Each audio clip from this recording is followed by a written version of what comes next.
We are streaming.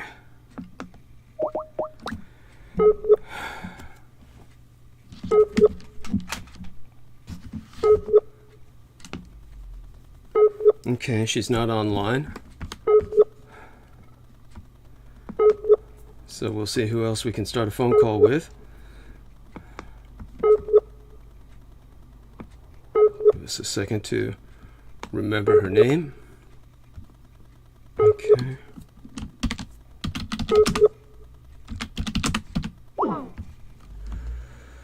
Okay.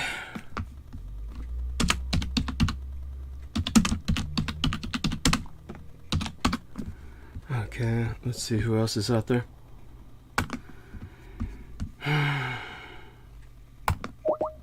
Try one more time. Then move from there.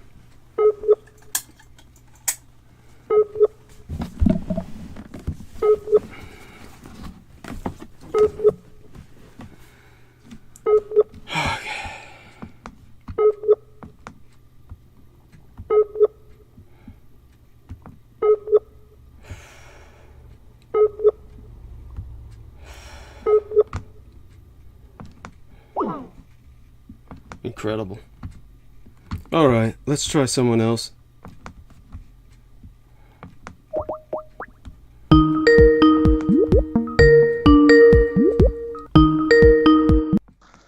What's up? Oh, hello. Well, we are live, and well, we didn't get a chance to talk privately, so I may as well tell you now that I'm really reluctant to do this, to bring you on at all, only because you're working now. I mean, oh my God, you're getting up at 4 or 5 in the morning, right? Eastern Daylight Time? Yep. Yeah, no problem. I want you to go to sleep.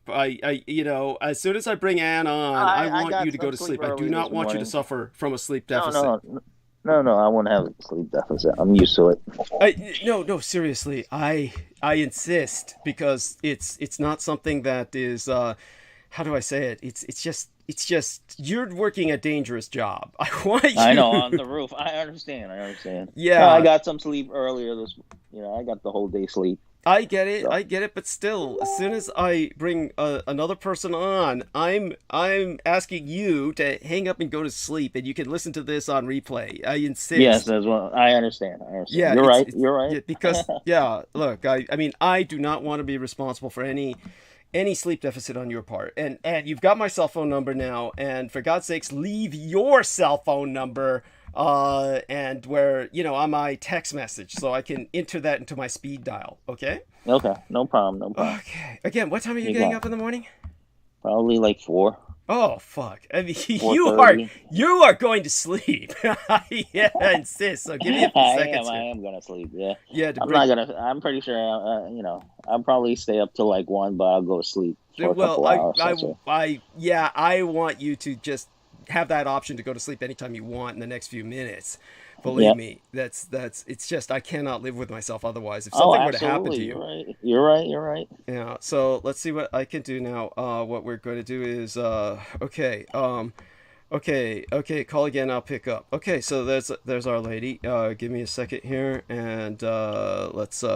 As soon as she comes on, you're going off. I know. I hope she does a good job. Yep. Yes, I love you dearly, and I don't want to lose you as a friend. I don't want to lose you as a human being. I don't want you to lose your life, okay? Yeah, or limb. Okay, yeah, so absolutely. Okay, so let's add her on first above all. Ann Fontaine. Ann, right? Ann's gonna do it. Yes, yeah. Ann's gonna do it with me. So let's make sure we get her on. As soon as I get her on, our man Joe is going off, and you're going to go to sleep. Okay, honey. Joe Tai is going to go to sleep now. I've given him the order, and it is an order. It's not. That's a direct order. Yes, sir. Okay. Love you dearly, Joe. You hang up now and go to sleep, okay? Or go to sleep soon. All right? Okay. You got it. All right. Bye. Bye for now. And so that's Joe. He's going off to go to sleep. I certainly don't want to be responsible for any injuries on his part due to sleep deficit. Now that we've got you on, young lady, we can do the share screen. We can see who else we can bring on. And let's start sharing. Okay. Okay, young man. Yes. Joe, did you hang up? Joe? I'm hanging up now. Okay, good man. There we are. Oh my God. So, okay, Joe Tai is going back to work. He has to get up at 4 a.m. every morning Eastern Daylight Time. Dear So, Lord. I'm sorry, honey? Dear Lord. Yes, isn't that awful? I would die. That's brutal. Yes, it's horrible. It's horrible. Honestly, I can't imagine it. So let's see. Now, we've got the screen share. Can you see the cursor moving around your lovely face? Yes. Okay, wonderful, wonderful. Now, your timeline. You had before we get to that, participants. We have participants. I'm going to add them, okay? You see this? Okay. And all right, let's see who else we can add. Share a link for others to join. No, we go to participants. Here we are. Then we go to people that obviously are not going to participate. Aaron Tice is dealing with responsibilities for the next 2 episodes. Selena Khan has the red here. Do you see that red, honey? Red? Darling? A little. Yeah. That's you've got this tiny cell phone screen. Oh my God. Okay. Peter Moon is still in Michigan. He'll be coming home to Long Island tomorrow. Noreen Helpan, there's one that's available. Viviana Sanchez is not for obvious reasons. Aaron Tice is busy for the next 2 episodes. Selena Khan has a red bar up, meaning don't call me at all. Peter Moon is in Michigan. Noreen Helpan may be available, so we're going to place her on call. We're going to then skip Joe Tai for obvious reasons because he's a working man. John Henry McMills Warrington says he's away, but we're going to try him out, and because he's 8 hours ahead of us anyway. And Sammy Romero, we're going to try, even though it says he's away.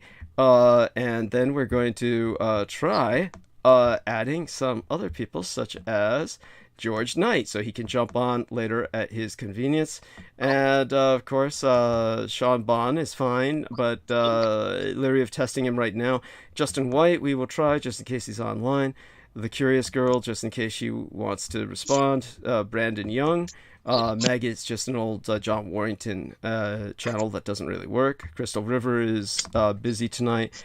Judith Agard is almost certainly never online, but I just do this because it's forlorn hope. Trisha Whitmer, I would need her permission to try and bother her. She's in Australia and 17 hours ahead of us into the next day. A. McDonald is an old account of Amanda Ute, the name of her husband, and ex-husband, like original ex or something like that. She's got 2 other accounts that she almost never responds to, but you never know. Brendan Sogit may or may not respond. So with Brendan, probably no point in less asking him ahead of time. Other than that, it seems like we'll just press the add button, and what you should see is a plethora of individuals whose faces will appear, and then one by one we're going to see who responds. And at that point, we'll see who can interact with you while I make my tea. I'm sorry, what's that, honey? That's a plethora, if I've ever seen one. Yes, there we are, darling. Okay, so let's see out of that panoply of humanity who responds. Did I hear another voice besides Anne's? Oh no, I'm here in my apartment. Understood. Oh, okay, that's wonderful. And, not that I mind in future episodes. We're trying one more episode where she's definitely alone, but in future episodes, if she accompanies Rocco, she'll be able to, kind of calm him down. I'm extremely calming for him. Yes. Yes. He's a new man. We call him Rocco 2.0 rebooted. Thank God. Okay. And the problem is we can't seem to get anyone else rebooted on this program right now. Did I hear another hello from somebody? Is somebody out there? No, nobody's responding. Oh my God. It's I'm looking for some way to leave Anne alone for a few minutes while I go get my tea. Was there some other voices, or it's just that echoes in the background over in Anne's apartment or something? Oh, I'm cutting a pizza on my kitchen. That's so cute. I had to order a pizza tonight. I did not want to. I just had to. There was no time to heat anything up, and I have to get calories in me to last through the night. So it looks like it's just... I'm sorry, honey? Yep, I'm agreeing with you. Yep. Yeah, and so I'm going to stick with you for the opening hour and pray somebody comes on with us so that I can leave to make myself some tea and grab some water. Other than that, I've got the room temperature bottle beside me to last me through that. I might reach over for that. In the meantime, what we can do is start the evening off with yourself while I just adapt a little bit to my environment here. Tell us a little bit about how your day went or anything else that you wish to speak about. Okay, honey? I actually had an eventful and interesting week. Wonderful. Tell us all about it. Let's burn some bandwidth while I go mute, and I'll stop sharing. I'll go mute. I'm right here, and I'll be listening with my earbuds in and out while I just change things around a bit, but definitely here to hear it. So go into it and just, roll with it. Take it all the way, honey. Okay, I guess my experience for the past week could have to do with the targeting on a 3D level and other levels has ramped up for me and Rocco, and we'll tell the story, the origin story, some other time, but it's seeming very, very likely that forces were trying to keep us apart. I'll let him get into some of the deeper stuff when he comes on with me at a later time. But he is a new man now. It's a bit difficult to explain, but this week has to do with some bizarre targeting, and it started off when my boss didn't pay me on payday, and I had been spent the last 3 weeks as a delivery driver delivering car parts, independent contractor, and it turns out this guy Phil Johnson, I'll name him. Oh man, he turned out to be like evil. He's definitely some type of narcissist. He just gave me the runaround. It was crazy. It was Friday. I was supposed to get paid, and he just didn't do it. And he kept turning the tables on me and saying it was my fault. And I don't play games, so I do have access to a lawyer. I'll do a shout out to Legal Shield. If you too want access to a lawyer, I just pay $23 a month, and voila. I love it. I believe Legal Shield gives you a lot of leverage, and I love leverage. So, I told him I'm not, oh my gosh, you shouldn't have to get a lawyer just to get paid. Yeah. And I retrieved the contact information for who he works under. And I called him and I bitched to him. Good. So I pulled out as many big guns as I could, and I did get paid the following day. Thank goodness. Wonderful.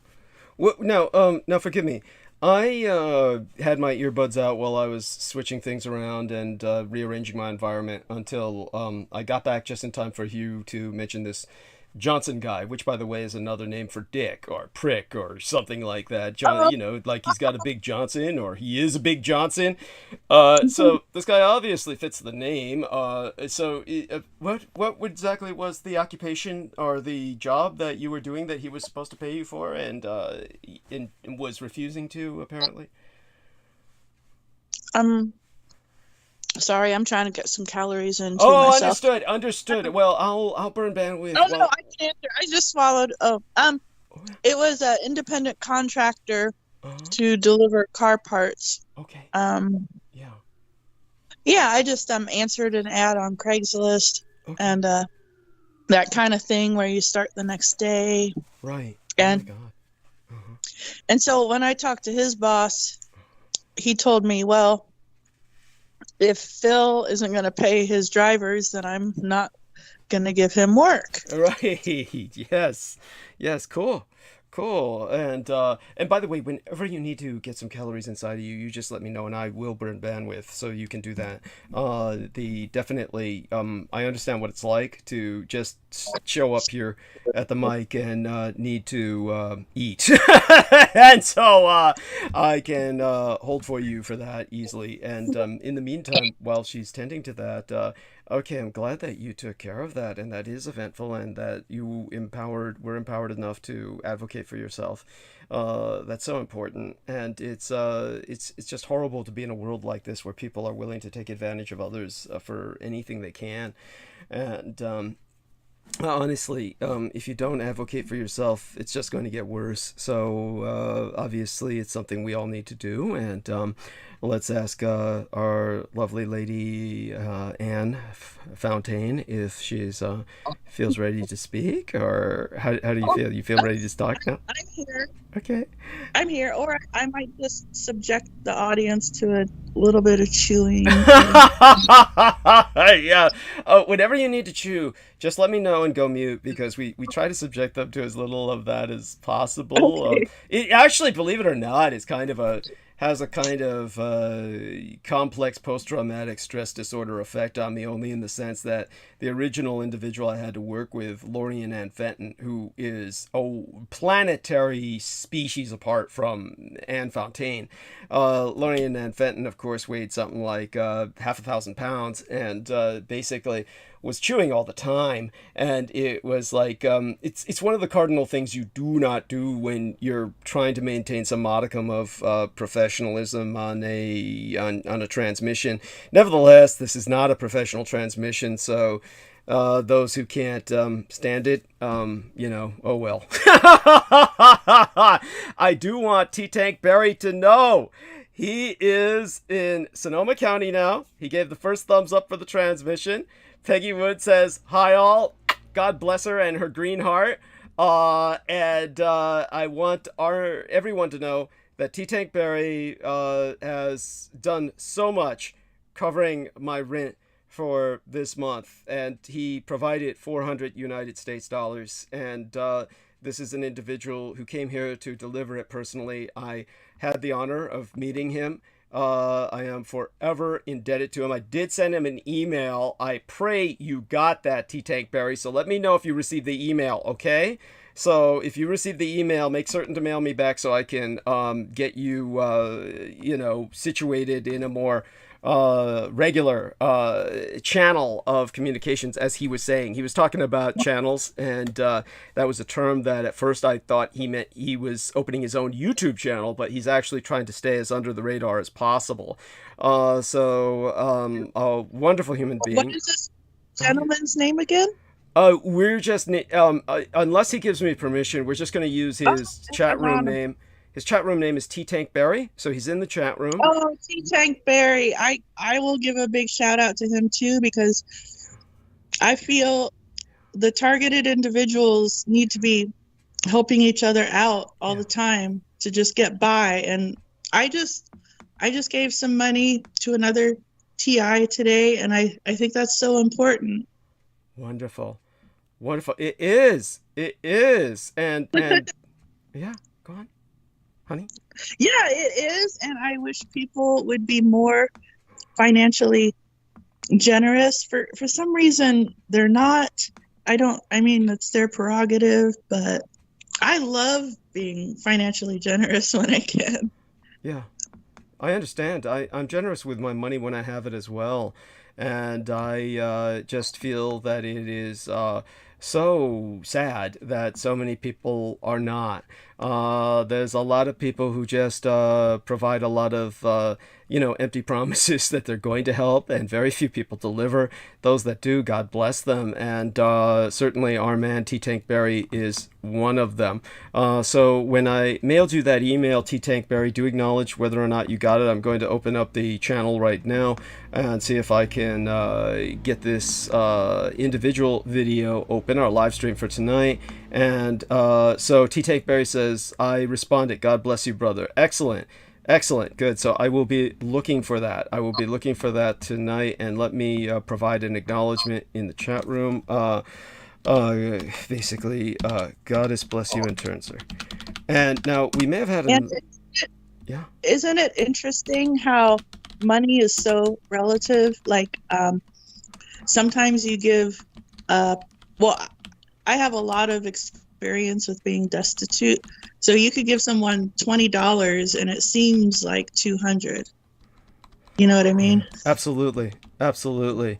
Honestly, money is, when it's tight, it is truly golden. And T-Tank Berry, of course, gave me everything I need for survival. As I said, about $100 more than was absolute minimum. And thanks to Eric Laystick as well with his $25 money order, that's what carries me over the finish line. But obviously, every bit of money helps, and still more from listeners will help through to the next month, and it carries on. So it's not wasted at all. And certainly I've been generous when I've had money, and at times, you come to regret it when certain people that you've helped, like in the case of somebody was asking me about this woman who I hadn't remembered in a long time, and it turned out she was a cat hoarder, and oh my god, all the money that I raised for her via my program years ago went to her cats.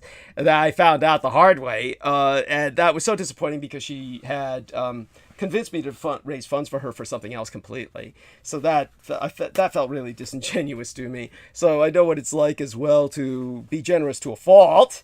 So that was what a feeling that was.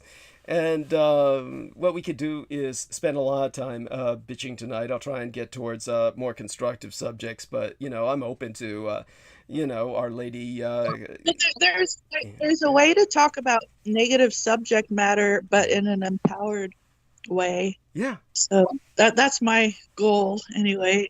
I know complaining gets you absolutely nowhere. I used to be addicted to complaining. I learned that through Eckhart Tolle back around 2016, 17, and I really worked on changing that around. You can be addicted to complaining. Mm-hmm. Yeah. And I recognize that in myself, so I changed it. That's wonderful. I mean, that's delightful, and it is, of course you can make an art of it to at least make it entertaining to your listeners, and that's always something that I've, striven for when I've had to complain, and so already getting some questions about the Imogen live stream tonight. Yes, that's a Douglas Dietrich hangover picture, so crashing and hungover, literally on the floor, and not an uncommon position for me to be in or pose. So obviously in my bearish robes, so that when I puke I don't mess up anything else. The equivalent of either a rehab center or a hospital garb for the environments that I relax in. Oh my God. What's that, honey? I just said, oh my gosh, you're making me giggle. Yes, well, that was like I explained to her the other night. Anne had this illusory image of myself as this strategic planner, and I was telling her about, basically the only way I get through this life is what in literature would be called plot armor. It's just basically protection from above. I like a Looney Tunes cartoon character. I just walk from one disaster to the next. It's basically led by my penis, which is like a divining rod, and all it points towards is trouble. And so I'm just constantly falling into one pit or another, either literally or metaphorically, and it just... God, I love your honesty. I just love it, Douglas. Thank you. I appreciate that. There's nothing to admire here. Right? Just an irresponsible lout who... I'm not flagellating myself either. I'm certainly not condemning myself. Honestly...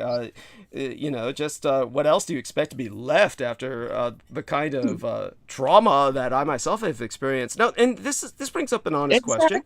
Exactly. But this brings us to an honest question. Okay, there's some people that, and I understand this.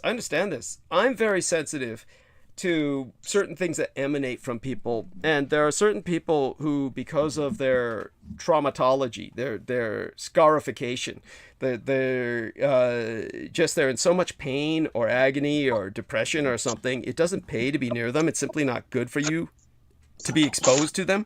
So I understand, Our Lady Anne Fontaine had kind of a feeling about that towards somebody, but I'm just wondering, how do you get that from me, or how is it that doesn't impact you through my company the way it does with others? Like, I know that there's been some others that you've been exposed to and you just said, I can't take this for the good of my own health.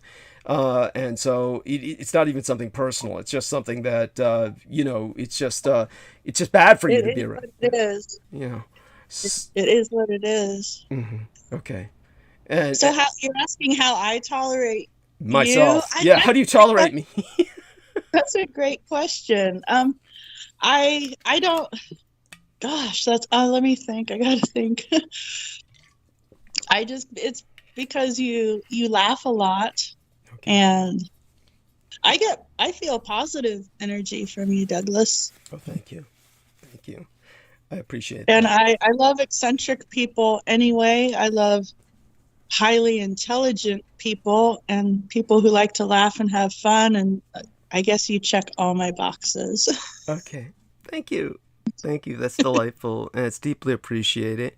By the way, while I remember, and we're heading towards the bottom of the hour, I do want to remind everyone who's with us to basically press the upvote so that we can strike back at the gang stalkers. We are targeted individuals, both Anne Fontaine and I, so we can relate on that level. And so what we need to emphasize is that as soon as we start the transmission, we are hit by the enemy, the gang stalkers, the people who basically want to bring us down and bring you down with us. And these people eliminate us from searches by hitting us with a bunch of purchased Autobots that press downvotes. This is quite true. It's a thing, believe it or not. It does exist. You can purchase downvotes to assail somebody you dislike with on YouTube. Fortunately, there are gradations of this technology, and the primary stalker who does the funding for the majority of the effort against us, in certainly towards myself and us in the inclusive sense when anyone affiliates with me, is a multimillionaire named Stephen Outrim, who basically is cheap as hell, thank God. So he buys the cheapest possible Autobots, and they get filtered out within an hour or two. But that prevents us from showing up on searches in the opening of the transmission, which is, an important part of the transmission, because a lot of times people don't like to arrive late. It's like they feel like they're entering a movie theater late when the movie's already started, which I can't stand people who do that. So a lot of people don't want to be like that. And so they like to be here from the beginning. They don't get the notifications when the algorithm gets pushed down by enough downvotes, because YouTube responds to everything like it's a popularity contest, which is really fucking stupid.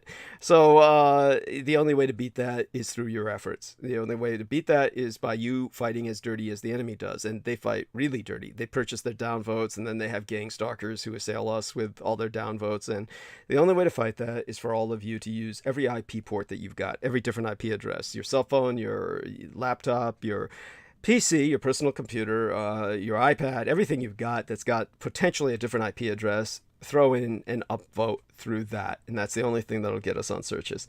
By the way, Deciphering My Experience says, hello from Alaska, I usually miss you live. So we're very fortunate to have you with us, sir, and I mispronounced... Oh, that's Eric. That's Aaron. The wonderful Mr. Eric Hecker.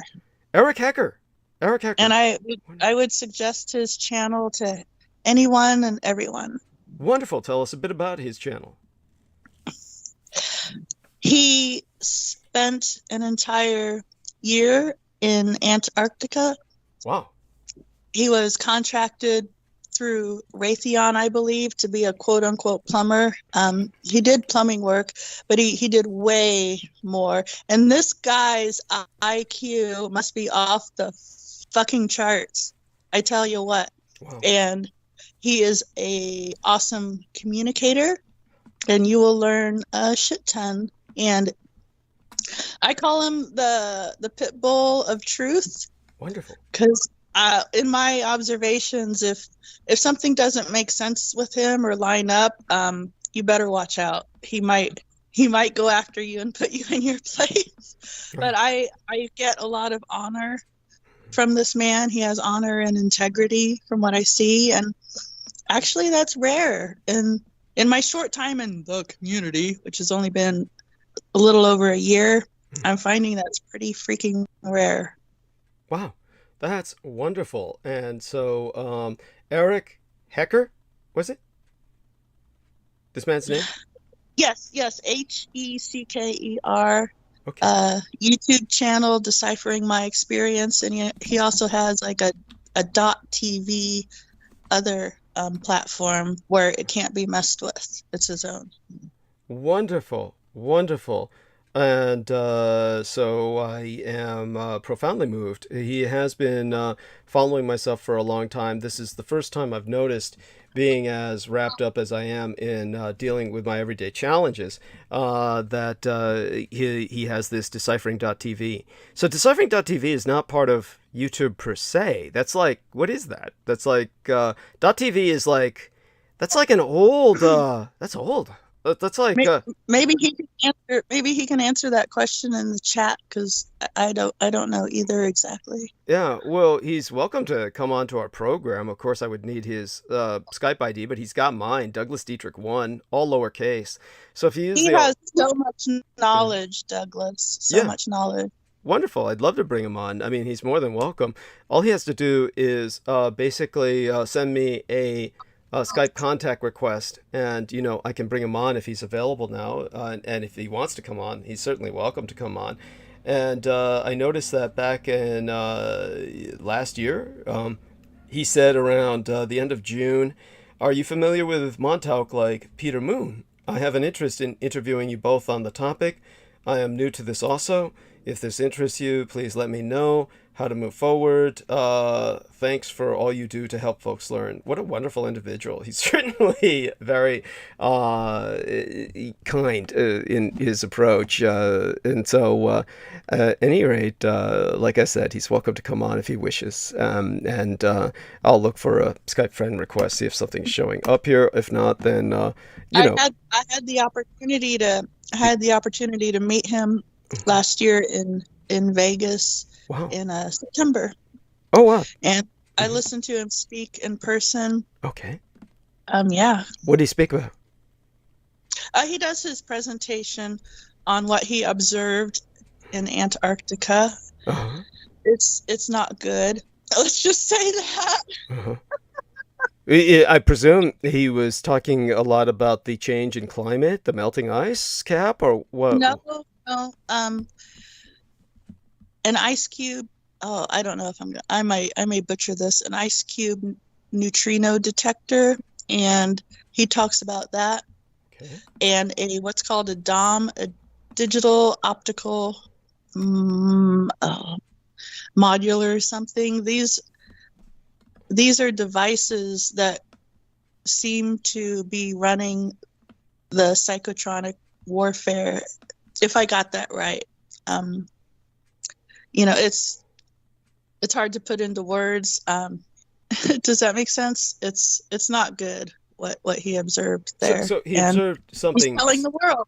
Okay, so he observed something sinister. He observed something sinister in Alaska that seems to be being used towards. No, not Alaska, Antarctica. Yeah, Antarctica. I'm sorry. Yeah. He's in Alaska right now, but he was in Antarctica. My apologies.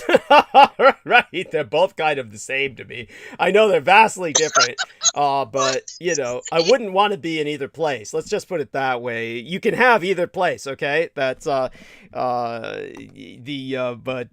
such being what it is, he observed something sinister with technologies that are being used towards basically manipulation or something. I'm sorry? Yeah, Citizens of Earth. Yeah. Citizens of Earth. Is that like a real, is he affiliated with something like that, or? No. Oh, no. I'm just. Okay. I'll let him explain it, because I don't want to butcher. So what you're saying is that it's being used against the general public, essentially. Yes. Yeah, that's I get that. So, but when you use the term Citizens of Earth, that sounds almost like a real organization or somebody. It sounds like a grassroots organization, somebody would start who's concerned about the world or something like that. So, yeah. I smell what you're stepping in, Douglas. I'm sorry, honey. I smell what you're stepping in, Douglas. That's cute. Okay, such being said, so let me share tonight's hyperlink, and hopefully this turns out all right. Yeah, okay, it looks like it will, and beyond that, we are going to allow Anne to bring up any other subject she wishes. I was glad to learn about Eric Hecker, and certainly glad to check into his message box there. And as a matter of fact, in the messenger, just let me send him my how do I place this? How do I put this? My Skype ID. That being said, let me put up this other hyperlink first. In the meantime, darling, go ahead and tell us about what else comes to your mind about today, tonight, everything that's been happening lately. Okay, so you got a job on Craigslist, which is pretty adventurous. To me, that's almost like dating on Craigslist or something. It's like right? Yeah. taking a risk. So, tell us a little bit about that. Oh, well, I've been hustling a lot. I did a major relocation out of Arizona. Okay. And I've been able to reunite with Rocco. That's a long story. Well, we can get into that later. But yeah, this past week has just been about attacks. I mentioned I had to pull teeth with my boss to get paid on payday. And a couple days ago, a different type of attack. Rocco woke up feeling punched on the left side of his face. He just woke up like that, and it was some type of attack on. He couldn't open his eye for about 3 or 4 hours. It was just pain and watering. And I've actually had attacks like that where my eyes will just sting for absolutely no reason. Mm-hmm. It's very weird. It's not allergies. I don't have allergies.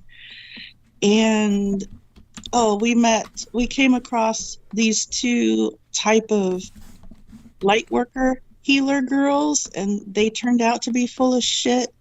That's kind of an interesting story. Yeah, tell us about that. Yes. I met these two girls on Facebook, and at first I was super enthusiastic, and I thought I had found more of my soul family, and I was going to get a reading with one of the girls, and it was $188, and I paid her half, and then about 4 days later, I didn't get the reading. I asked for the money back. Mm-hmm.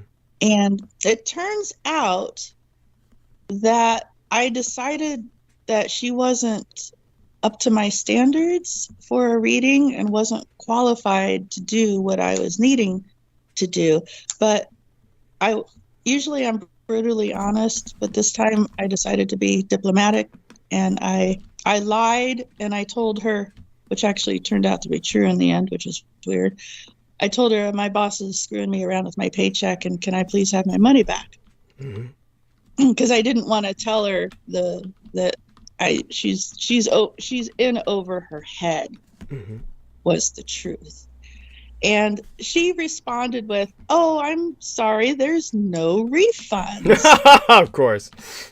And I said, "Well, you never told me that, so you can put the money back in my PayPal." Uh-huh. And she immediately acquiesced. Wow. So that's fishy, I thought. Wow. I mean, well, that's I think it's certainly a relief. I'm so glad she did that. That's a pleasant surprise. So that's good. And she'll tell us more if there's anything else to say about that. Yeah, this week, I guess I could call these attacks under the umbrella of different types of agents just coming to kind of jostle us out of our peace and center, distract us. They weren't what they appeared. Oh, another very interesting thing. These two girls, and there was also another young man. It was a group of 3 people, and I thought we were going to all be great friends in the beginning, but it turns out they all have mates, boyfriends and girlfriends that aren't human. They're spirits that they're like is their boyfriend and their mates. And cool.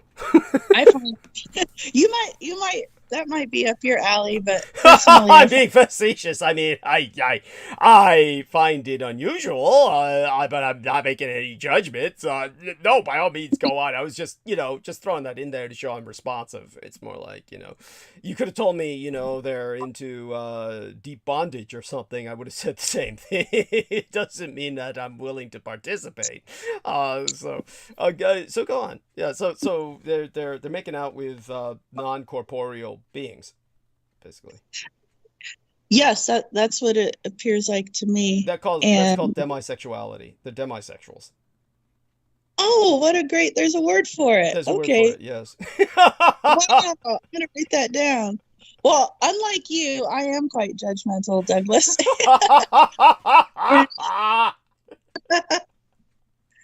And I know I've learned enough that spirits can be tricky as fuck.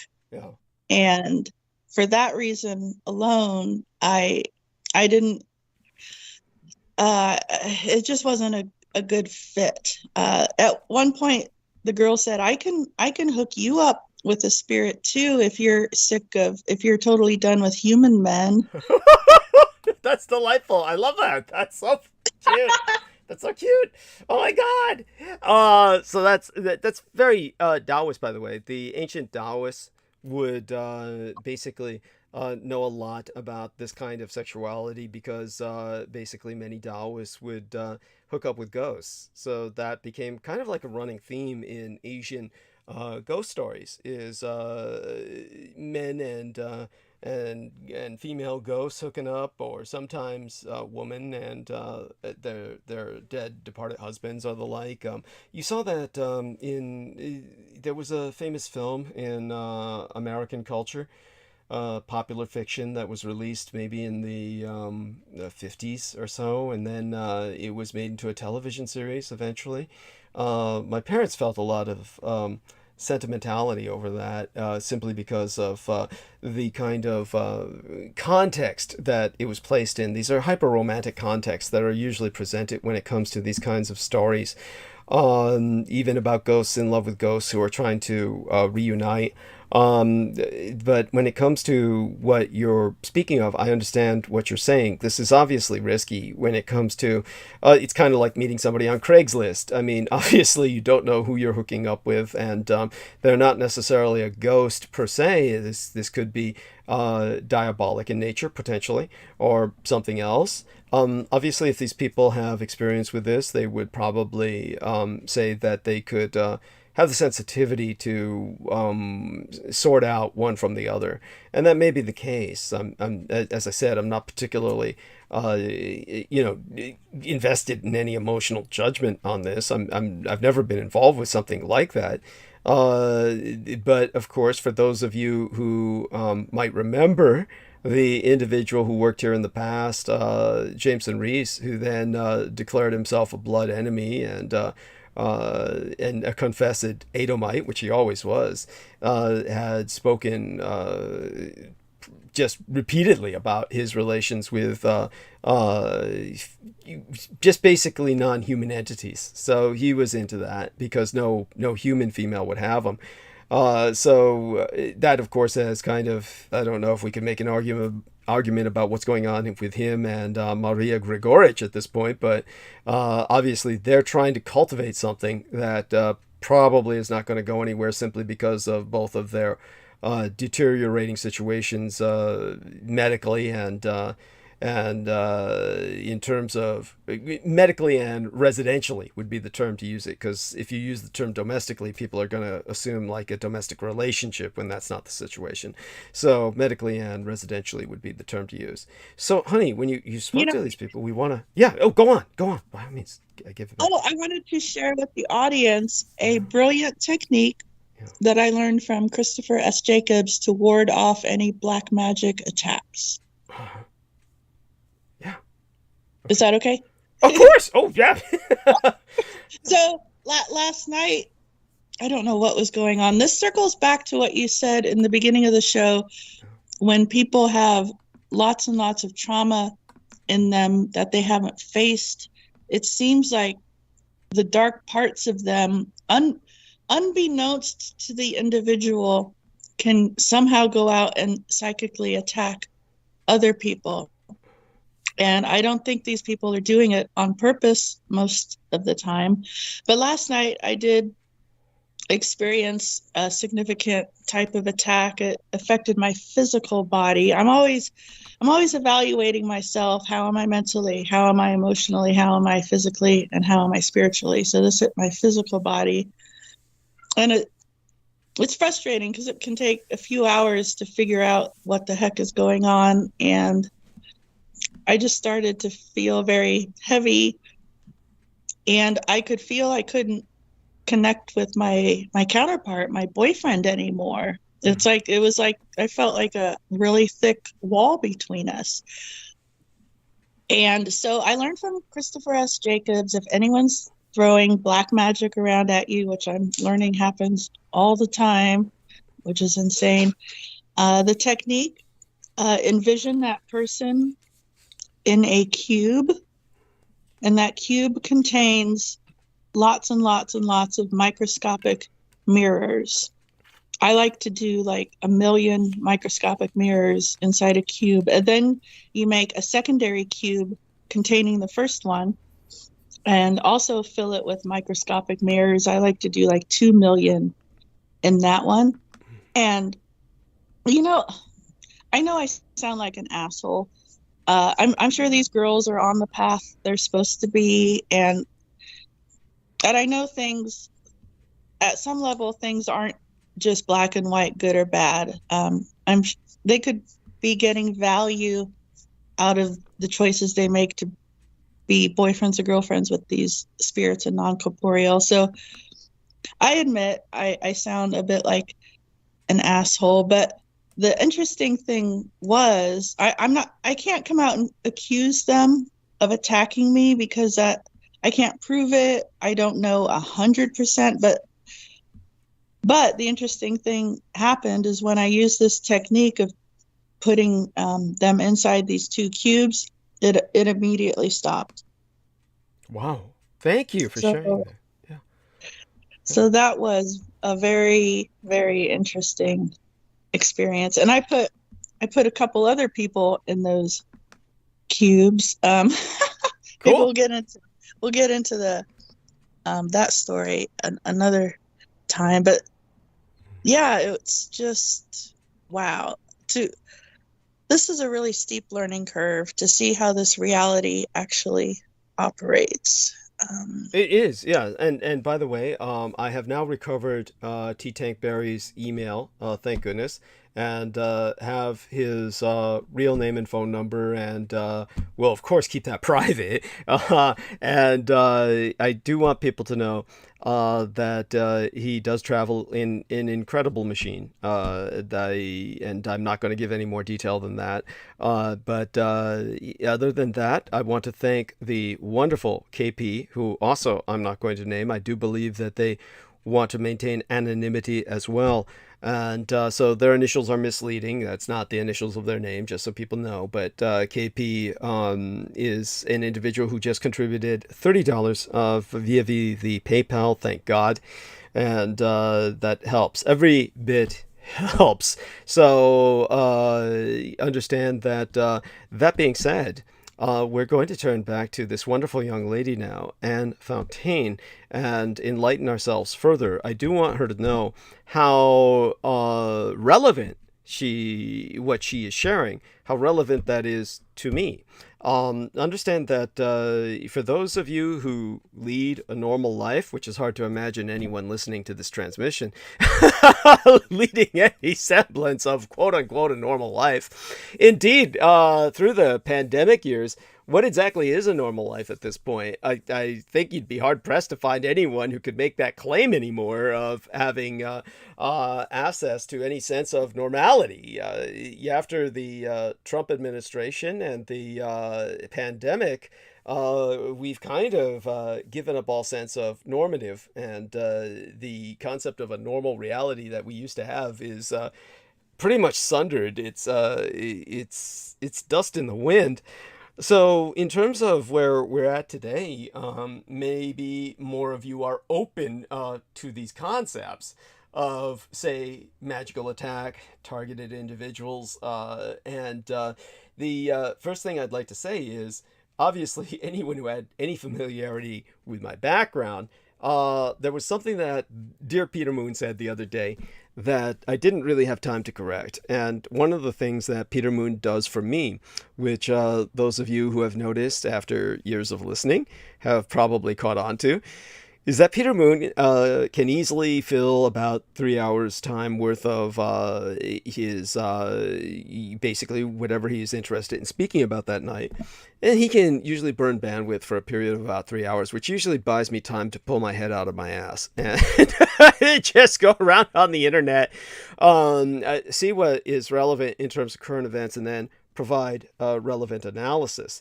This is actually particularly profoundly how would I say it? Rather incongruent when you think of the attacks that I'm constantly undergoing by the gang stalkers, which are quite evident. They're quite evident because these people name me by name and they are constantly screaming and they never stop. So one thing you'll notice is that they never attack anything I'm saying. They never attack the message. There's no way to attack the message. So all they do is attack my character. They try to assassinate my character.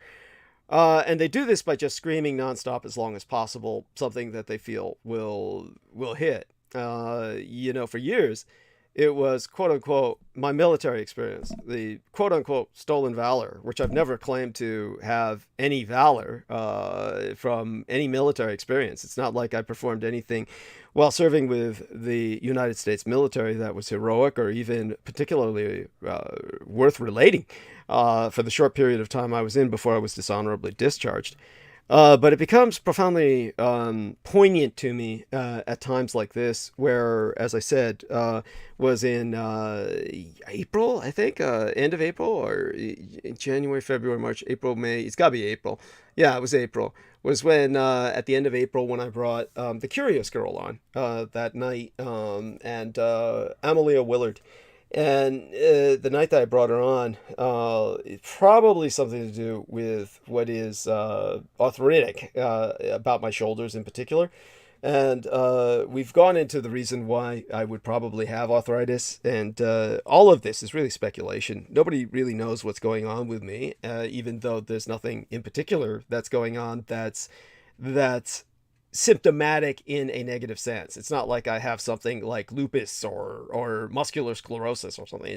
There's nothing degenerative, cross your fingers, about anything that I'm going through, but it is all unusual. In fact, many of the things that happen with me are unusually healing. In other words, I recover from grievous injuries that really no one should have ever recovered from. And but there's probably byproducts to that, and the byproduct collateral of that would be something like the arthritis, which is visible in x-rays.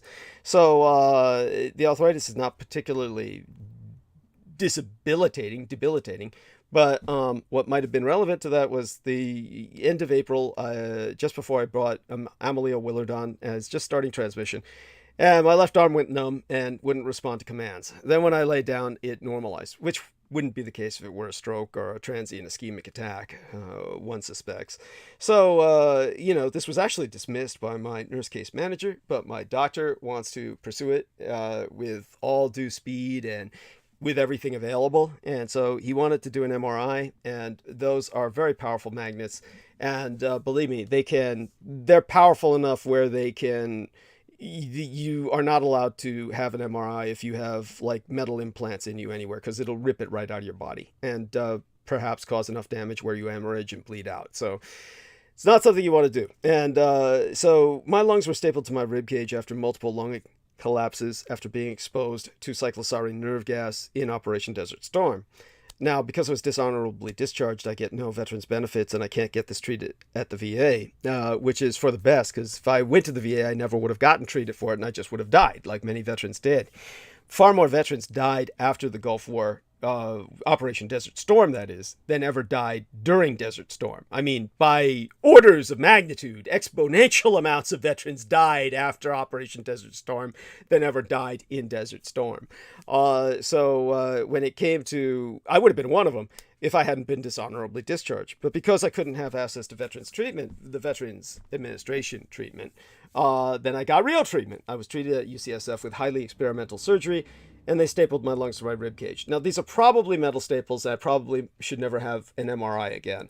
So, here I am with these injuries. I've got my lungs literally stapled to my rib cage. I've got doctors who are not really taking this seriously as I would like. They took an x-ray just the other day to see the staples, which I know were visible before because that's how I got on Social Security. Because of that mechanical injury and multiple lung collapses was one of the reasons I was placed on Social Security, which then was taken away when I was recognized as a care provider for both of my late parents because I was considered employed and could no longer receive Social Security. And now, of course, what I receive is Social Security disability insurance, completely different program, much better, and one in which I can earn a living while receiving that minor income, but that's due to post-traumatic stress disorder. So I received that for my psychological injury, which is what complex post-traumatic stress disorder is. It's not a mental illness, it's a psychological injury. So that's, there's that. So nevertheless, when I'm confronted with, hey, let's do this MRI anyway, if we don't see the staples on these x-rays this time, and I'm like thinking, no, we're not going to do the MRI until I get more information back from UCSF with the information release form I signed, and we get some images and maybe some surgical notes that you can ascertain therefrom what might be inside of me. Then we might consider the MRI. So we're going to do some other weird scanning like CAT scans of the head until then. But all of this is relevant, but the reason that it is so profoundly offensive is that here I am with staples in my chest, holding lungs up that collapsed no less than 7 times, several on the left, but the majority on the right, which is the one with all the staples. I've got chest tube sites on me, which are my scars of battle, my exposure to cyclosorine nerve gas, and yet I've got a bunch of assholes claiming I was never in the Marine Corps. And, can you understand why I'm frustrated? And it just goes worse from there. Just gets worse from there. And it never stops. This is what being a targeted individual is all about. It's you're constantly under attack. And in my case, the only difference I have, the only blessing I have compared to everyone else is that it is so blatantly obvious. They are so brazen. They are so relentless in their organized attack that everyone sees it for what it is. Everyone can see when I say I've got gang stalkers, all you need to do is look and you'll find them. And you'll say, hey, this guy's not lying. This isn't a figment of his imagination. There are crazed, maniacal, monofocal lunatics out there who have nothing else in their miserable, wretched lives other than attacking Douglas Dietrich. And there's dozens of them. Dozens of them. So Maria Gregorich being one of them. And I'll put that into context again, just so people get a better understanding of that dynamic. Sometime soon. But with that being said, the tragedy that many people go through, such as Anne Fontaine and Rocco Fowler, is that it's very hard for people to believe them or understand what they're going through. I mean, Rocco Fowler does his best. He collected footage, somehow he got the footage from the camera. I guess he put a GoPro or some other camera in front of his door, and there was some guy who was ringing his doorbell for no good reason. So he would point this out as a form of gang stalking. And as you can understand, all of this would drive a man to react. And in Rocco Fowler's case, because of his previous trauma, he reacted by venting against the world. So he would basically expresses outrage. And as a result would be universally condemned. So the targeted individual winds up being condemned as the victim rather than being understood. My question for Anne Fontaine, and here I'll give it back to her, would be, Anne, how did you become a targeted individual? Was this something you inherited, or was this something, I mean, obviously I'm not going to ask why, because oftentimes there is no reason as to why a person becomes a targeted individual. At least with my case, the reason is obvious. I'm basically a public informant, essentially a government whistleblower. So there's a reason for them to do everything they can to destroy my character, because they can't destroy the message. But in your case, honey, okay, obviously the other question would be, people would think that it might not be healthy for a targeted individual to become romantically involved with another targeted individual, thereby potentially compounding the problem. Though in your case, hopefully it would be a positive and both of you would help each other heal.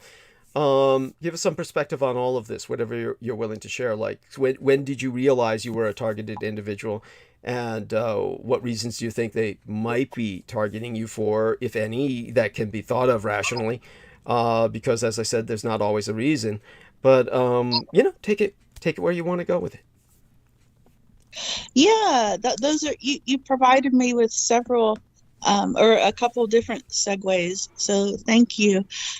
I want to say it's very important, and in my opinion, I learned this also from Christopher S. Jacobs. I would suggest you start referring, because this is what I did. Start referring to yourself as a former targeted individual, and it will start to shift the energy. Yeah. So that's my advice to everyone. Do that. That's your homework. And you made a really great segue. Wow. Many times when the person is targeted and they try to defend themselves, they will get gaslighted like hell. Like these two women that I thought were going to be great friends. Their response to Rocco was just having a simple conversation about what happened in his past. He was doing it very matter-of-factly. And they literally accused him of whining and being negative, and basically all this, if I'm a whistleblower, I'll do it on the New Age psyop, because in my observation, the New Age psyop loves to blame the victim. They're like, well, if you weren't doing X, Y, and Z, this wouldn't be happening to you. And why don't you just raise your vibration and you'll stop being targeted and on this unsolicited advice. You know where that comes from? That comes from Esalen. Shows their ignorance. Yeah, that comes from Esalen and all those assholes that were affiliated with Michael Aquino. It's a supermassive psyop that's nationwide, culture-wide. It's culture-wide, where they say it's blame the victim. They were trained with that, with the EST movement. Werner Erhard's, what did they call that? Something, seminar training, Erhard seminar training, which became like a corporate cult. And when the Twin Towers collapsed, an entire floor of the Twin Towers was owned by the EST corporate cult of Erhard seminar training, because all the money they were making out of corporations that they were conning into their indoctrination process of blame the victim, that you're here at the corporation and if you're being fucked over, it's your own goddamn fault kind of attitude. You're all a bunch of assholes and you all brought everything that you're suffering upon yourselves. That's what they tell people. And that floor wasn't that they owned the floor, but that they leased it. They leased the floor that was in the Twin Towers. But it gives you. Doesn't it remind you of if a rape victim, if you tell the rape victim, well, you're the one who wore a sexy dress. That's right. It's not only that, it's the way they will use everything. They will say, why were you dressed like that? They will say, what were you doing there in a known dangerous neighborhood? Why were you cavorting with people who were known felons, as if you wanted to say you were a victim who just happened to be in the area and had no idea where you were because you were lost lost, and then suddenly ask for directions, they will say you were cavorting with these people. This is how they'll reframe everything. This is and so please, go on. I mean, I'm sorry. Yes, continue from there. Take it from there. I saved the best for last. Mm. Our exciting week, Rocco and I have being targeted in various ways. This one takes the cake. I'll start off by saying there are good things that came out of this. There are. But at the end, we saw these other two individuals for their true colors. Back in March, Rocco was very interested in getting a therapist. And isn't it interesting for a targeted individual, when you need something just magically appears and drops in your lap? A therapist dropped in his lap. And, 6 months later, you realize it was a trap. I want to stay empowered and not complaining, because some good things did come out of this. Well, understand, Absolutely. This is not complaining. You're basically articulating an experience. Saying the facts. Yeah. And the facts, in my opinion. So this therapist and his wife did the exact same thing to Rocco. Blame the victim. He'll tell you more about this when he's on with me Wednesday, but this man was providing therapy for him. It started off once a week, and then it increased to twice a week. And he was doing it pro bono. And so we thought at first it was like a gift from God. But there was something extremely fishy about his wife. And the last thing just happened this week. This isn't normal. The clues are subtle. They can be very subtle. People can brush off people's behavior. They can rationalize it away. But here's what happened. His wife seemed to be acting in inappropriate ways towards Rocco. She would keep sending him satanic headlines, and he's like, no, stop, I don't want to look at this. And she would just keep sending him, and we believe she was just trying to trigger him. And so when we were hanging out, we sent this lady a picture of us like with our hands together, demonstrating that we're together now. And her response, or he texted like, I'm together with her now. And this man's wife texted back, and we're not, which was a normal person would say, oh my God, that's great. Congratulations. But we got a very weird reply from her. And then she sent him this triggering photo of a flower pot full of bullets and a handgun laying by the flower pot saying, bang me. And you could rationalize it off as, oh, this person's just being silly, or is it someone actually trying to trigger you in a targeting fashion? And when he exposed what his wife did, the therapist did the exact same thing, blamed Rocco for it. Mm-hmm. Yeah.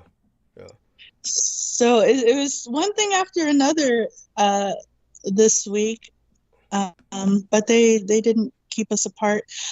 And to answer your other question, when do I think I began to get targeted?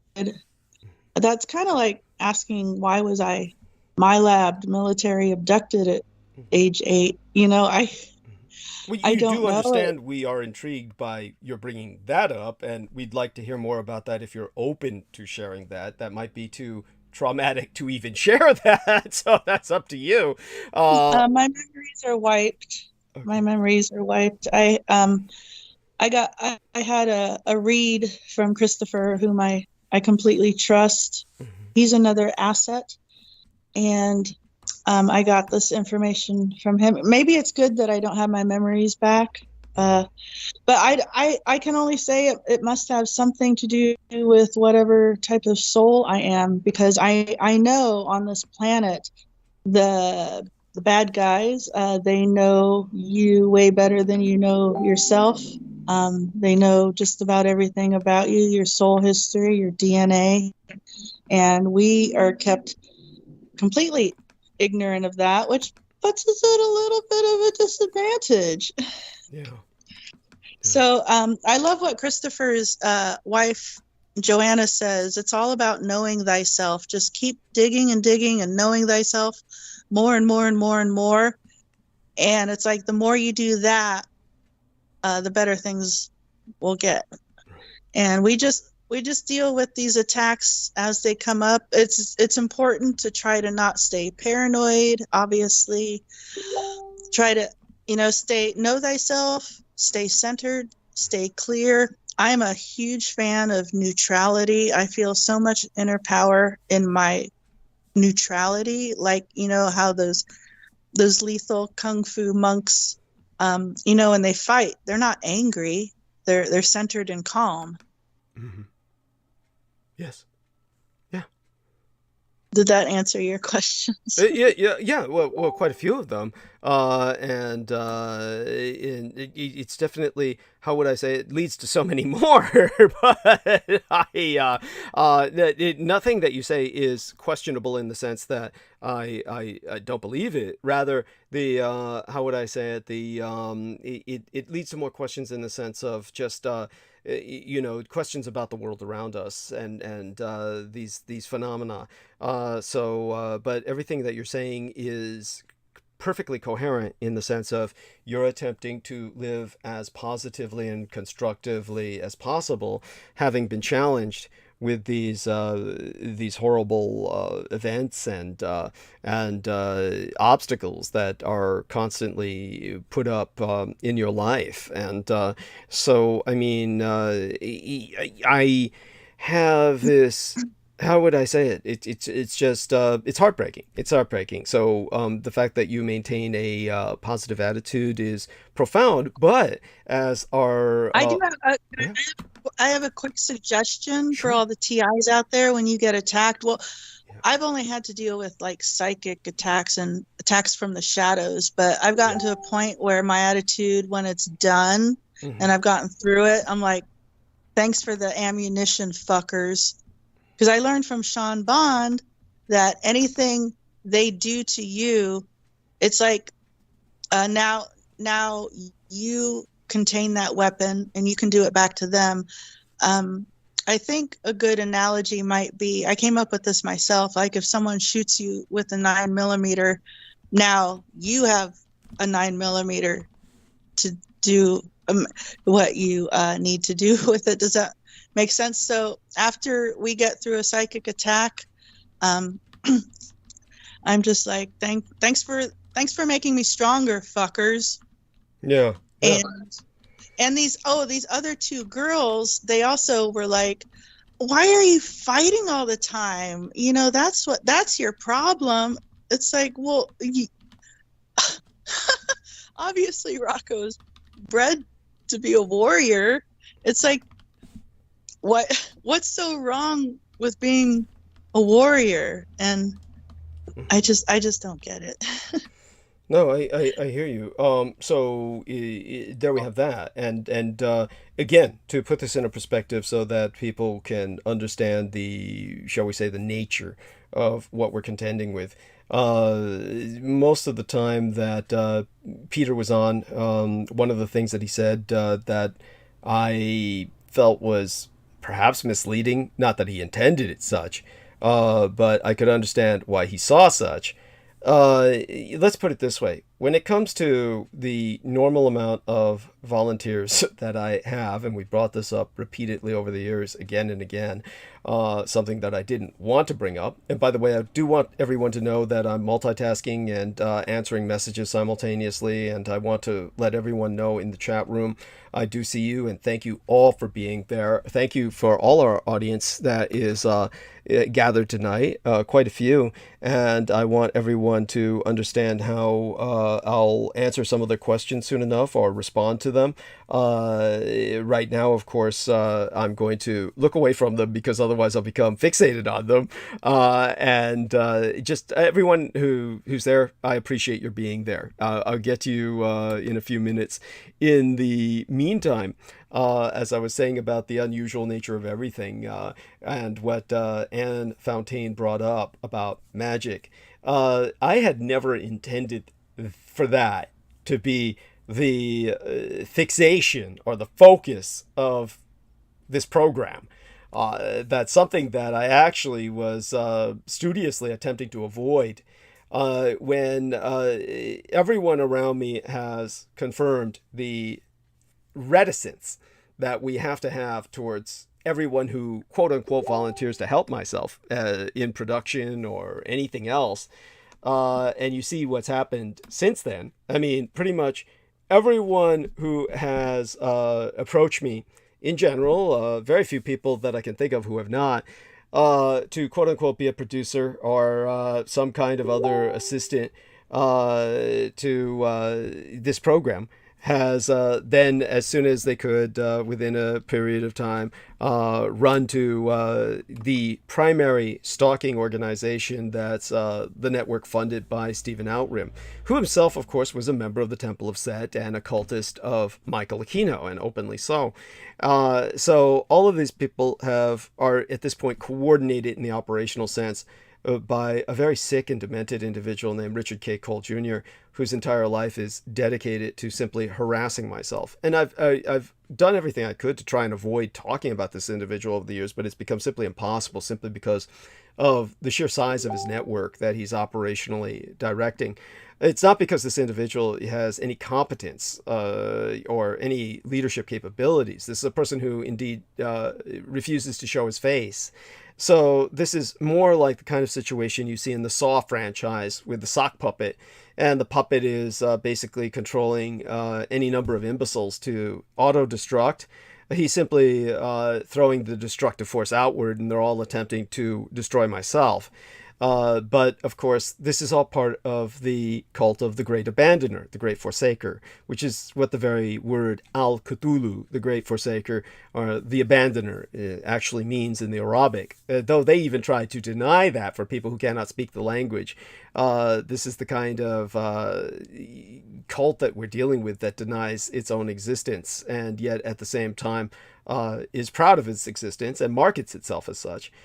So because of the latest individual that was sent to quote-unquote produce for myself and do as much damage as they could over the past few years, Jameson Reese, and it may have not even have been a few years. It may have been like about a year and a half, but it felt like 100 because I needed, as Peter Moon would say, to take my TMP breaks.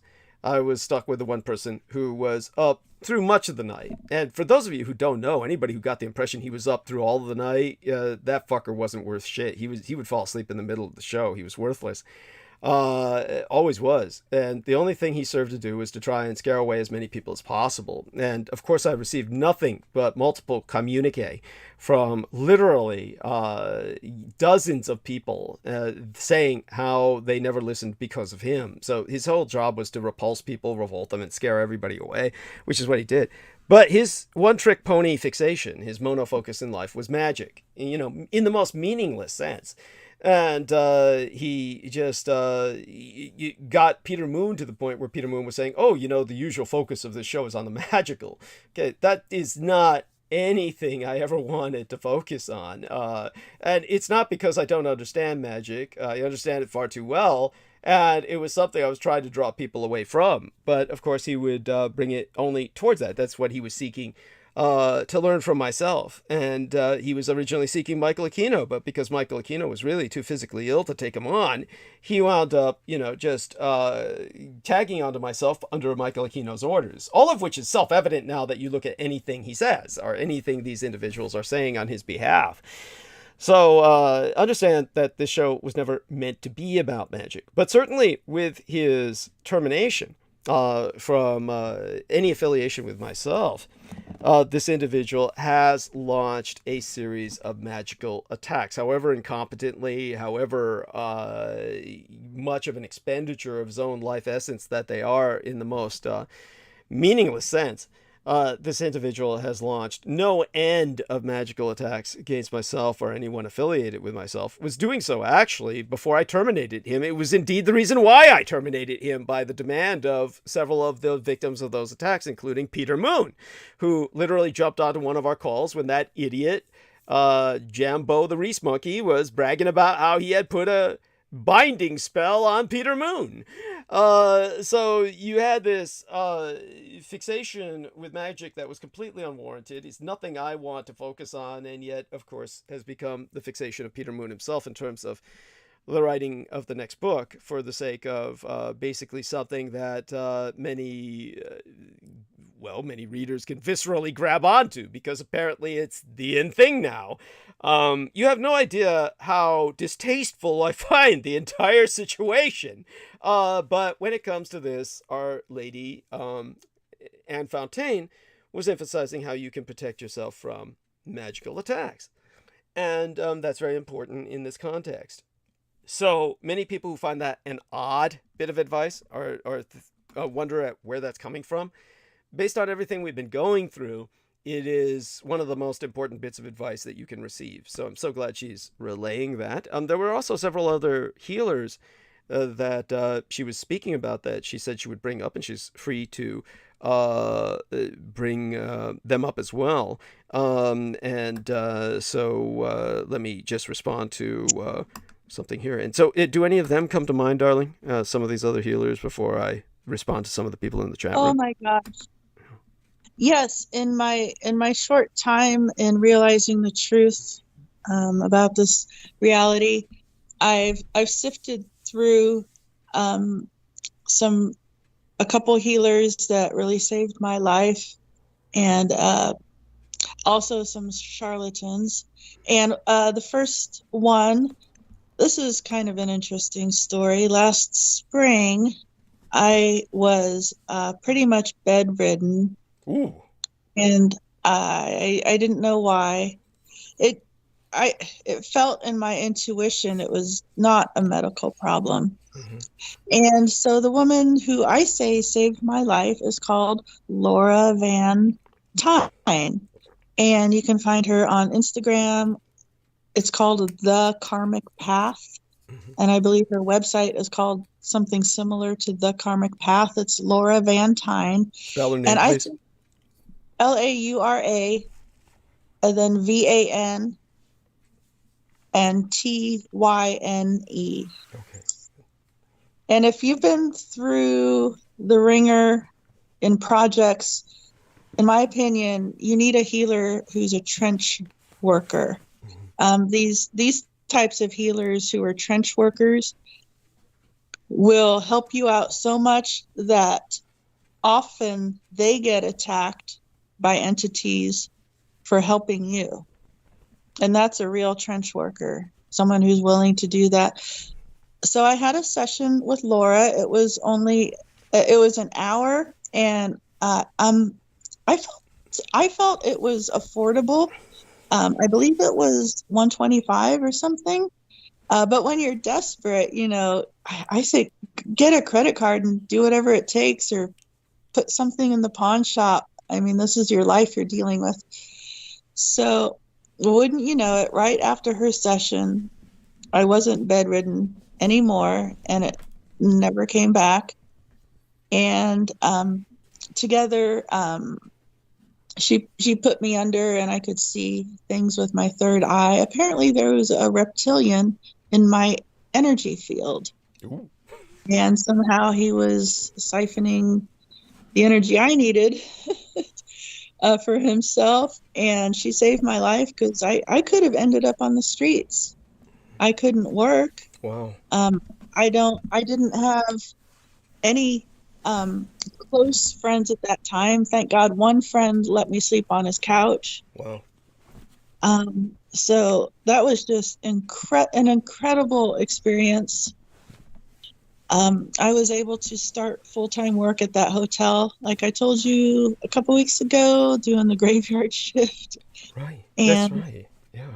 so yeah, she's the real deal. She's a trench worker, and along with Christopher S. Jacobs, who I also attribute to changing my timeline for what the bad guys had in mind. I attribute him for saving my life as well. That's wonderful. I mean, thank you for sharing that. If you now, is he someone who is seeking contact? Are people reaching out to him for help or whatnot? You can spell out his name too, so that people can reach. If he's running a kind of business of this sort of thing, like the other lady, the Madame Time is, Tyne, Tyne. So you can feel free to give out whatever contacts that they have that they. Yeah, it's Christopher spelled normally S and Jacobs Jacobs. I forget if it's a .com or what, but their website is called The Lifting, and then LIFTING, The Lifting. Mm-hmm. So if you put both his first name and that in the search engine and in YouTube, they will come up. They actually have like 5 years worth of videos on YouTube that are beyond fascinating. And yeah, that's another trench worker, a healer who's not afraid to get their hands dirty, not afraid to battle demonic entities, cut their heads off, do what it takes. Wonderful. Now, again, I have someone asking me, what was the name of that healer? So let me get both of them down. The lady is, again, full name, please. You don't need to spell it. Full name was what? Laura Van Tyne. Laura Van Tyne, and the gentleman. And her website is The Karmic Path. Okay. Gentleman is, and let me write down the Karmic Path. Yeah, so let me write down the Karmic Path, all one word, so that people know where to go. Karmic Path,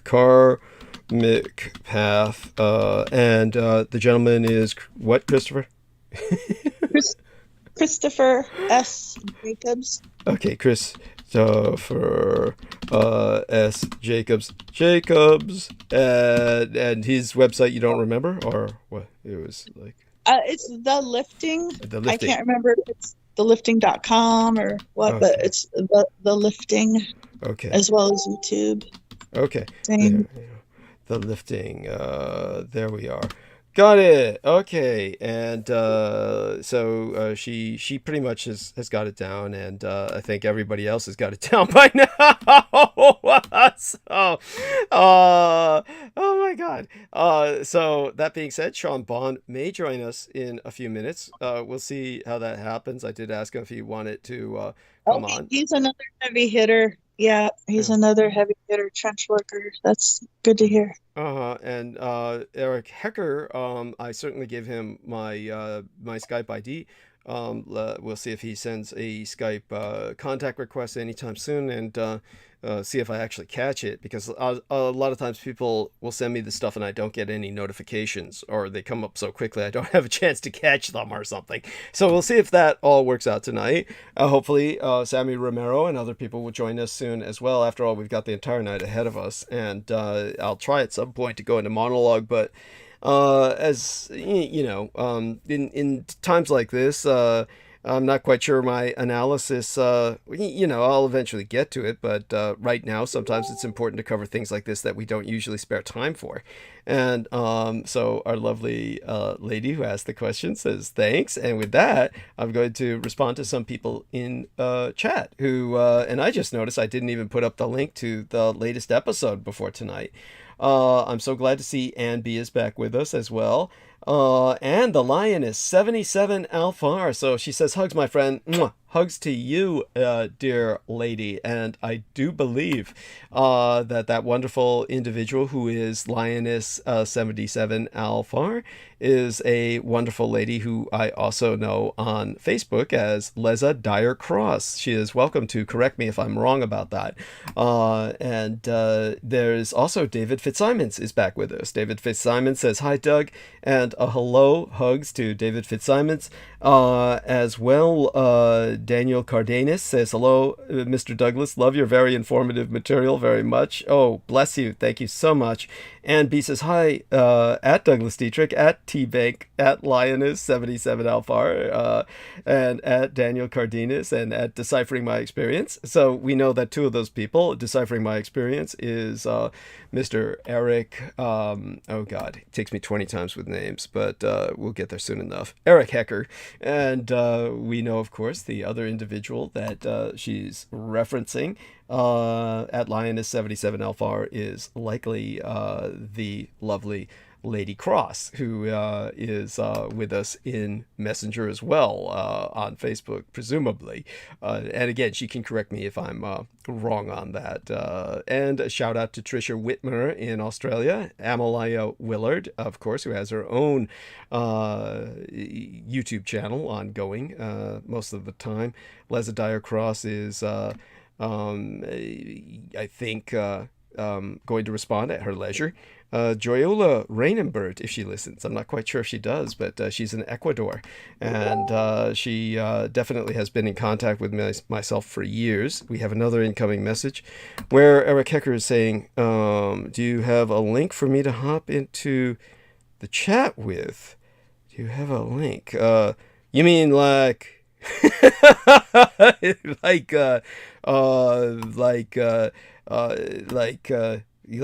I'm not quite sure. You're in the chat, so I'm not quite sure. It's just Douglas Dietrich 1 is basically the Skype ID. I'm not quite sure what else to give him. So if he wants to, he's in the chat, but with the text, if he's talking about Skype text, I could ask him what is your Skype ID? May I ask what your Skype ID is? Your Skype ID is okay, there we are. And that being said, let's see now. Other people in the live stream that I want to respond to. The Ambi was saying hi at Peggy Wood. Oh yes, Amy Kumo, thank you so much. Shout out, by the way, to as well the lovely woman who has helped myself with care packages and so much else in the past. She has written me lately about Kleepot, and for those of you who don't know, that is another spelling for the Kleepoth, Clarice Claudette, and she's welcome to let me know if she's sent in, if she wants to come on. All she needs to do is say in chat, I want to come on, and I'll give her a call, because I've got her Skype ID. And again, cannot overemphasize, without the help of people donating what they can, $30 from KP, $25 from Eric Laystick, and of course a full $400 from T-Tank Berry, I would not be able to survive. I'd be homeless. So incoming notifications, Peggy and Mirth, and shout out to both of these lovely ladies, as well as to Cami Swabi. And let's take a look again at Amy Kumo. What she was talking about was so important. Amy Kumo was speaking about toxic positivity from Esalen. So what you have from Esalen is the manifestation of toxic positivity, where, that's basically their idea of toxic positivity is that you could do anything you want to other people because they all bring it on themselves and they all deserve it. That's basically what their angle is. This is like the kind of phenomenon that led to every man for himself during the yuppie baby boom, investment bankers plunder of our economy. So Ann B brings up, my father used to be in the CIA We kept having to move from state to state because he quit when he wasn't supposed to. I have had the same people show up in completely different places I go to and follow me around. I know it's not coincidence, but I have no idea who they are. Same people meaning the same people each week or month show up at the same places I go to at the exact same time I'm there, and even at new places I go to. That sounds horrible, and I'm certain it's something that has been experienced by every targeted individual. SCCC says greetings. So greetings, hugs to SCCC. And MB was saying, I feel there's good energy that's meant for good and just as powerful, if not more so, than black magic. I'm writing a book in chat. Laugh out loud. Sorry. No, that's fine. And SCCC says, I'd like to donate a PlayStation 5 to Douglas' channel, assuming he enjoys video games. I'm not quite sure about that. I wouldn't know what to do with it. I'd probably wind up giving it to somebody else. I have no idea what to do with that. I have, when I was young, I would love to have been exposed to all that, but no, I was denied all of that when I was a child.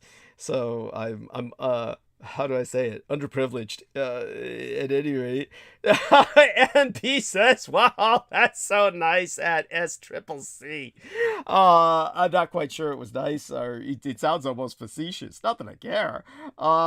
It's a welcome enough comment at any rate. And of course, so there we are. Everybody is now responded to. We've kind of covered everybody. All of that being said, I'm going to turn to Anne Fontaine to hold us while we check around for other people who might potentially join. And eventually I'll try and understand what Eric Hecker is trying to communicate with, which I don't understand just yet. Sean Bond, of course, we'll see if he actually follows through on that. Other than that, I had this incredible exchange earlier with an engineer who was noticing that the timeline, of course, did not match with myself as an individual because, of course, I was gifted this timeline by Sora Aoi, who's probably the most famous actress in Japan because she's a pornographic actress, and the porn seems to circulate almost universally, whereas any other kind of cultural offer from Japan does not. Let's put it this way: no matter who you are, whatever your culture is, it's probably likely your porn's going to be distributed a lot more evenly across the world than almost anything else you have to offer. So I guess we could call that kind of a universal cultural exchange. But he noticed, of course, that her timeline, which she had gifted to myself, was not really matching what I was presenting about myself. And he was saying he was very detail oriented, and so I had an exchange of communications with him. I'm not quite sure if he wants his name shouted out, but a shout out to him. He knows who he is if he's listening.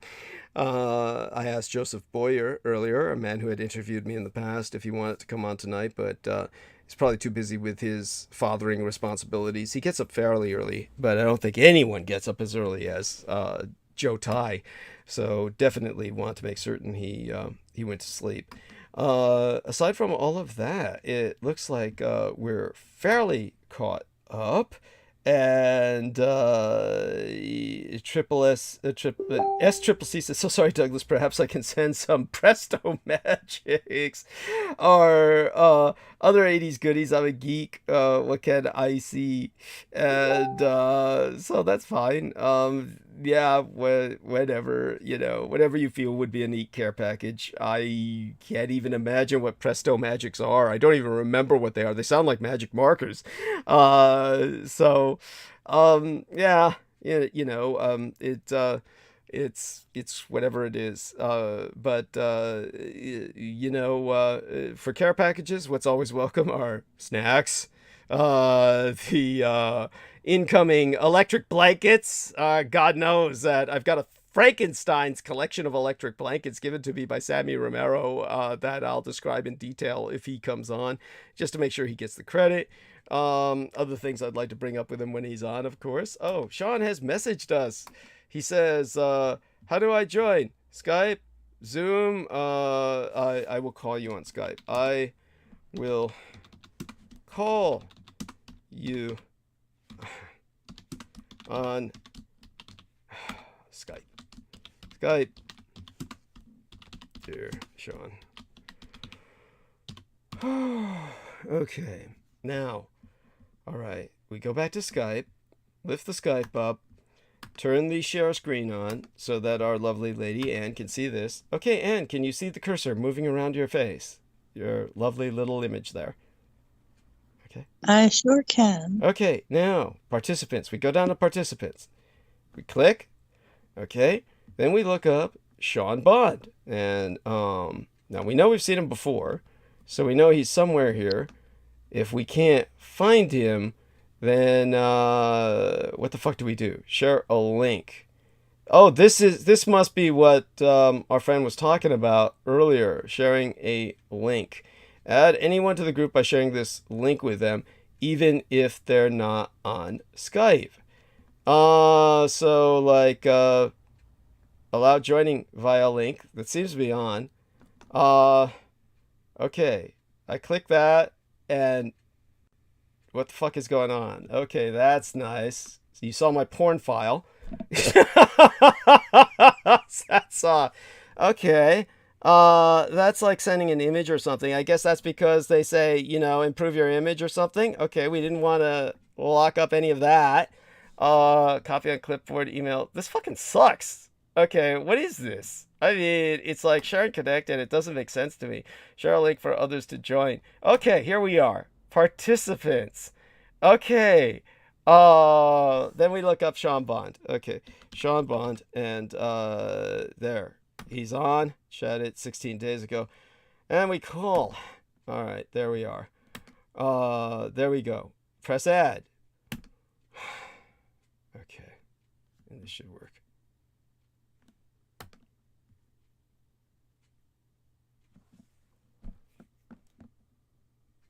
This is so exciting.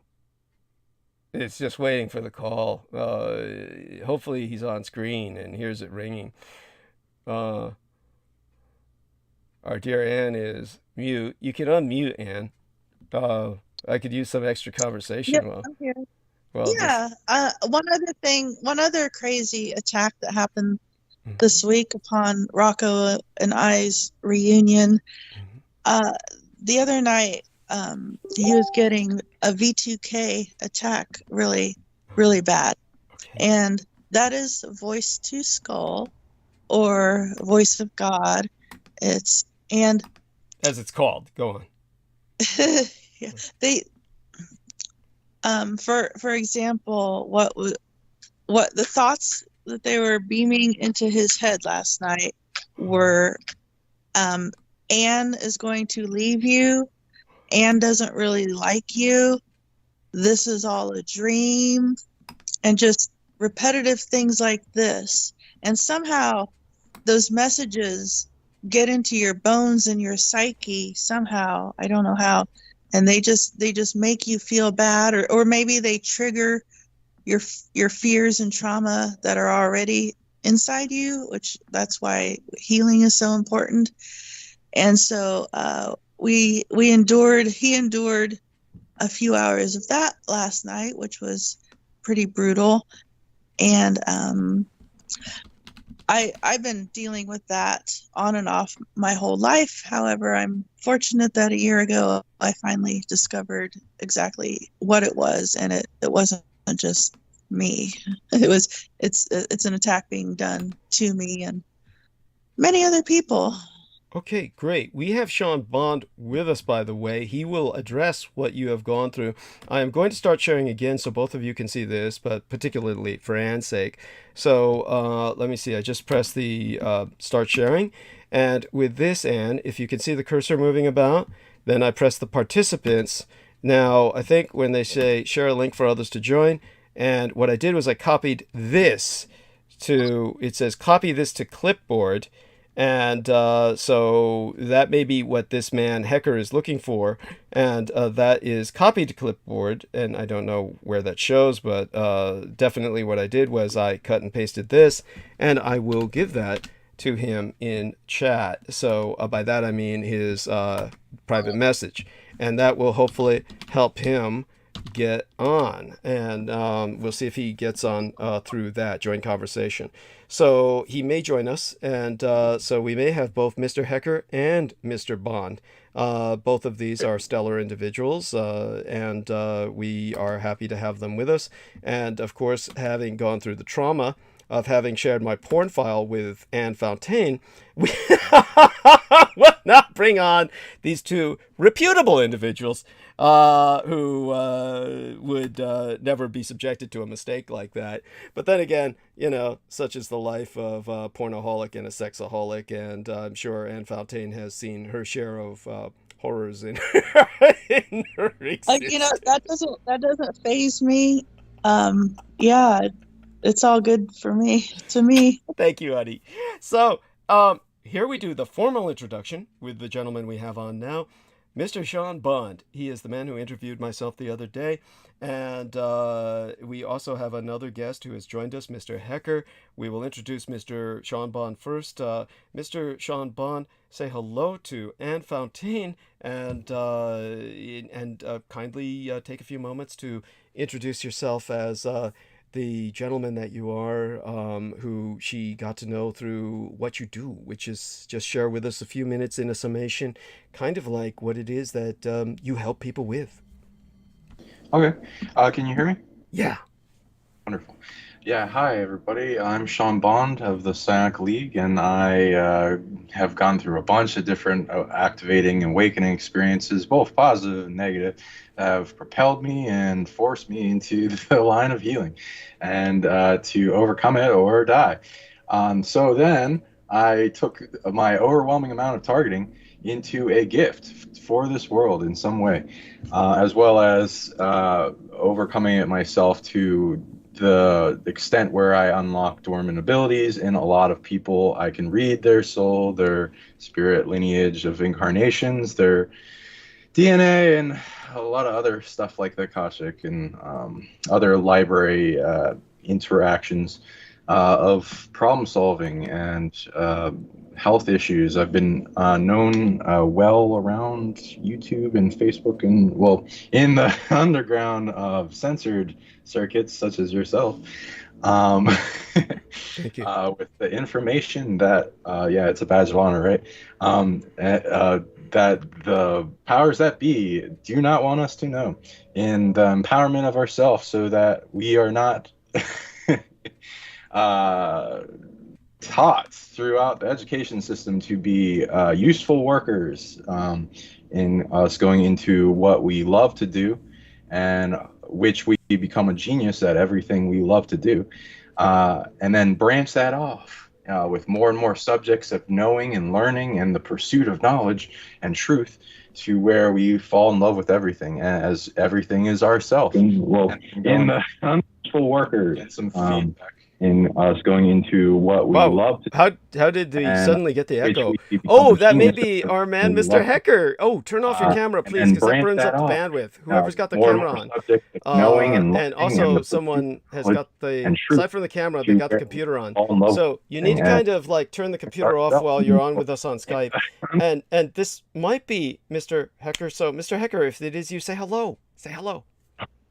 So sorry, I was having some audio issues here connecting. You guys hear me? Yes, we do. And Mr. Bond has just introduced himself, and it was wonderful. Very coherent, very comprehensive. How about yourself, sir?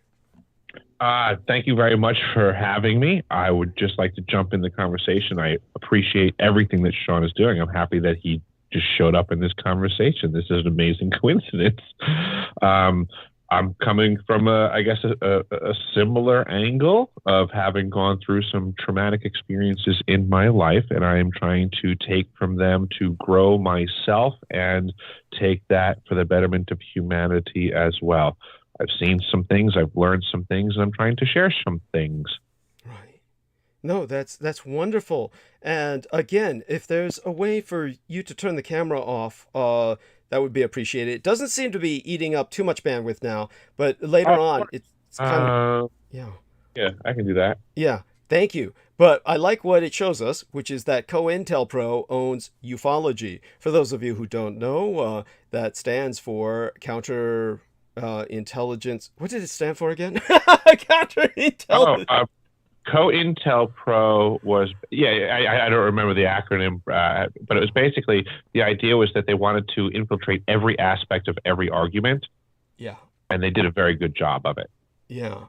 Thank you. And it's definitely out there. And so what they've done is, as we've seen from past people who were affiliated with myself, these people were actually part of that program. They were operating out of Canada, and Pavel Edward was one of them. The other one was the Polish lady with the very unpronounceable name, Maria Agnieszka, basically. And so they would just show up in any UFO forums and basically start sowing confusion. So that was a clear example of this. So they have been affiliated even with my program, just got themselves glommed in as quote unquote volunteers. And so Mr. Hecker and Mr. Bond have had a chance to introduce themselves, but neither one of them has had a chance to formally introduce themselves to Anne Fontaine. So if both of you gentlemen would do that, say hi to Anne here, and let's test if everyone can hear each other directly. Hello, how are you doing? Hello, Sean. I actually had a session with you last spring, so thanks again for that. Yes, thank you for coming and sharing your essence and being of who you are now more out in public. Wonderful to see you growing. What have you been up to? I have gone through a quantum leap, it seems, this past week. Yes, thank you. Thanks for noticing. Wow. Yeah. How about Mr. Hecker? Introduce yourself to Anne Fontaine, if you would be so kind. Hey, Anne, how you doing? Long time no see. I do remember meeting you at the event in Vegas. That was quite an interesting event to see, I guess, the pros and cons of how these conventions can work. But it was nice to meet you, and I appreciate the kind words that you had for me at the front end of this conversation. I really appreciate that. Oh, you're welcome. You deserve it. Wonderful. Yes. And obviously, both of you men have really earned your experience. And I know that Sean Bond has been through some experiences that just sounded horrible. I mean, from the way he described them in the past, like 1,000 years in some kind of horrible dimensional hell or something like that. Well, thank you for taking note about that. Yeah. Oh my God, it sounded just insufferable. You're welcome, of course, to share such. And Mr. Hecker, apparently your experience in Antarctica exposed you to some fairly sinister technologies. Now, Anne felt she was not able to do justice to them, and I'm sure there's no way to do justice to the interdimensional or extra-dimensional hell that our man Sean Bond was in. And for those of you who don't know, Bond is his real name, and his parents named him Sean after Sean Connery. So that's has to have been a burden. It's in the algorithm. It's really hard to get known, but because of all the Bond videos and oh God, that searches, sucks. But yeah. Oh my God. So it's okay for like meeting people like, oh, my name is Bond, Sean Bond. Yes. But that gets old, of course. So I don't know what to do with it. But people bring it up a lot. Yeah. Definitely, it's got to be a factor that just impacts you every day. So I'd like to start with Mr. Hecker explaining a little bit about these sinister technologies, because it sounded like, from what Anne described, they might have been used to basically increase the surveillance state or something like that. And then we'll go to Mr. Bond, who will describe whatever he wishes to describe, but I would like him to start with that extra-dimensional hell he was trapped in for a while, just for the sake of the morbid interest in that. But Mr. Hecker, yes, these technologies, apparently you were speaking of them when Anne met you.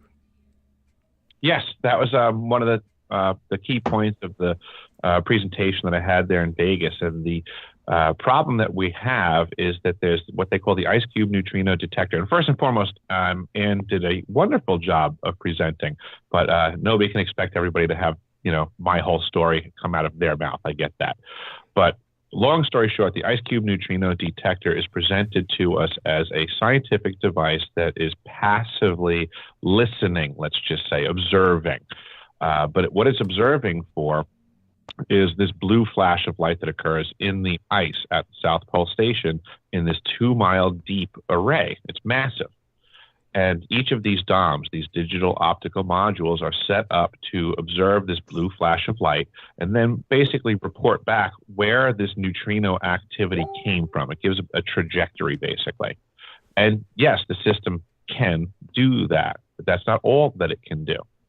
Each of these DOMs, which there's 5,160 of these DOMs embedded in the ice, in coincidentally a sacred geometrical pattern, the hexagon shape, and they can be transmitting at up to 2,047 volts per DOM, which basically makes this the largest phased array antenna on the face of the Earth that I could find.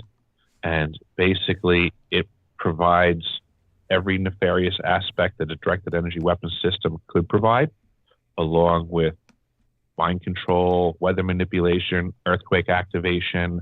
I've provided documentation that it is for interstellar communications, because the first problem we have when we have off-planet fleets is how do we communicate with them? And I'm showing the world that this is what this facility can do, that there's more going on down there and all over the face of the Earth. This is just one facility that I've been to, that I've provided paperwork for. I'm challenging the rest of the world that is in all these other remote, nefarious locations to just figure out what you're really up to. Break down the walls of compartmentalization and let the world know what's really going on. That's, there's a lot of veils and shadows and secrets going on this planet that most people are not paying attention to because they're just average Joe mortgage payer who's, dazzled by the contemporary bread and circuses of the modern day Rome. Yeah, absolutely. All of this is profound, and somehow it's relevant to each the other, as everything in the universe is.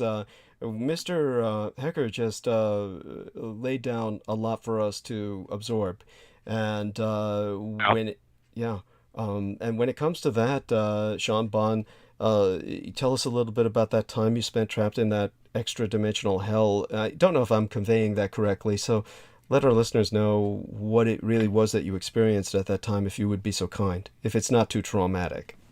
Oh yeah, sure, I can totally do that.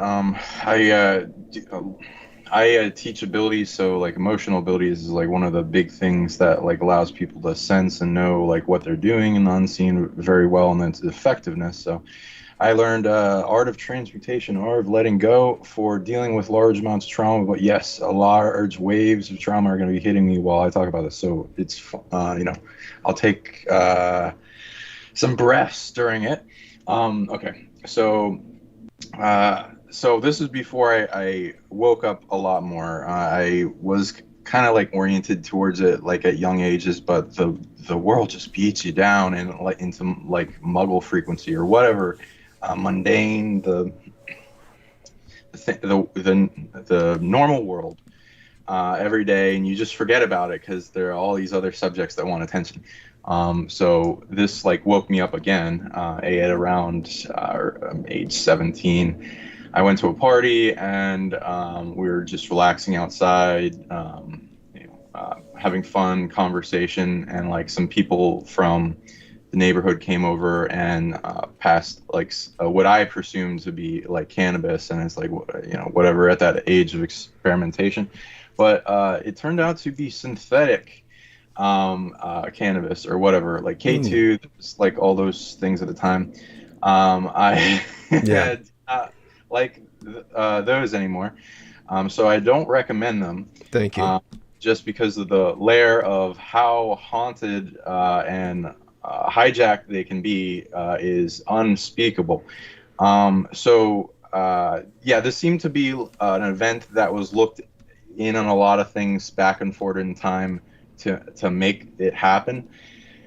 So there's also some light chess moves to it, but I have like, you can like, to organize it, there's like 3 frames of my being to pay attention to what my body was going through, what my conscious mind was going through, and then all these fractured parts of myself that were being created and they all be into some interesting spatial time physics of like a simulated reality of multiple spectrums for various purposes to mine me of abilities and cause large amounts of emotions, keep me suppressed within the prison for as long as time, if like never escaping. Some of the beings I read into is what were their plan against me. I also surmise that a bunch of people are going through this same thing on the planet. Sorry, I'm dealing with a lot of emotion. It's so I don't know how many, but I've at least know that you can get into it in a drug experience. So I'm sure there's a few different haunted drugs that, and depending on who you're doing with them, environment that can like initiate this, and it's really bad. Mine was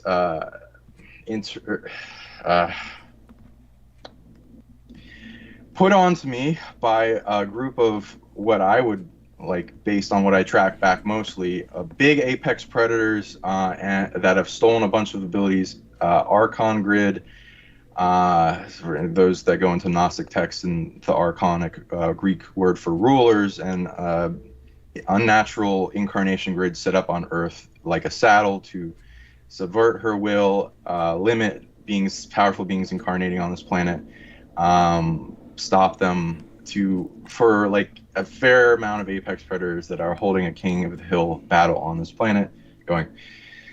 So my body, like as soon as I took the hit, I don't know what happened, what was going on with my body, but like maybe passed out. I have no conscious awareness of what it was going on with it or control over it. I ended up in another room by the time I came back into my body, and a lot of people were like talking to me, telling me if I was all right or something, and then they took me home.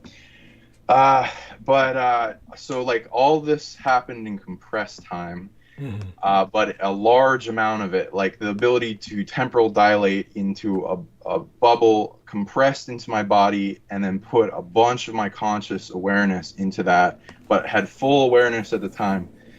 So there's two more layers. One was as if I was, for my conscious mind, was as if I was put into a very dark, pitch black room, like void, kind of like made of a few other things and like mental constructs and energy as I scanned it that are big and ancient in authority. It appears that the prison that was put around me was something that was stolen from an really ancient pre-multiversal version of me, and then stolen and then used for a bunch of negative purposes, and then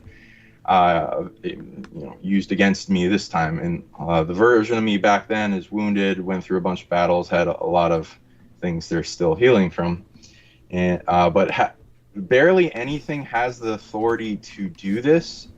So don't get too afraid of this concept happening unless you're really dumb with drugs. I don't and some I don't recommend at all, so don't. But that's very important. Thank you.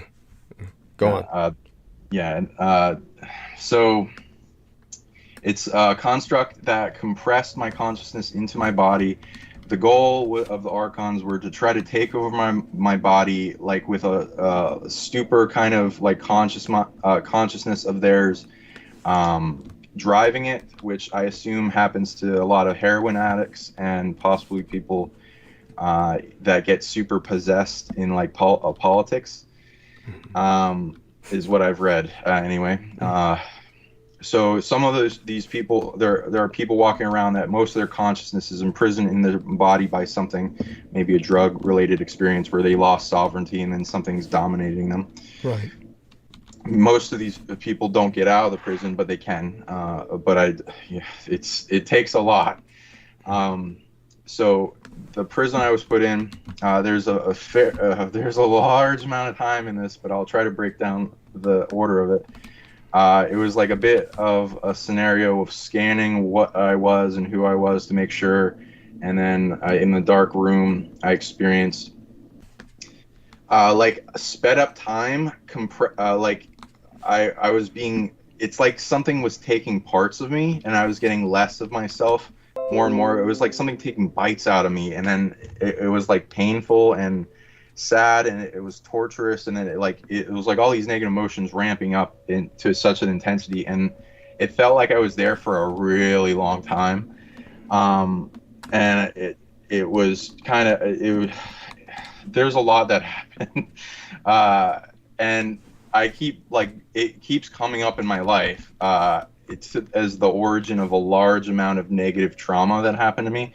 So I wish it didn't exist, and I don't want it to be there. But it keeps showing me it goes back to it, and to heal it, and lots of others. And so far, recently, it hasn't been coming up as much because I did a lot of work on it, but it went throughout my life, affecting it in all these different ways, and it brought with it wisdom, memory, and knowledge.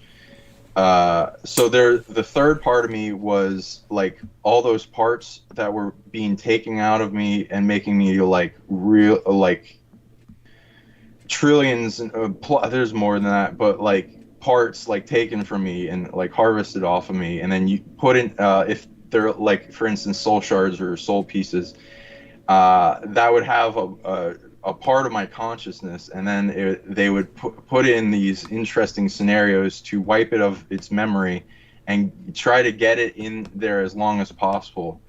The various purposes for this was to have me go through a bunch of traumatic experiences emotionally that would have like a story to them, because some of them, most of them, mimicked my life as if I wasn't in the prison, and got me to forget where what the fuck was happening. Oh God. Mm-hmm. So okay. I want to thank you for that, and it takes a lot of courage to share that, and I really appreciate the fact that this brings you pain, but you're still going through it with us. Mr. Hecker, are you there? I am. Yes. Now, having heard that, there is something hauntingly familiar with Mr. Bond's experience and the challenges you yourself were dealing with in terms of what you were exposed to. Now, what Mr. Hecker brought up in Antarctica, the blue light that he saw, the first thing that came to my mind was Cherenkov radiation. I'm not saying that's what it was at all, but that's the first thing that came to my mind. I do want people to understand that the way that I introduced Cherenkov radiation as a concept to the public was when I was talking about the demon core that was being used in the atomic bomb. And the one thing that people can understand by purchasing my book and reading it, The Roswell Deception, subtitled The Demystification of World War II by myself, Douglas Dietrich, and my co-author, Peter Moon, you will get the barest understanding of just how irresponsible the people at the Manhattan Project were. These were not people with any sense of real scientific responsibility. These were people who were basically louts, who were acting like children with extremely advanced technology that was something they should never have been gifted to toy with. And a great example is the man who wrote the book titled Nowhere to Run, and that is required reading. This was a medical doctor who was assigned to Los Alamos and then the subsequent nuclear tests throughout the Pacific, many of which my late and sainted sire, the man who raised and guided me, George Joseph Henry Dietrich, Chief Petty Officer of the United States Navy, participated in under orders and was exposed to serious radioactive levels himself, which very likely sterilized him. This was an individual who saw his own degree of radiation, but he never directly saw Cherenkov radiation. That's something that, as I pointed out, the scientists at Los Alamos saw when a particular idiot who was portrayed as a hero, where the demon core was kind of like rolling together, and he inserted his hand to stop the parts from meeting because otherwise the bomb was going to blow.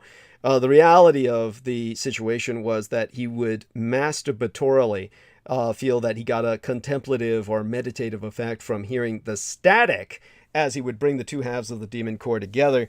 And one time he brought them too close together while he was in his version of some sort of masturbatory meditation there.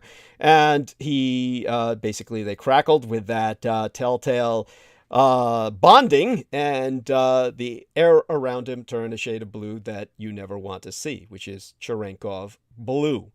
So this type of radiation is named after its discoverer, Pavel Cherenkov, and it's one of those physics effects that was first noted experimentally before it was ever predicted, was displayed by the idiot I just described, whose name I don't even bother to remember. If you look up movies on the Manhattan Project, he'll be portrayed as the quote-unquote hero who prevented the Demon Core halves from getting together when he's actually the guy who brought them together in the first place in the most irresponsible manner.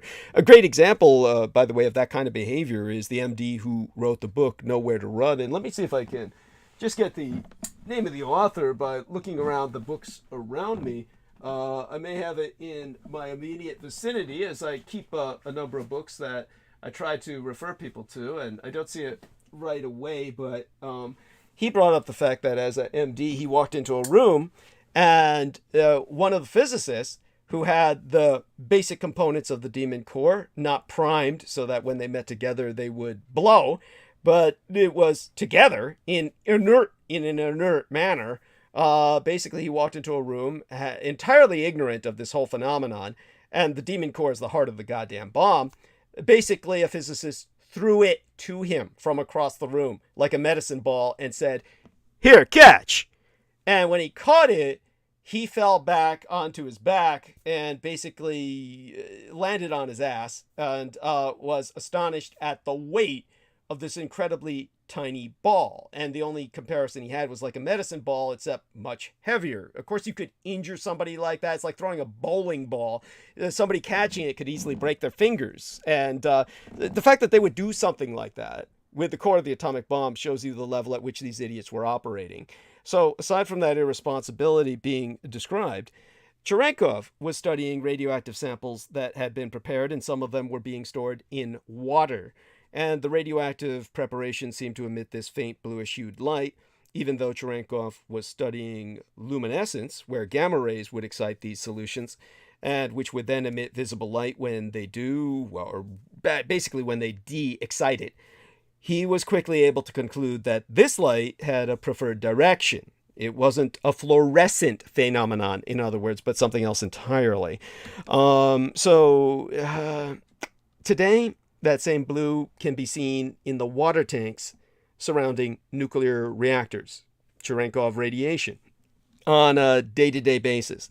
Now, when you have a very fast particle moving through a medium, that particle will generally be charged, and the medium itself is made up of positive or atomic nuclei, and negative are electrons, negative charges, which would be electrons. And the charged particle, as it travels through this medium, has a chance of colliding with one of the particles in there. But since atoms are mostly empty space, the odds of a collision are relatively low, at least over short distances.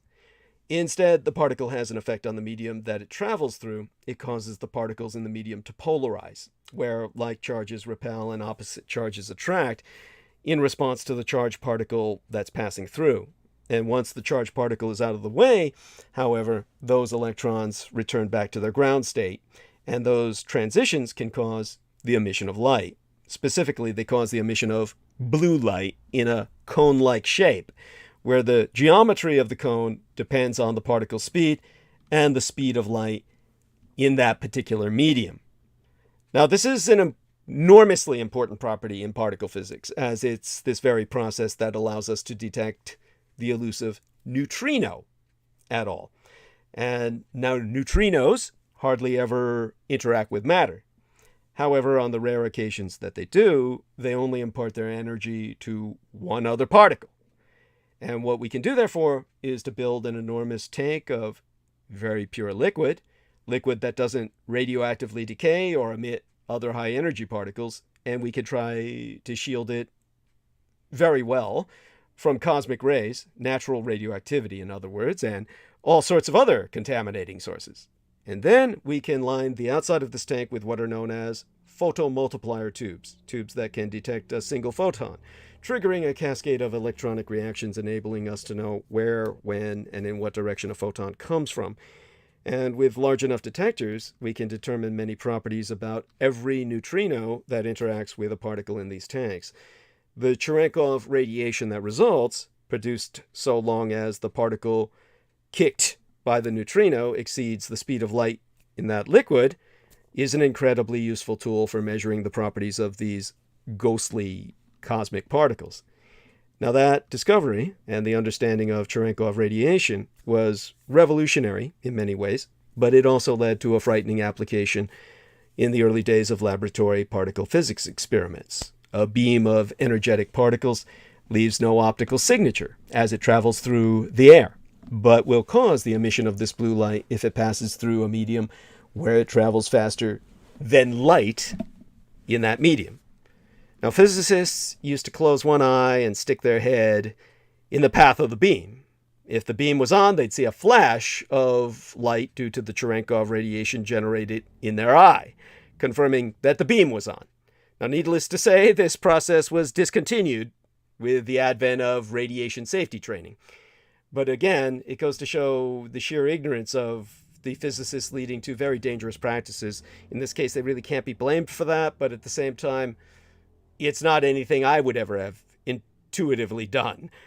Still, despite all the advances that have occurred in physics over the intervening generations, the only way we know of to beat the speed of light is to find yourself in a medium where you can slow that light down.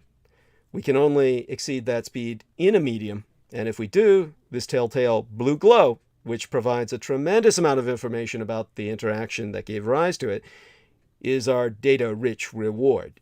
So until warp drive or tachyons become a reality, the Cherenkov glow is the number one way to go. And what I think of when I hear about this ice cube that our man Mr. Hecker was referencing, well, I think about the fact that basically you can't beat the speed of light in a vacuum, but because particles move slower than light in a vacuum, but faster than light in the medium that they enter, and they're actually breaking the speed of light. So this is the one and only real physical way that particles can exceed the speed of light. They can't ever exceed the speed of light in a vacuum, but can exceed it in a medium. And that's when they emit the Cherenkov radiation in the blue light spectrum. So when it comes to the kind of medium that they usually try to attempt this in, it's usually in something that looks a lot like an ice cube. It's basically something that is, oh God, how do I describe it? From what I saw back when I was involved with the Department of Defense, and we had all of the defense contractors who were attempting to basically commit to things that no man was ever meant to know. Basically, they had a special name for it that I'm struggling to remember. But basically, it was a kind of a cube. And so when I think about that cube that they were trying to work with, something that, of course, was then via their activities converted into something like a hypercube. It reminds me of this kind of nano ice cube or the like that Mr. Hecker was encountering. So based on what I've contextualized, I don't know if any of that was applicable to what you encountered, but perhaps you can, Mr. Hecker, take what I've given you and disambiguate whatever was not relevant and whatever might be relevant to the technology that you were exposed to. Take it away. I'll clarify first and foremost, it absolutely was the Cherenkov blue light flash that they were looking for specifically. So there's no doubt about it. That was what they were looking for. When that neutrino contacted the nucleus, you get the blue flash, and then you get a muon, which is also measurable officially. Not necessarily saying that this technology could also do that. They were looking for the blue flash, but effectively there's also a muon being generated at that moment. Incredible. Yeah, there's a lot going on with this science, but that's again, that's as presented, right? So this is all the presented science. I'm not really trying to talk to the world about the science that the NSF is funding as presented. I'm trying to discuss what this stuff's alternatively. So I appreciate that we may not have a way to explain to the world how things can and absolutely do move beyond the speed of light, but they do. Just like nobody can explain to the world with great precision right now how we have like this consciousness or spirit within us, but we do. Yes, right? Thank you. And before we return back to Sean Bond with that spirit bit, I do want to let Sammy Romero, I know he's there and I so appreciate he's there. Sammy, do say hi to everyone. Let's see if his mic works, so to speak. And if Sammy can't get off the mute, what I will tell people, what I remember is a calcite crystal. Hello, there everybody. we are. So Sammy, do say hello to everybody and hello. Hi, everybody. Yeah. And thank you so much for joining us. Sammy Romero, of course, works with the Cathay Pacific Airlines, and they are based out of Hong Kong, and they've been going through enormous pressures with everything that has happened with the recent communization under mainland China. So, Sammy, I hope everything's going well with you this night. How are things going? Smoothly? Great. I'm just doing chores, washing dishes, and trying to tidy up before the missus gets back home. You're at home. Yes, I'm playing house husband today. So yeah, you know how it is. Oh, that's why your audio is so good. That's why there's none of the gates of hell sound effects in the background. Oh, delightful. Right. So, anyhow, so glad you're with us. Okay, do me a favor, go back on mute for now, and we'll play around with Mr. Hecker and Mr. Bond for a little bit, and then hopefully you can kind of take over as the host between these two gentlemen and Anne as the hostess while I make myself some tea in a matter of about 10 or 15 minutes, okay? Hey, it's no problem. Wonderful. So, Mr. Hecker, before we go back to Mr. Bond and his extra-dimensional imprisonment and the hell that he went through, and kind of like, I don't want to concentrate on that because he already explained that, but kind of like put that in the context of these kinds of traumatic exposures to things we weren't meant to see. What I remember was a calcite crystal that was struck with lasers operating at 445 nanometers. Fluorescing and displaying properties of what they would call birefringence.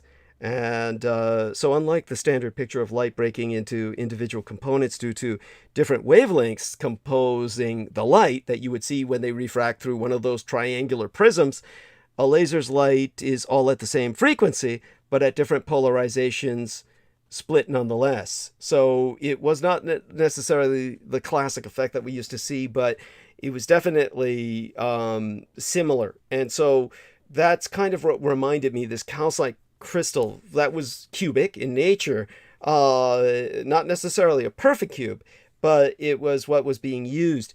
That kind of reminded me of this ice cube. Now, was that like a real ice cube or just a term they were using for something else like this calcite crystal? If you could perhaps clarify that for us and give us some more detail.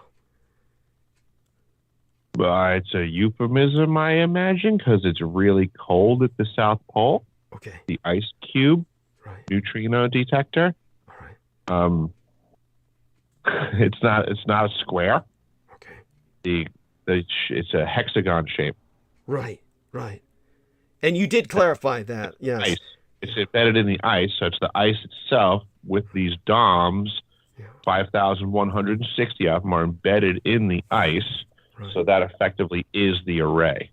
Right. Now, when it comes to something like Rocco was experiencing with his voice-to-skull technology or voice of God technology, and you're talking about this incredible array that's down there in Antarctica, one of the largest, if not the largest in the world, is that something that could impact men's minds, generate the Absolutely. It could, yes. could it conceivably generate the kind of torments that our man Sean Bond felt? Absolutely. Okay, great. So it's a directed energy weapon, and what the world needs to start doing is raising their understanding of what that means. It's not like an old-fashioned gun, like where you pull the trigger and a thing happens. We now have greater technologies. So what this technology down at the South Pole Station does is anything they want it to do to you, the public, right? What I'm letting people know is that they've been lied to. It's not like this thing's a radio that's just, a receiver. It's not just receiving. That's what it's being presented to the world as, and that's the lie. It transmits, and it transmits a lot. So the next question should be, from the voice of the public, should be going, well, what does that mean, it transmits? And then everything on the list of what it means should be now discussed by the general public. Mind control is one of them. Earthquake manufacturing is one of them. Interstellar communications at greater than light speed is one of them. Now, by the way, just so people understand the importance of that, people think of interstellar travel in terms of starships. And of course, if we were left with nothing but starships, think about the Age of Discovery. Well, most of you can't think about the Age of Discovery because you're historically ignorant, but the word for it is ehisterate, which is the historical equivalency of illiterate, or enumerate, which would be the numerical equivalent of illiterate. So since most people are ehisterate, which is no fault of your own, the problem is most of you don't have any comprehension of what the Age of Discovery was like. But for the Europeans, imagine the horrible challenge of trying to maintain an empire as the Spanish and the Portuguese originally did, where everything is at the speed of sail. When everything is at the speed of a sailing ship, you're talking about months between communications. So if we were trying to maintain an interstellar empire, even going at the speed of light, and the closest star, Alpha Centauri, is 4 light years away, we're talking about communications every 4 years. If we're using something equivalent to radio, we would be using something that would be the light equivalent thereof. People would be tuning into light as opposed to radio waves. And that's just unacceptable. It's you cannot function. So empires cannot function. They would need faster than light communication. So what Mr. Hecker is describing is FTL, or faster than light communications, FTLC, which would be the key towards maintaining an interstellar empire. So this brings us into Stargate territory. And with that, before we turn back to Mr. Bond, what would you say about Stargate? And if people are trying to grasp the importance of this, that would probably be the closest parallel that they would have to a popular culture lever, which are a platform which they could grasp some concept of the importance of what you're disclosing. Does that make sense? Could you work with that? Kind of give us some analogies or parallels? If they haven't knocked him off. Holy shit. Mr. Hecker, are you there? Good. I am here, but I wasn't paying that much attention to the question because I was presuming Sean was going to answer. I was just saying that, okay. So I was pointing out the Age of Sail and the Age of Discovery, just how at that point in history, communications made it very difficult to maintain an empire because they were months apart based on how fast a sailing ship could go. Therefore, an interstellar empire would be light years apart, and our closest star, Alpha Centauri, is 4 light years away, so communications would be about 4 years apart. That's simply untenable for maintenance of an interstellar empire. So for a spacefaring empire to be able to function, you would need not only either time travel to meet at specific times, not just places, but literally specific times that ships could rendezvous in. You would also need, or in its place of time travel, you would need faster than light communications, FTLC, or faster than light communications, which is basically all the above. I agree with 1,000%, sir. Yeah. This is kind of what I'm screaming from the mountaintops to the rest of the world. What you're saying is what I'm saying, but I've located it. Yes. I've provided the information to say I found it. Yeah. And so what I'm pointing out is to enable the public to understand the importance of what you're exposing. What I'm pointing out is that most people are ehistory, which would be the historical equivalent of illiterate, or enumerate would be the numerical equivalent of illiterate. So if people I like your use of the English language, similar to how the Germans use it, where they take other parts of words and things. Yeah, yeah. And make new words. I like it. I can follow where you're going with stuff. Thank you. So if people are ehistory and they don't understand how slow communications make empires hard to maintain, the closest concept that they may have to faster than light communications that's popularly accessible would be Stargate, the Stargate franchise. So I was hoping maybe you could use that as kind of a parallel to make what you've discovered more accessible to people in terms of its importance. Is there anything that brings us into a similar scenario to that you saw? That was challenging for me because this is part of my confusion, yet my understanding. My whole situation from the onset of going public has been deciphering my experience, because I'm trying to get my own past dialed into my current to help out my future. But that seems to be something that the U.S. government has been trying to do with me since I was a little kid. So I'm a little bit more intimately familiar with these programs like Stargate. There was a library in my school where I got brought to and was doing, the Monroe Institute, Itzhak Bentov, system that the CIA was functioning at the time on children. So I guess. So you're basically a targeted individual. You're basically a TO. Absolutely. Yeah, absolutely. From day one, from the womb to the tomb is a functional saying in these programs. Yeah. Thank you. I mean, that takes courage to share, and I appreciate your sharing that. So I will, Sean, can you help Mr. Hecker express some of what he's been through? He's obviously been targeted, and do you feel that you're targeted, or that what happened to you was simply because you took some real bad dope? I mean, so share with us, Mr. Bond, where you come from with this. I mean, obviously you work with targeted individuals, but do you feel you're one yourself? And maybe you can help Mr. Hecker kind of express some of what he's been exposed to, so that people will better understand what he has to share. Sure. I heal targeted individuals. One of my career things. I got well known for healing people's pain from a distance, like even live on air, and back pain and acute and chronic pain that have been plaguing them for years, and nothing else works, not even pain pills. So there's like an art to it in science. And when you've gone through a whole bunch of pain to the point where nothing works and you can only try anything you can think of and come up with and tune into and download from parts of yourself that are good at it, and past life stuff, or tune into the records of pain is an energy, and it can overload people and all this kind of stuff. I also release all types of negative emotions, illness, suffering, the flame of suffering in people to quench out the positive emotions within them. A lot of people have like parts of themselves stolen and need to regain wholeness, or they make alters because they compartmentalize trauma from a period of time where they're going through it, and they need to push it down to save it for later to survive in the moment.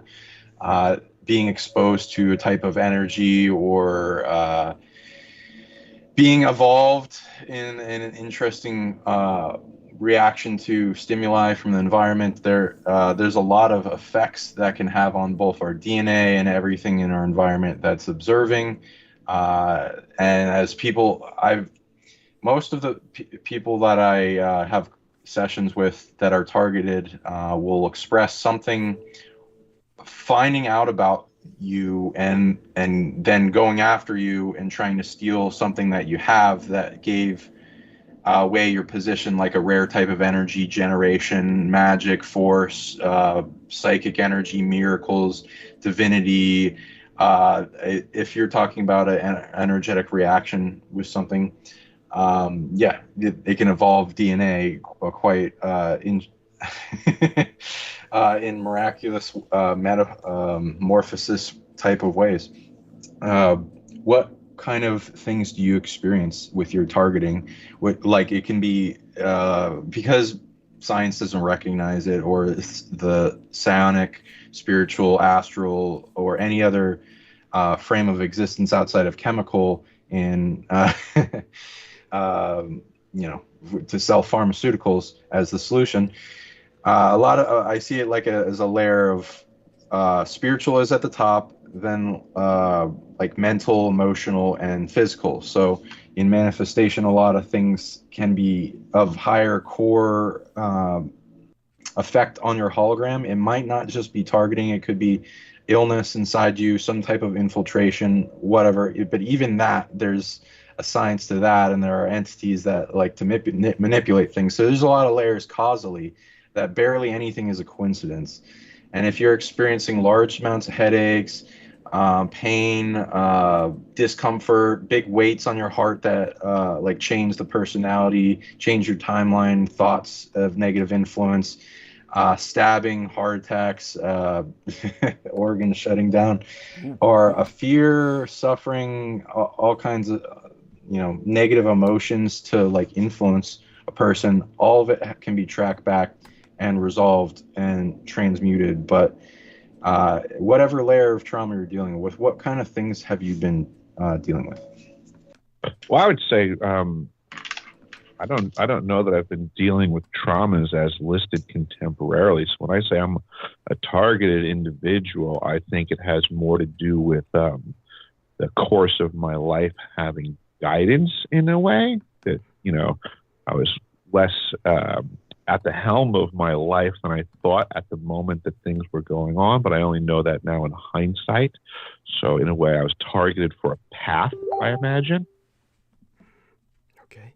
So somewhat guided. I'm so sorry. Go on, Sean. Was there, is it like physical targeting or spiritual targeting or like limitation? It could be just monitoring. All that kind of things, but that's. I would imagine I have a savage amount of monitoring going on. Okay. Who doesn't nowadays? That's the world that we're in contemporarily, and because of the things that I do, it would be ridiculous for me to think that I'm not on a bunch of watch lists. In that capacity of targeting and watch lists, and I totally have agency folks come and meet me as supposed supporters, and it's there's all kinds of wolves in sheep's clothing. Well, yeah, definitely. That's very stressful. And both of you gentlemen are being lauded by all of our listeners, of course, as profoundly interesting. And of course, we owe Anne Fontaine for both of you appearing. She really was the one who brought the both of you up and inspired me to invite you both on. And certainly, I'm going to ask Anne Fontaine to first make certain that she can coordinate with everyone. Anne, you're still with us? Say hi to Sammy, will you? I just want to test your audio here. Oh, hey there, Sammy. You can hear her, right, Sammy? I want to make sure that both of these can coordinate. Let's hear. He went mute, of course. And let's see if he can go. Yes, I can hear her. Yes. Oh, yes. Hi, Anne. Wonderful. Hi, Anne. How are you doing? So, basically, what... Oh, I'm sorry. Answer, Anne. I did. I'm good. Okay, great. So I'm hoping that as host and co-hostess, co-host and co-hostess, Anne and Sammy can help these two gentlemen bring out the best in each other. I think that both of them are going so well. I think that Mr. Bond, of course, has articulated how he helps people with these traumas that they have. The one thing I can say is that our dear Peggy in the chat room was saying, prayers for everyone, sending love to those who need it for healing. It certainly sounds like everyone involved tonight needs healing other than Sammy. It doesn't seem to be as afflicted as the rest of us. Until he started affiliating with myself, his life was pretty normal. Yes, if he only had the common sense, he and his twin brother to... Unfortunately, Doug, you're wrong, Doug. I probably know how to hide it like anybody else, but no, I've had my trials and tribulations Wonderful. I think, I mean, not wonderful, but go on. Yes. No, I've had my trials and tribulation. I think, well, from what I've seen from these two gentlemen here, very fascinating stuff, by the way. I think sometimes a wanting of information and to align yourself can also be a curse as well, because when it's available to you, it can break your paradigm in a sense of coping with what you thought you knew from what the reality is. And, talking about this technology you guys talking about with something faster than the speed of light, and this is just me. It makes me think of how much does the Third Reich actually know? Yes. And anybody's familiar with Doug's background, he's elaborated on what they knew, but to a certain extent. But this very fascinating stuff. Thank you. By the way, Douglas Marks says, hello, everyone, and God bless everyone. Stay vigilant. Thank you, Douglas Marks. Always appreciate your joining us. Psionic League, who I believe is, I think I know who that is, but I can't remember who it is. And Psionic League brought up John D. 007, thinking about Sean Bond, and of course the occult John D., who originally would sign himself as 007. That's where the term came from. Ian Fleming was aware of John D. as the man who established the modern intelligence networks that tend to operate worldwide today. He did so on behalf of the British Empire, of course, and he was someone who, his queen was fascinated with eyes, and so he would sign the 00 to represent eyes, and he had very striking eyes that she adored, so he would sign that 00 to remind her of his eyes, and then the 7, which was considered a lucky number, hence the term 007, which was later on appropriated by Ian Fleming for the James Bond series and or franchise. That being said, of course, the other people involved tonight are all very active. I don't notice, and Mirth Ling, of course. Hi, Mirth Ling. Mwah. Love you dearly. And of course, with that in mind, so all of you, so we're all equally traumatized or traumatized to a degree. I do want to let everyone know that I think that these gentlemen and this lady have a wonderful conversation to keep going. I'll try and get it started with Mr. Hecker kind of expressing a little bit about, he seems to feel guided as opposed to targeted. And since he brought up the technology and the fact that it's operating kind of like worldwide, I would ask him, just in the stage where we're at today in this incredible heat wave, which is covering the entire United States. And here in my golden state of California, we're dealing with just enormous, rapidly advancing wildfires. And it's the same state our man Sammy Romero is in. And these wildfires threaten the very viability of our state's ecology, if not its economy yet. And the wildfires are in the midst of a heat wave, which is exacerbating everything. But the heat wave, of course, is threatening the national grid. And of course, I have a tether in Texas through the lovely Crystal River, and who suffered horribly when the grid failed during the winter. And we have the grid now potentially failing during this heat wave that is, well, basically threatening the health of millions of Americans. So with that in mind, extreme heat, the threat of looming blackouts, putting the nation's power grid under special scrutiny, with many blaming the major transformation from traditional to renewable resources, quite falsely, on the reliability problems. What can you say that enormous grid down in Antarctica, does that impact this at all? Does that somehow impact our ability to communicate in terms of our grid or in terms of each other as people? If you could go into some of the nuances of this, I'll go mute and make myself some tea. I'll be back in about 10 to 15 minutes, and I'd like everybody else to kind of respond to what you have to share with us on that. So tell us a bit about whether what I'm saying has any veracity at all, and take it from there. Well, it just seems to me from my perspective that it would be a playing piece on the chessboard that all of these things are being wielded about. I'm just trying to let folks know that there's more going on. I'm certainly not an expert on every frequency, dial, or thing that's attempting to be suggested today. That would be silly. It almost appears like I'm being asked too much. It appears the information that I'm presenting isn't pertinent enough. So I'll try to think of something more important than stating there's a mind control device located at the South Pole Station that nobody else is paying attention to. It also seems to be able to generate earthquakes and control the weather. I believe there's other factions that have other devices that are very similar to these. I believe there's a modern type of warfare going on about all of you that you don't even know, because nobody's defined to you what the new weapons are. Nobody's told you where the front line is. Nobody's let you know that the fight's going on. And we're all being distracted by other BS conversations. I think that's important. I think that's stunning. So you're speaking about weather warfare is ongoing.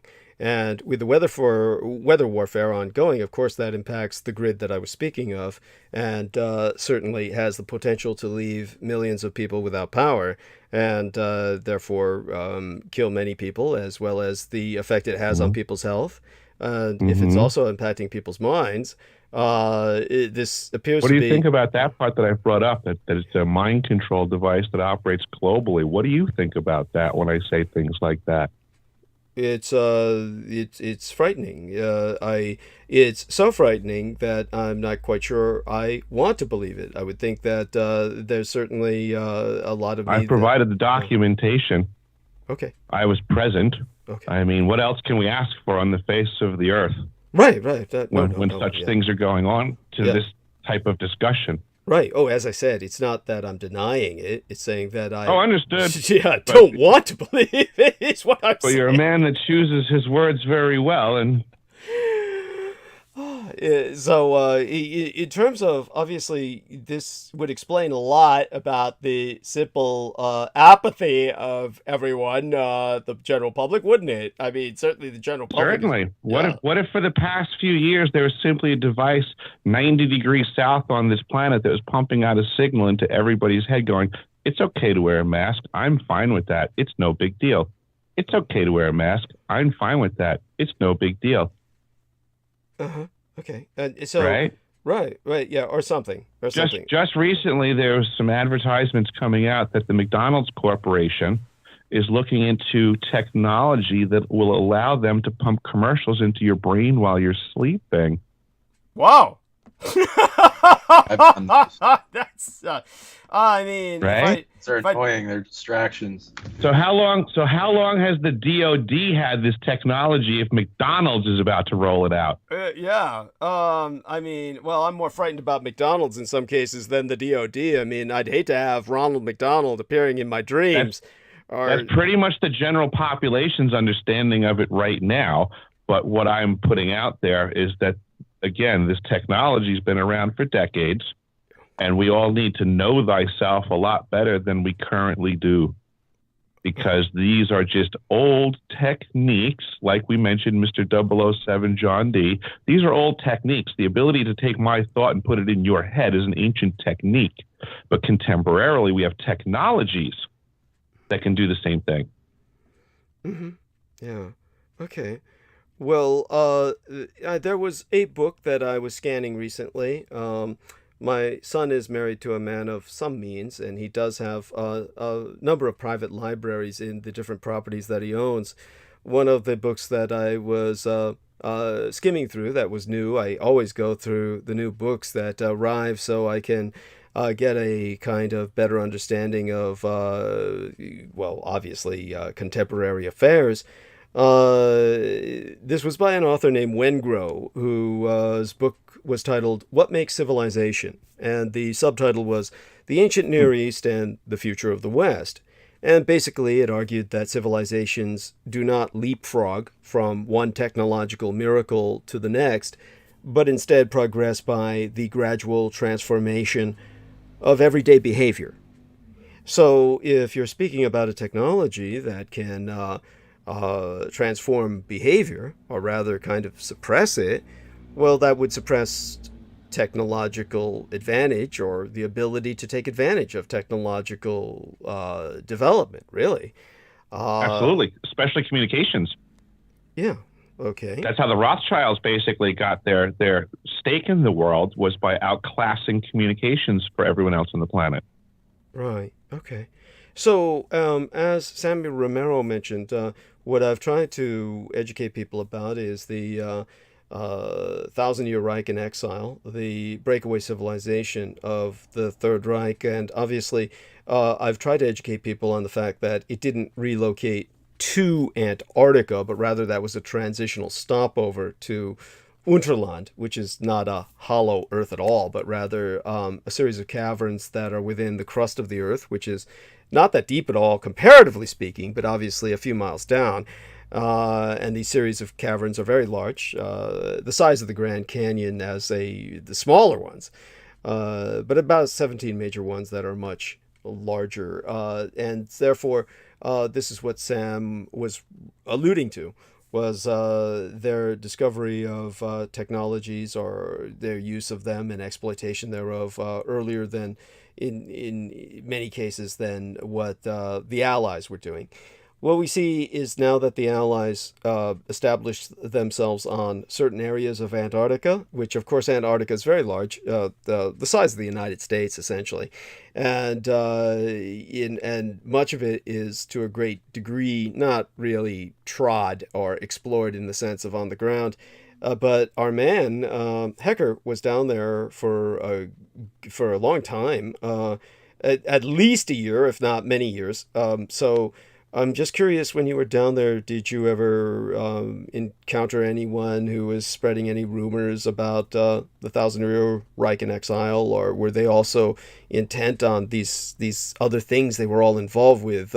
Certainly, Mr. Hecker had the opportunity to encounter more scientists than anyone else would ever meet in a lifetime because, as Mr. Hecker can articulate, the highest concentration of scientists in the world is Antarctica. This is where they predominantly send scientists and researchers, as much to isolate them as to for them to be investigating anything down there. It's almost to take their work and isolate it from the rest of humanity. And so, Mr. Hecker, if you can tell us a bit about this kind of community that you were among, and the impression that you had about how they might be controlled or manipulated, if they are, that would be a good starting point for everyone else to respond to. Mr. Hecker? I think it was a very small and compartmentalized community by design. And I think for the most part, it functioned that way very well. I just so happened to be this anomalous role that was required to go in between all of the compartments to function. Mm-hmm. And I don't think they expected me to ascertain the big picture. It's very interesting that, when the plumber enters the room, people just consider you don't know what they're talking about. Right. So they carry on. Yeah. And because they stay within the bounds of their compartment, they're very limited in their purview of what's going on at the facility. I wasn't so limited. Okay.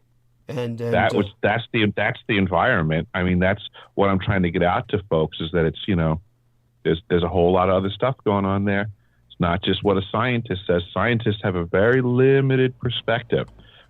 Basically, whatever their grant says, they can talk about. Yeah, no, that's true. Otherwise, they're not an expert on the topic to begin with. So who wants to hear what they have to say, right? That's not how the world works, right? Can't argue with science or scientists, heaven forbid. Mm-hmm. Yeah. But I would thumb my nose at that all day long. I would argue with every one of the scientists all day long because I was getting a bird's eye view that none of them saw. Okay. Yeah. That's I'm I'm impressed. And so basically, what you saw enabled you to communicate by connecting the dots something that you feel we should all be aware of, and then raise questions about. And say everyone did raise questions about this technology, then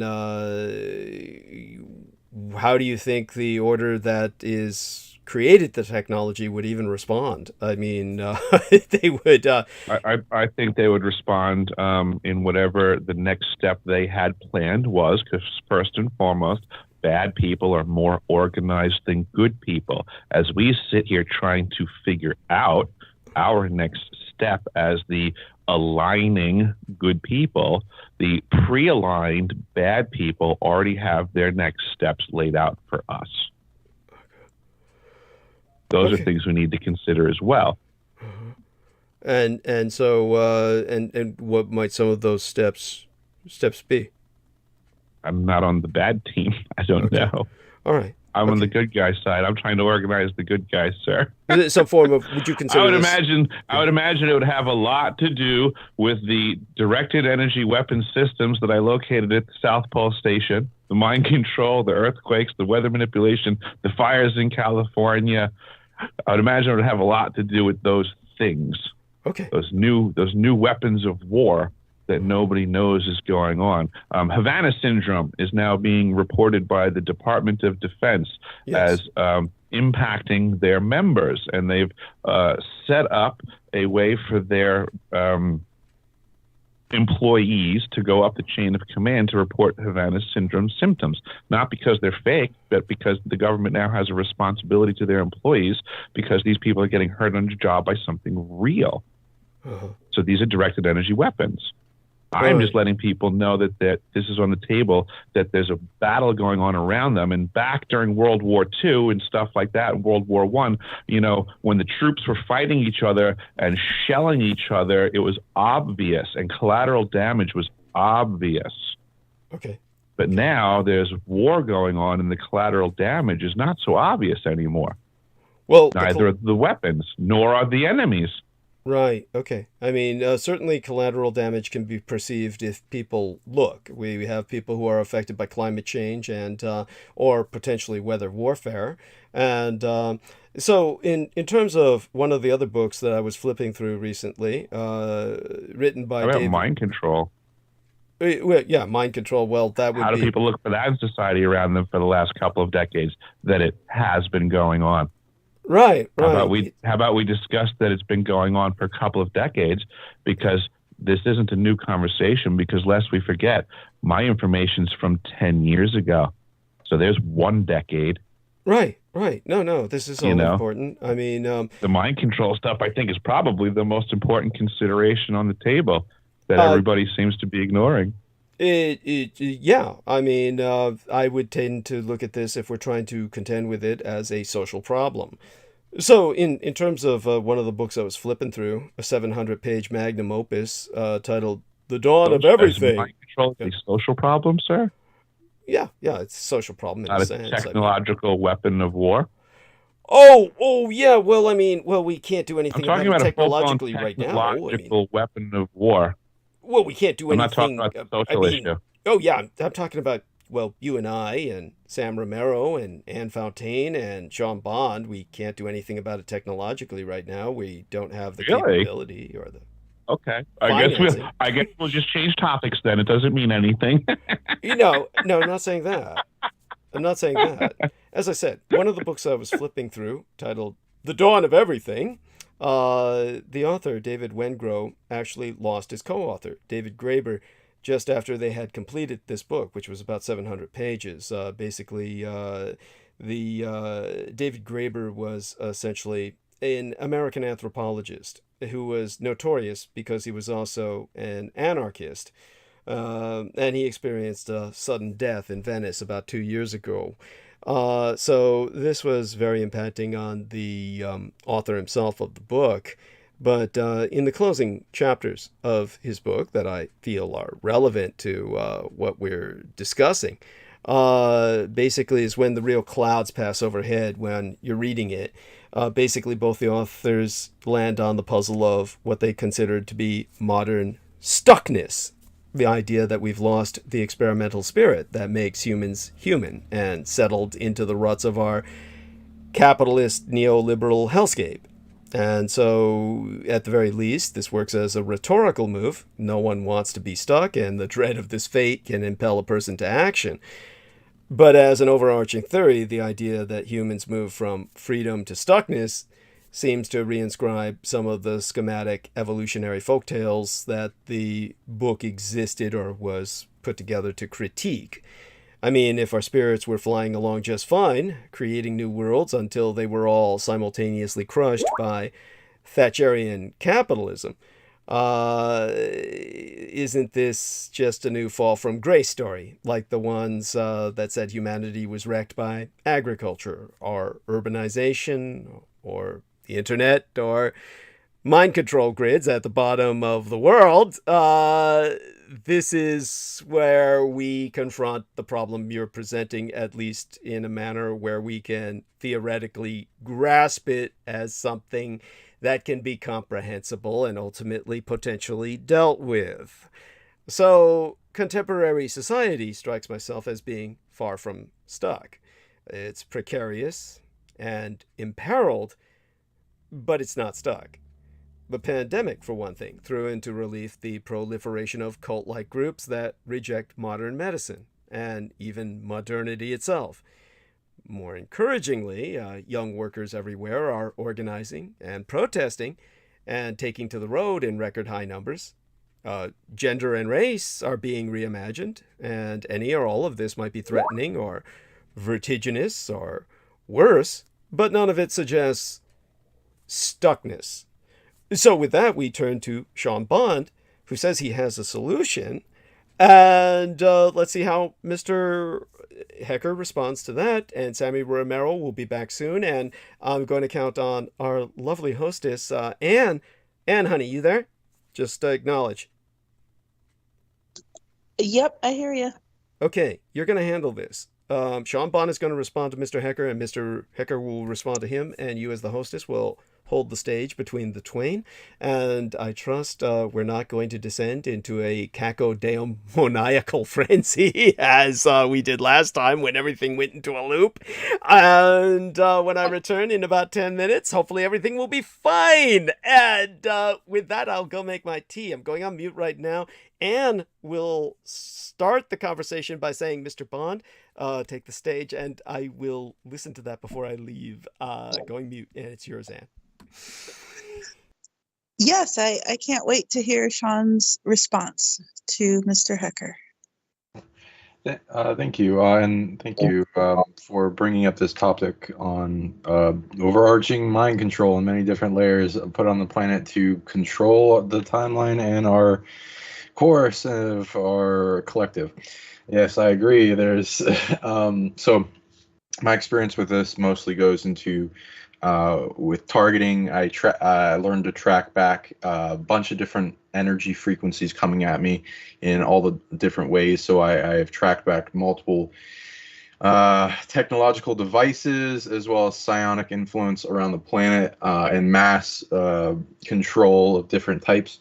So I can confirm, yeah, there's a big emission of many different types coming from Antarctica as well as Australia, China, Israel, and a few other in minor places, but those seem to be some of the bigger ones. And also at different points in time, there are bigger things, but they sometimes go through adversarial disputes and then taken off the timeline. But whatever, I just read based on what they're emitting and how they're doing, and some of them are more resilient than others and will have a strong chess move of a lot of money supporting them to keep them going all the time, or get them back up and running when they get shut down. And we can, as a psionically latent species, we can form solutions to these problems, whether they be technological or psionic. Mind over matter is psionic in the military science. So sometimes they get combined as well, depending on the level of influence and the programming being put into the machines. And machines can, in the targeted individual community, will go into devices, weapons that are pointed at people energetically to make their life living hell.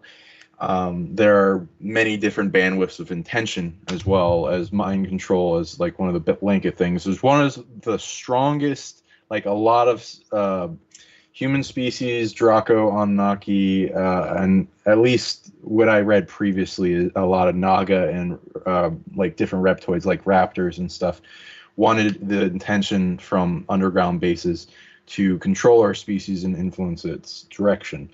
And we'll use lots of types of machine and psionic influence, as well as stealing from them energetically to influence them.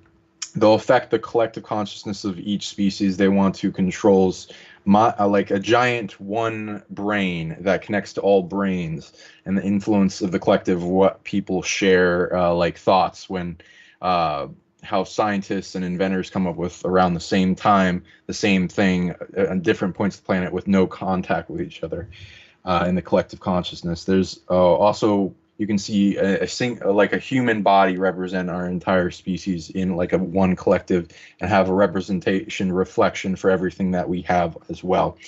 Mostly they're targeting for mind control would be the one brain, the one emotional body for emotional mind control. The ego is also a big like King of War battle for who has the top control over the ego on the planet for our species, as it controls the awakening for a lot of asleep people with the ego boundaries. That is like a prison around people's minds, keeping them from looking at certain information and only emotionally avoiding others, and ignorance.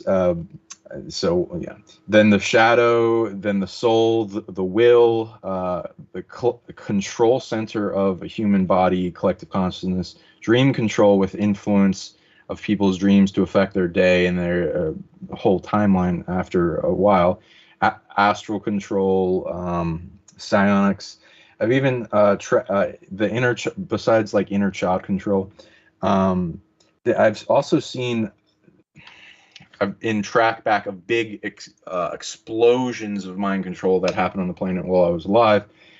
Sometimes some satanic cult will find a very special, like like the indigo crystal, like kind of children that like are born with abilities through tracking a rare emission of energy, and then capturing it and then sacrificing it with to a demon, while then possessing themselves with the demon and stealing the child's ability.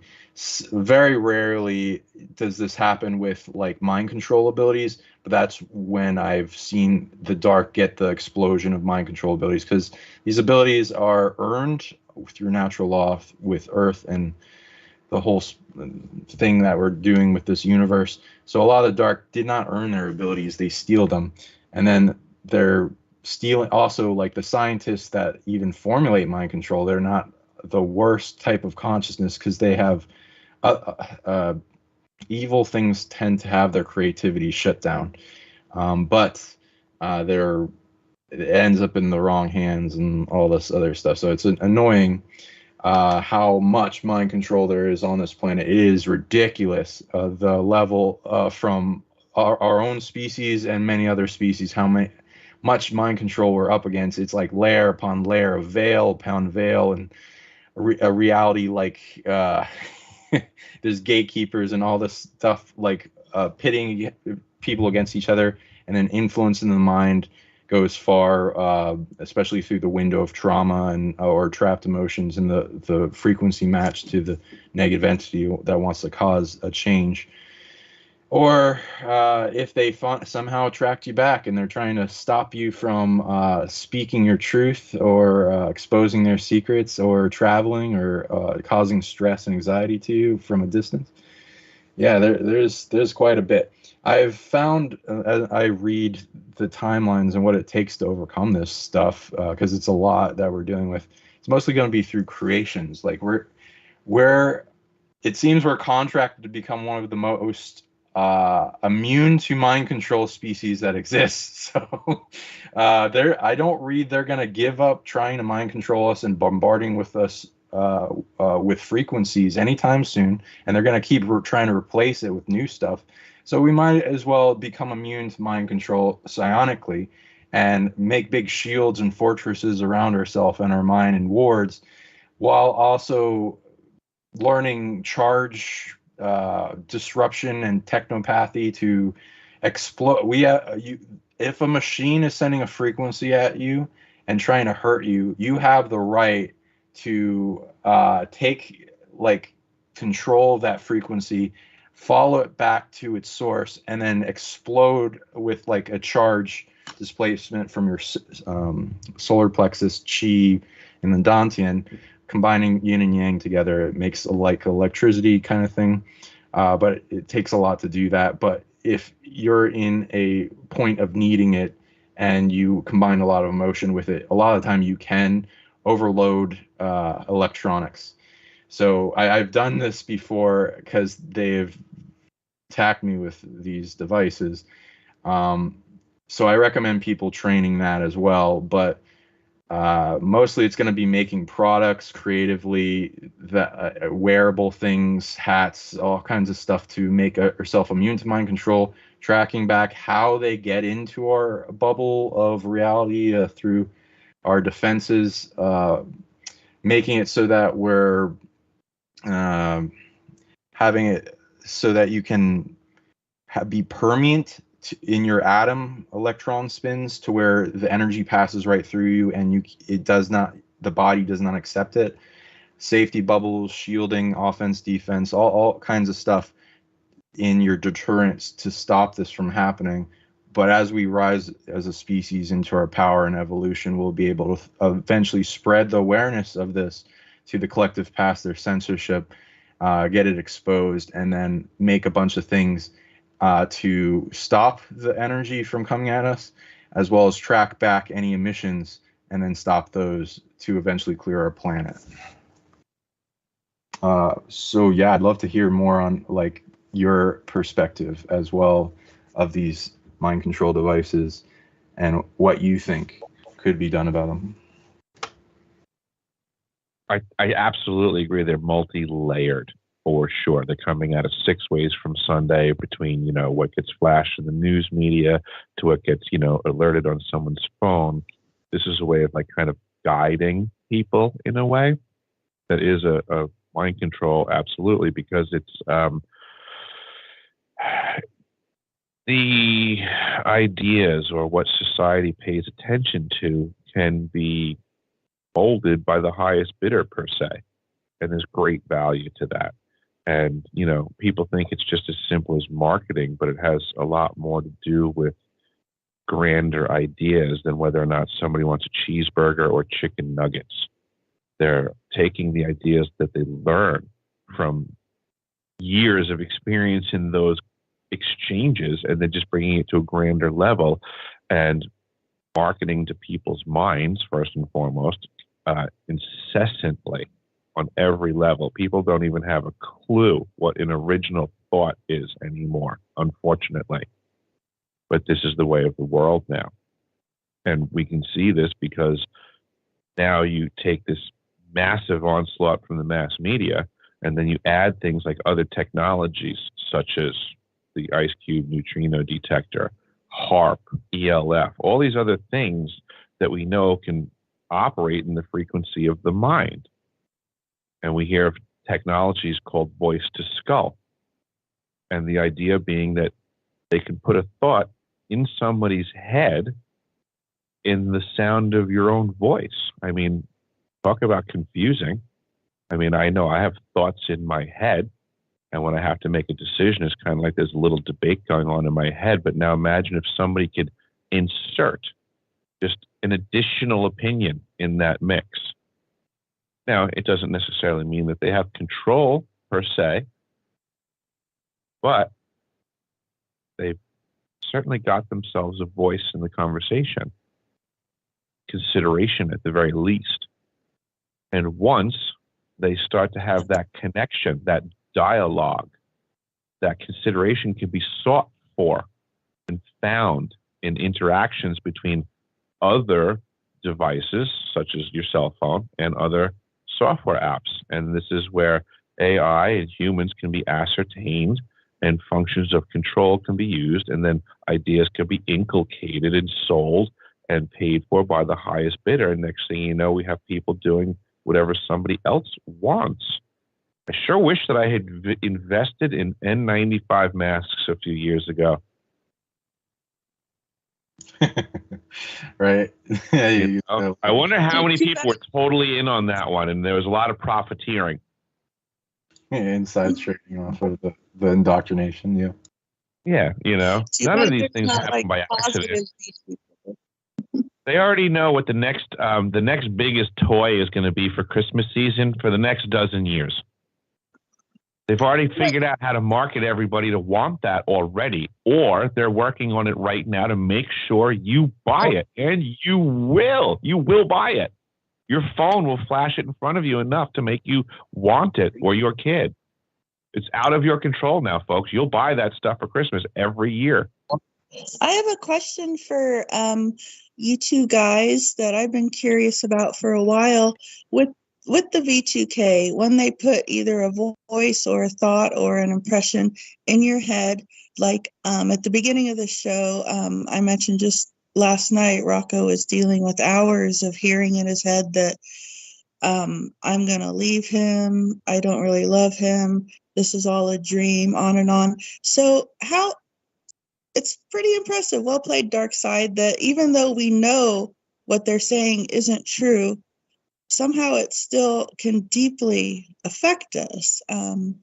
Is that just because of our personal unresolved trauma, or if it was just voices, if it's someone on the street yelling at me that I have purple hair and green skin, I'm like, okay, whatever, and it doesn't bother me because I know myself. But I wonder how it's able to get so deeply under our skin, even when we know the thoughts and impressions aren't true.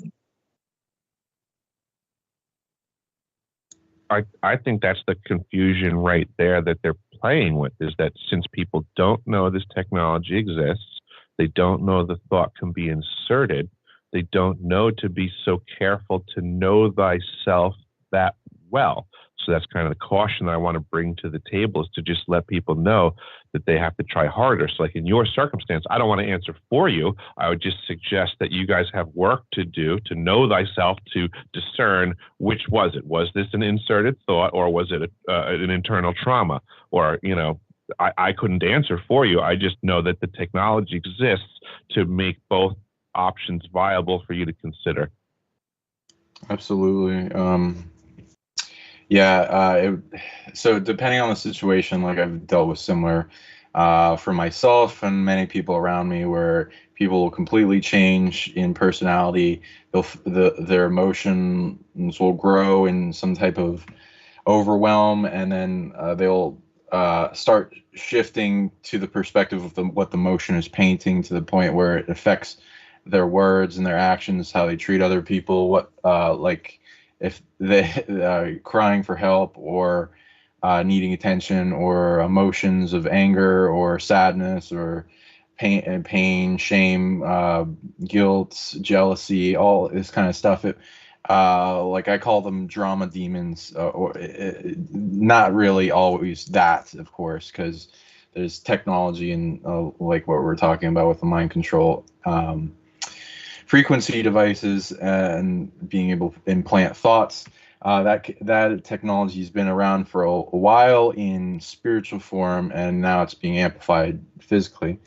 That will go in. If somebody wants to solve that, it would go into the puzzle pieces of sovereignty and wholeness, that of them completing their puzzle of themselves in trauma healing, fractured self, that compresses a whole bunch of negative emotions from a time previously of trauma to the present moment, or if negative emotions are being dumped on them while something's manipulating them. Usually, if anything has the ability to affect a person, you can narrow it down to like 3 avenues of like questioning yourself, because the influence a lot of the time will try to get you to forget. Like, some people know about this stuff and they'll still succumb to it. It's like an overwhelm of emotions that get us hyper fixated in focus on an individual thing, and it gets us to forget about everything around us that would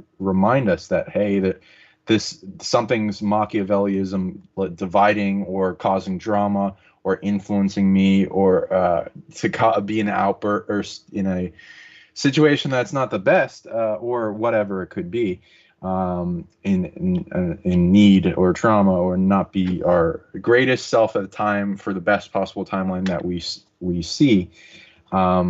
So training ourselves with constant reminder programming thoughts and codes to focus in on something easy as a toolkit for anytime you go through this. Eventually you can just switch on, turn on a dime anytime something's trying to overwhelm you with negative emotion, to where you overcome it and you get above it, and then you shrink it down, transmuting it, filling with love, and then breathing deeply while letting it go, and turning into something that is valuable, as well as you can track back how they got into your reality to have power over you, because they can't just do that no matter what. There's physics to it.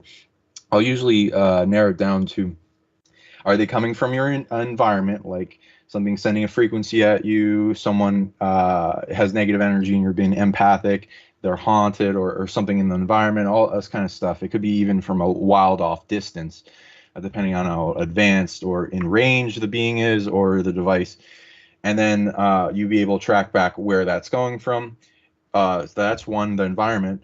Two is it already in your body, like is like an implant or something, and then someone picking up off that, changing the person to another alter in trauma through like triggers. Or is it's not even just that, because it can be spiritual or a trauma or alter part, all this kind of stuff. Or is it coming from your timeline? I'll narrow it down to those three things: environment, your body, timeline. How they are getting in. The timeline will be wounds that have happened to you, and those are still backdoors to influence the person back to those emotional states at inopportune times. So going back and healing those traumas and closing them, facing the emotion while hugging yourself and breathing deeply and filling it with love, and until you can feel unconditional love back at that memory, and not have it bring you to a negative state anymore. You will have taken care of the trauma, and then it won't be a backdoor anymore. Or it it can be if the entity, let's for instance say like a demon came in and it wanted to have influence over a person, it has to go in, steal some of your stuff, like energy, authority, parts, abilities, something that it can take off to a distance and influence as like a quantum entanglement to the being, and then dump negative emotions on them, influence, while stealing their energy, and then to where they have more power. Similar will happen around the entourage of the machine, the operator of any physical targeting as well, where entities will be influencing it from above, because a lot of these people in the military and underground bases have very low awareness. They're like puppets. They don't want to do anything. They just want to play video games and jerk off. So they don't care. You can influence them to stop targeting you. You can influence them to forget about you. If they're harming you, you have the right in natural law to do no harm, but take no shit. If they're coming into your route, you have the right to stop them with whatever means. If you're able to do that in a nice, polite, non-traumatic way, like waking them up in their own system, then I recommend that. But if they're harming you and putting pain at you, or death energy or all kind of stuff, you have the right to throw it back at them and get them to stop. That's beautiful. And yeah, so go on. You're going with your answer, sir. Please. I believe Mr. Hecker was going to respond, is what I was. I'm sorry. Yep, you got it. I was going to say, I love what you're saying, Sean. I agree 1,000%. I don't think that this is something we can't overcome. I believe there are tools to do it. I just don't, myself personally, because I don't have the experience in it, I don't want to proselytize to the public on how to do it. I would definitely say try what Sean is saying. It sounds awesome. But yeah, there has to be a way to know thyself. And through practice and discernment, people will be able to figure out a way to know and combat these intrusive manipulations, I guess you'd say, because I don't even like to think of it as mind control. Actually, that's just a term to like get people to pay attention to what's going on. It's a manipulation because they can't actually control you if you're aware. You know, I guess if you're unaware, it would seem like control because you can be so heavily manipulated or so easily manipulated that it's so similar to control. But once we become aware, we can then, like Sean was explaining, like it's like tracking down the enemy in your head, and there's a process that can be followed to remove this thought. And I'll let people know that the more and more you know thyself, the faster you become at recognizing when something is coming at you that isn't yours. A lot of times I can notice something coming at me in under 1 second. And I've noticed that speed, if you can get really fast like that, it's very beneficial. Amazing. I think that's incredible. There, we've got some civil communications ongoing. I noticed earlier that Sammy Romero said he would be back, and he doesn't seem to have indicated that he's returned just yet. So, in fact, he seems to have dropped off. Okay, so I guess when he says be right back, he means he'll be right back by jumping onto the call later. I also noticed that the brief moment he was speaking with us, he was chewing, which is something that, oh my God, this is what happens when people are at the comfort of home. Okay, that being said, returning to these two gentlemen and the discussion that they're having, which is profound, I believe that Anne Fontaine is handling it so well. I'll return to actually trying to get some calories in myself so I can last the rest of the night. And these two men are taking us into extremely important territory, and we're faced with quite a challenge. And as both of them are communicating with this young lady, we're coming at least into ways to empower ourselves with awareness, if nothing else, and actually beyond that, with levels of actions we can take, which is kind of like shifting our consciousness into higher gear, and therefore dealing with this problem by, in a sense, rising above it and helping to basically have those that might be manipulating us achieve their own form of awareness or awakenness, or their woke moment, I guess, kind of, to break out of their pattern of basically manipulating us. That's kind of what Sean is getting at, or kind of how I perceive it. But with that, Anne, do come back on stage. Usher both of these gentlemen back on, and of course handle their interactions as gracefully as you've been doing, while I finish tending to some of the things around me, like just, reinvigorating myself and refreshing myself and all that. So I'll go mute again. I'll be back in another 10 minutes. And right now, this beautiful young lady is handling this so well that I'll let her continue doing so. So take the stage again, dear Anne. So theoretically, if a person could just master unconditional self-love, then do you think that would equal total immunity to all these shenanigans? From me? Yeah. Anyone who wants, you go first. Okay. Love conquers all, for sure. There are multiple levels to love. So depending on the level, then yeah, you can conquer anything. There are predators that have stolen people's love and then manipulated and turned it sideways, or like love with strings attached, or love with control, or also like combinations of lust.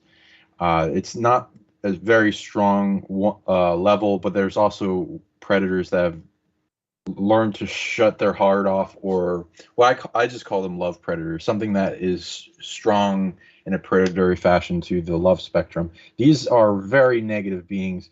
They don't deserve to be here. They will attach to people and whittle their level of love down to a level that doesn't threaten them so that they can harvest off people, and they will block off their heart with a big weight of many different things, of negative emotion, trauma from others, trauma to the person, matrices, kinds of weird limitations and blocks to try to shut down their heart so they don't grow that heart to be strong enough to take out the predator. These are annoying. I do recommend growing love because it feeds into every other psionic system and ability and makes it more powerful. It allows you to live your best life and it's like being connected with all the energy and consciousness of the universe in a unity, like especially if you go within your heart and connect to your source connection, back to like if you were imagining the Big Bang that becomes a branching off all these other sources that become everyone else and everything, you being able to connect that in unconditional love, and only through unconditional love, so no love or strings attached, while detaching from everything else that's parasitic and shrinking it down out of your reality. These entanglement trap predators, these love predators, Earth, the source within all sources, prime creator of the galaxy and the universe, all the line of big authority and divinity, have bounties on these love predators. They should not be here. They need to be ejected from the game, sent to void space, or uncreated, depending on how evil they are. A lot of the time, they're stealing from millions of people all at once. So I part of my thing with what I learned through my temporal dilation experiences is how to track these predators back and then put them into, I learned prison physics of prison realms and hell realms and quarantine realms, and being able to learn all the physics of that to bring it to where negative beings that attack me, I put in there, instead of the horrible experience that I experienced, I bring them to one of growth, love, wholeness, remembering who they are, ultimately me, so stop harming themselves, moral code, natural law, and then earning their way out into other realms, usually starting with quarantine realms, depending on how evil they are, to eventually more neutral realms and positive realms, and then eventually back here. So I hunt them down like a bounty hunter and stop them because they are like not supposed to be here, and they're king of the hill, reigning control over the planet and influencing a lot of negative beings that they most negative beings have like some energy harvesting system attached to them, influencing them like a puppet masters of endless puppet masters going up, that will keep replacing each other and have like the chess move to keep bringing in negativity and connecting portals to other negative realms, and to keep this invasion going of Earth, while the positive beings are also incarnating, trying to retake the Earth, the brave souls that are incarnating in human bodies and other species in Earth, etc.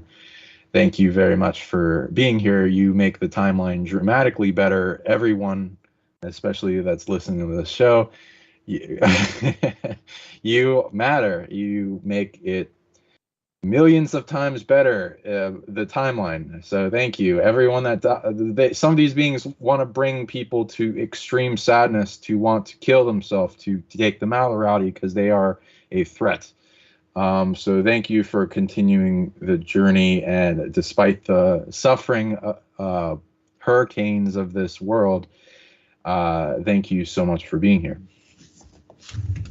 Sean, with all the wonderful things that you're saying, you're alluding to an understanding of a temporal conflict in a way. It would be Absolutely. my understanding. Does that sound correct?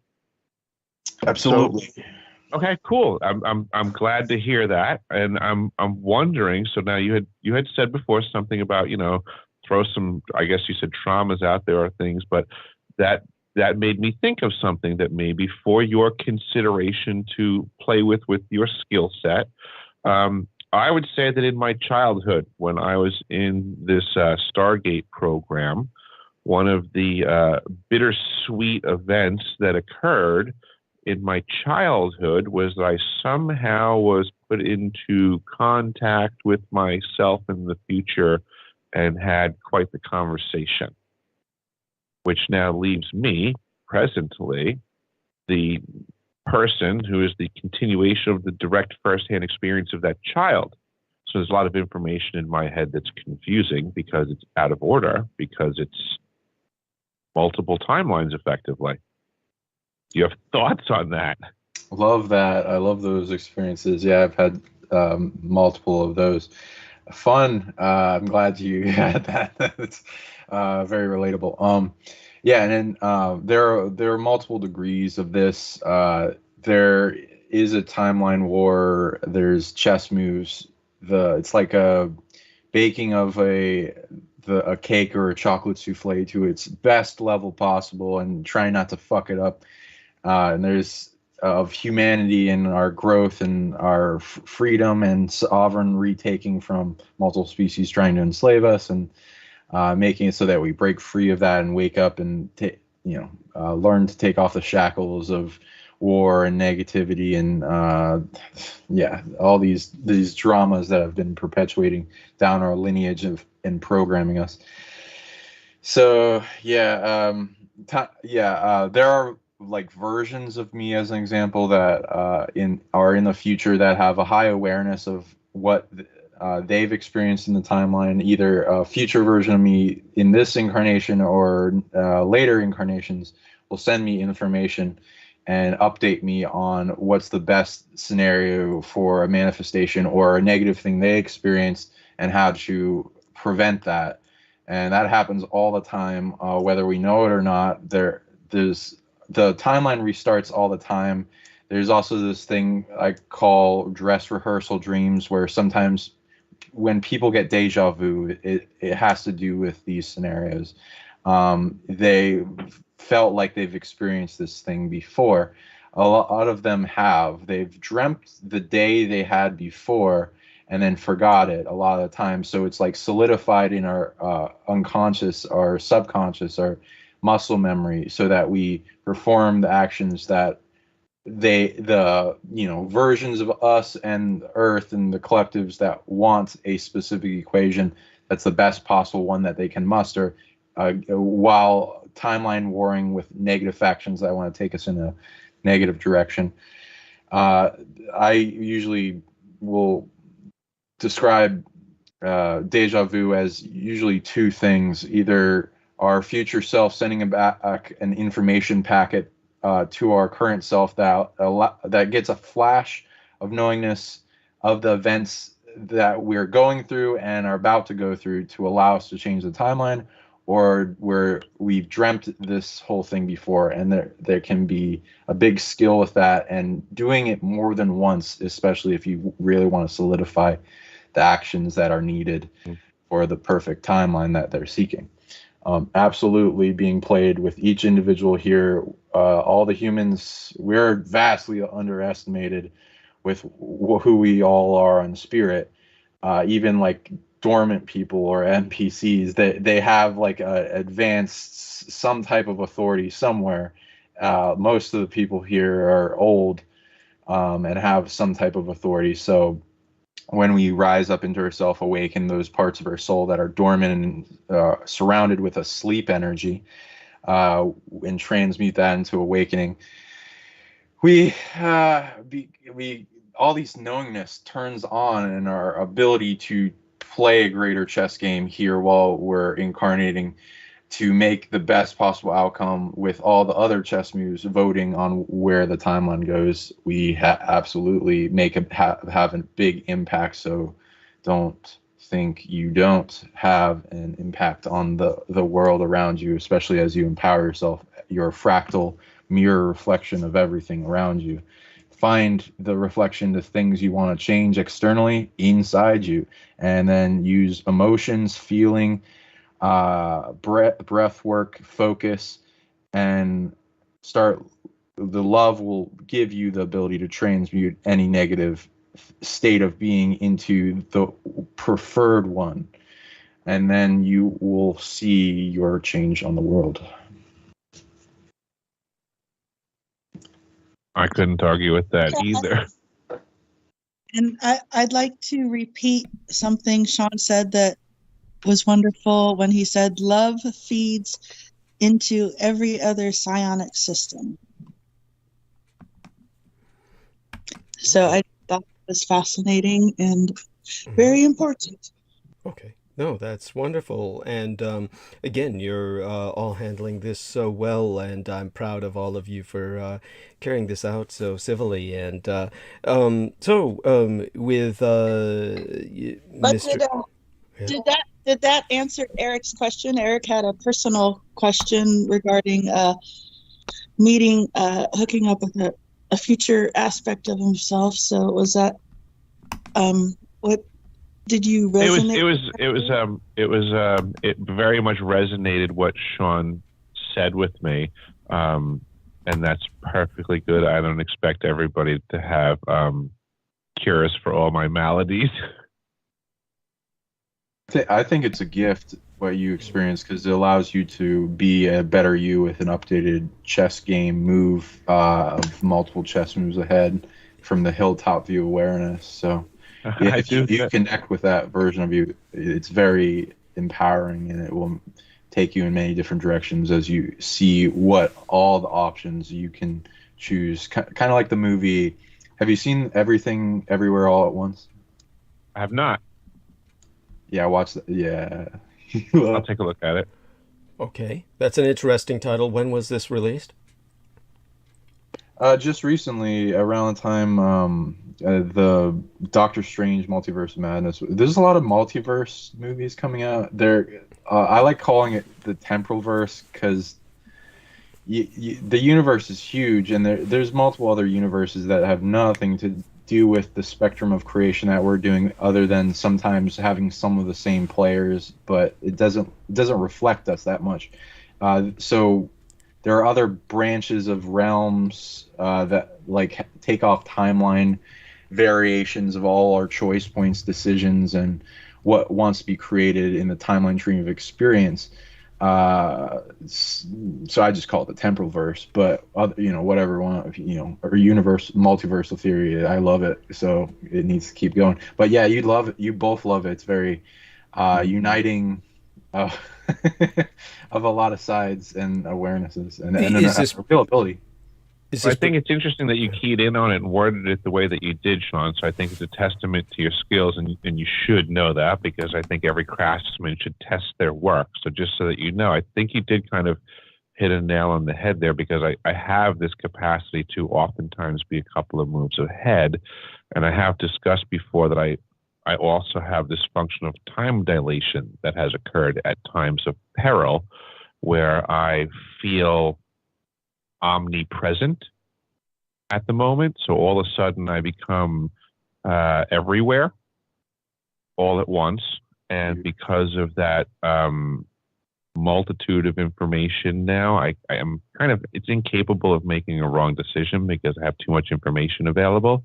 And in that moment, for me, from my perspective, it's like everything around me went into extreme slow motion, like the Matrix, basically. So that it would be like if you were trying to punch me in the face, your fist would be going so slowly that it would be effortlessly for me to dodge it. Beautiful. Love it. Yes. Ability. Go into it more, please. But to me, it just becomes like, I just feel, because I'm omnipresent. I'm so aware of everything going on right now. And I feel like it's an information overload. I feel it also has something to do with how our mind works, that, we only have so much information flowing through per second, bits of information. But in times of peril, that, your mind opens up and allows more information in. And I believe some of us, function at different levels of this, and some of us are at higher ones. And I think as a child, I might have been dialed in as one who had higher propensities to operate in these arenas. And then stuff that I residually can still come across in my waking state that, when all of a sudden, next thing I know, I'm about to be, T-boned by a car. Next thing I know, I can do some sort of, crazy, movie-like maneuver to get around such a situation that's just, off the wall. Probably looking to everybody else, but from my perspective, it was easy to do. Everything was in slow motion, simple. Absolutely. I've experienced that too. Many of my clients and friends have had similar near-death experiences. That seems to be the time when new abilities form. They're usually, when I read into like near-death experiences or when time slows down, which is a real ability and it's been talked about much, it's usually what happens is people get a life review. They get a bunch of entourage surrounding them at that time, looking in from like a, beyond space-time perspective, absolute, beyond like what people say fourth D is or whatever, to where they're seeing the timeline and they're like, hey, this isn't supposed to happen. You're not supposed to die. What's going on here? And then there's usually negative chess moves behind that or whatever, a little influence that like makes a locomotion of events happen. And then they'll get into gear with your future self, your source, your higher self, your miracle inner child, your elder self, or the opposite of the inner child, all go into full swing, as well as an alter personality that we hold within that doesn't have to be based on a trauma, but can be it can be like a superpowered containing alter with origins having to do with past lives where you earned it to protect yourself in grand survival abilities that will, if it's a slow down factor, not everyone has that, but that is a good ability to overcome death with like Adam's family like finesse. And so get it to where if it's time, there's a lot of time physics. Science is going into using chronons and like different effects of those types of particles in reality, in the shaping of rotation of motions of celestial bodies and their interaction with each other to allow an experience as time is an illusion, but also like a construct that we can manipulate and you can go down the mystery school for, and it goes into many different effects such as slowing down to your conscious perception, speeding up, freezing, and then like if with freezing visitations, if people have experienced those, where everything just freezes and something visits you and has a conversation or whatever, because that can be experienced in multiple frames of awareness, like if of consciousness, being conscious, unconscious, dream, etc., where people just have a dream where they've been there for like days, months, years, and it's weird and all one night, or frames of reality being compressed in time, no time, all this kind of stuff, and then having the body just flow with a knowingness as it connects with the field of exactly the motion that I need to do to survive this thing. Or I've met people that got into car accidents and have that happen to them, and they get out without a scratch on them, and it's like miraculously weird, mystical. But yes, absolutely an ability you can cultivate, and you can determine what sources of power either you earned when they were earned, or who has your back in your spiritual entourage, or future versions of yourself as you form a connection with the ability to transcend time and connect with times of yourself backwards and forwards in all potentials, and sending yourself healings, awareness, energy, knowingness to be where you need to be now. Oftentimes, it makes me wonder that I feel like we were saying earlier, that I feel like in regards to my targeting, it's more just like folks have been like guiding me, so to say. And in many ways, it seems like it wasn't necessarily down the brightest path.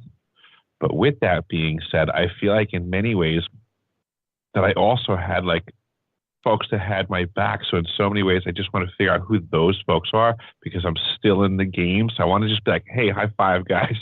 I'm still in it. Right, your team that you came in with has many different layers. Some will actually be in physical bodies on Earth. Some you've met, some you haven't. Some are still asleep. Some got out of their slumber. Some will be attracted to you as you turn on the beacon for them to meet. I've had dreams, as an example, before, where I meet soul family before I meet them in physical.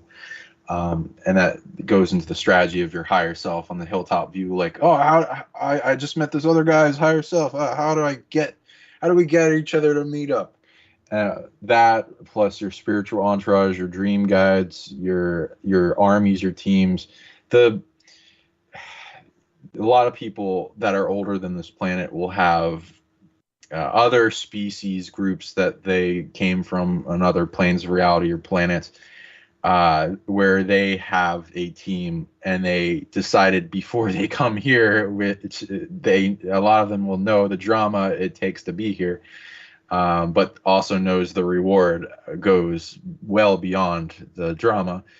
Will prepare on multiple worlds right before they come here with a growing team before they come, and then those beings will support you. Your soul family, your soul group, all that is used to call these things.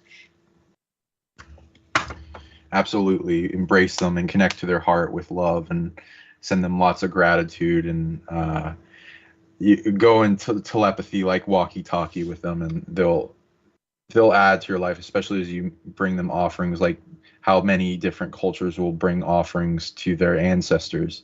Well, that mostly goes into DNA lineage, but you can expand that definition of your entourage and name them all.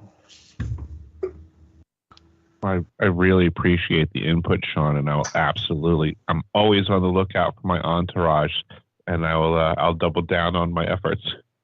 Oh, yeah, I think you could have a grand impact on this reality, especially with what is suppressing it, and your ability to form and team up with your entourage and other versions of yourself around the planet, similar to the Netflix series like Sense8, which I recommend, looking for their simultaneous incarnations and what they can do on the planet as well. They may be in physical bodies in human or another species or in spirit, and you might find like some interesting authorities that you've been in the past, and then bring that energy in to make a difference in influencing the collective, to spur out like all these ideas that you come up with, and then transfer them to the collective, and then you'll start seeing them in the algorithm, and people like making inventions that are like you came up with a bunch of years ago. Oh my goodness, you just put the craziest thought in my head of me running into myself. I'm like, oh geez, here we go. Oh man, I didn't even think of that, like in the here and now on par, so to say. That would be wild. Yeah, it is weird. I ran into one of my versions of myself. They did not know who I was or anything. They just had a urge to talk with me at an airport. And then I was like, whoa, I didn't tell him, because he's not aware, but he's a writer. So I tried to like bring up a bunch of conversations and get his info, but it's not always easy. And you can connect to a bunch of different versions of yourself through telepathy and like that, but you want to do it when they're awake, because they may think they're insane and then start taking medication.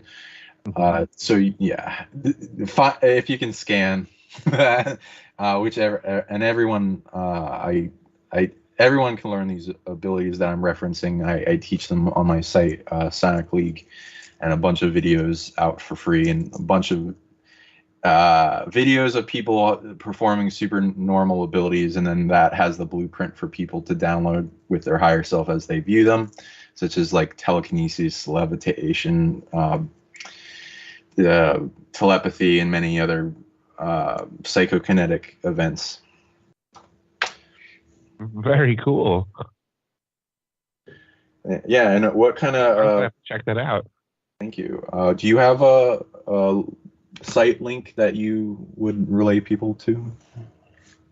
Yeah, absolutely. My website is deciphering.tv. I recommend folks check out my my posts there, where I have conversations with folks similar to this wonderful conversation today that folks can take a look at. I also have in the archives section, I have documents that people can peruse. They can look at right there. They can also download them if they want, so they can hold them on to themselves as facts, share them with people. There's a chat room there, so people can meet other like-minded folks and talk if they want to, outside of the normal avenues of censorship. We do go live from there every so often, and looking to do it more so in the future, so that we can have a voice of freedom in the future. I remember back in the day when free speech was free, but unfortunately nowadays we have to pay for that. So fortunately, for the moment, I have a website that is being taken care of where we have free speech. So I'm welcoming some folks, and we're going in that direction. And check out deciphering.tv, because things are happening. Wonderful. And of course, Sean Bond, don't forget to allow people to know where they can connect with yourself as well. Thank you.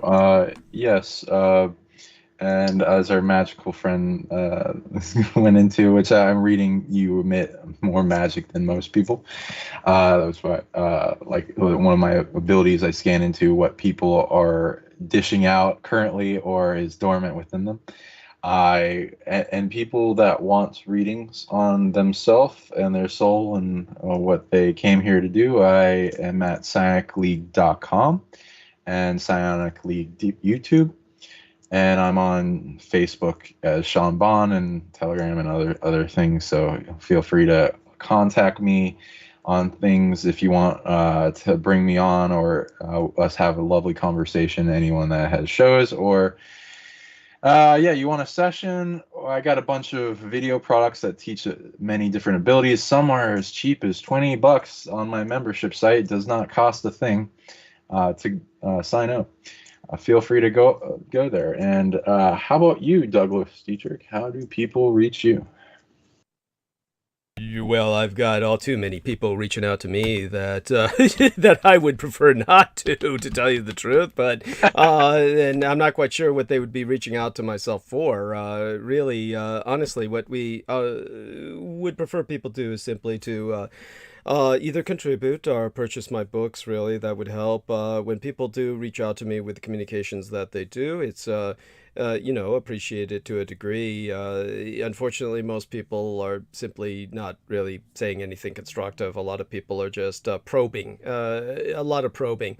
Certainly, I had some fun actually in some exchange of communications with an individual earlier before I went on the program, who happened to be an engineer, and so his questions were simply very detail-oriented. He, as I said, noticed that there were anomalies between what was entered on, quote-unquote, my timeline, which was gifted to me by Sora Aoi, the Japanese porn actress, and what I was presenting myself as. And so I simply articulated what I did, but that was fine in his case. It was fine. And then, but mostly, unfortunately, most of the questions I get are like that. It's people asking probing questions that have nothing to do with concepts or ideas or anything that has to do with the message. It's they're asking me about myself. What these people are really looking for is like a celebrity gossip mag or something. And so when it comes to that, that could be an effect that the gang stalkers have had, just turned it into that, where people are simply obsessing on that instead of anything important.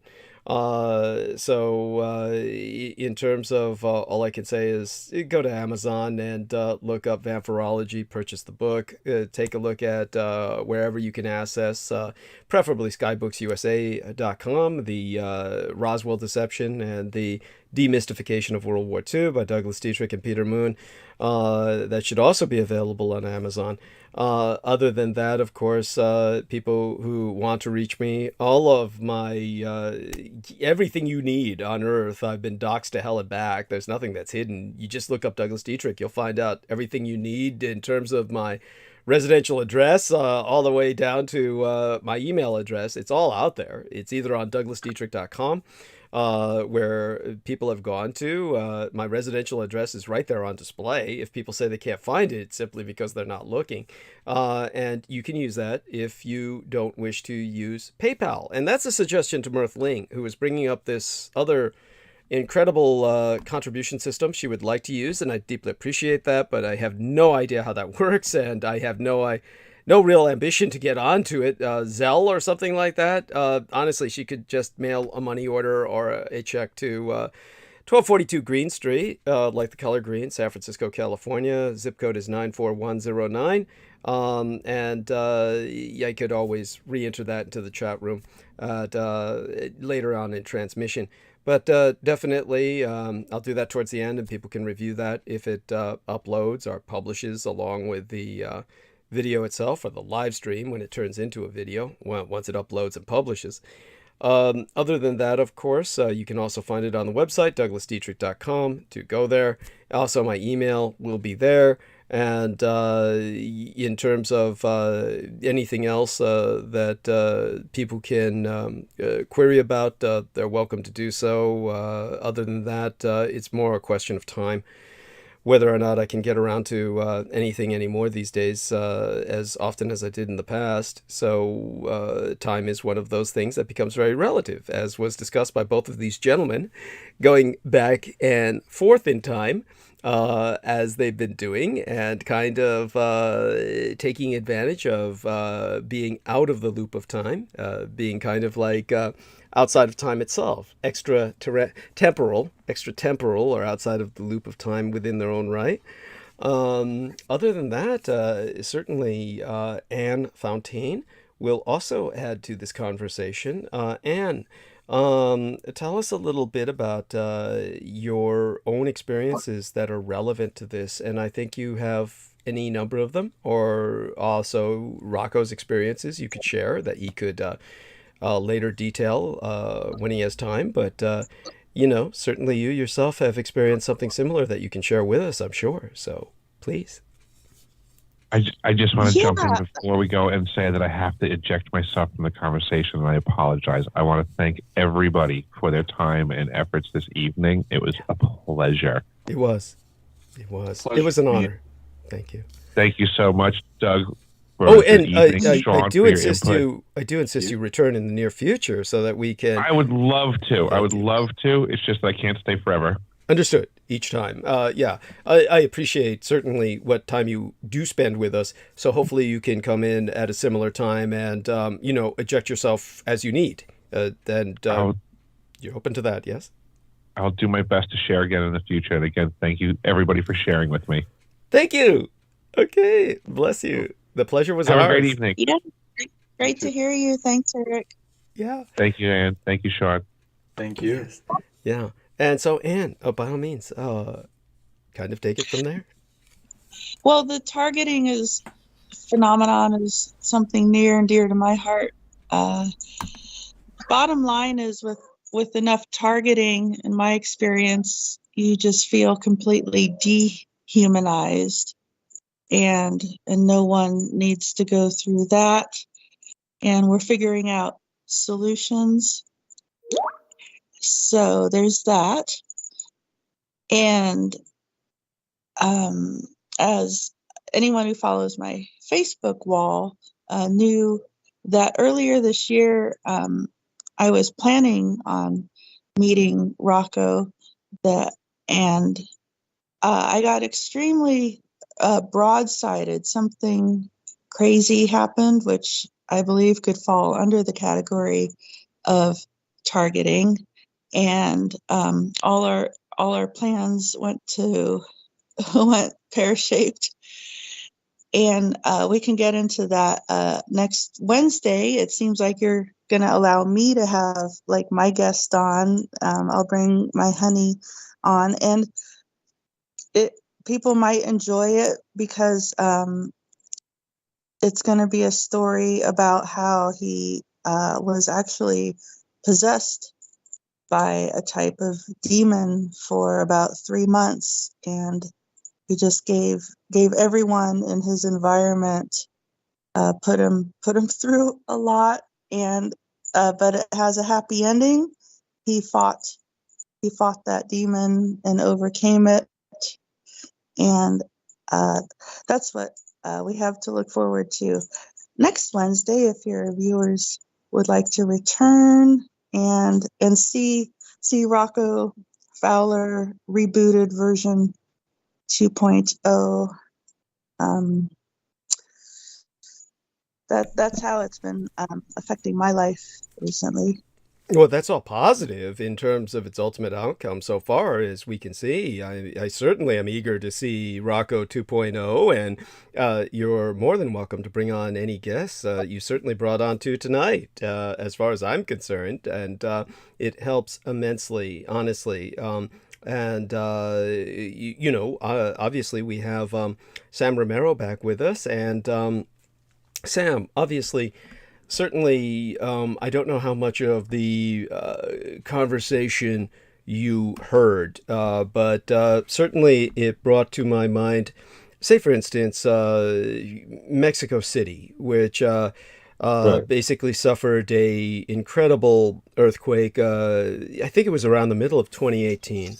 And maybe it was about 9 months before that. And I think that was the major earthquake in which it was probably about magnitude 7.1, which is comparatively moderate for Mexico, but it was centered on the capital, so it was one of the deadliest. So this was around 2017, wasn't it? Am I remembering correctly? And sounds familiar, yes. Yeah, and around there.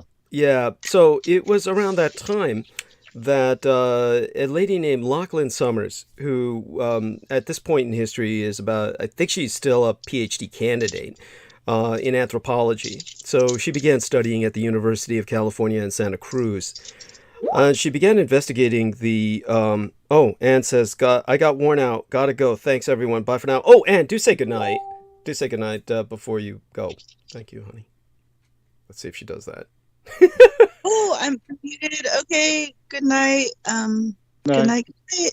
Thank you so much, Douglas. Oh, thank you, You're honey. a very gracious host. Oh, bless you. And you were the most professional of hostesses. I'm so proud of you. Thank you, and we'll talk soon. I look forward to it. Thank you. Wednesday will be here before you know it. If we don't talk before then, I'll call you at the time I did tonight, okay? Yep, sounds good. Good. Good night. And good night. So what was basically kind of brought to the attention of the rest of the world through, I'll simply call her Dr. Summers, even though she hasn't been awarded her doctorate yet. She basically brought the concept of tocado to the world. Tocado, of course, means touched in the Espanol. And that really is used in the most negative sense when we perceive it outside of the Mexican culture. But in the Mexican culture, that's a much more nuanced perspective about it. Tocada or tocado, they would both mean touched.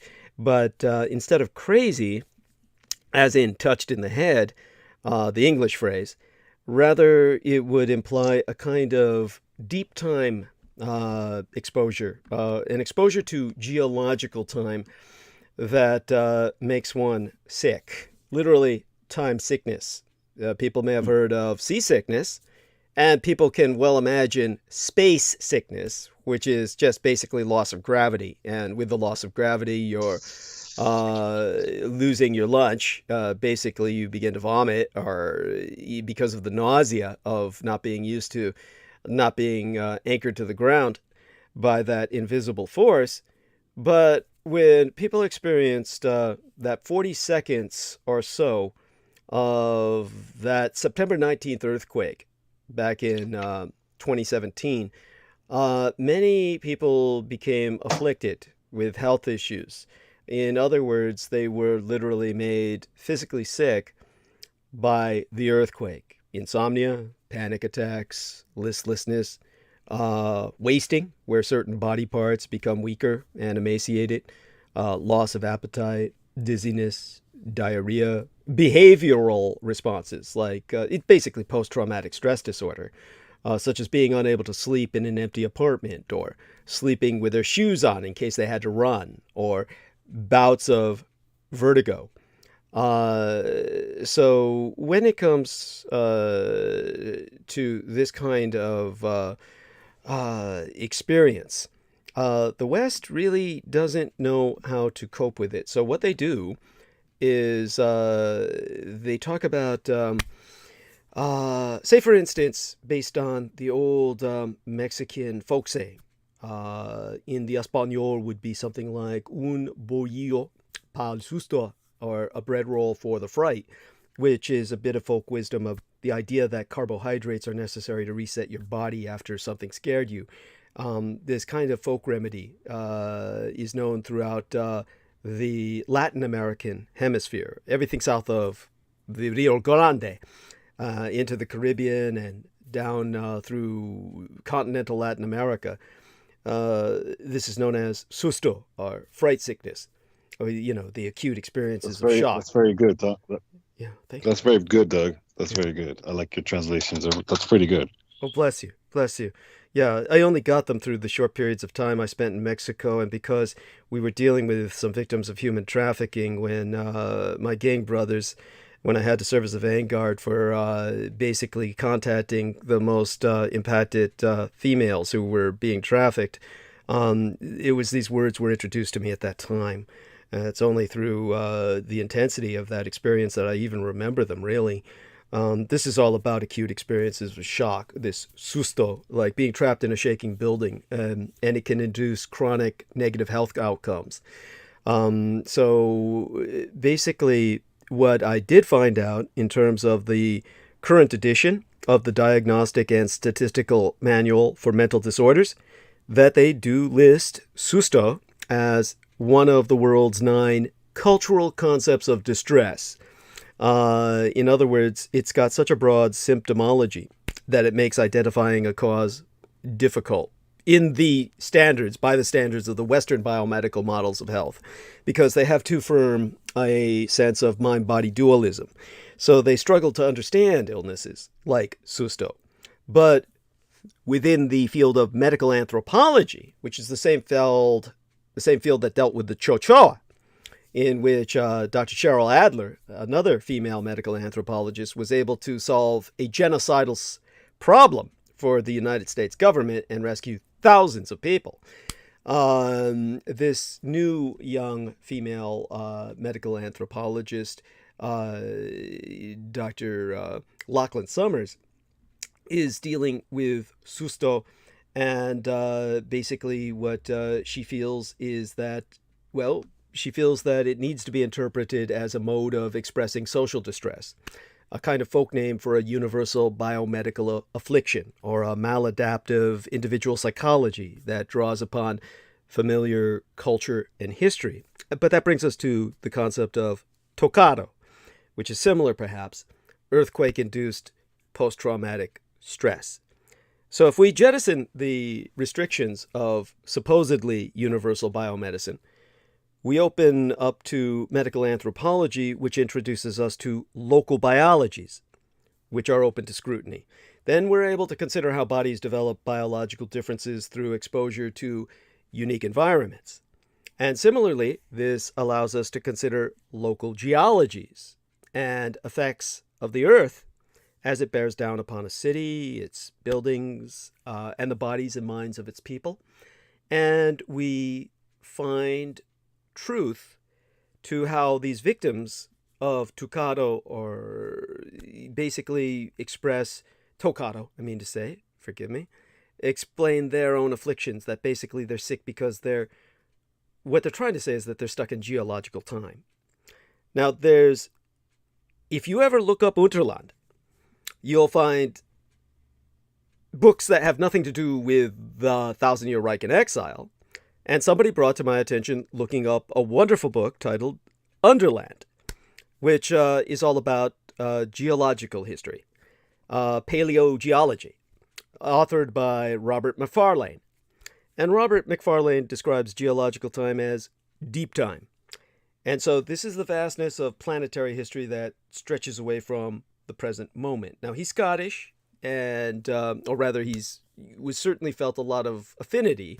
I assumed he was Scottish because he always hearkened back to the Scottish geologist James Hutton, who first described the idea in 1788, using the term deep time. And actually, the nature writer John McPhee wrote about maybe a couple hundred years later. Consider the Earth's history as the old measure of the English yard and the distance from the king's nose to the tip of his outstretched hand, the imperial measurement system that America still uses, even though the British Empire is moving on to metric. Well, one stroke of a nail file on his middle finger erases human history in that length of time that we consider geological. And yet, despite the geological timescale ostensibly rendering humans obsolete, our burning climate has brought it into everyday politics. So deep time has become an analytic frame, albeit a contested one. Some argue we ought to develop it to overcome short-termism, and others that we should not, in order to avoid flattening history or inflating the present. And still others argue that we can't do any of this due to ontological limitations. In other words, our minds just aren't capable of adapting. Now, again, in my son's husband's library, I was able to look at a book that was titled The Annals of the Former World, that was written by John McPhee, the nature writer. And he was touring he was touring America with geologists. And when he was thinking about deep time, geologists look at things like road cuts, cracks in the earth, and how they tend to lurch and weave. So to them, a road cut is a portal to the past. So in encountering these portals, or encounters with deep time, this is what Dr. Summers was using in her research in Mexico City, especially with people who refer to themselves as tocado. And she found herself wondering about these imponderable abysses that suddenly open in everyday spaces, because people with tocado are able to hear their walls begin to crack at night. That's why they can't sleep in rooms alone at night, because they become hypersensitive to the disintegration of their buildings at a slower scale, because of the weaknesses caused in the structures, the infrastructure of the buildings they live in and those around them, by the earthquakes. So deep time is happening for them at a scale that they actually experience. So this is somewhat more applicable to the reality that I deal with in terms of what Sean Bond and Mr. Our dear friend who appeared with us tonight, Eric Hecker, were talking about. And now that we have Sammy Romero with us, we can ask him about similar experiences of deep time. And, certainly Anne Fontaine shared hers. Sam, by all means, join the conversation and share with us something that you encountered with either yourself or through your family or people that you knew in that regard. I'm sure you can bring some subjects up. Well, by the way, if I hear background noise, I apologize. No worries. Okay. No worries. I'm not alone. But anyways, really the only thing I can think about as far as that has to be when I encountered, when I was 12 years old. It had to be a bad spirit. This is how I view it. Yes. Where I kept waking up and I was aware of time and I was aware that I was awake, but I couldn't move. Maybe sleep paralysis, if you want to say it, but it didn't seem that way in the sense that whatever was there, it was almost like a bird encircling me, but I know it wasn't a bird. It just seemed that way in my mind, subconsciously. And time really, I couldn't really tell the time or how long, but it seemed like for a very long time. And I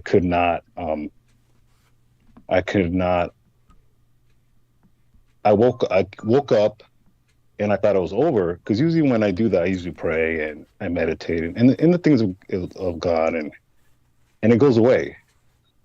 Or what you say, center myself. In this case, it didn't. It just kept recurring. And I do remember my father always praying, always, reading the word, always being mindful of reading scripture and really, letting the word of God speak to you is how you put it, in a sense of, how a book can speak to you. Yes. Especially what you're looking for.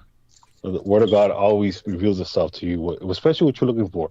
And it's really, with me, is humbling yourself. And, I can always have that in common with someone who is a devout Muslim, it's humbling yourself and being in tune with what you're asking God of. And I have to segue this because it's the best way I can, especially with my paradigm. And I say that because, Sean Bond is great. He has very great information. This is very new information to me. And I'm not negating or nothing, but I have to explain things in my paradigm. Yes. Because that's just the way my parents taught me. I have to relate back to, Chicano. And what my twin brother Isaac was relating to me was, we have a friend who used to be in a gang. He used to be part of 18th Street gang. This is a very notorious gang, one of the oldest gangs in Los Angeles. The gang culture in Los Angeles is very, very deeply rooted. It's a lot of history. You're talking about families who, it's pretty much almost like it's pretty much the mob, but the thing with Chicanos and the Mexican background, we're very militant. And especially with the gangs, they're very militant, and it's, the younger you are, the more susceptible you are into being a gang member. And I'm not talking everybody, but there's always people that have that vibe. What, back to segue what I'm talking about. One of our friends who used to be a gang member, decided not to be. He wanted out of the gang, and he was in prison while he wanted this. He was in solitary confinement. Jesus. And he did not want to be in the gang no more. He knew something was wrong, in a sense of, why do I hate this person that looks like me, has the same culture like me? Why do I have this hate in my heart for him? I don't want this no more. Right. So he was in a moment of pretty much mental torment, in a sense of, why do I think this way? This does not make sense. And obviously, what my friend was telling me, when you're in prison and you're with a rival gang member, you're going to eventually talk to each other because you're human beings. And you start realizing, how much things in common. So he asked God, take away that hate from me.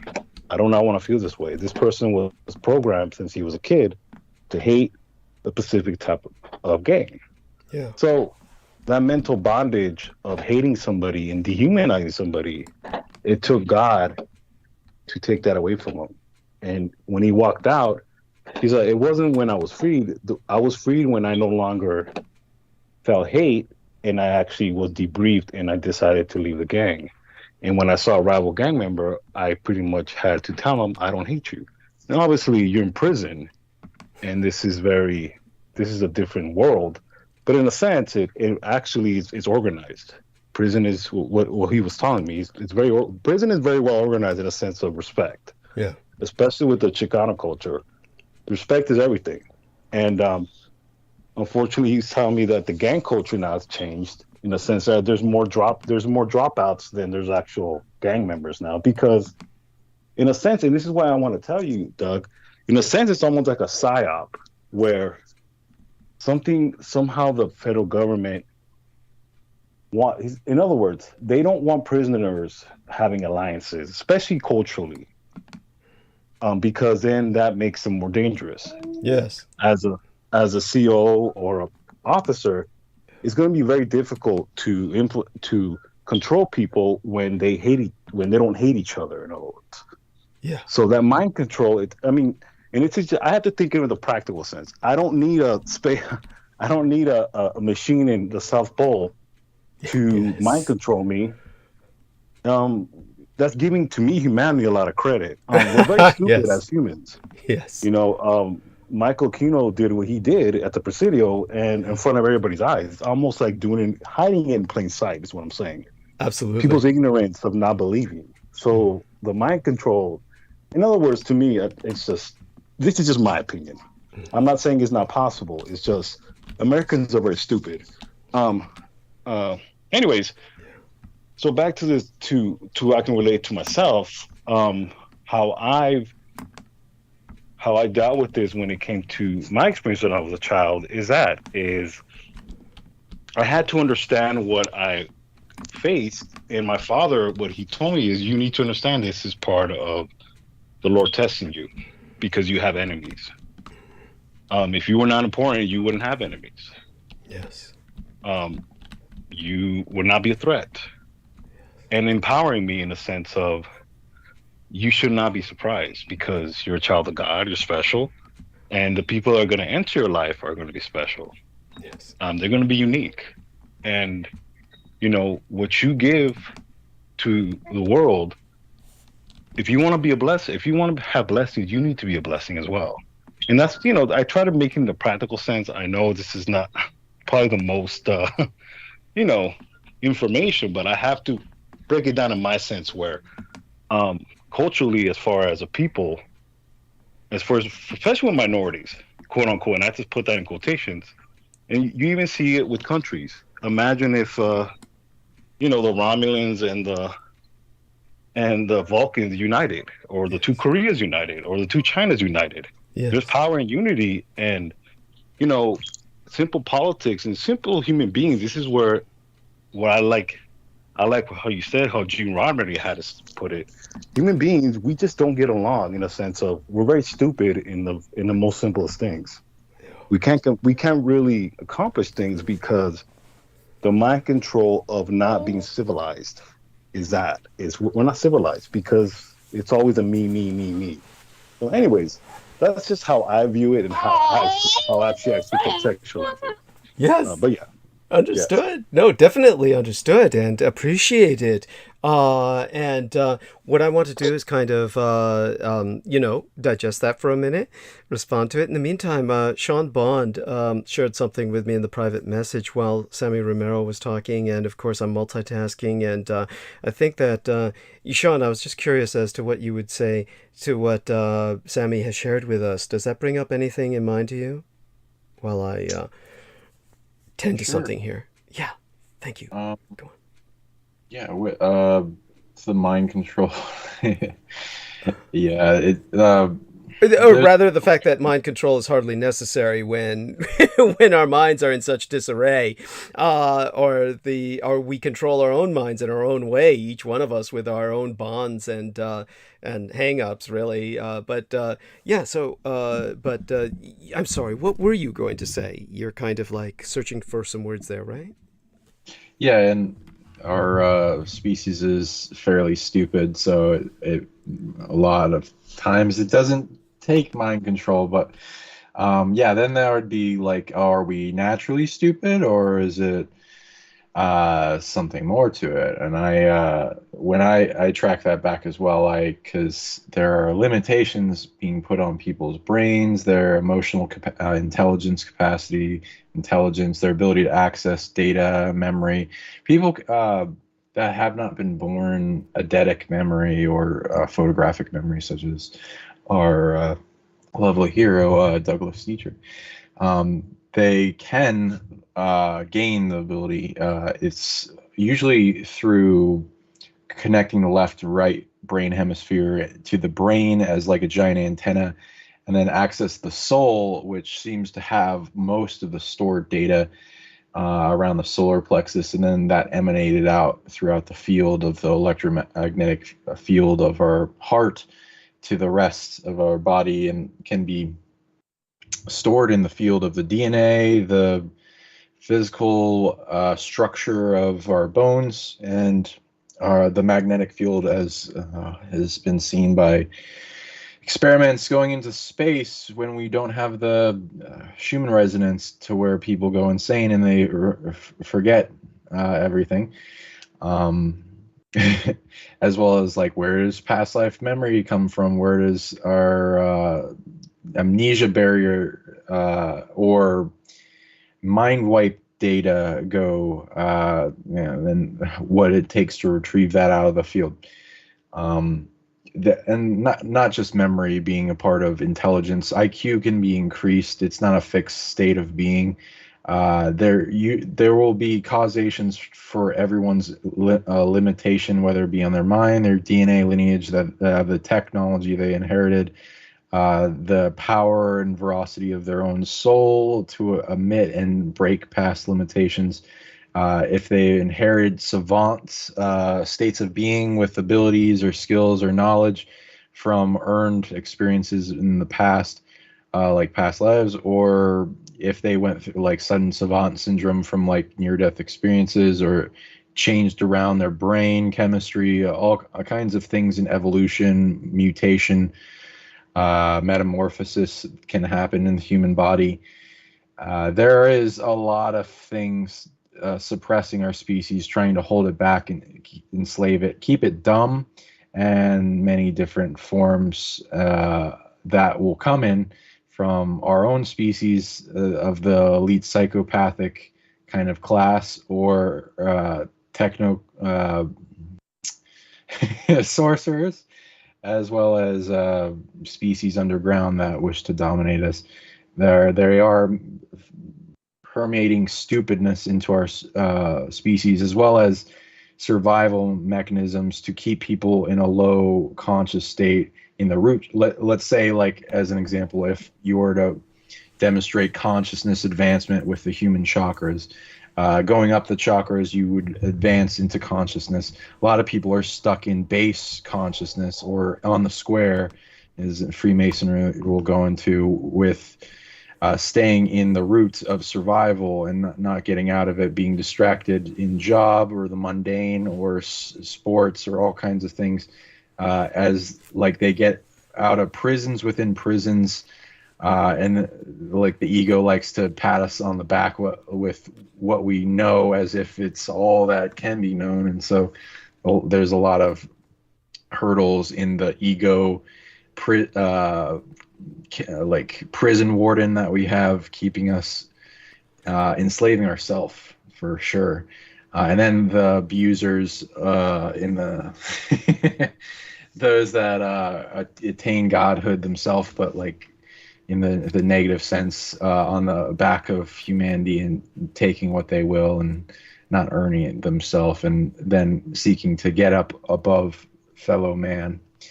That is a threat I see, but similar to the mind control thing, it would go into our collective consciousness and us taking back our sovereignty, stopping them from draining our intelligence, cutting, imprinting on our pure hologram of light splitting infinitely from the spark that comes into the fetus, and then the cells divide.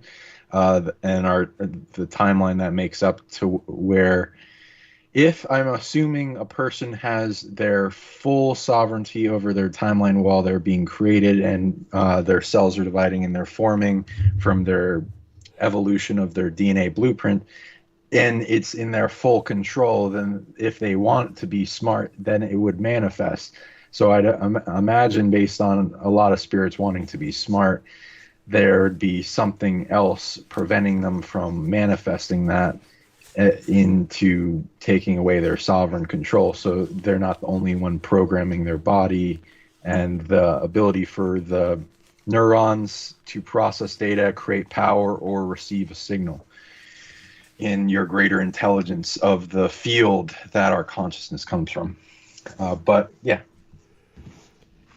Okay, that was deep. Thank you, deeply appreciated. And oh my God, I'm so sorry. I was moving around a bit there because I was tending to some things in my environment. Was anyone able to hear me? I hope they didn't hear me moving around, did they? No.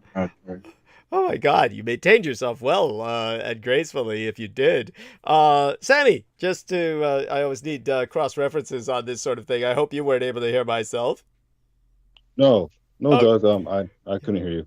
oh, thank God. So here's what I did want to say, and what Sammy Romero was addressing, as well as Sean Bond, and kind of put it into a, shall we say, a picture that I could deal with in my own frame of reference, because that was something that we were so blessed to have Anne Fontaine with us, because that feminine touch helped Sean Bond and Mr. Eric Hecker basically communicate so civilly. There was that little uncomfortable period there where, I was afraid it might not go in that direction. And that has to do with, of course, the feeling that we sometimes have that we have something very important we're trying to communicate, and we're very frustrated. We're frustrated that people are not really seeing the monumentality of it, the fact that we have something that is monumental, and people are apathetic. I feel the same way when I'm dealing with the outcome of World War II and explaining it to people.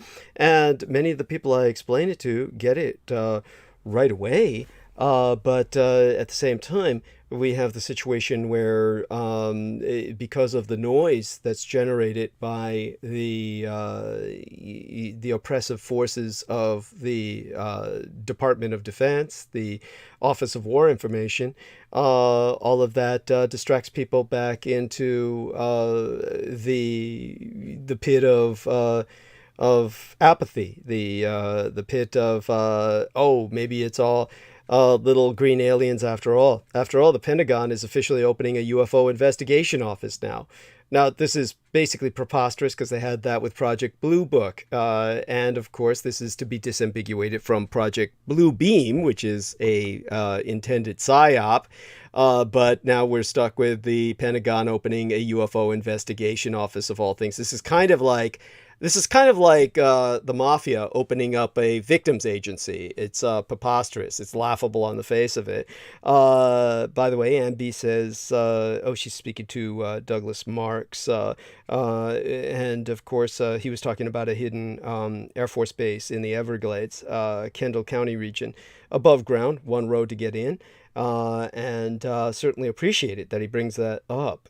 He lives in Miami, Florida himself, as I actually remember vaguely. I was getting him confused for a while with Marcus Grix, who lives in Australia normally, but then was visiting Florida recently, if I remember correctly. And of course, Anne is bringing up the fact that I used to work at the Department of Defense, not at the Pentagon, but maybe Douglas Marks did. I don't know what his background is. But definitely I worked for the Department of Defense, but never at the Pentagon. I've never been to the Pentagon, actually, as a matter of fact. But here's what disturbed me about basically what Mr. Eric Hecker was bringing up. It reminded me a lot of, and not to say that Eric Hecker is Richard Shaver, but it did remind me a lot of the Richard Shaver scenario. And for those of you who do not remember, you can just look Richard Shaver up, and you will find out, more about him than you ever wanted to know. And of course, bizarrely enough, L. Ron Hubbard's own Scientology, which Peter Moon could go to town on if he were with us, added some perspective onto the so-called Shaver mystery, the most sensational true story ever told, in which an individual felt he had something profound to share, and then had this enormous impact on the popular culture at his time. Basically, Richard Shaver published around June of 1947, still legally at wartime, his story, Formula from the Underworld, and it was published in Amazing Stories. So you had these Ray Palmer, the editor, and poor Ray Palmer was this kind of poison dwarf. And he basically was at the helm of the magazine from about 1938 to 1949. And basically he was the guy who gave the go-ahead on publishing what many people would not. Basically, Palmer was telling the readers that, oh, this is fiction, but it's based on truth. In other words, the events were invented by Shaver, but the settings and the context are real. That there really is an underground world filled with strange technology and evil forces. That Shaver has been there, seen it in person. It's all real. So, in terms of this strange partnership between Ray Palmer and Richard Shaver, it really paid out for Palmer. There's 2 recent biographies of each man separately, and they're both excellent for what they are, which is revealing the personalities of these 2 people, Ray Palmer and Richard Shaver. And respectively, I think it was Fred Natus who wrote the biography of Ray Palmer, and Richard Toronto who wrote about Richard Shaver. And basically, I think Fred Natus's book is titled The Man from Mars, and it focuses on Ray Palmer, while Richard Toronto's book is titled War over Lemuria, and it provides new insight into Richard Shaver. Now, taken together, those 2 books offer the clearest picture yet of this mid-20th century science fictional phenomenon that marked a pivotal turning point in the development of the flying saucer movement and other science fictional religions, sci-fi cults, including L. Ron Hubbard's Scientology. Now, what is known for a fact is that Richard Shaver was medically diagnosed with paranoid schizophrenia. And he really did believe that his life was being controlled by unseen forces from deep underground caverns.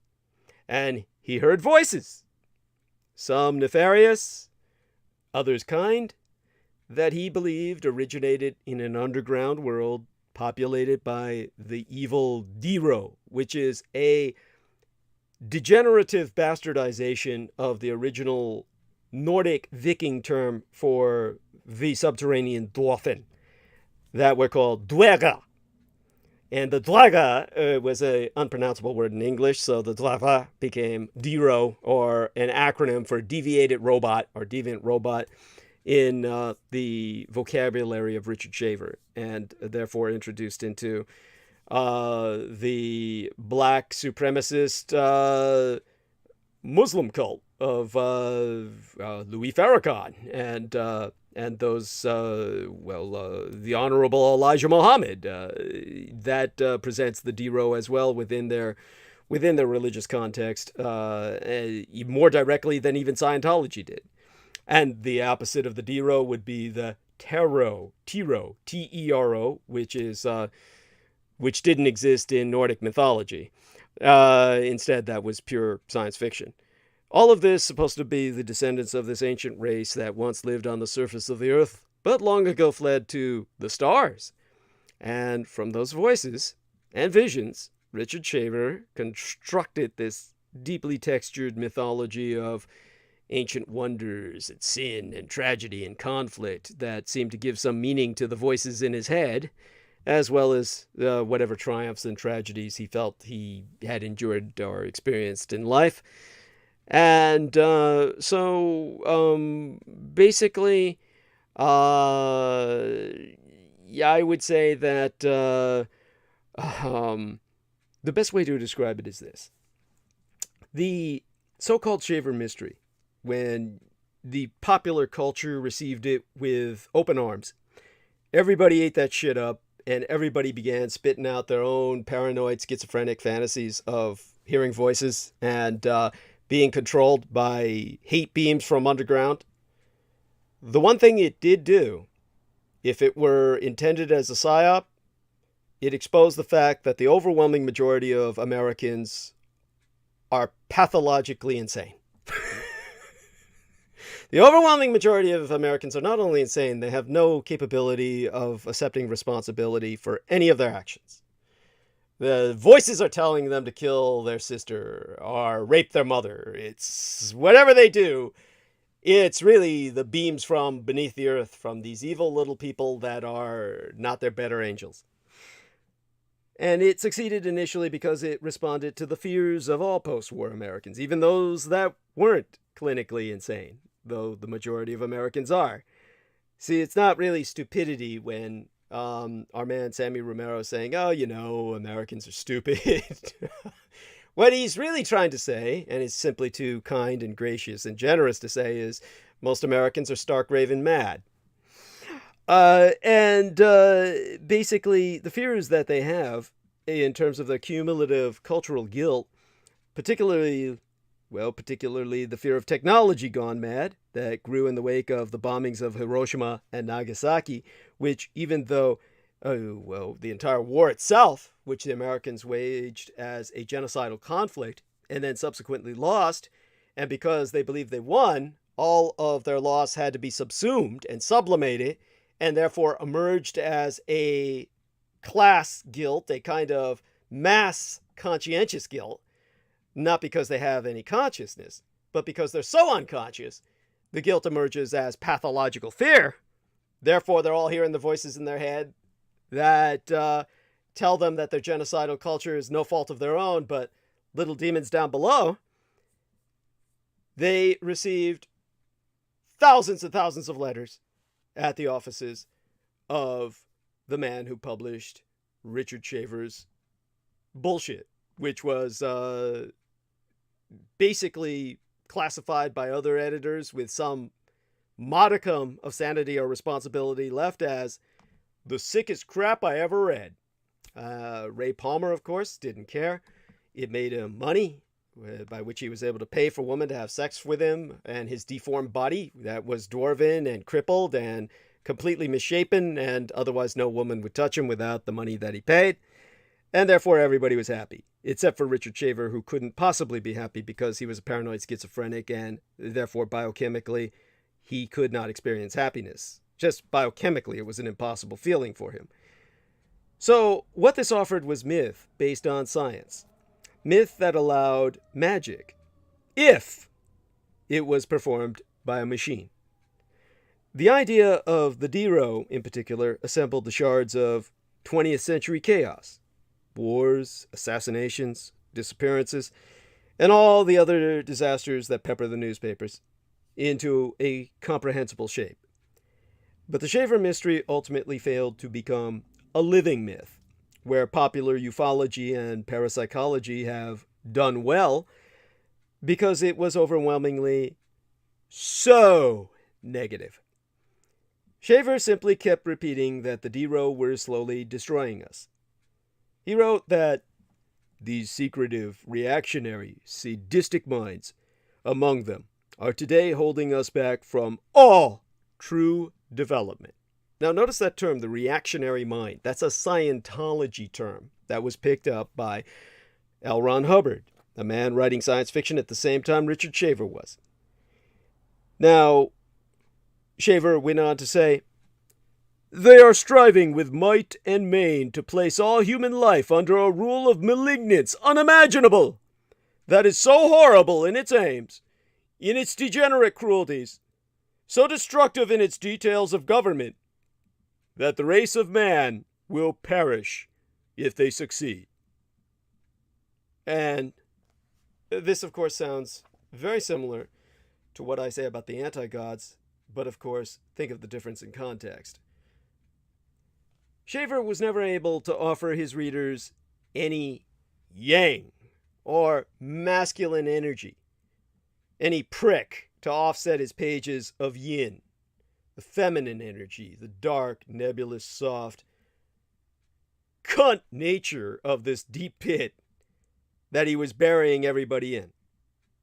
He was never able to give anyone a plan of action, a way to defeat the evil creatures under the earth who denied us the hidden knowledge and magical machines of the golden age of geological continents in differing formations, so many millions of years past, when all the continents were one and one civilization held sway upon the earth.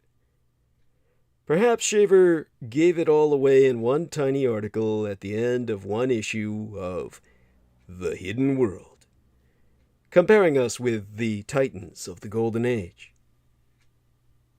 If only we had love instead of hate. If only we possessed the knowledge of our predecessors. If only our short lives were happy. If only they had all died and we had never been, would it not have been better? The Jameson Reese stance of the Edomite. If only all of you were dead, I'd be a happy man. So in the end, he felt it didn't matter what we did. We were doomed, whether we realized it or not.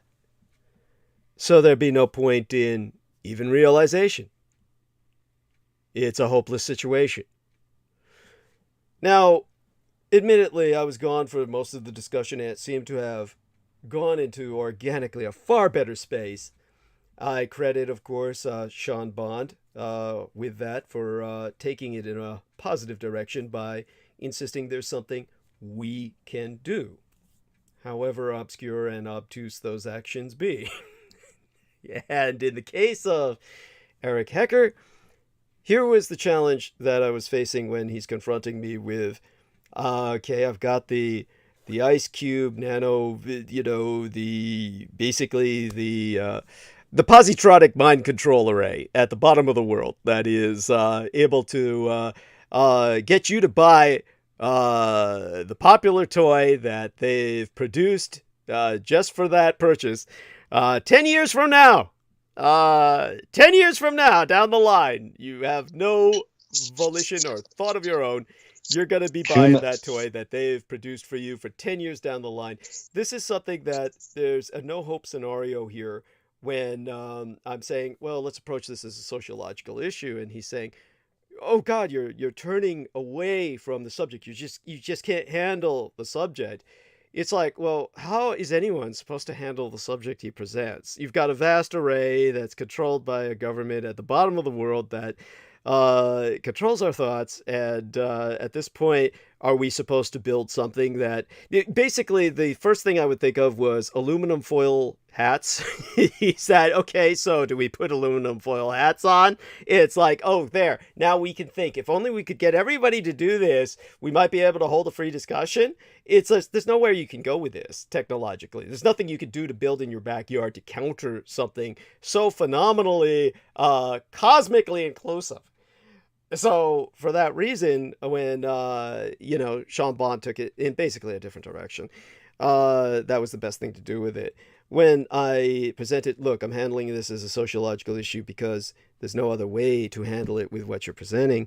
Basically, I hope everyone understands that when I presented what I did, the concept of stuckness and the fact that we're obviously not stuck because protests are going on and various people are protesting at the conditions of either their work or their very lives and the quality of lives that they have. Obviously, people are not mind controlled or they wouldn't be doing that.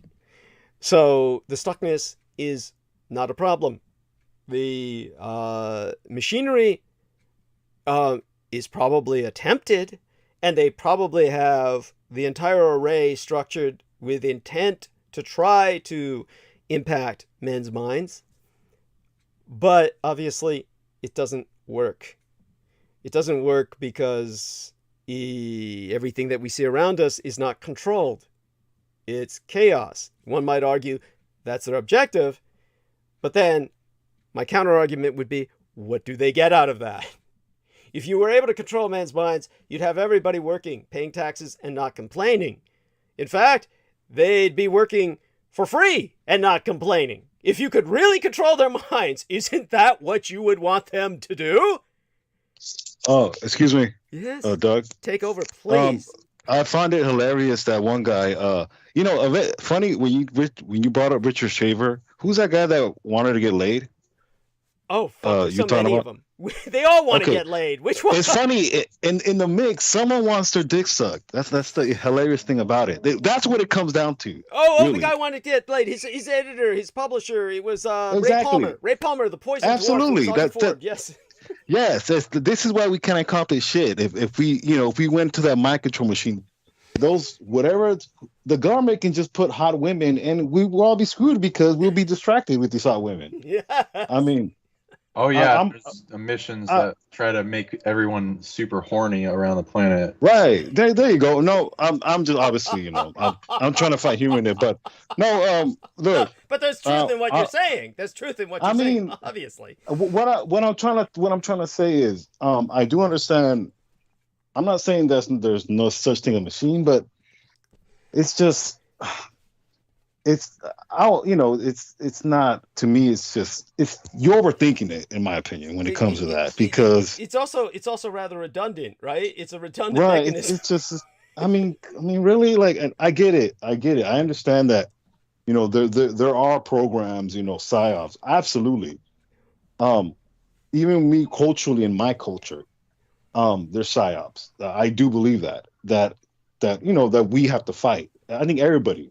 In their own paradigm, but I just don't think, in my opinion, I just don't think they have that, because it probably would work too good. The government, anything to do with government never works. It never does. And when it comes to even COVID, and I hate to bring that up, people committed fraud and they got money.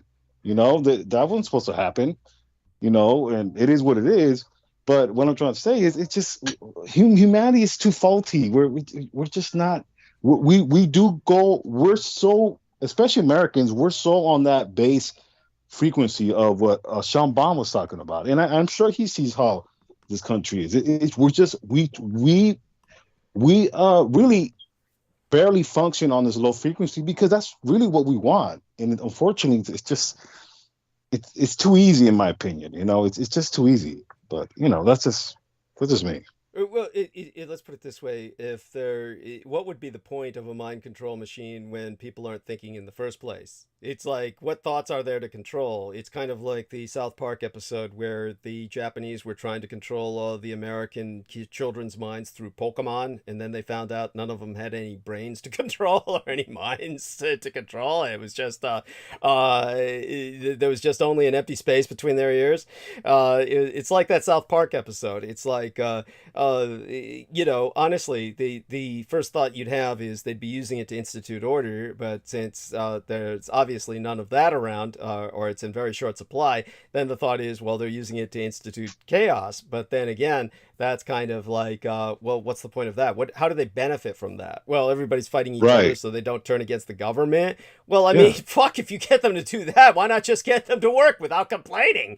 And then we wouldn't have all of these protests about working conditions, and so many of the protests going on all around the world. So yes, granted, we are heading towards many nations tending towards authoritarianism, but there's other nations rising to stand against it. So it's not a uniform. What he's talking about is something that is global in its impact. So if you've got this array, which I don't doubt exists, now understand that in terms of the ability to generate earthquakes, one of the things I pointed out in the past was a lot of people have a real misunderstanding. This is why I went in the seismic direction about geological time. A lot of people don't understand that, yeah, you can generate earthquakes, but it's not the HARP technology that does that. So they confuse the HARP arrays, the antenna arrays in Gakona, Alaska, and many other places where they've been established, with earthquake machines. That's not what these things do. That's not what they're capable of. Tesla developed seismic weapons. They're called scalar weapons. HARP is not a scalar weapon. So when Eric Hecker is talking about this array can control people's minds and generate earthquakes, I mean, that's an incredible arsenal of capabilities for a single tool unit to possess. I think that it's not to dismiss it. It's not to dismiss what he's saying at all. It's simply to put it in a perspective where you can't magnify something. You can't magnify something to the point where this becomes an undefeatable monstrosity. You can't like present a situation without a solution. So that's why it helped when Sean Bond said, I have a solution. I never heard what it was Sean Bond said, but when I returned, both these men were speaking much more amenably. And basically, Eric Hecker was speaking about his personal experiences with being out of time, out of the matrix, so to speak. And all of that brings us back to the reality of geological time. Again, thanks to the fact that my son married someone who's capable of housing personal libraries, I was able to pull out a book from the shelf. Always go to the latest editions. I try to look at what's out there in the world. There's a book titled The Book of Unconformities, in which the author Hugh Raffles describes how time ruptures during an earthquake. I mean, if you're breaking up the very earth, you're impacting space. That means you're impacting time. Think about it this way. Every single hurricane, whenever it manifests, alone, a single unique hurricane releases more energy than all of the thermonuclear weapons on Earth combined if they all exploded at once. Whatever man produces is nothing compared to nature. All of man's nuclear weapons collected together and blown at once don't release more energy than a single hurricane produces, even a mild one. So in an earthquake, time breaks. It suspends into two senses of the English word. Slowing to almost zero and leaving you actually hanging like a particulate spun out of liquid. People who are tocado in Mexico City that Dr. Summers was studying in her medical anthropology quest to obtain a doctorate. They live forever, for the rest of their lives, in that similar form of suspension, of human time seeming to have given way to something more capacious. To paraphrase Robert Bolaño, this time is less a steady current along which residents are born, as in the sense of waterborne or airborne, B-O-R-N-E, and more a lurching sequence of nearby explosions, some perceptible and some imperceptible, at least to other people. These people are hearing the cracks in their walls. This is a form of seismic time that is not only knowable through a seismic event, it's a time that begins with an earthquake but continues through ongoing geophysical and political processes. Rather than a pathological individual condition or a culture-bound form of expression, we might see being tocado as an emergent form through which bodies, histories, legislations, and earths come into relation. Deep time. And only in a place like Mexico City, where it's resolutely present, is anyone really compelled to notice. Deep time might be a useful frame for contemporary analysis, a temporal literacy. I was talking about e-historicy, the historical illiteracy, enumeracy, numeric illiteracy. Think of us as all temporally illiterate. We need a temporal literacy that places the long-term ramifications of the present moment into a deeper history to combat global burning and climate change, for our children to inherit a livable world. Conversely, such scales also risk subsuming deep time into the present. When you consider something like where Dr. Summers is studying and exactly what she felt she's realized in studying these cases, well, if you know where to look, Mexico City is littered with markers of its seismic history. Abandoned buildings sit in conspicuous locations. Dead potted plants are outside homes, suggesting an absence of life inside. There's all too many parking lots, especially outside tourist areas, that once were buildings. Now, the philosopher Manuel de Landa, who was born in Mexico City, he called cities the mineralization of humanity.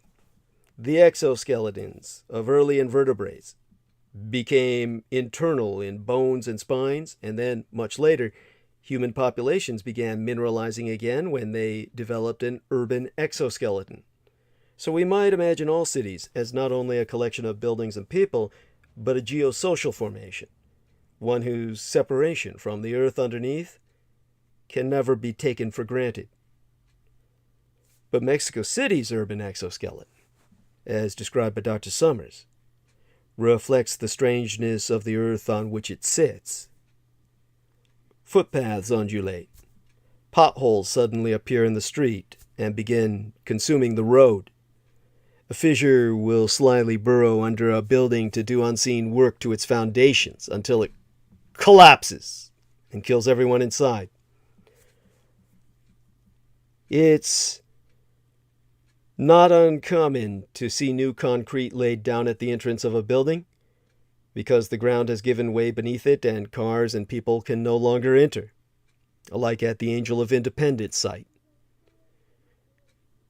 You see, though the lakes are gone that the Aztecs used, well, in terms of back when Mexico was really Mexico, it wasn't called Azteca. The Aztecs called their nation Mexico.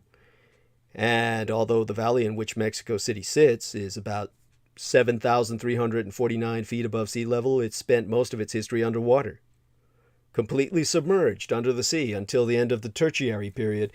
The region, well, it began to slowly rise around 30 million years ago, as the subduction of the Cocos tectonic plate beneath the North American plate caused vertical fractures through the continental crust of what's currently the piece of land called Mexico. And as the plate lifted, magma poured upward towards those, well, through those discontinuities to form the Trans-Mexican Volcanic Belt, this east-west oriented arc about 620 miles long that cuts across Mexico from Nayarit to Veracruz. And the Valley of Mexico then was still a valley, not a basin, hemmed by mountains to the west, Sierra de la Cruces. In the east was the Sierra Nevada, and in the north was the Sierra Pachuca, with the river Rio Balsas flowing south to the Pacific Ocean. Now, you've got the melting snow on those nearby peaks and the summer rainfall pouring down those mountains. It pooled into what eventually became 5 connected lakes: salt water in the north, fresh water in the south. And recognizing the security offered by such an environment, the Mexica people arrived in the 14th century and constructed this enormous infrastructure, the largest in the world, of dikes and dams to keep those waters separated, the salt and the fresh water that they drank and bathed in. They developed a floating form of agriculture called chinampas and founded the city-state Tenochtitlan. And 200 or so years later, when the Spanish conquistador Hernán Cortés saw Tenochtitlan, he described the largest city in the world, built on a salt lake that rises and falls with its tides, as does the sea, as if it were all a giant houseboat, a giant city, literally floating. And then he set about burning it to the ground. Now the colonists found the city's unfamiliar environment so unsettling, these Europeans found it so disturbing that they demolished all the dikes and dams that managed the lakes, drained the valley, and established what would become one of the most populous cities in the world on the soft soil of a lake bed. The Mexican soil scientist Carmen Huitares Castorena and her colleagues demonstrated via a 2005 study what a truly impossible megacity Mexico City is, with a thought experiment. Basically, imagine a rectangular prism of soil whose upper face is 1 meter by 1 meter by 70 meters deep and extending down to the deepest point of the clay layer beneath the city. That's 70 cubic meters of ground, cubic meter by cubic meter. And we're this imaginary column put into an oven at 105 degrees Celsius for 4 days. The method of evaluating, or for evaluating a soil's gravimetric water content, After the water had evaporated, we'd find less than 7 cubic meters of soil left. And then once the air pockets that had held that now evaporated water had collapsed, there would be just over half a cubic meter of solid material remaining. All of Mexico City floats on air. Though the lakes are gone, in other words, the city still floats. Sort of. Most of the rainfall, the rainwater that falls in the area, is channeled out of the valley, so the city draws heavily on the aquifer beneath it, causing it to burrow into the empty earth underneath. And when Avenue Reforma's iconic Angel of Independence was erected in 1910, it sat atop 9 stairs. As the aquifer underneath it emptied, the earth around it gave way, and more stairs had to be added so the statue could remain accessible from the street. And today, there are 23 stairs, whereas before there were only 9. So all that hollow soil under Mexico City is composed of clay, debris, Mexico ruins, volcanic rock, which causes the surface layers to subside at different rates and locations. And many parts of the city, but especially the eastern margins of the Tláhuac and the Iztapalapa, if I remember correctly. They sink into the soft earth at a rate of almost a foot a year. So this is why in Mexico City you have all these cases which no one has even conceptualized of people lost in geological time that people in the rest of the world cannot begin to comprehend what's going on with them. They are living in a geological time that Richard Shaver, the paranoid schizophrenic, was trying to project himself into, but because he was not born into a culture that even conceptualized such, he basically became mentally ill. But what he was experiencing, in a sense, if you want to be kind and gracious to him, was deep time sickness. So basically, geological time can emerge and alter the way we relate to our homes, our cities, even ourselves, meaning our minds no longer relate to our own bodies anymore because our bodies are trapped in the present moment, whereas our minds become lost in time.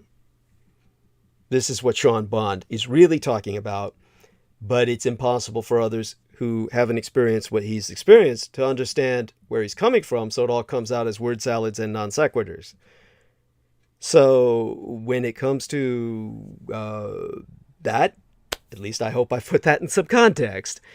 And I was trying to do that with Eric Hecker, and he was concerned that I was simply dismissing what he was saying, which wasn't the case, and Sean Bond helped to communicate that, or at least took Eric Hecker into a direction where he could relate to moving out of time, as Sean Bond himself has done, with the help, as he said, of some really bad dope and some other experiences in life that I presume were not all narcotics related. Sean, maybe you can you can share some of that with us, or you already have, no doubt, while it was gone. But hopefully all of that enables these two men to talk for a few more minutes while I stay here, listen, and basically get some calories into myself. I was making fun of the earlier time that Sam joined us for a bit and was chewing while he was talking. And of course, even our lady, Anne was doing that earlier. Oh, Sammy says, well said, Doug. Oh, you're too kind. Thank you. Thank you.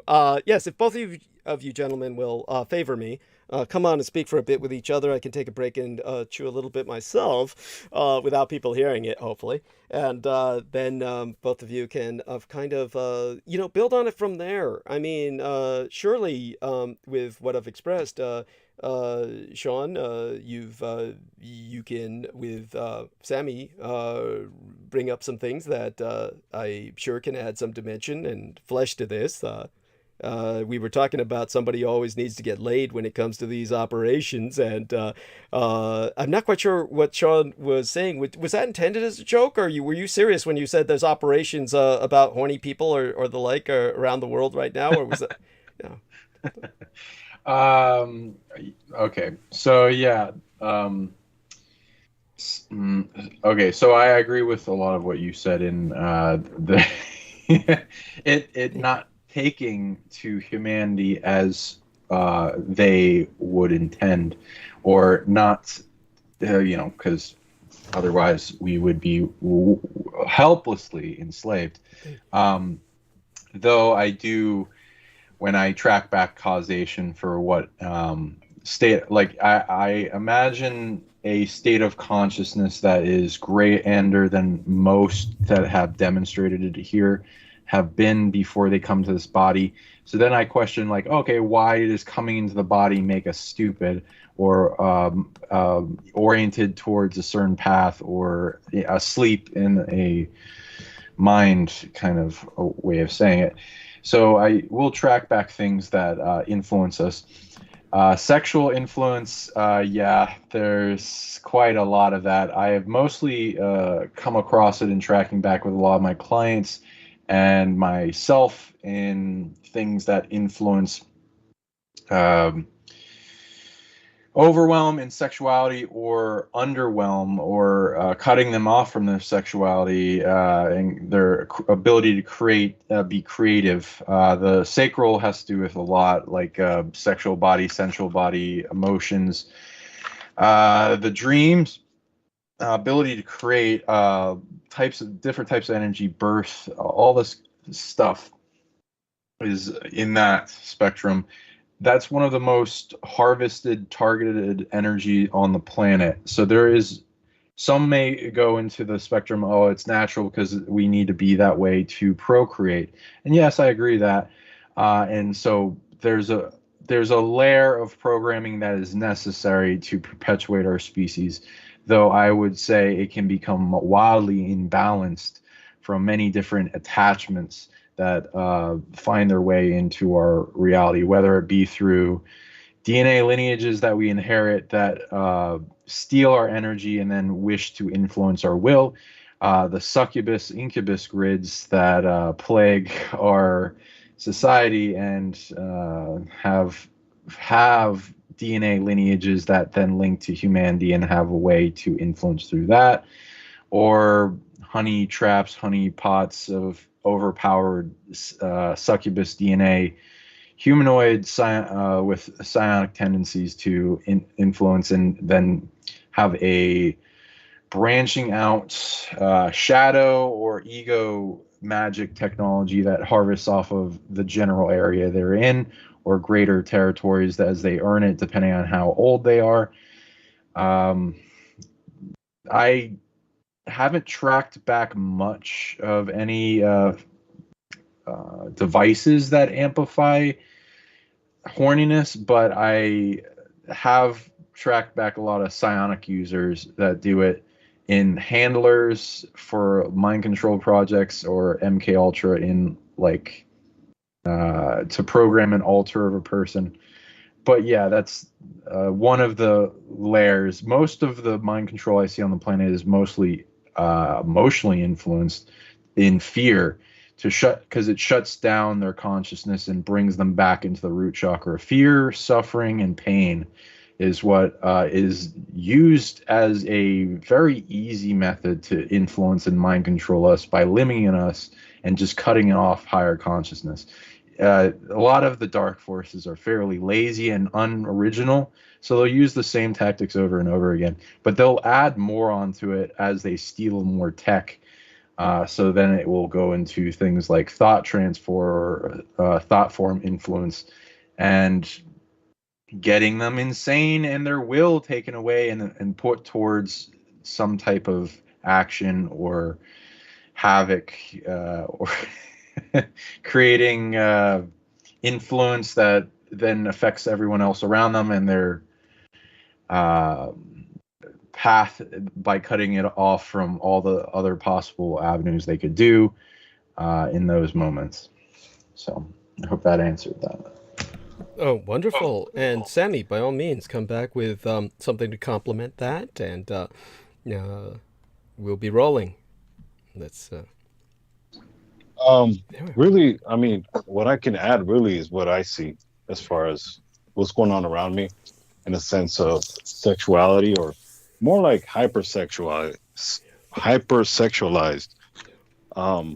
What today is, as far as, you know, young adults, and, you know, even preteens and children, where, because of what's available to us as far as social media and the internet, or the DARPAnet, how Doug refers it to, Thank you. hypersexualized.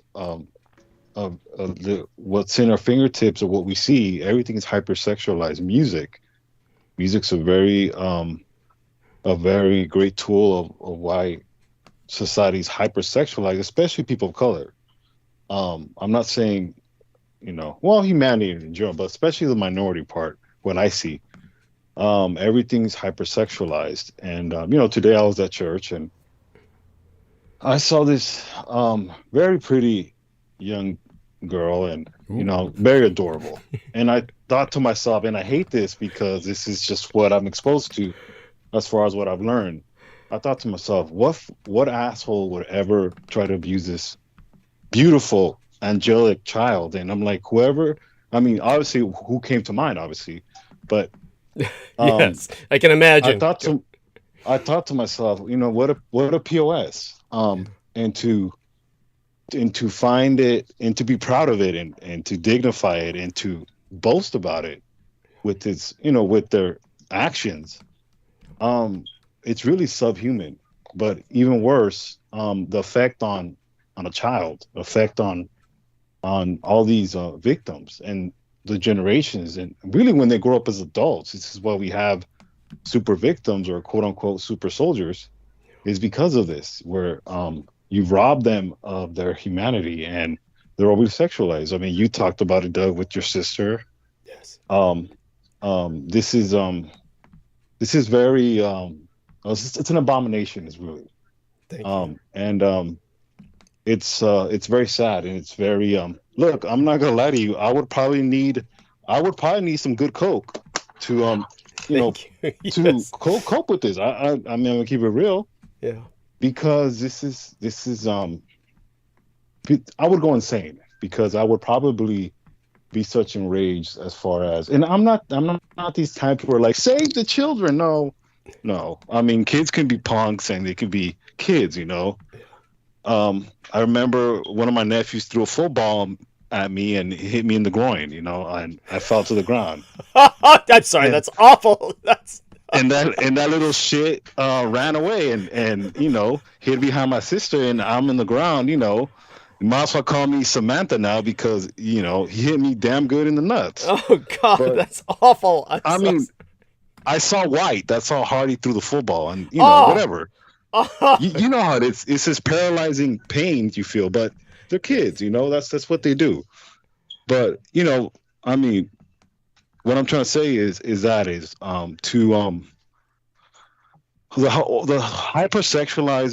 hypersexualizing, you know, at a very young age is very unhealthy, in a sense of not understanding a time and a place, as far as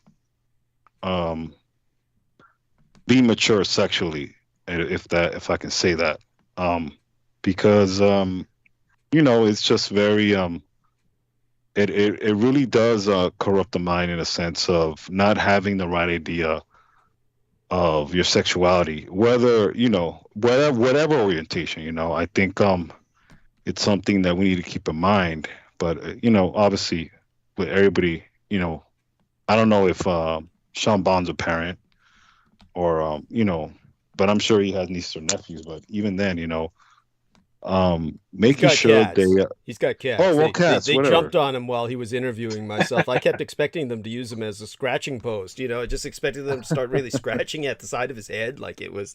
Right, oh my God. right. Yeah. So go on. Yeah, but you know, to wrap it up, it's just that I think it's very difficult, in the sense that you know, having self-control, being a regular person as far as a male, getting past the whole hormones, everything, self-control is really disciplined. But when you expose a child to that, then it's more complicated because, everything is convoluted. I mean, that's the best way I can put it. But I think Doug, what I'm trying to say. It's just it's one of those things where it really just made me think, and I sometimes I hate these moments, but it's really the reality that's smacking you in the face, where you don't want to go there, but unfortunately, I have to, because it's just, it's a beautiful creation that God created, yes, children. Yes. It's just, unfortunately, you just have to process it in the sense of, you got to take the good with the bad. Right. And we're all going to be victims somehow. We're all going to be casualties of something. It's just, you pray that, you're not, as far as that extent. And if you are, you find the right treatment to cope with it and move forward, and not victimize yourself and, really become your worst enemy. Yeah.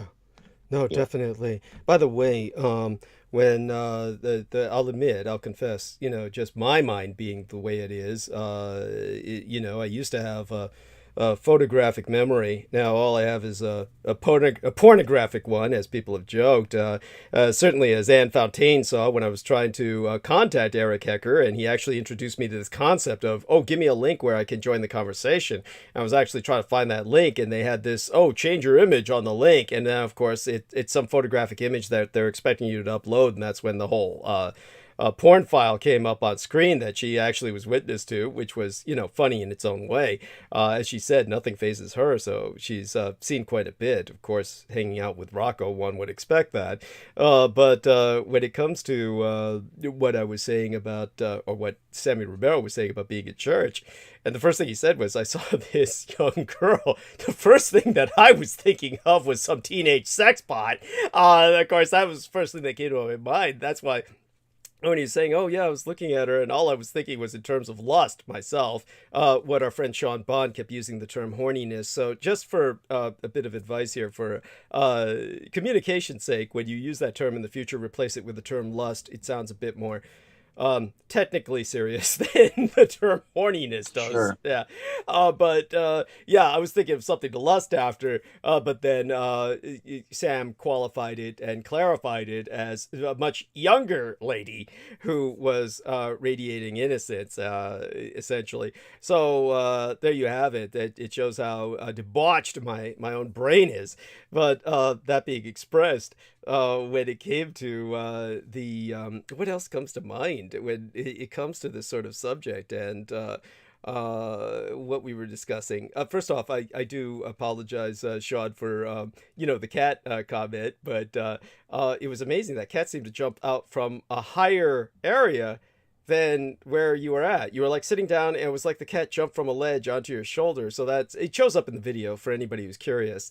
And you can see that happening with Sean. I don't know how many cats you have or whether taking care of them it's equivalent to having children that never grow up when you have pets, of course. But as Sam said, he doesn't know if you've had children. Why don't you share that with us whenever you're willing to share, while I try and grope around in my brain for the point I was making to the point I was looking to communicate before I basically got distracted by my visions of some teenage sex pot in a church. And so while I deal with kind of erasing that from my head and trying to get myself back on track here, maybe you could take over for a second, Sean, and respond about your cats or something. Sure, I have 3 cats. That was Lotus. She jumped on the chair and came down. She likes to do that, especially if I start like singing or something. I do. I will have kids in the future. I have a weird multidimensional situation with family. But I agree with your topic in the importance of bringing that up in like the mind control. It's all kind of going in hand, because that is also an influence. A lot of different people are dealing with different sexual influences that aren't quite their consciousness, so they're in purity. So a lot of, with my clients, I got a lot of rape victims as an example. A lot of people are dealing with abuse more so than what they know or are willing to talk about. Besides like physical abuse, there's also being like raped astrally, and something going after your energy and then influencing the sexual body to be flared up with lust all the time. The technology goes into flowing lust energy into their sexual organs, such as the ovaries or the testes, overloading them, their will, their desire, their sexual urge and impulse, their hormone creation, a lot of things. And it's a implosive force. It draws somebody to reach out for some type of programmed thing that they're after and desire to fill that hole, like a yin kind of like field. And it can be flipped by filling it with love. You can disperse it into a sexual empowerment, and then exchange that energy for a type of immunity to lust being put on you, as well as an attractant force, which is people like. And I do think it's unfortunate that many have been programmed to go after depraved things, as well as our innocent population. The innocent inner child, that is the spark of divinity that comes into the fetus, that then grows and tries to get past the meat grinder of this world and thrive, is our place of miracles. Innocent inner child is centered, pointed in the solar plexus. Everyone has it. It can get very fractured, beat up, and targeted depending on how much miracle energy it produces. The unlimited self. Like before all those ego limitations are put on us, the projections of what others want us to be, what we want to become, all that is unlimited to us until it gets beat up. So helping the innocence remain strong into the future and survive as long as possible, as well as us doing inner child work and sending that back in time to prevent a lot of it from being taken, which a lot of it will be taken like as soon as we lose our V card, which they go into the culture perpetuating that it's good to lose your V card, and which is, and even with that, you can have sex without, the first time without losing your innocence, but usually a lot of the time we do it in a negative manner or haunted or not really knowing anything, so we're doing the best we can. So understandably, as well as a lot of people will get it taken from them in abusive situations or grooming or all kinds of crap that happens to everyone, like a large amount, especially if you have something that these predators get attracted to, like the deep power of miracles. A lot of the big predators on this planet, the top apex ones that are controlling things, are miracle predators. So they have taken a lot of innocence from a lot of people, and they perpetuate cycles through energy harvesting by influencing the victims that get abused at young age to have an imprinted aspect of corruption from the person that abused them into their various parts of their soul and sexual body, and a bunch of other layers of targeting, whatever it may be, and however long they were abused, to where they have parts of them stolen, and those are used to influence the person from a distance even after the events, as well as influence from the parts that are attached to the person's hologram and their being, changing their personality, trying to perpetuate the cycle. So a lot of people have that passed down to them from our ancestors, and we can end the cycle through transmuting, capturing, and being the trap that compresses the tower of darkness of the energy harvesting system of predators that are trying to continue that cycle. So a lot of brave people that have come in that have seen the contracts of experience and the potential for them being abused, and are with dark things that happen to us. Everything that doesn't kill us makes us stronger. So there'll be a scenario where a part of ourselves knew that we'd be going through that type of thing. And so it's usually a teaching method to then cause a great amount of learning and knowledge and teaching to the rest of the populace, and even more cycles. Like if one person that was brave to incarnate as a victim that would then be abused then became like super spiritual and healed themselves, they can collapse the entire dark tower of that force entanglement by being a trap that then collapsed it all and captured those negative beings and probably saved tens of thousands of innocents that would be influenced by that energy harvesting system of negative miracle predators. So I recommend people take up their power and collapse these.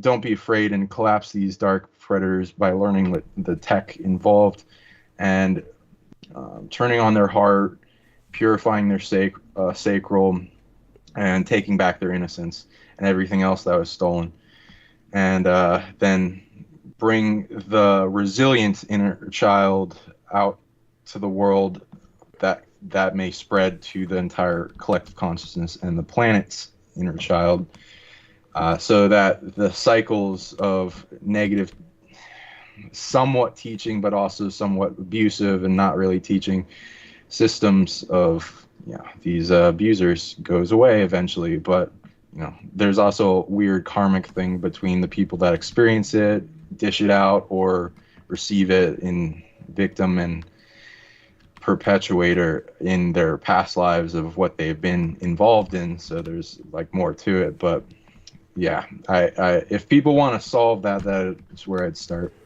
Now, when you speak of the term miracle predators, oh geez, somebody's got the computer on.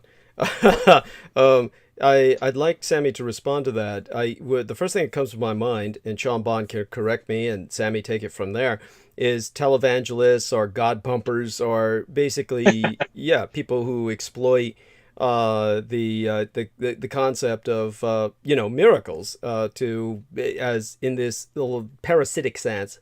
Is that what you mean? And whether or not you mean that, express what you mean, and then segue it to Sammy, who will tell us about such predators in the church, which I'm sure he's seen more than his share of.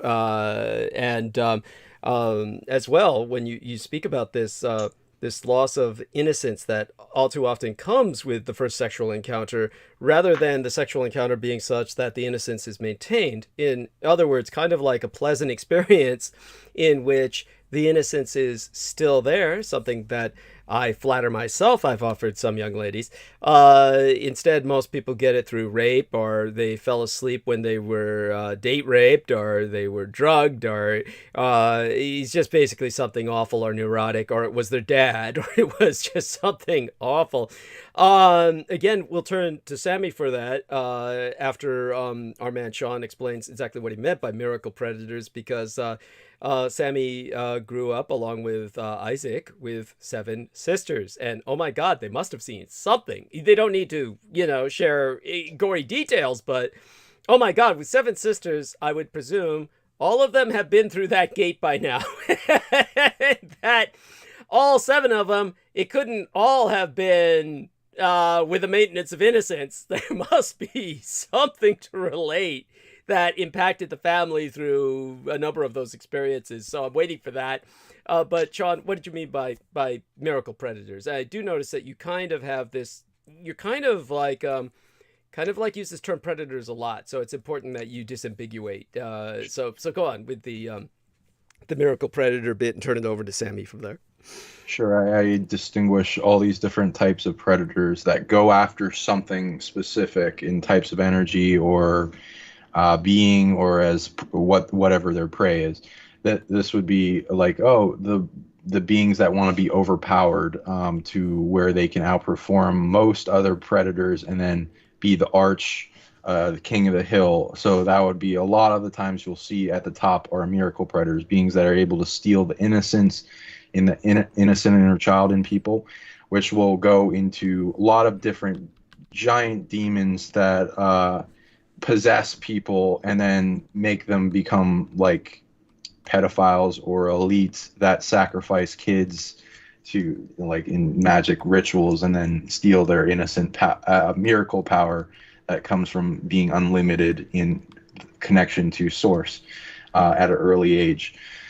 And everyone can get their innocent child innocence parts back. It just is quite a tug of war and a lot of going back to those wounding times and giving it love and hugging yourself and shielding it, bringing it safety, and destruction if necessary to the things that are constantly coming in through that back door to try to reconnect or steal until that whole system is taken down in what is willing to remain attached to the person to try to limit them in some way against their power growing up past to the point where they get all their parts back.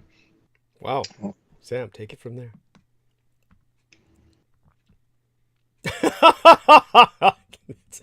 Yes, hold on 1 second. Sure, take your time. While he deals with that, I want to... Yes. Yeah, oh, take it away. Oh, shit. Hello? Yeah. Yes. Hey. Am I audible? Okay. Yeah. No, that's very interesting as far as Sean Bond. I think that's actually very it's very it brings a lot of optimism as far as what he's talking about, as far as regaining that innocence in the sense of what he's talking about. But yes, I mean, where can I start? I mean, coming from Seven Sisters, coming from a big family. Don't forget, I was asking about the predatory preachers that you've encountered through your church or yes. anything else as well. Let me hop on this car and then we'll circle back to that. Right? Yeah. Yes. One of my uncles, through talking to learning family history, pretty much. Again, I'm sure you can relate to this. You find out certain things, and I had a predatory uncle. Go figure. That's gotta hurt. I mean, when you find that out, that's what do you feel when you find that out? It's sick to your stomach? I do, and I feel like the ultimate betrayal, but in the sense it's more weakness on his part. He's a very weak human being. Okay. That he can't find that in a woman. But then again, it requires you to have it requires some type of charm and intellect to actually talk to a woman for her to offer that to you. That's right. That's right. So he's very weak. That's just the best way I can put it. And so one of my sisters was abused, and it explains a lot in her choice of men. But then again, how Sean was talking about, it's really, her innocence. I think if she, and obviously through therapy, and that's one of the things that I'm starting to learn is therapy is very important in the sense of understanding yourself. And I'm not saying that's the ultimate, but it's a great tool. Yes, that was something I learned, and it made me understand her a little bit more, because part of indoctrination when it comes to church, you have to be careful in a sense of your faith is your faith, but it's an individual faith is what I'm saying. Indoctrination is not always good because you can very easily judge someone without understanding their background. A good example is Doug. Oh my God, Doug is a cross-dressing vampire Nazi who watches porn. What a heathen, No, it's not that's very. It's just a very dumb way to describe you. It's not what you are. Porn magician. Exactly. On top of that, he does magic too, and heals. I don't know. But what I'm trying to say is, when it came to the preacher part, as far as By the way, I can't resist this. I can't resist this. When we were at the Presidio military base, and I was showing Sammy Romero around the back of the library, which is where the majority of the action took place, it was potted ground. It was just riddled with molehills. It was just, we had little mole tunnels just that rendered the ground basically almost untraversable. And so I had, of course, these huge lifts on, which I normally wear in public, just to, retain a sense of basically commanding presence. And it's totally unfair, but yeah, just the way I operate. And by the way, when you were carrying the care package with you, with your lifts, I found it hilarious. So thank you. Yeah, no, I get it. You actually walk pretty. You're actually pretty mobile in those. So I give you respect for that. Thank you. Thank you. And this is what Sammy was telling me. He said, run in them? No, I don't run in them. Oh God, no! Like, you don't run in high heels either. But this is what Sammy. I've seen people run in high heels, so you know what I mean. You shouldn't. Let's put it that way. You shouldn't. It's you can, but you shouldn't. I can run in them, but I really try not to. It's not something that's the easiest thing in the world, and necessarily even advisable. You could conceivably break an ankle doing it in either case. But that was the point when Sammy was saying, "Be careful, Douglas," because we were operating on this really molehole ridden terrain. I felt like telling him, "Dude, you're talking to somebody who's spent half his life walking in high heels." It's Jesus, I think I can handle this. But it was fine. We got through it. But yes, by all means, sorry, couldn't resist that. But returning back to what Sammy was saying, and basically what Sammy also pointed out, when he pointed out you really need some level of intellect to be able to derive from a woman the kind of rewarding intercourse, meaning intellectual intercourse, emotional intercourse, the kind of bonding that you can get from a woman other than sexual, the kind of deep spiritual bonding, the deep romance, stuff that people hope for and wish for, a sense of intimacy in its truest sense. That you would actually need a sense of intellect to be able to derive that. What Sammy's really telling us is that his uncle was not only weak, but he was also stupid. Am I wrong? Yes. Is that unjust? No, yes, absolutely. He was. He was a con artist. He was one of those. He was the baker. I'll put it this way, okay? That story that I found out, we also revealed that our childhood neighbor baked very good Mexican bread. Wow. And my sister revealed to me that this child molester uncle, who was pretty much a vagabond, he was like I would say a functioning bum, is what I'm saying. He had a lot of trade skills. One of them was baking, so he wasn't completely dumb. He taught him how to bake bread, but he also diddled the kids. So oh my God. It is what it is. But, back to what I've experienced as far as, the church, it's not always sexual, but it's sexual, but in a sense, sometimes it's mental too. In a sense of one of my sisters, a pastor actually liked her.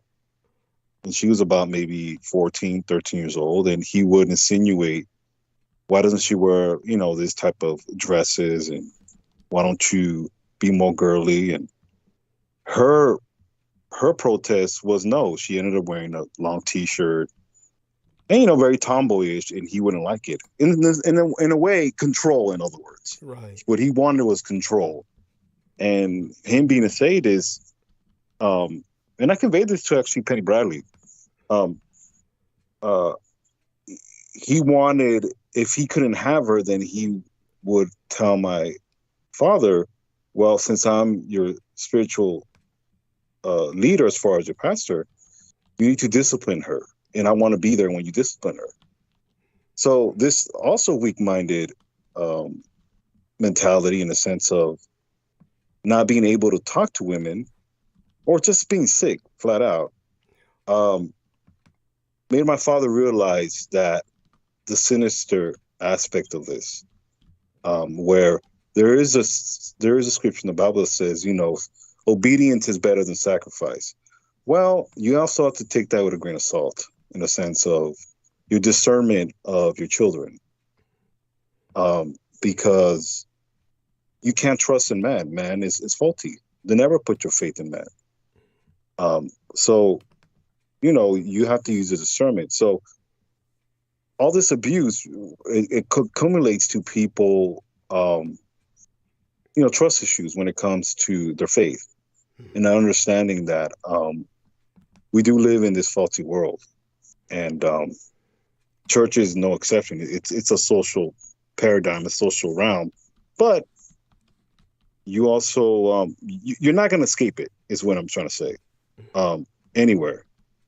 But the mental abuse also too, and it's not always sexual. It's sometimes men, especially the how the government works in the church that I belong to, that I grew up in, is very male dominated oriented. It's very male dominated. Yeah. So that prison rape culture, yes, that prison rape culture comes in, but also your individualism, or some things that, in other words, I'm going to teach you I'm going to teach you. I taught you all you know, but I'm not going to teach you what I know, is what I'm trying to say.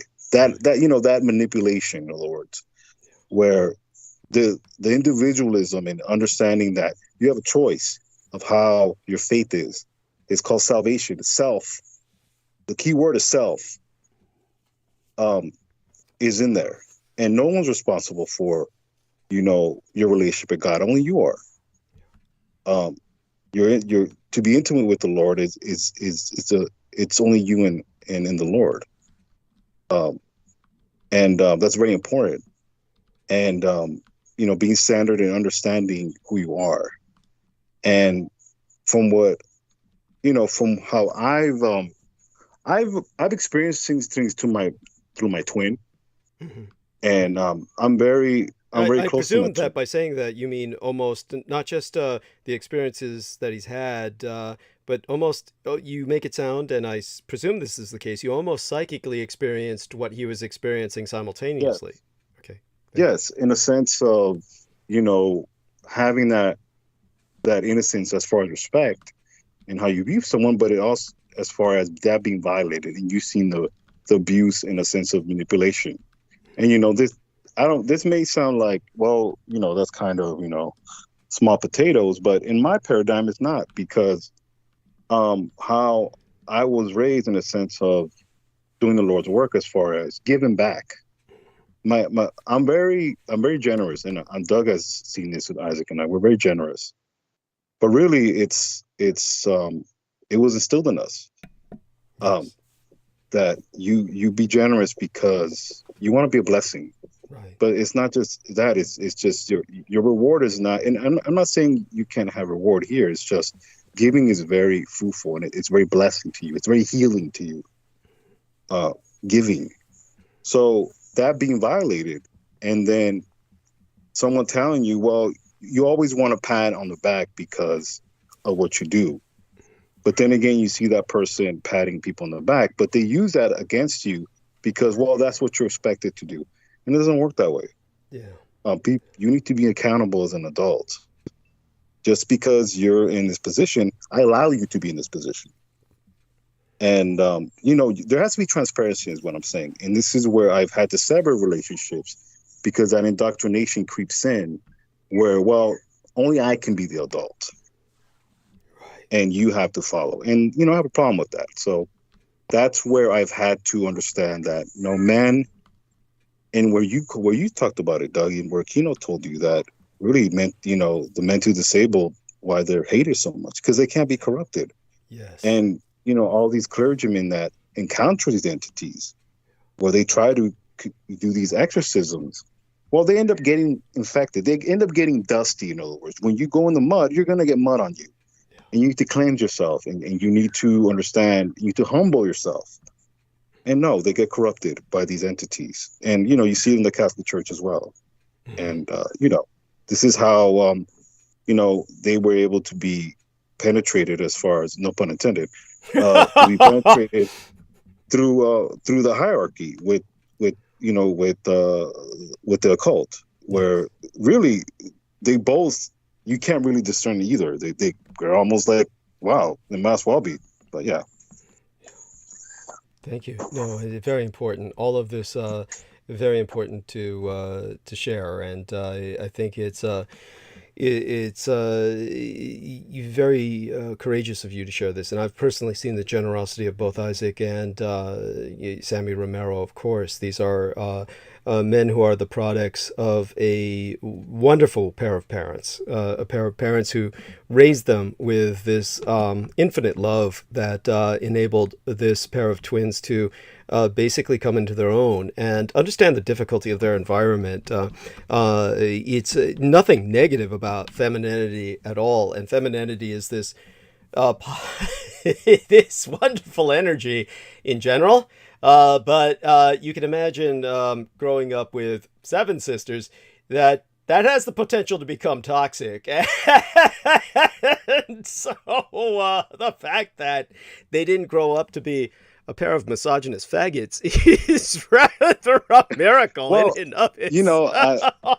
I love my sisters, but I always tell everybody, anybody need 3 sisters, hey, I'll make sure I'll give them 3 sisters. But no, I love my sisters. They love me, and some of them love me too much that they're toxic. But hey, I'll put it this way: I don't really need enemies, and they're not my enemies. It's just some of them really get on my nerves. But I love them. That's part of love, and I'll take it. I'll take it any other way, because I'm blessed. I'm blessed, and I'll be really spoiled to complain. So no, I'm blessed. In a way, it keeps me grounded in the sense that it teaches me to love, and sometimes it doesn't benefit me, but I've also learned to create space. Space is good. Yes, yeah. And as I brought up before, what's so important is that men in particular learn to have what women cultivate naturally or organically, basically a third space, a third space of companionship that unfortunately men just don't seem to have. They've it's basically for them it's work and home. And there's no third space. Whereas before, men used to stop off at the bar, or in a much more healthy sense, the club, and it would be some place where people share a hobby. Now, fishing is a great example of that, which Isaac has taken up and kind of dragged Sam into. What did you catch, by the way? I do want to hear about this. And did you find it really... I can only imagine, to me, this would be the height of misery, standing in running water, cold running river water, say wearing those hip-high boots or whatever it might be worn, this kind of suspenders rubber affair. I have this image of him doing that. Maybe I'm wrong. Maybe he's a different type of fishing. There's all kinds of fishing, but he's more of a river fisherman, or is it more of like by the sea, or what did he drag you into out there? And what did you catch? Lake. It's a lake. It's a lake in Orange County. He caught a bass, but Isaac is a type where once he finds something, he goes in deep. Mm-hmm. He starts researching it. He starts from fishing poles, the lines. Like, he becomes a geek. Mm-hmm. He becomes a geek. So it's great. It's a pastime that it's yes, I'm getting older, but it's great. It's good to relax and just enjoy it. I sometimes have to play along and roll my eyes because I don't get it yet, but actually I'm starting to like it. So yeah, I got bit a little bit by a bug too. That's cute. That's cute. But you didn't catch anything. No, not yet. Isaac actually fell in the lake. He got his sneaker soaked the first time, and he actually caught a pair of underwear. Oh my god, that's funny. Someone threw their drawers in there, and he actually reeled something in, and they were a pair of old drawers. I don't know. Oh my god. So it is what it is. Yes, I would hate that. Oh my god, that's like the stuff of nightmares to me. Well, there you go. So that being stated, Sean, you do any fishing or anything like that, or what? You don't have to answer. I take a kayak out and try to go to some of the place of power on little islands off of Connecticut and enjoy the sun and put out a little fishing line while I listen to some Buddhism excerpts and notes to go into like peace mode and kind of like merge with the ocean as the waves kind of like take me somewhere. Yeah, I'm so sorry. The first image that comes to my mind when you say that is, I think of things that could go wrong. I mean, you're never confronted by some asshole who comes along and says, "What's that booty shit you're listening to?" or something. I mean, is this ever? I've had people offer me a beer from like floating boats and like little houses nearby, but yeah, not much of any negative so far. Hopefully Great. not. I don't get anything. I mean, people floating by and offering you beer. That sounds like a good deal. Yeah. So go on. Yeah. Yeah. So I recommend it if anyone can get out on the water. It's like connecting to a giant supercomputer of water programming that can help you reach into your greater mind in your heart, the super consciousness, and it gives you a huge doses of serotonin and dopamine and oxytocin, and it will allow you to find greater amounts of peace. So that's why I like meditating while fishing. And then I'll like, if you catch some fish, there'll be some spiritual stuff with that. I usually go like those that are. I respect vegans and stuff. I just also respect like native traditions and like hunting and respecting your hunt. And I will usually see spiritual interaction with the animals that you eat, where they get a option to become your species if like, for instance, someone who was devoured by a siren, they could incarnate in their next life as a siren if they wanted to. So I don't see it as totally negative, but they're by the way, people got to eat because of the perverse nature of my own personality.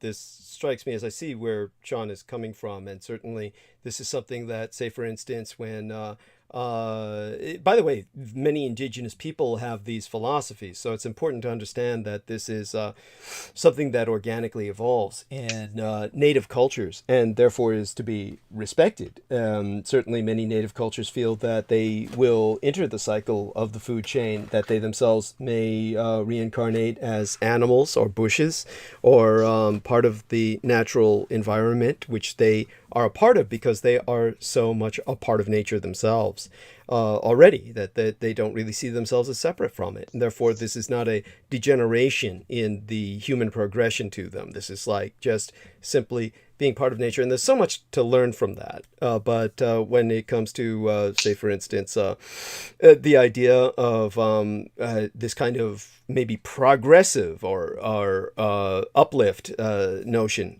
which is, by saying that it's notional, I'm not trying to denigrate it. Laura Lee Solomon was once making an observation about Harambe the ape. And Harambe, when this little black African-American boy fell into the zoo pit of the primates, and Harambe, the silverback who was basically the father of all of the apes, in effect, of that primate pen, he basically was taking the child and doing things such as pulling the child's pants up. He was basically pulling them up so they wouldn't fall down. He was acting basically human around that child. When they shot him dead, this was so wrong. This was so unnecessary. This was so wasteful. This was so disgusting. There's so many negative things to say about that on so many levels that I could never stop. But basically, Laura Lee Solomon was able to try and put it in a positive light, though she really believed it. So it's not an attempt to put it in a positive light. She really believed, she said, he was ready to ascend. He's ready to evolve, that he's more than what he was, that he was no longer in the Edenic sense of interacting with other species, that he recognized that this was a different species and that there was a different behavior to be had around it. And he was demonstrating that to full effect, and they killed him anyway. And she felt he was going to reincarnate as a human. And now here's where the horror steps in. Again, my personality being perverted by years of exposure to boundless evil, sourcing from so many different sources. But the first thing that comes to my mind is, first off, why would he want to become a human when it's humans who blew his brains out, which shows that they're not really at a higher level than himself and are actually at a lower level in many respects. And then I think of course, your average human fear of, say, for instance, us vampires. Now, of course, I'm a dampfire, as my mother was. And when we take a look at the human fear, quote unquote, about vampires. Now, this, of course, has changed with Hollywood, and all thanks to Bela Lugosi at the beginning, and everybody then kind of taking it from there to its logical conclusion. Nowadays, you get people wanting to become vampires. So things have really changed. Now, when the horror was initially presented, it would be like zombies. Basically, you're bitten by the vampire, you become a vampire. You're bitten by the zombie, you become a zombie. So when our man Sean Bond is saying, yes, and by the way, I'm glad he eats something other than vegetables. Oh my God, our man Brendan Zoget is a militant vegan, and I have respect for vegans, and obviously, they've got a discipline most of us don't have, but I'm the total antithesis myself, and I have fantasies about working in a butcher shop. I mean, I enjoy meat that much. But when it comes to Sean here saying, let's offer this animal the opportunity to become us, this is kind of like, don't you think that's the ultimate horror for that animal, that he might become a human just the way a human feels about becoming a vampire or a zombie? I mean, isn't that kind of like, hey, bitch, maybe the zombie feels they're doing their victim a favor. Maybe it's certainly not that way with vampires, because as I've said, the whole myth is wrong. But when it comes to zombies, maybe they feel they're spreading the love. Maybe they feel they're sharing a gift. Does that mean that the person who experiences that sharing feels that way? No, that's probably 99.9% of the time never going to be the case. So maybe that's not what the animal wants. Of course. I always wanted to talk with you about the zombies, because I've heard your stuff on neutron bombs and the proteinaceous infectious ions and the zombie powder and so forth. Yeah. I'd agree with you that there's some delay a lot of the time in thinking about, well, should I be a human? Because of the large amount of drama, trauma, and baggage that comes with same word, ditto. Yeah, that comes with being one. So I have been on the side, especially when I'm in airports, where I just like, oh God, these people. Perspective, but it's that perspective is needed. So it's not any perspective is better or worse. The thing that like takes me back on that is like, oh, okay, there's deeper layers and meanings behind what is humanity and like who we are, and like there isn't really a good definition of humanity. My best way to describe it is we are the eventual remedy of all the drama of 10,000 plus species that have decided to add a chess game to an experiment that is a super hybrid that is dulled down and limited and is dealing with the weight of all those species together, and is born into it as if it's not there, like a fish born in water, and you try to get them to describe what water is, and it shapes them to be this sometimes monstrosity, and then that some can be also surmised as the weight of what turns a person into a monster in actions being like the weight and drama and karma and like dharma and all this kind of inheritance of like a backpack of energy and data and experience and negativity of warring with other people to get them to resolve that over time by being here, because it's not a vacation and it's not exactly everything's fine and dandy. It's like face your shadow every day all the time and integrate that shit, otherwise it will consume you, kind of thing. And then there being the infinite potential of becoming a super god that like imagine a bunch of deities from other parts of the galaxy coming in and like, oh, if I come in here, I could get into that human body, and then if I get rid of all the blocks and stuff, I can really ramp up my abilities on like steroids, and then resolve all the drama and trauma and all these wars and incursions onto these planets that I love and these people and these experiences that I love. But I can't solve them anywhere else than Earth in a human body. It sucks. Like, and then you gotta weigh the options of like how much that sucks versus, oh, I gotta do it. So that's kind of the perspective that I'm coming from, that yes, there's a plethora of baggage and it's horrible and it will numb your spirit the more you look at it, but then that's the journey with the light, balancing the light truths with the dark truths and not just like going fully into the dark truths. Otherwise we'll have that surrounding us for a while around our heart, and it will be hard to get rid of it. And make us hate everyone around us, which is understandable. Well, I mean, to a degree. I mean, certainly I've expressed my degree of misanthropy, a kind of a hatred for humanity, though I tended to personalize it primarily with Americans in the past when I was working with Revolution Radio.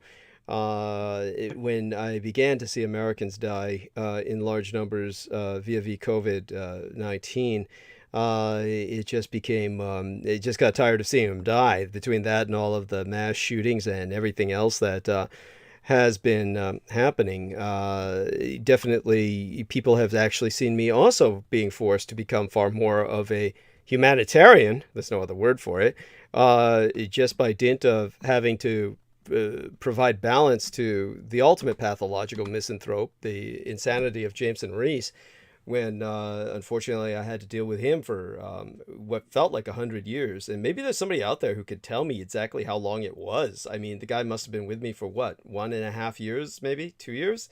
It couldn't have been that long, but it felt like forever. Whatever amount of time it was far too much time. A single moment with that idiot would have been far too much time. But in terms of the horror of dealing with his just rampant nonstop misanthropy, and the reason it feels so much longer is because the guy was around for several years. It felt like, again, maybe about a year before, as a fan and just haunting the chat room before I dragged him into the producer position, when I had to get rid of the individual that he replaced, who I'm having even trouble remembering who he replaced. And, Pavel Edward, maybe? Then after that, Viviana came along, and that was bizarre in the sense of how short that lasted. It was just like this incredible arc of flame out within a short period of time. But obviously his misanthropy of these, hate all humans, and yet he would just weep over his cats. And this is where the pathology truly develops. And I understand people love their pets. And like I said, these are children that never grow up. And so people have their dogs, their cats, and it's especially these mammalian pets in particular that people bond with. But understand that you've really got to be careful about that. And it can magnify to unhealthy proportions. It just, And I see that happen all too often. And really, the worst of it is when I see misanthropes, people who hate humanity and they love their animals. I'm sorry, at that point, it's just sick. Deadly combination. Yeah, thank you. I'm sorry, say that again. What was that you said? Deadly combination. Yeah, no, it's horrible. It's horrible. I mean, when I see that, it's just sick. And it's not like, I think if people wanted to politicize it, they would probably compare it to what these ignoramuses call eco-fascists, or these eco-totalitarians, where they basically think that nature would be better without humanity. If you just wiped out all humanity, nature could heal. And it's that's completely different from these people that really irritate me. These eco extremists who want to annihilate humanity and allow nature to heal. I mean, I certainly don't approve of that. I don't back that in any way, shape, or form. But it's certainly something that doesn't set me off. But what does set me off, for whatever reason, is people who weep for their cats and basically hate humanity. It's or their dogs or something like that. People who have an unnatural attachment to their immediate pet, and then all other humanity is something that they basically wish were extinct. That for some reason really triggers me and bothers me, because it reeks of basically. It reeks of a form of zoophilia. It's a kind of like necrophilia. It's basically like somebody who gets off on humping dead bodies. Somebody who gets off on humping animals, basically. You've developed such a bond with your animal that's so intimate, it may as well be sexual. And at that point, you're basically deprived that animal of its freedom to be independent of yourself.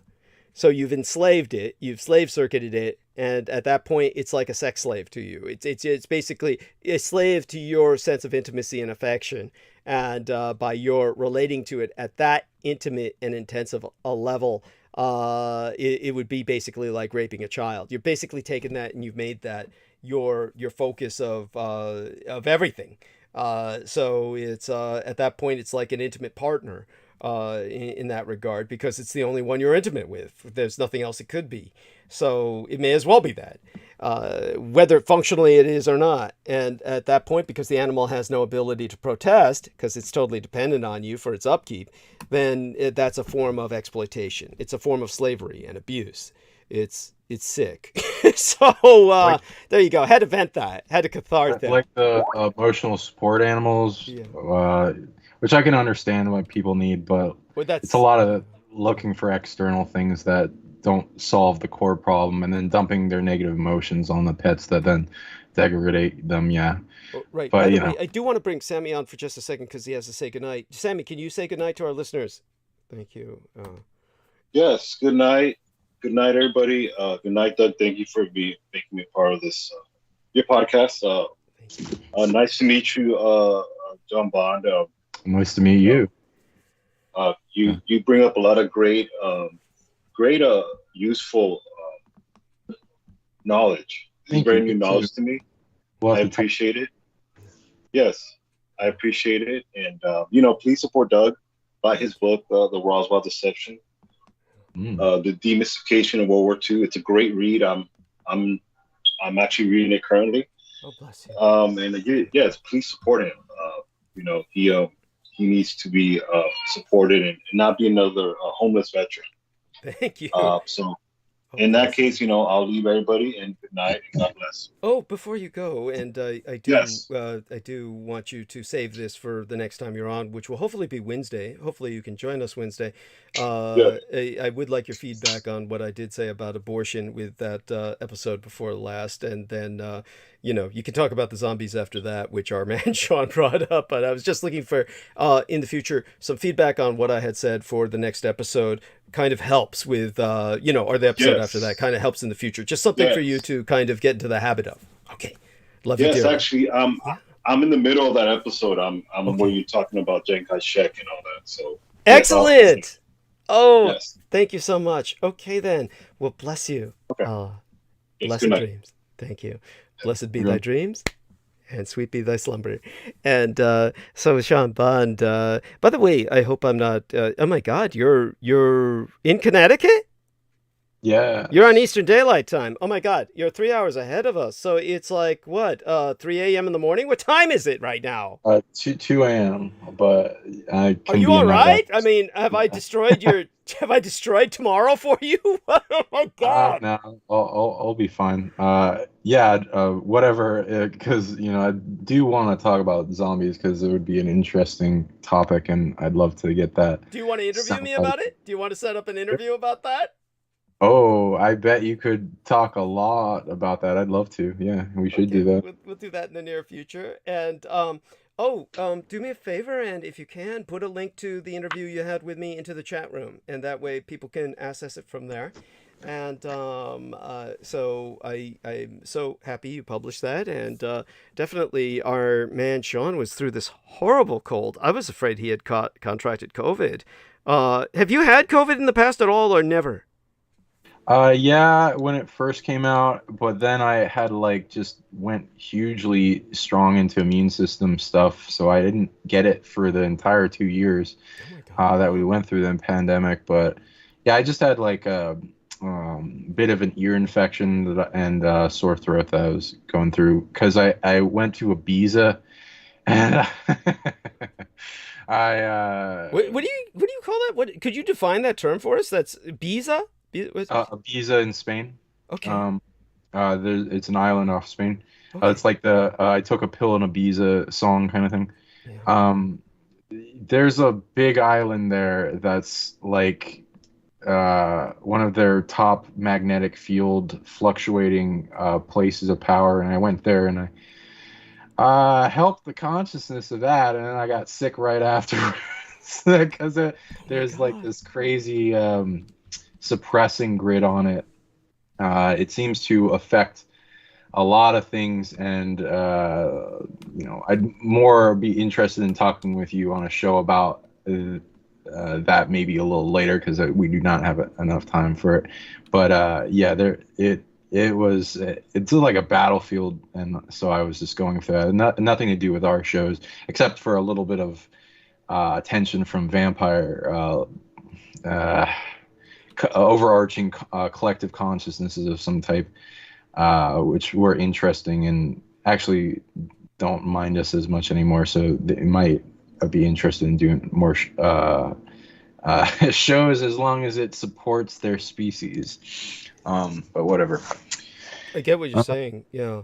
And so when you said you were locked in that hell and you were dealing with these horrible apex predators, I think that this is what gave you this consciousness where you're really on the lookout for these different types of predators.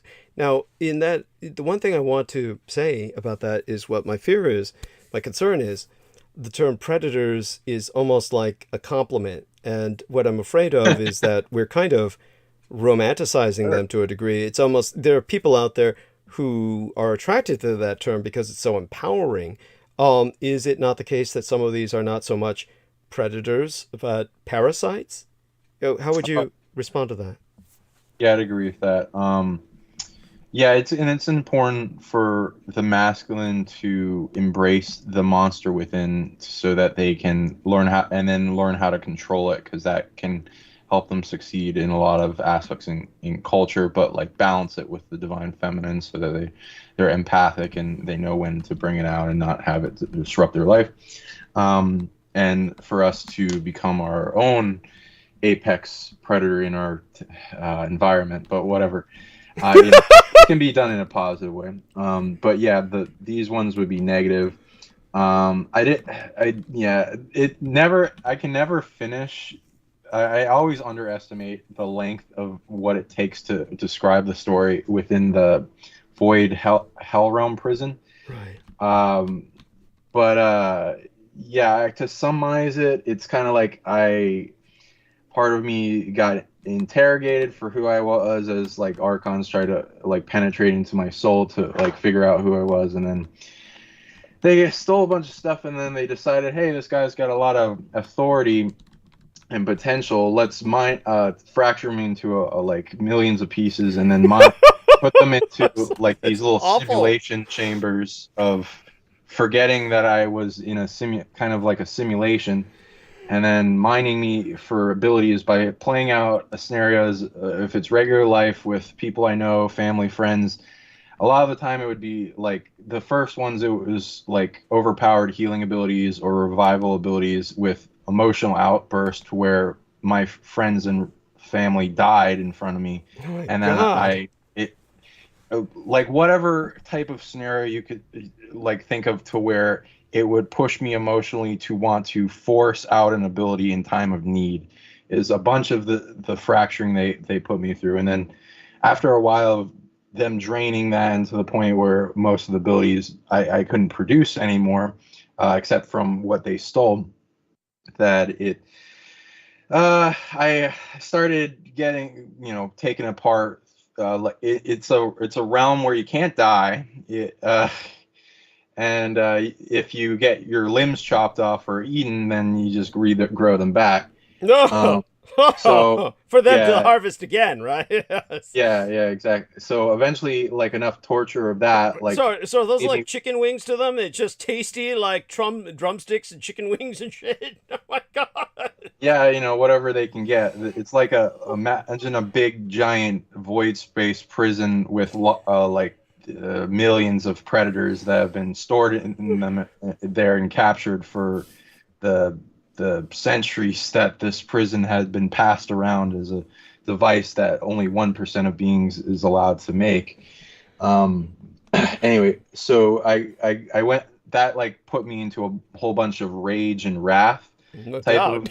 of personality that like turned me into like a beast that I then would, after I got out of the simulation prisons, and because that took a while, because they kept trying to put me back in and get me to forget, and then after a while it started losing its effect to where I could remember faster each time, and then I left that arena and then went to the void space, like around tracking back things that were trying to steal my stuff from a distance and like stab me with things, and like there were giant spiders, like these big dark dragons, Asura, Oni, these Lovecraftian horror shows, big apex predators, these eyes that and triangles and teeth that would like encompass the whole realm as if they were the realm, but it was just a smaller realm within a realm.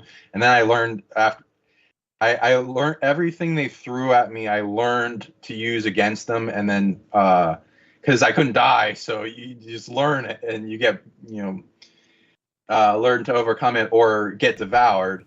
Right. So then you had no choice. So go. Yeah, I shapeshifted into the stuff they had been, and then took them out or devoured them. So made me go through a bunch of insane times of being a monster in whatever, and then after a while doing that, I was overloaded with after the rage died down, I was overloaded with a whole bunch of sadness. From these beings trying to slow me down, and I eventually didn't want to live anymore, and it was kind of just so not. I wanted to die. It was horrible, and then I asked for help. I tried a bunch of different things of like what to ask for help with, and at a bunch of different times. And what worked the most was like going internally into my heart and asking for help, and then it would grant me all this big like health packet of light and love that would keep me going, and eventually got me to awareness. Okay, I can't just fight all these beings. It's like they're trying to make more predators by fracturing each other, so it's like endless. So I might as well learn how to unify with the predators, the jailers, and then figure out a way out. And eventually and this is based on data I found out later on, a way to there were versions of me on the outside and my entourage and soul family and a lot of things, versions of me from the future trying to send healing and protection and help back in time to get me out. And then eventually I was able to burst one part of my fractured selves out of the prison. And then that went into like a bunch of healing embrace that when it started to wake me back up into consciousness, and I felt so relieved after that, because I felt like I was never going to get out. Like I kept waiting for, like, okay, is there something to learn from this, or like, is there a reason why I'm here, or can I like wait this out? But it would just never come, and I just there's so much emotions with it, but and so this is how people would get out. They start uniting with all the predators to where, like, it's like uniting with the inmates of a jail. Like, hey, we can get out of here, and then bribe the jailers because they are usually being puppeted by something bigger, and you can figure out what they want, and then having a team on the outside was how I got out, and then it made this big shining light that pulled me out of that, and it was such a relief. But then I had to figure out how to get all the parts that were still being harvested in like little loop, forgetting and then harvesting for abilities things, and then I had all that awareness come back to me more and more each time with waves of the parts that I reclaimed, and then that fueled me with a bunch of knowledge of time and space and constructs and capturing tech and these prisons. And then now I'm essentially like a bounty hunter that goes out and captures predators, that negative predators that shouldn't be here, that are limiting and messing with the natural system of evolution between light and dark here, the evil, and then teach people how to overcome that. And I really was passionate about no one ever going through what I experienced, and then hunting down everything that stole this advanced tech and try to prevent it from ever being used on anyone else. And I'm trying to be very vigilant on that, because I do not want to have anyone experience what I experienced. There's way better ways to go through a schooling system. This did not have any purpose on me other than robbing me and harvesting me of abilities, and then trying to keep me in there as long as possible. It in a positive sense, it trained me to break past my limits of what would be a reasonable opponent, but and then made me who I am today. But yeah, I would not ask anyone to go through this. I would not. No, that's terrible.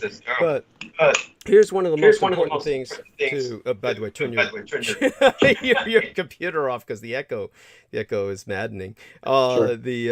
One of the most important points to take from this horrible experience that this man Sean Bond has had is understand this yourself. For all of you who may wind up in hell, and by the way, this is one of the things that idiot Jambo the Reese Monkey, who I bring up inescapably because this individual is exemplary of so much that is so negative, and he represents and has articulated all of the PowerPoints of the enemy repeatedly, the Edomites.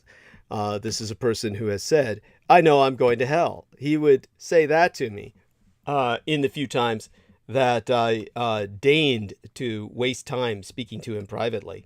By the way, he was really so full of shit and so full of himself, which is the same thing, really, when you're referring to his case, that when he said, I know I'm going to hell, that was incredibly complimentary of himself. That is something that was just, he really thought highly of himself. Hell is like really too good for him. Understand that hell represents always a potential for redemption.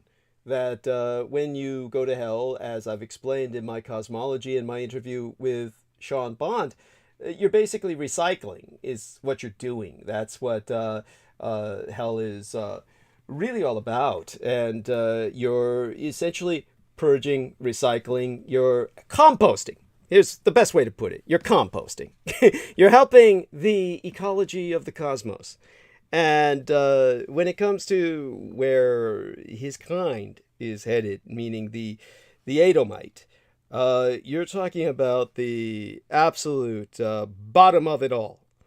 You're basically talking about the beneath the fifth level of the Kabbalistic schematic that I was bringing up on my interview with Sean Bond, the Qliphothic realm, resting below Asaya, resting below Malkuth, the material world, the dark backside of the Tree of Life. The Qliphothic world is the sewers of Seth. All of that, however, is part of the composting system. But just as the Atzaluthic realm, the worlds of the Sephiroth heading towards the heavens above to reunite with the divine, just as they hold the fountainhead of all existence, the Qliphothic world holds the drain down which all existence eventually runs. And at the absolute limit of negative existence lurks the solipsist, or the decreator, the ultimate anti-God. And the decreator itself is unknowable, just as anyone who reached Kether would become as one with the creator and creation alike. If you really were able to cross those barriers, you would not only become God, you would always have been God. Because there's no time. It is beyond time in that realm. You are out of the realm of time. So you would no longer be subject to chronological measurements. You would always have been God anyway. So perhaps people have done this and have always been part of the Creator. If you succeed in that, that would be your fate. But anyone who reached the solipsist, at the bottom of it all, would join its total unbeing and suffer annihilation. Now, the closest any being can come to the solipsist is the entity called Quemetiel, which when I brought the subject up at one time when Jameson Reese continually was begging for it, he, of course, had never encountered the term, but claimed he had, just part of his lying sense of always trying to basically magnify himself and present himself as the greatest of all black magicians.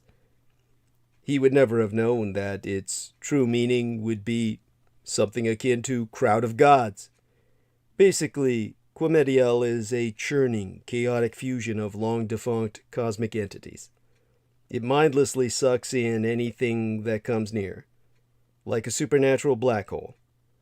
Anything eaten by Quemetiel is gone forever.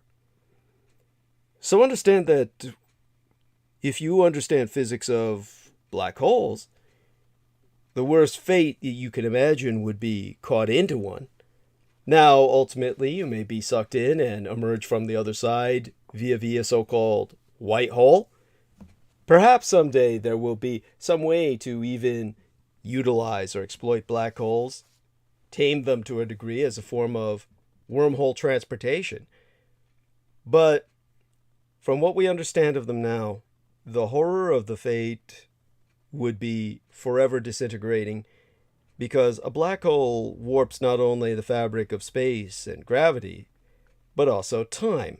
Time being inextricable from space and gravity, you are trapped forever in the disintegration towards nothingness that a black hole would ultimately grind you down into. So when these black holes collapse into what they are, then you have this physical distortion of space and time.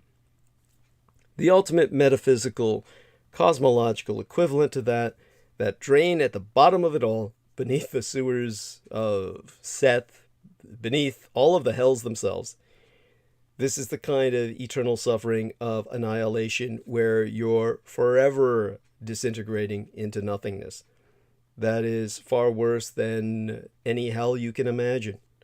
And the real point to take away from the suffering of our man, Mr. Sean Bond, and what he experienced with this horrible harvesting and reharvesting, is that ultimately his awareness enabled him to lift himself out, to uplift himself.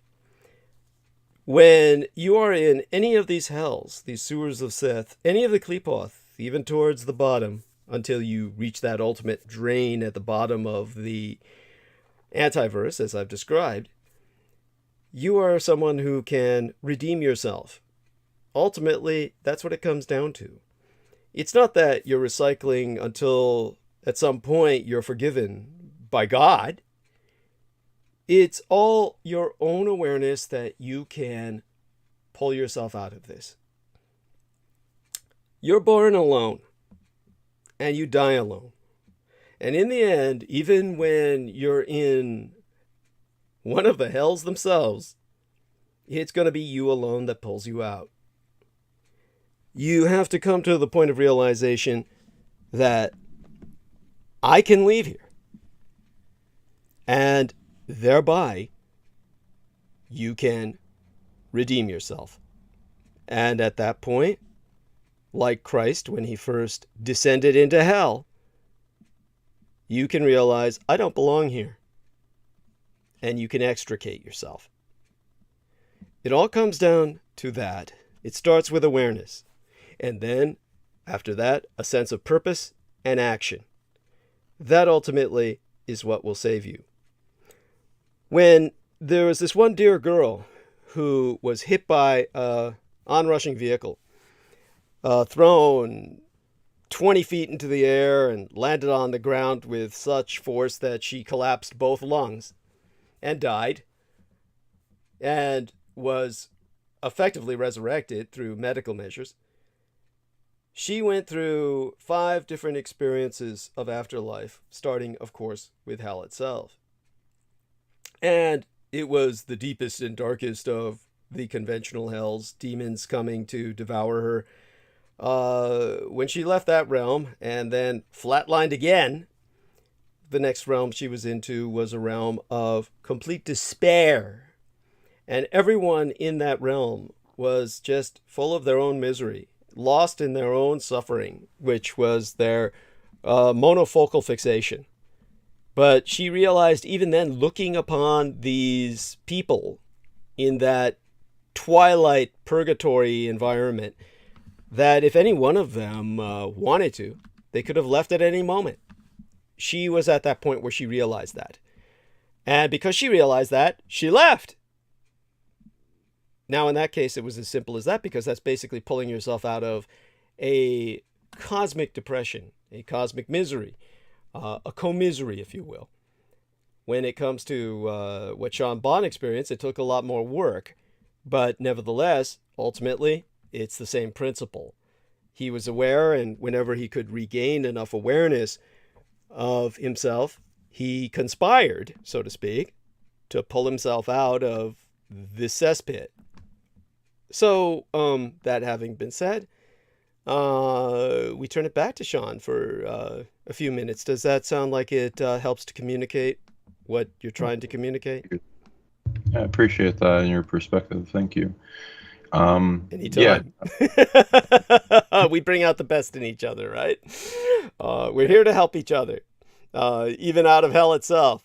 So, yes, by all means, do go on. Exactly. And yeah, I like how you put, there's always a way out, and it seems to be within. So yeah, as we go into ourself and detach, and I mean, for me, it was I didn't really have any of this awareness, so I had to get put into it. But yeah, I take what I learned from that and use it because I then since captured the hell realm and am using it positively and reverse engineered the technology that it takes to make them and figure out how they work. I got invited to a bunch of lights, heaven realms, and to interact with quarantine realms and hell realms and prison realms in the Tree of Death Qlipoth, and as well as neutral ones. But I was able to learn their physics and what it takes to manage them, and what's the state of being in like weather reports that I get from the different Tree of Death realms.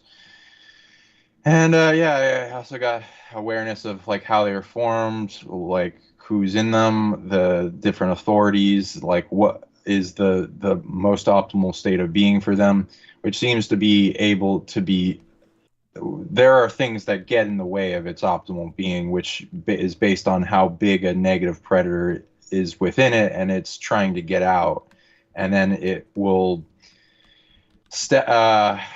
clog up the gears, so to speak, on it in its effect to be a realm that actually teaches beings how to eventually graduate through whatever it's for, whether it be a realm that's permeant in depression and to like get to be a mechanism of a teacher of suffering for beings that put depression energy on others, or abuse the same mechanism and then learn that, hey, everyone is ultimately me. I am harming myself by putting this on others. Maybe I should stop, and then them get that reflected them in many teachings based on them abusing others and then having abuse put back on themselves.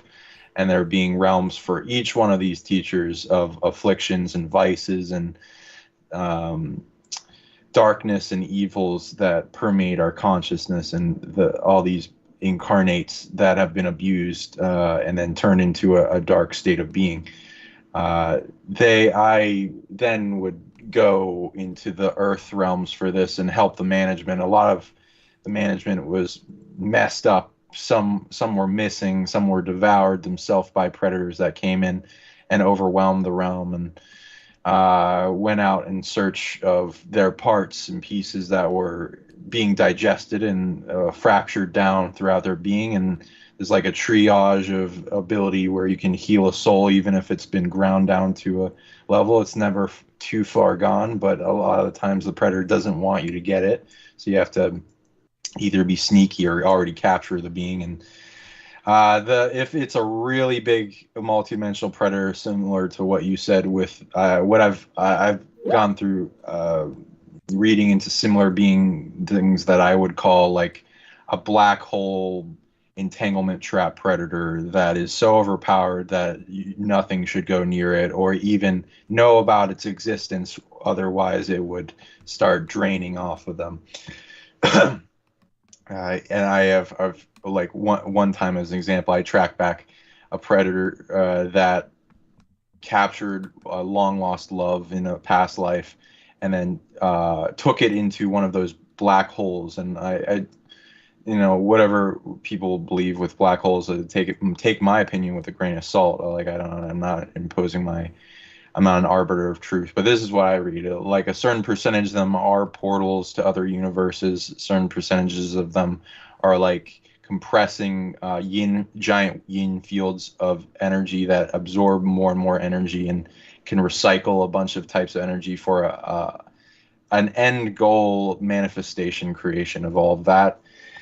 The one that they captured my love through took them to like a really horror universe of like destruction, where it was very weird physics of a constant state of destruction for any of the souls in it. And it was really fracturing. I had to do a lot to try to even get her back. I don't recommend interacting with these things. They're very bad entanglement traps, my definition of that is the more you entangle with them, the stronger they get, the more powerful, the more overwhelming they get in your field. And the best thing to do is love and detach from them, as well as if they're targeting you, then figure out all the beings that they're stealing energy from, and then seek out a sane version of their higher self to get them to loving detach all at once the millions of beings that this whatever predator is stealing from, to detach from it, shrink it down out of the reality to where it doesn't, because a lot of these entanglement trap predators do not need to exist, and they have bounties on them. So if we can uncreate them by getting them to fade and drain like a parasite. Yes. Yeah, they're these are some dark things. So what was the phrase you used to describe this predator? Well, you're talking about the phrase that Jameson Reese claimed he already knew. It's not really wise to spread it too much, but then again, when it's pronounced by the mere human vocal cords, it really doesn't mean anything. You can't summon it by saying its name, because no, it's people always turn towards Lovecraft because he was the first man to really express in a manner that regular people could understand these kinds of cosmic entities, extra cosmic entities that are entropic in nature, are completely destructive, anti-natural. But yeah, it's basically quimedial would be the term that was used in the days that I was affiliated with Michael Aquino, the entity at the bottom of it all, the so-called crowd of gods. As I said, just basically a kind of glop of failed entities from broken cosms. This is something that, of course, is not something to investigate or strive to even understand. There's nothing profitable to be gained therefrom, but nevertheless, insanity too. Yeah, I'm sorry. Gives off insanity as well. Oh, of course, that goes sans saying. When you're somebody like Jambo the Reese Monkey, who was already insane, then it's hardly something noticeable. But then it's basically where you don't need other people headed in that direction. Most people, of course, of any sense or any modicum of common sense, would avoid finding out more about such things. But we're not living in sane times, and many people are not behaving sanely. It's something that you need to bear in mind when you're speaking in general to people. By the way, just out of curiosity, so with this kind of experience that you've had, and I'm getting some questions now that I'm happy to respond to, by the way. I'm getting some questions from people that are, shall we say, sensible in the nature of the arc of narrative that we're presenting tonight. People are asking what happened to this young lady. A lot of people are unfamiliar with the case. Sadly, I don't remember her name, but she was a profound example of something similar to my own experiences with death. And as I brought up vaguely or alluded to in my interview with Sean Bond, and we can have another interview in the near future where we speak more about this near-death experiences, I've had deathing experiences in the past myself. Some people like, oh my God, what was his name? The man who worked with a lot of hospice, and he was a man who was basically someone who Peter Moon could name him in a heartbeat. He was an individual who would show up on Art Bell a lot. He actually was a good friend of Art Bell, who would help Art Bell through a lot of his problems. And oh my God, what was the guy's name? He was a big white guy who got struck by lightning a lot. And he made a career of his near-death experiences, which is not something I've ever done. But, I could actually do. I could go into that for hours on end.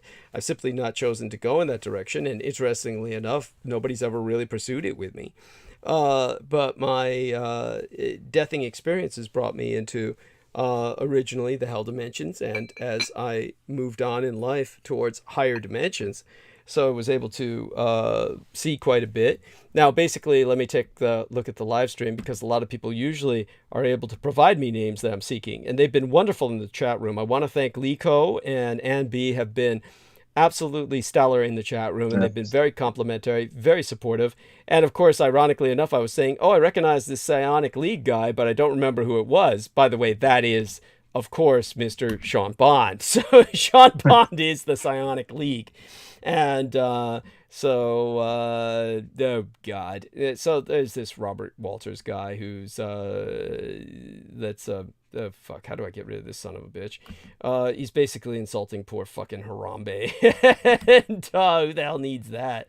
Oh my god. Harambe is like a god now. He's the meme. He's a meme. He'll last forever. Yes, that's right.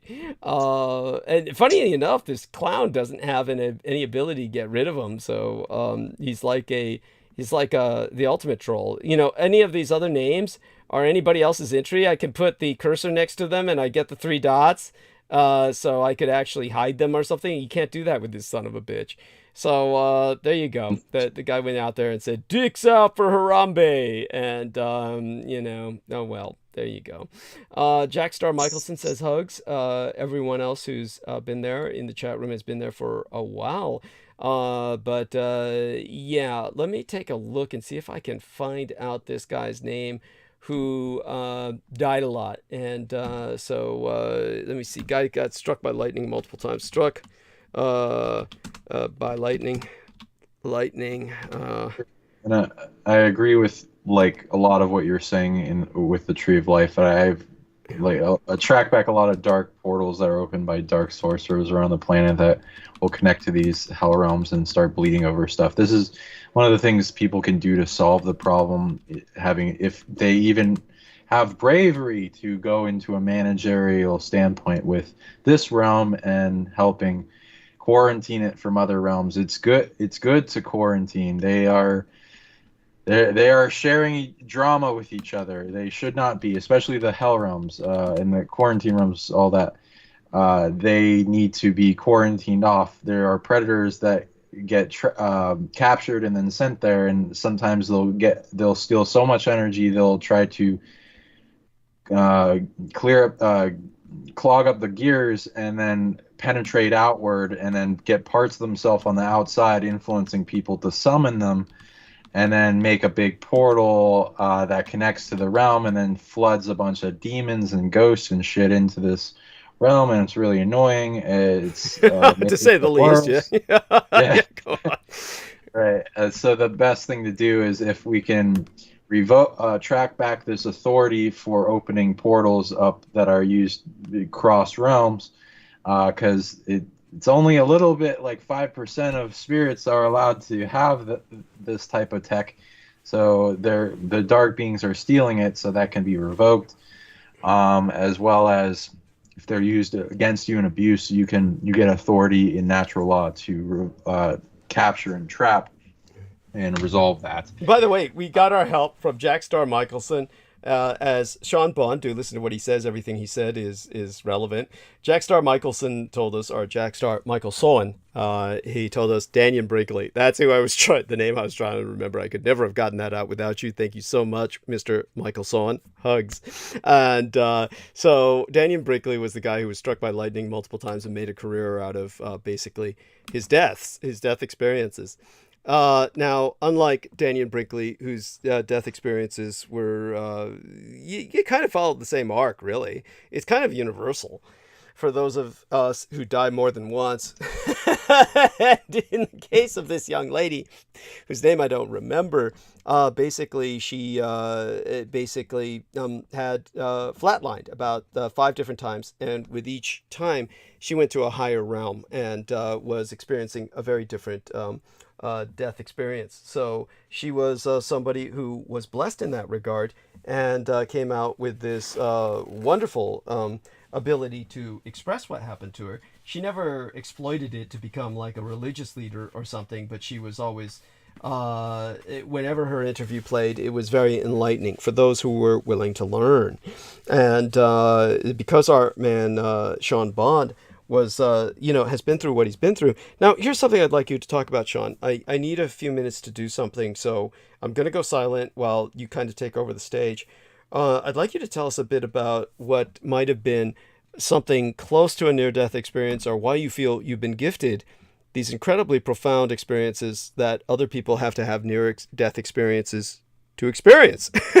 So, if you haven't had near-death experiences, what is it that you think made you capable of experiencing what other people have to die to experience? Granted, this wasn't necessarily pleasant. Obviously, there was a lot of real horror and pain and suffering involved. But tell us, why do you think this happened without your having to die? Or did you actually die in some cases? If you ever had a case where you flatlined or, experienced something, let us know. And so put that into some perspective for us. Take some time and do that while I go mute for a few minutes, okay? Thank you. Sure. A few different near-death experiences. Besides that, which I guess it would be a different kind of classification because I couldn't die, but like very close to death. I've had ones where I got mono and I almost died from that. I've been in a bunch of car accidents, almost died, flashed before my eyes. There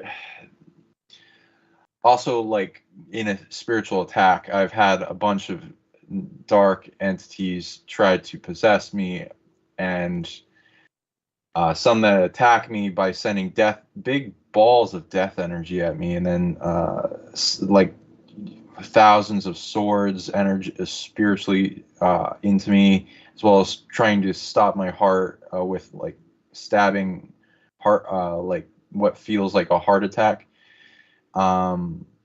Things trying to shut down my organs, and then me learning how to quickly get up under that at the core of its hologram and retake control over the programming for that, as it got really hard to breathe, and anxiety, stress, fear, dread came in with the accuracy of my predicament. So with that, I mean, I wasn't like under any medical observation to where it would be a flatlining, but I definitely went through near-death experiences, and then visions of how to rechange my life and strategy. And I also see this with many clients where they'll have near-death experiences and their entire life will change. So I agree with you on that awakening point of quite a bit.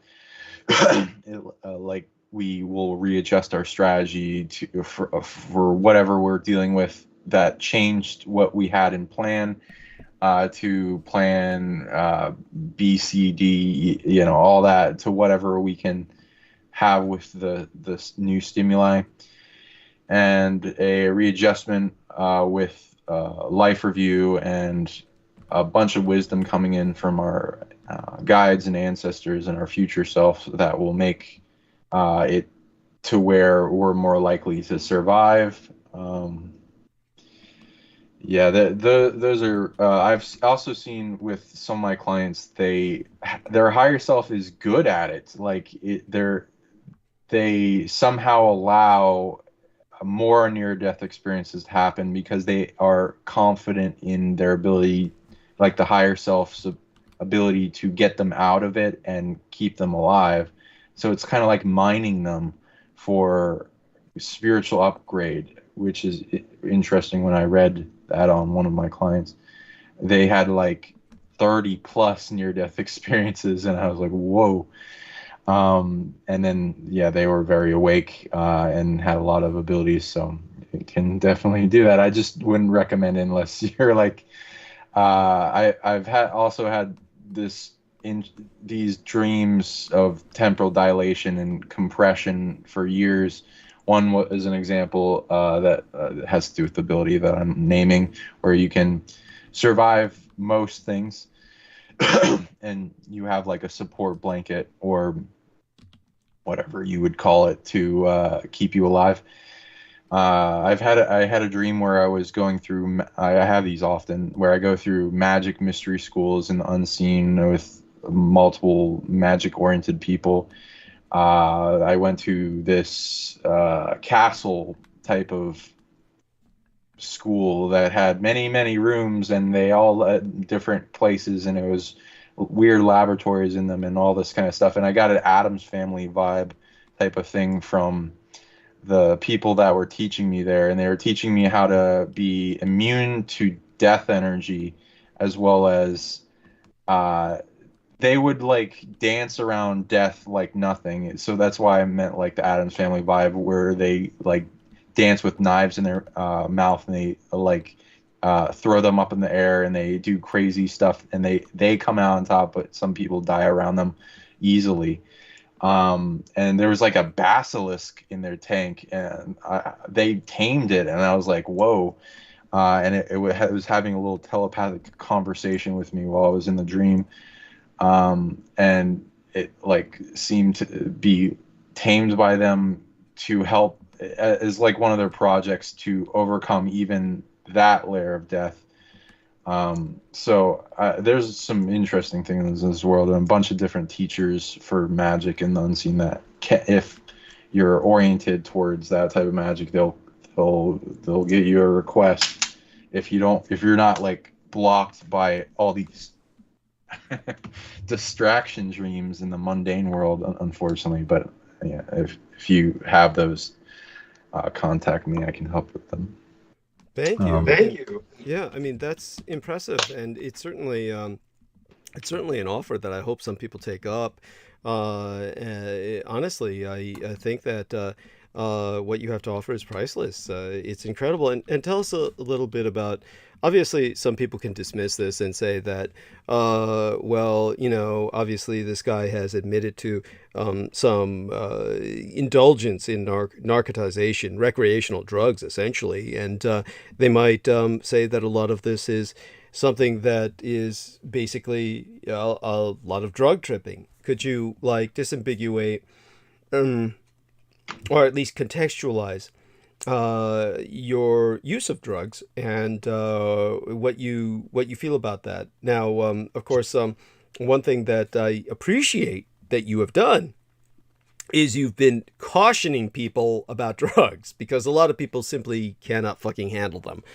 So when it comes to what you're speaking of, contextualize that further and tell us a little bit about where you feel drugs have fit into all of this in this narrative. What purpose have they served, and where should people really be cautious? Where should they limit? Say, for instance, I don't know if you have any lessons, so to speak, like, don't do what I did and, and take 20 mushrooms at once or something. But honestly, it's one of those things where I want people to understand that I am an abuser of recreational drugs. And I've always said, don't do as I do as I say. You've got to be really careful with this stuff, and most people simply cannot handle it. But with our friend Sean here, tell us about what people should be on the lookout for, and your own experiences, so to speak, in context of what you feel might have been beneficial and what might not have been. Sure. Yeah, and I so that time with the prison, that was synthetic weed. I don't recommend that ever. I'm so sorry. That's awful. Yeah, that shit's awful. Go on. Yes. Yeah, it's like, it looks, if I feel like it's being formed chemically to suppress the population, like with fentanyl and how that's being distributed to enslave people and possibly kill some people with its toxins.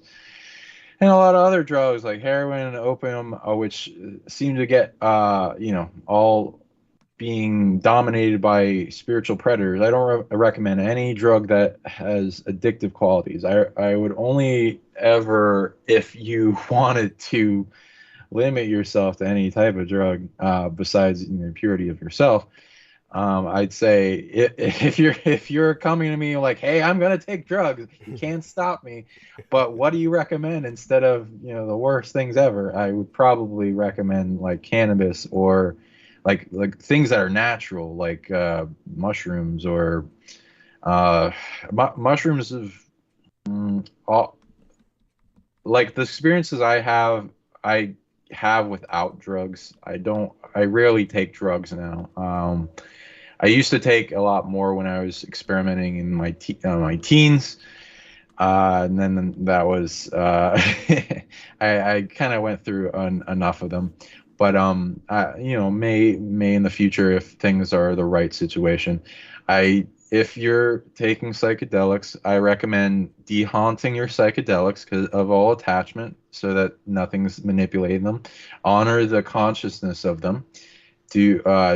recommend taking them in the daytime with enough time to where it stays day, because it gets quite a horror show if you do them at night, and your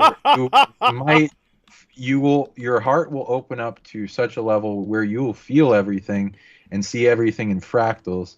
And when you close your eyes, there will be a picture show. The picture show isn't necessarily real, but it will have an effect on you, and how we interpret things will affect our emotions. Sometimes the show can get hijacked by entities, but a lot of the time if it's a bad trip, it will turn into a reflecting of your own shadow. And I recommend, and sometimes the states of being will get us to forget a bunch of stuff, so write things down in your goals beforehand, as well as your tools. Surround yourself with things that will empower you. Always, if you can always flip a negative trip into a positive trip, just remember that you have love power, so always hug yourself through dark experiences and breathe deeply, and you can make a light shine in your heart and make it bigger and bigger, and it'll overcome the negative thing that externally that wants to take up the whole show. And use loving detachment to shrink that down, like as if you're imagining a ball of darkness you're detaching from and shrinking it down from in one hand in your left hand, and then you shine a big ball of white light in your right hand, and you start detaching focus from the dark ball and empowering your light ball that shines, that will display what you want the reality to become, and you can shift the dream.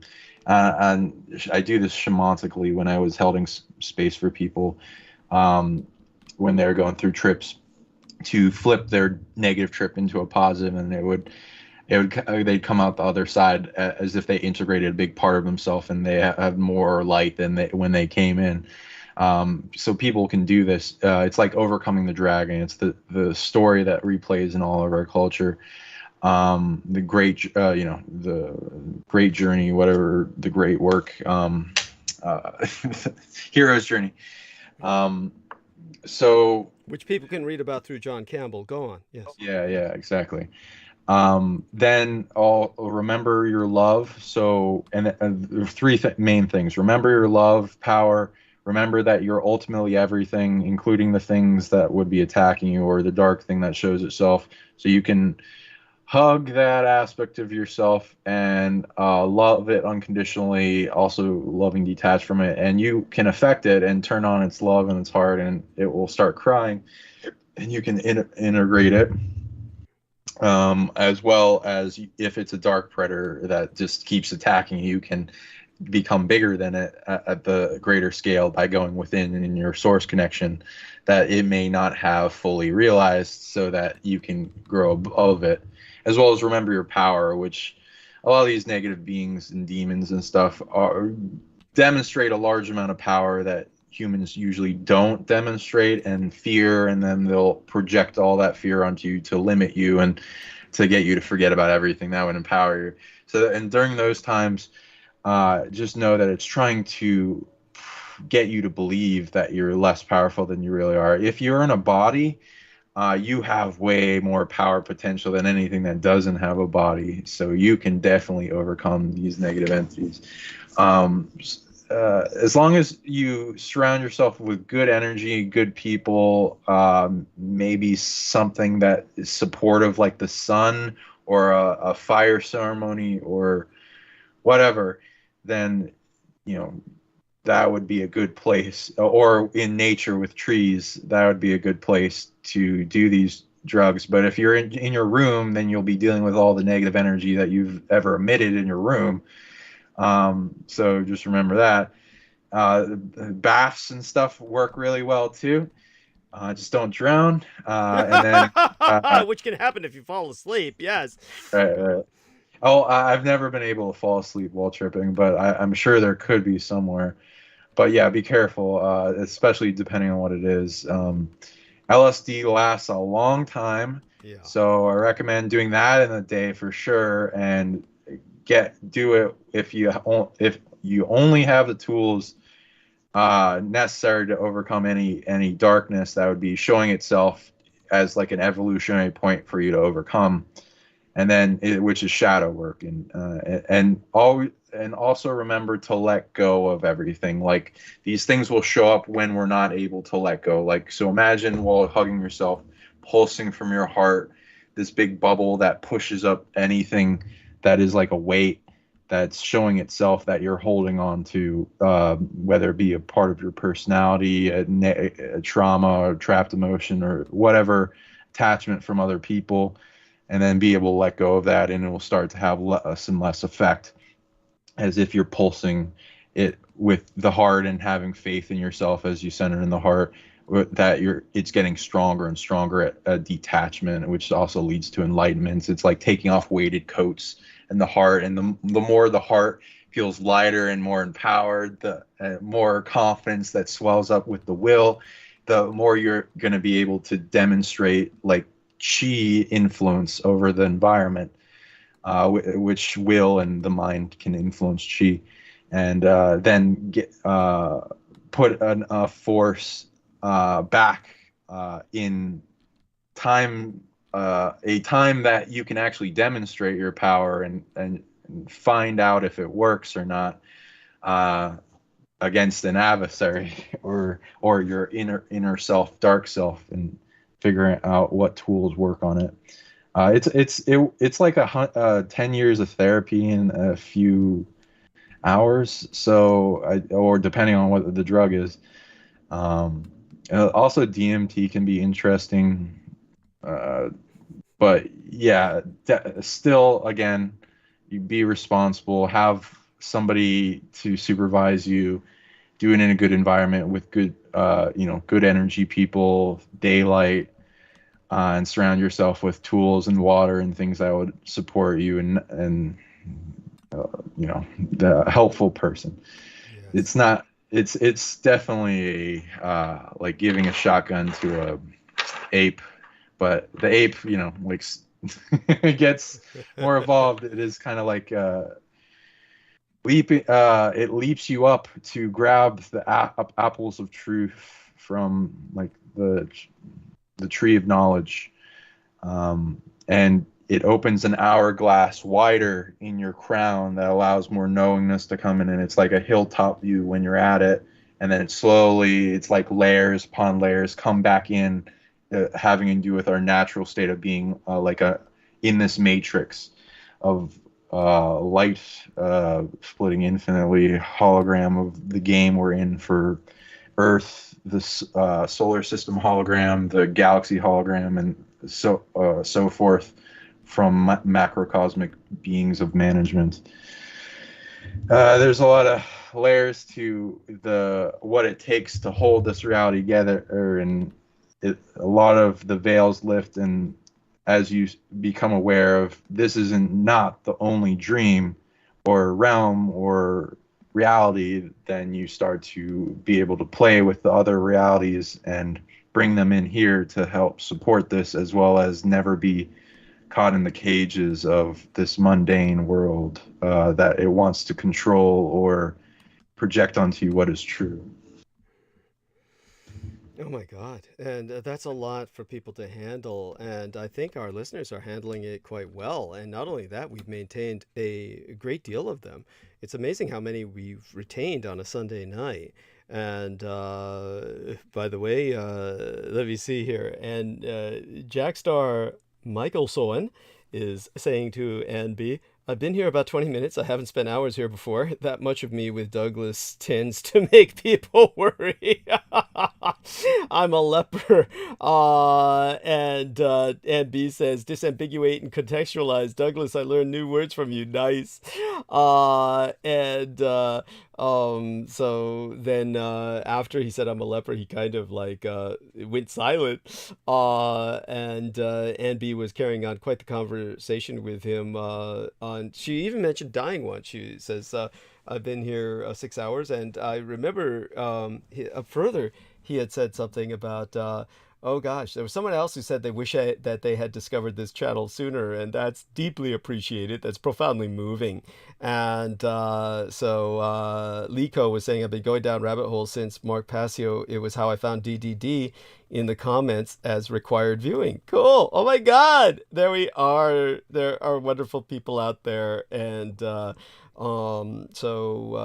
let me see. Lico was saying maybe DDD would have her as a guest. Jessie is female.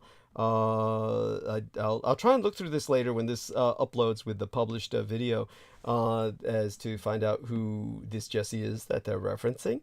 But certainly everybody's been very impressed with what the wonderful Sean Bond has had to say. And let me ask him if this is common for him. Sean, how common is it for you to be up all night? Is this something you do often? I get the feeling it is, but well, less often now. I used to be more of a night owl for sure. I'm sure, and based on your shows, yeah, you too. Yeah. So, by the way, you tell us a bit about how you discovered me and how you became a regular listener to Douglas Dietrich, or an irregular listener, such as the case may be.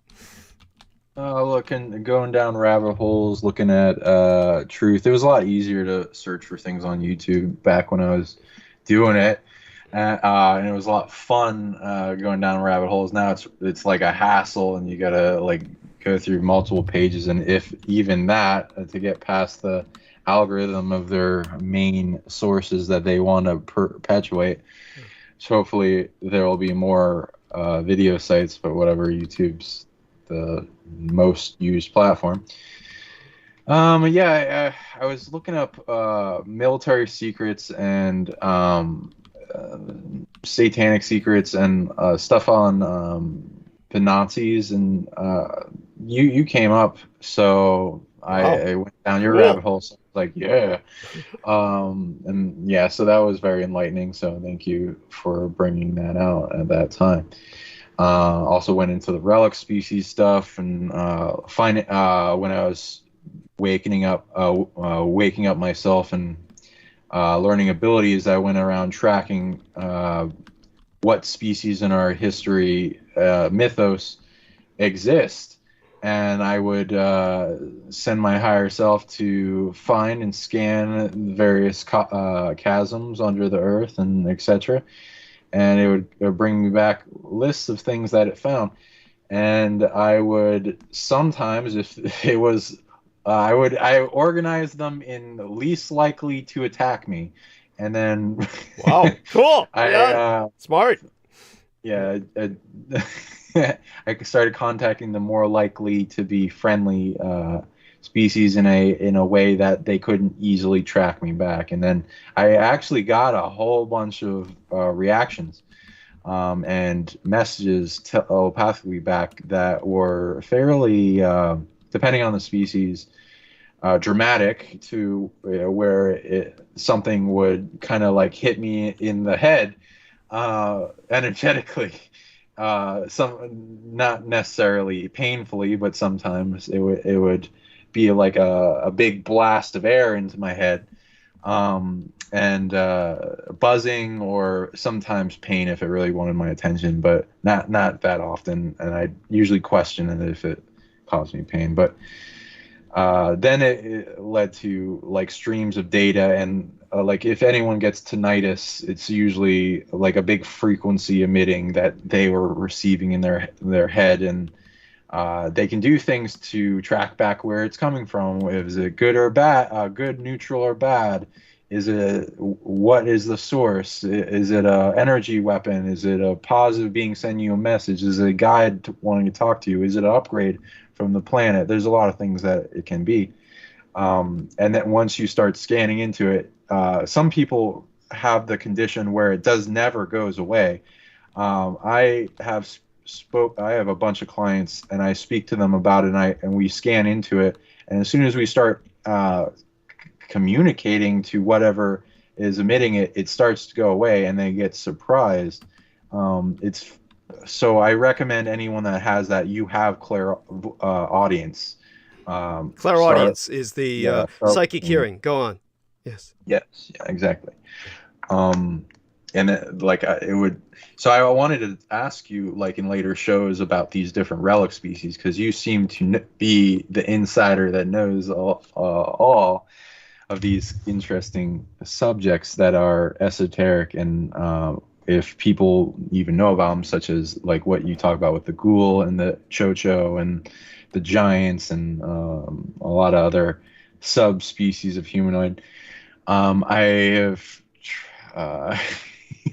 Well, just remember this. I mean, because we want to save that for when you're interviewing me. We can do just that. We could do interviews specifically about that, and I'll be happy to do that. I'm glad our first interview turned out so successfully. Right now, let's try and find out more about you, so our listeners know more about you, because you are an equally fascinating person who's been through a lot. And I'll tell you the truth, I really didn't appreciate a lot of what you were expressing until Anne Fontaine really put it into perspective for me as the shadow work that she herself was really learning from, that she really looked upon you as this great teacher. And it really put into context for me much of what you were saying that otherwise I would have, I will admit, simply have been dismissive of, because of your style of presentation was such that I really wasn't getting what you were saying in the most immediate sense. I really wasn't. The truth is, I really wasn't listening. And this is what we all have to overcome. We need to basically overcome the fact that we really don't listen to what many people say. And so a lot of people, we just, we don't really hear them when they're talking.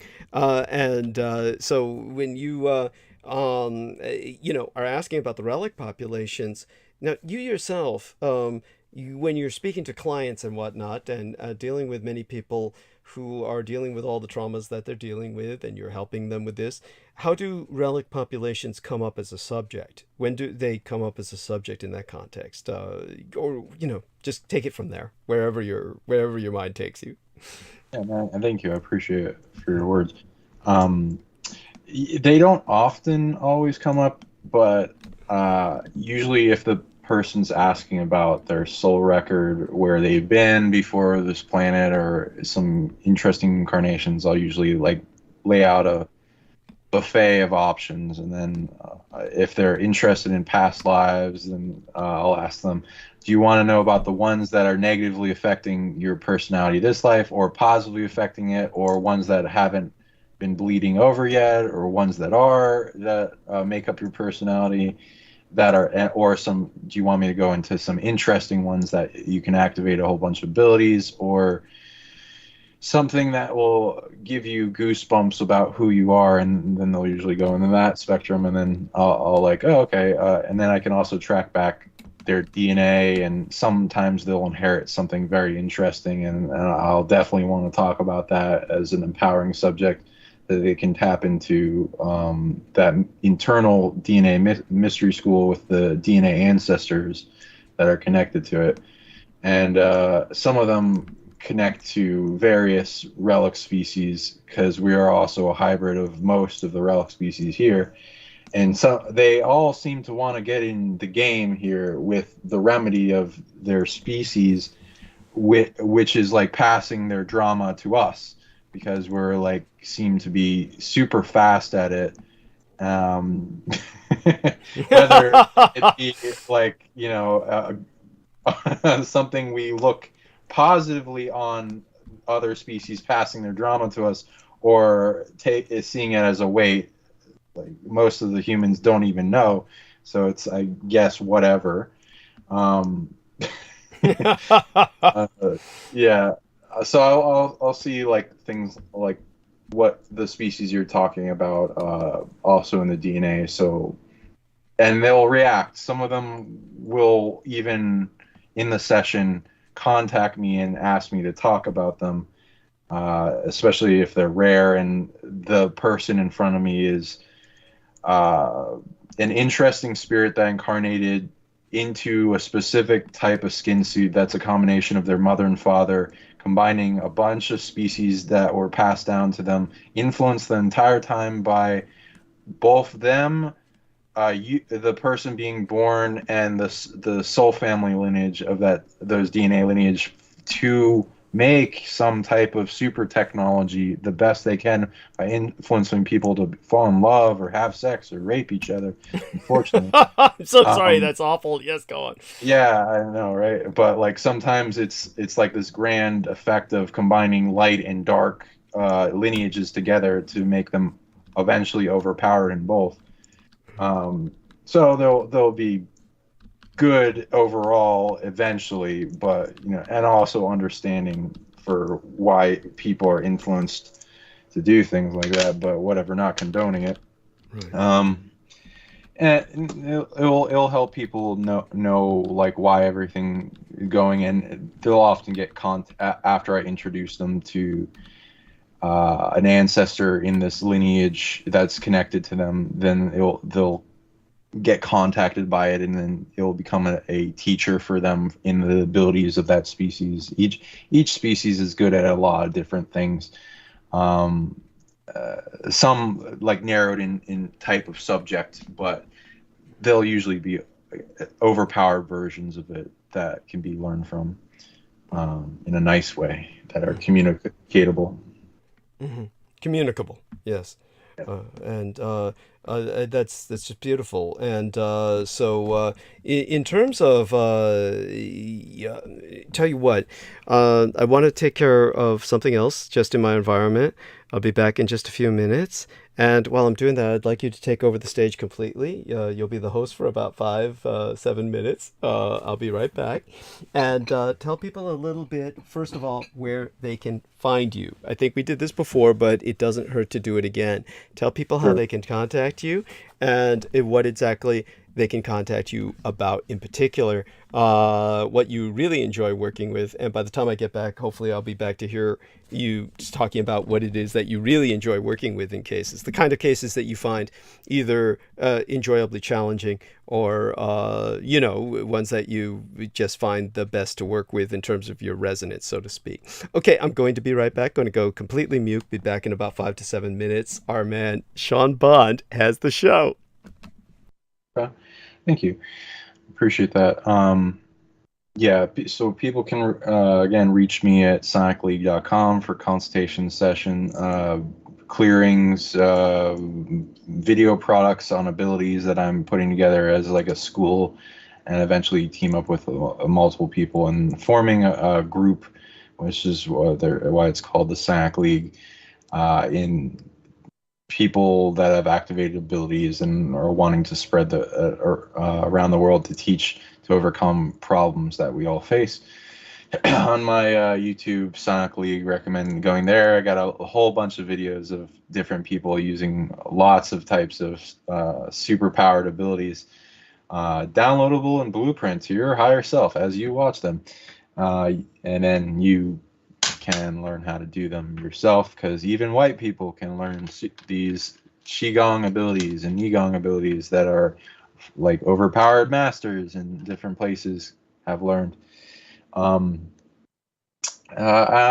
like going into those subjects and challenging the world and what we can do and who we are and purpose of life, and questioning more every day, writing constantly, solving problems. I love helping people and to find solutions to their problems that are holding them back from becoming their greatest self. My biggest thing is, like, if you don't know what you're here to do, a simple answer to that is to become your greatest self.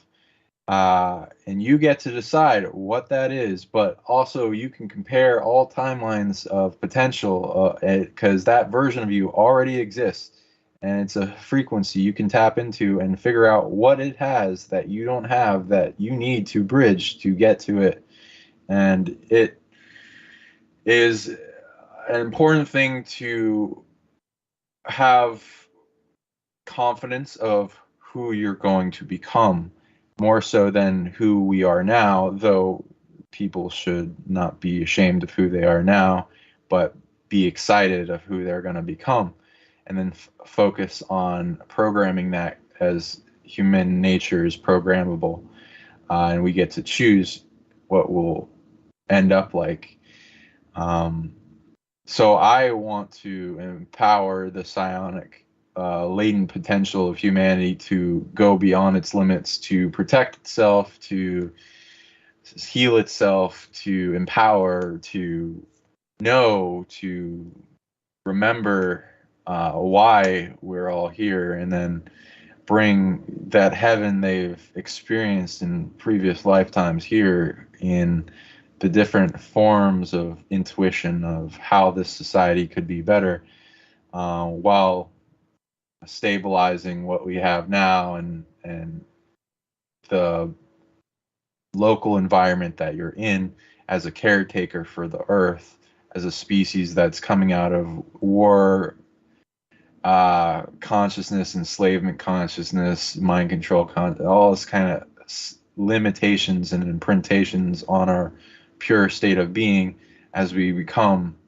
that greatest self that's deep within our heart, that is our purest, greatest, connected to the universe, has everything you need and want, and can manifest at will self deep within you, that needs you to let go of 99% added on stuff of layers of limitation and imprints from the environment and others. And as we become sovereign in ourself and whole and holy, and emanate that divine light within, and tap into the divinity and disseminate it to the rest of humanity, ascend and grow and evolve to the point where we can solve any problem we come up against, as well as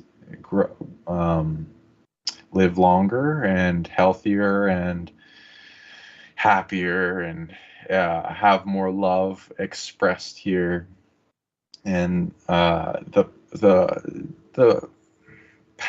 foundation to build up our creativity, to build up our power, to build up our connection with others, and team up with our soul family that is here in some way, shape, or form.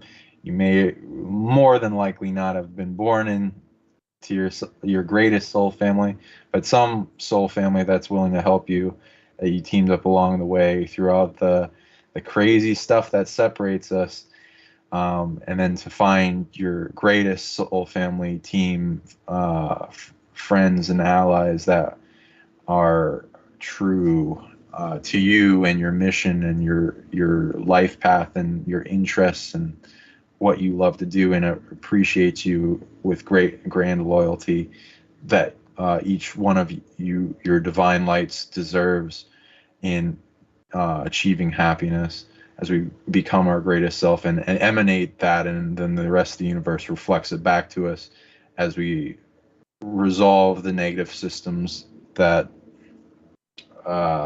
try to out balance or whatever on the scales of balance, try to fix the scales to a negative odd where they come out on top. And like some of the dark beings said, if they'll try to make this realm hell so they can rule hell, kind of thing. Yeah, and let's see if there's any questions in there willing to take. Yeah, I don't know unless you have a question mark on it. Okay, I'll just go into some other stuff. So yeah, I also learned to finish on the hell realm and quarantine realm that people can stop the predators from getting out, to shrink them down, starve them off as parasites.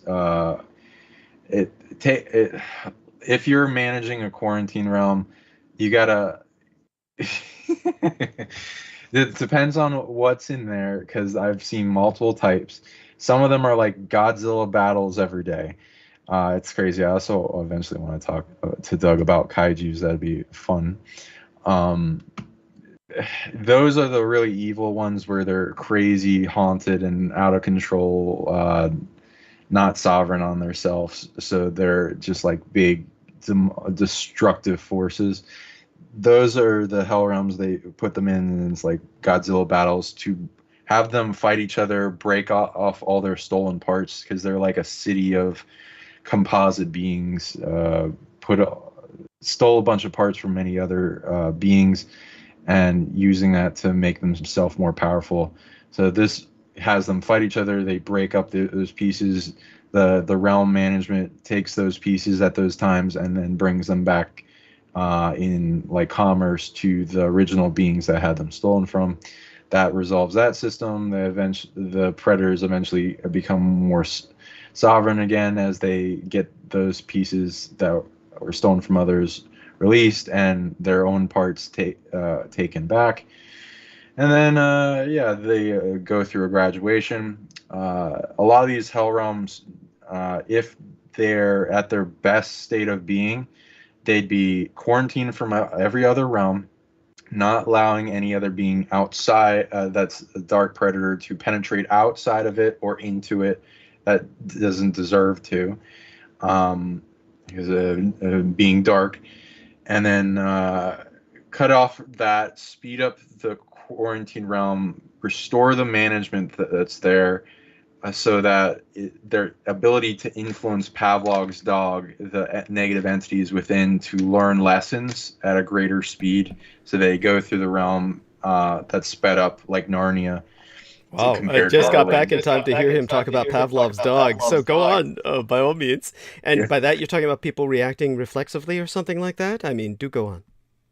Oh, like if one were to manage a hell realm, they would restore the management, get the predators that are trying to get out of the hell realm, to cut them off from other realms, quarantine them, put up bounties for all the other predators in the realm to go after the big predator that's trying to penetrate out of the realm, so they get distracted.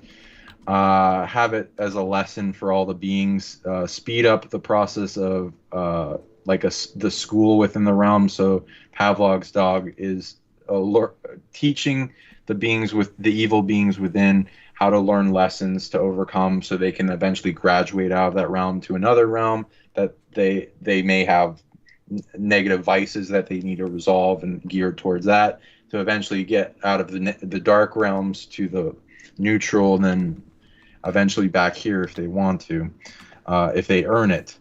And there's ways to heal up that, and everyone has the power within to earn to where they have effect to be a good caretaker for this realm and get rid of all the crap that's trying to invade into it that shouldn't be connected, as we are supposed to be in a quarantine ourselves from them. Okay. So at least... I'm sorry, go on. You're putting that in a positive context when you say we're supposed to be in a quarantine from them. That's probably the most positive context that I've heard it. Most other people will say something profoundly negative, like we're in Prison Planet. This is what the idiots at Coast to Coast AM try to promote, to give everyone a sense of helplessness, and also to impinge upon all of you a sense of guilt. They want you to think you've done something wrong, that you're here for punishment. By the way, this is a manipulation method. This is a method of psychological control, to tell you you've done something wrong and you're here for punishment. It's really, it's a real... It's bullshit, man. It's it's a real negative trip that's meant to bring you down. So our man Sean Bond is not into that. And by the way, tell us a little bit about your parents. I want to hear a little bit about them. Now, they're both still alive, right? My mom's waking up a little bit more now, but she's kind of still distracted with TV. They're both not very aware. My dad's less so. He's kind of a redneck. They both got some very rare DNA. So I'm thankful that they got together. They got divorced after a while. I have a sister, half brother, half sister, and he's got like Shata Native American, and he's got the British lineage that has the Bond thing. Oh right. Oh right. My mom's got like a lot of Irish and German and some other things that connect back and forth throughout Europe and Asia. So it's. By the way, when they decided to name you, actually took the name and ran with it, naming you Sean Bond. Now, this is what's intriguing to me. You have a couple of parents who didn't mind the fact that James Bond is essentially a sex fiend and with a 007 license to kill. So it's like, okay, so James Bond is basically a paid assassin who basically is a sexaholic, and it's like they didn't find anything misogynist or in that, and they just looked at the glamour aspect of it. Or, this is like, obviously when you say, okay, dad's kind of a redneck and mom's not really all that woke yet, still distracted by a lot of television, let's put some cards on the table here. And first, I'd like to express the fact that it's really not important that everybody wake up. It's not important that everybody be enlightened. We don't all have to be enlightened, awake, and generally wonderful, evolved people. It takes all kinds to make a world, and people can be good people without necessarily being intellectual or enlightened. People can simply be. I learned from my father that it's far more important that a person be a good person than that they be intelligent. It's, when our man Sammy Romero was talking about his uncle, and I hope that to bring this up the next time he's with us, when I brought up the fact that his uncle was stupid, and he brought up the fact of true, but he was very much a con man, I should have emphasized the fact that meant he was cunning. So there are many stupid people who are quite cunning. In other words, kind of like they're like a natural snake. But when it comes to someone like, like what my father taught me, learning from him as I grew up, the most important thing to look for is whether someone is basically a good person. It doesn't matter if they're stupid. Or that's a horrible word to use, actually. It doesn't matter if they're not the most educated or, but education's not intelligence. There are people who are naturally intelligent who are totally uneducated. So it's just really what it comes down to is it doesn't matter that the person is some towering intellect or some incredibly enlightened spiritual person. All that really matters is, are these nice people who are not going to hurt you? Really, that's what counts in the end. So if your parents are nice people who are not out to hurt anybody, that's really what made you a nice person. What made you essentially a good person is exposure to that kind of influence. But there is that fascinating aspect to them where they were obviously fascinated by the glamour, the Hollywood presentation of a paid killer who goes out and fucks women left and right in the most irresponsible manner. So what was the trip there? When did you ever find out about that? Did they ever have the concept that you would grow up to be that? Is that what they wanted you to be? Was that the Studley? Basically some kind of like all around man's man, ladies man combo ideal? Was something like that on their minds, or was it just fun? What was your impression of that? Well, my dad, he had. What the fuck happened to your voice? It's holy shit! It's like somebody injected you with Novocaine. What the fuck? I was just doing the. Sorry. Scottish. Anyway. Oh, I get it. Oh, okay. You were trying to be Scottish. Oh my god, it sounded like you were getting dental work. Oh my god. Okay. I'm so sorry. Go on. My dad has the Bond name inherited, so he has like family reunions of the Bond family and all that, and they got like a place in Mississippi like named after them.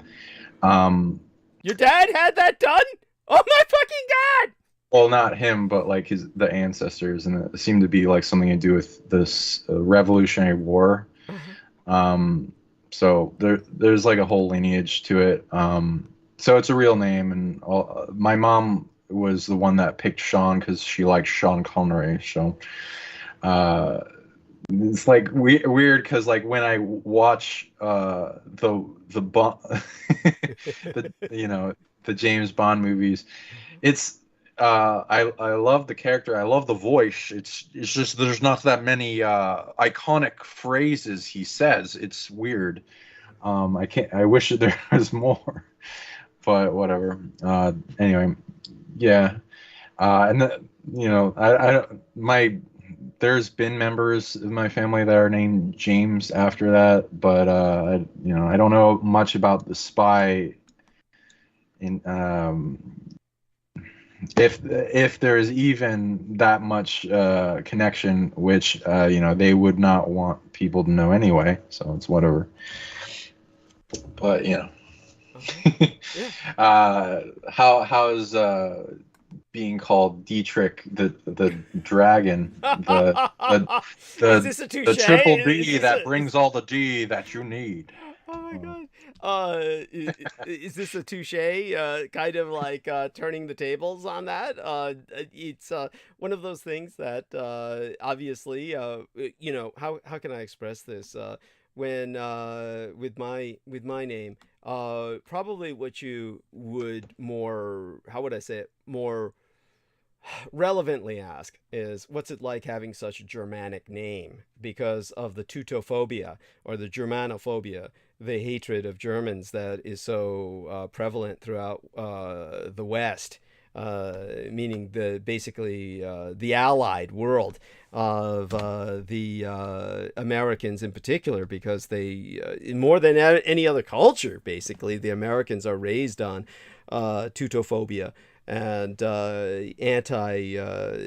even the Soviets were better in the sense that the Soviets had a more socialist perspective, and they would disambiguate Germans from Nazis, whereas to Americans they're essentially the same. So this is like, and the Soviets, their entire identity is based on the Russo-German War. In the end, of course, the Soviets were just as bad as the Americans. They simply had a better terminology that should have disambiguated, but in the end never really did, and they lapsed back into tribalism anyway.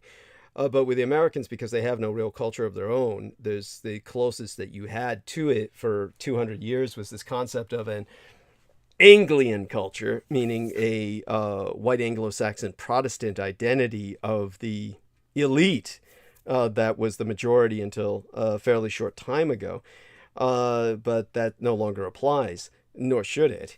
And they're desperately trying to reclaim it with their last-minute reversal of the 20th century vis-a-vis the judiciary.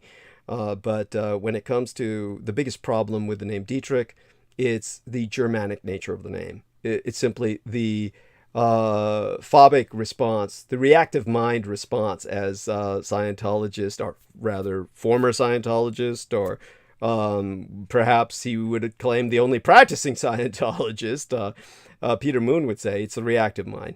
It's basically the reactive American mind is such that when they hear the name Dietrich, they instantly think evil, and they project onto it the most negative fantasies that they have. Basically, that's the biggest challenge with it. It's something that stands out. Another negative, just take a look at my gang stalkers. When you take a look at some of what these maniacs are claiming, they claim that Douglas Dietrich is not Douglas Dietrich. What the fuck do they even mean by that? Then who is he? And they have no answer. But it's a clone. Yeah, well, they haven't gone there yet. But they, hopefully they do. I mean, the crazier they get, the more they expose themselves. But what really drives them to saying that in the first place is because it sounds like a stage name. It sounds like an artificial name. It doesn't sound real. It sounds like James Bond, right? It sounds like Douglas Dietrich sounds like Marlene Dietrich, except taken to even further extreme. It's a combination of Michael Douglas or Kirk Douglas, old actors and putting it together with another famous name, Dietrich. So it's like what they're trying to provoke is a suspicion of the name itself.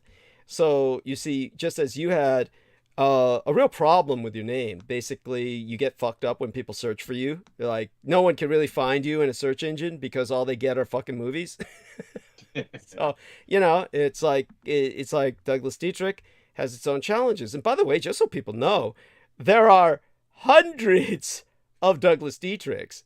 The most incredible lie I ever heard from one of these stolen valor groups claiming I wasn't in the military. The one that was run by the former John Lillier, Master Sergeant, who died trying to raise demons against myself and basically fucking up because those bad boys aren't contained by any tiny salt circle.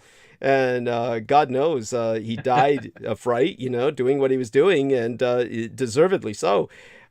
He had nothing left to lose because he was headed for jail because the guy was basically double dipping, as they call it, getting both his military pension and disability illegally and ripping off the U.S. taxpayer and being admired by all his military mafia for it. A true human piece of shit like the rest of them. And this fucker was saying that there's no Douglas Dietrich that he could find in military records. You look anywhere in the military or in the telephone book, you're going to find Douglas Dietrichs taking up pages. There's hundreds of them, probably thousands. It's amazing how common the name actually is. And yet still, it sounds like an unreal artificial name. It's something that, is its own challenge. And so I appreciate our man Sean Bond bringing it up, but at least it's not as bad as Sean Bond, where I'm totally lost in the search engine and all you find is cinematic connections and links. So I'm surprised you didn't think of some other name for yourself. So I guess that's where the Psionic League comes in. Was the Psionic League a way to deal with that? Was that your way of dealing with it so people could find something about you because they couldn't find you through your name? Yeah, exactly. It was. Oh my God.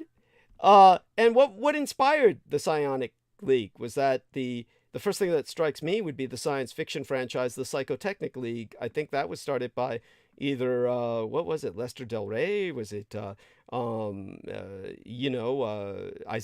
I can't remember. Was it anything like that, or was it something different? What inspired that? It's like a way to because I got into it very scientifically. Before I got into spiritual stuff, I was more scientifically oriented and wanted to find the solutions to different things and find the secret of the universe. And I was surrounded by skeptics, so I had to stay on my game with my words and terms and ability to make people's ego get them to chew on something and not be in disbelief of me. So I would come with my receipts and facts quite a bit. So I use psionic as a term of branching science with spirituality and psychic and magic.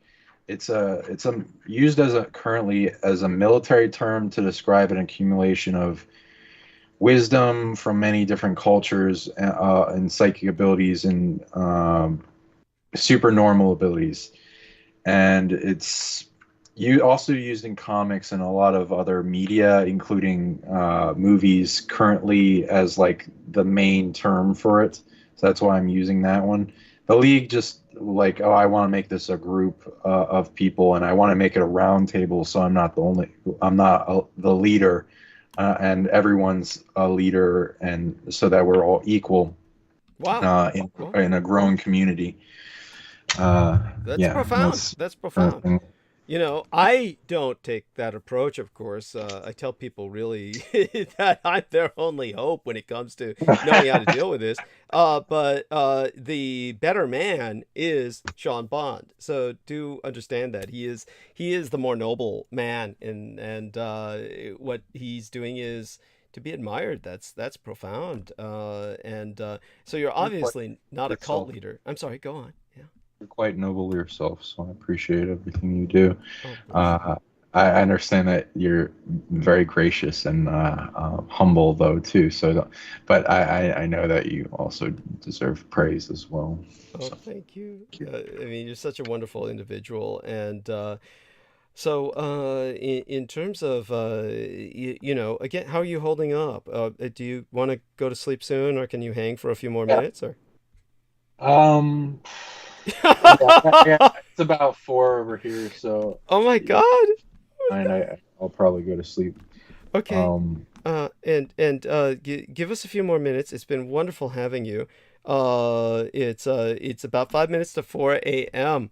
Where this man is at, and oh my God, I am just so impressed that he lasted this long. You are just incredible, and I'm so glad that you were here tonight. You really made our evening, along with Eric Hecker.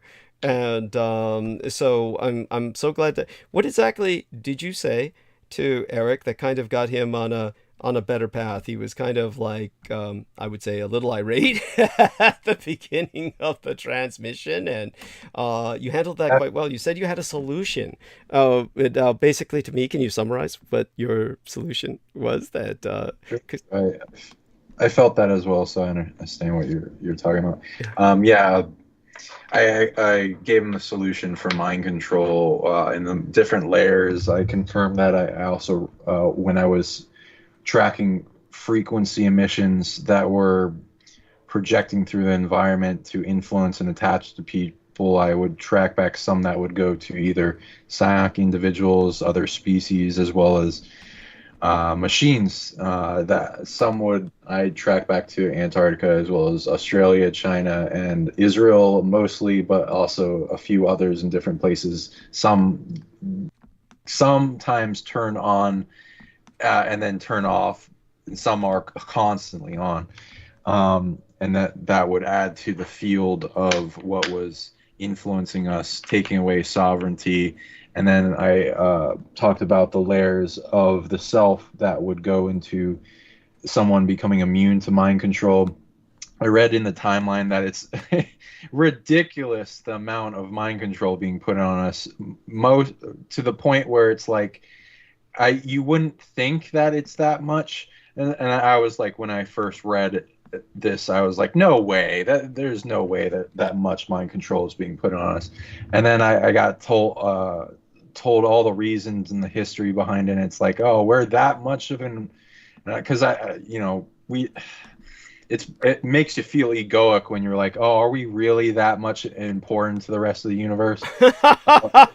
So like I was like weighing that and like, is this just me wanting that to be true? And like this is what I read anyway, so you can take it with a grain of salt. But I read that we are pretty damn important to where our entire timeline affects every other species, depending on what happens here. If we become a more warring species or more peaceful species by the time we leave this planet, and how the effect it has on the rest of the world, where other species from other solar systems are coming here and then putting some type of control mechanism on our timeline to limit us psionically in our unfoldment, as well as get rid of a whole bunch of inventions that would more easily propel us into space until a period of time where we reach a conclusion of freeing ourselves from the dominating control systems that want to limit us and turn us into a negative, evil direction, as well as the suppression of moral code and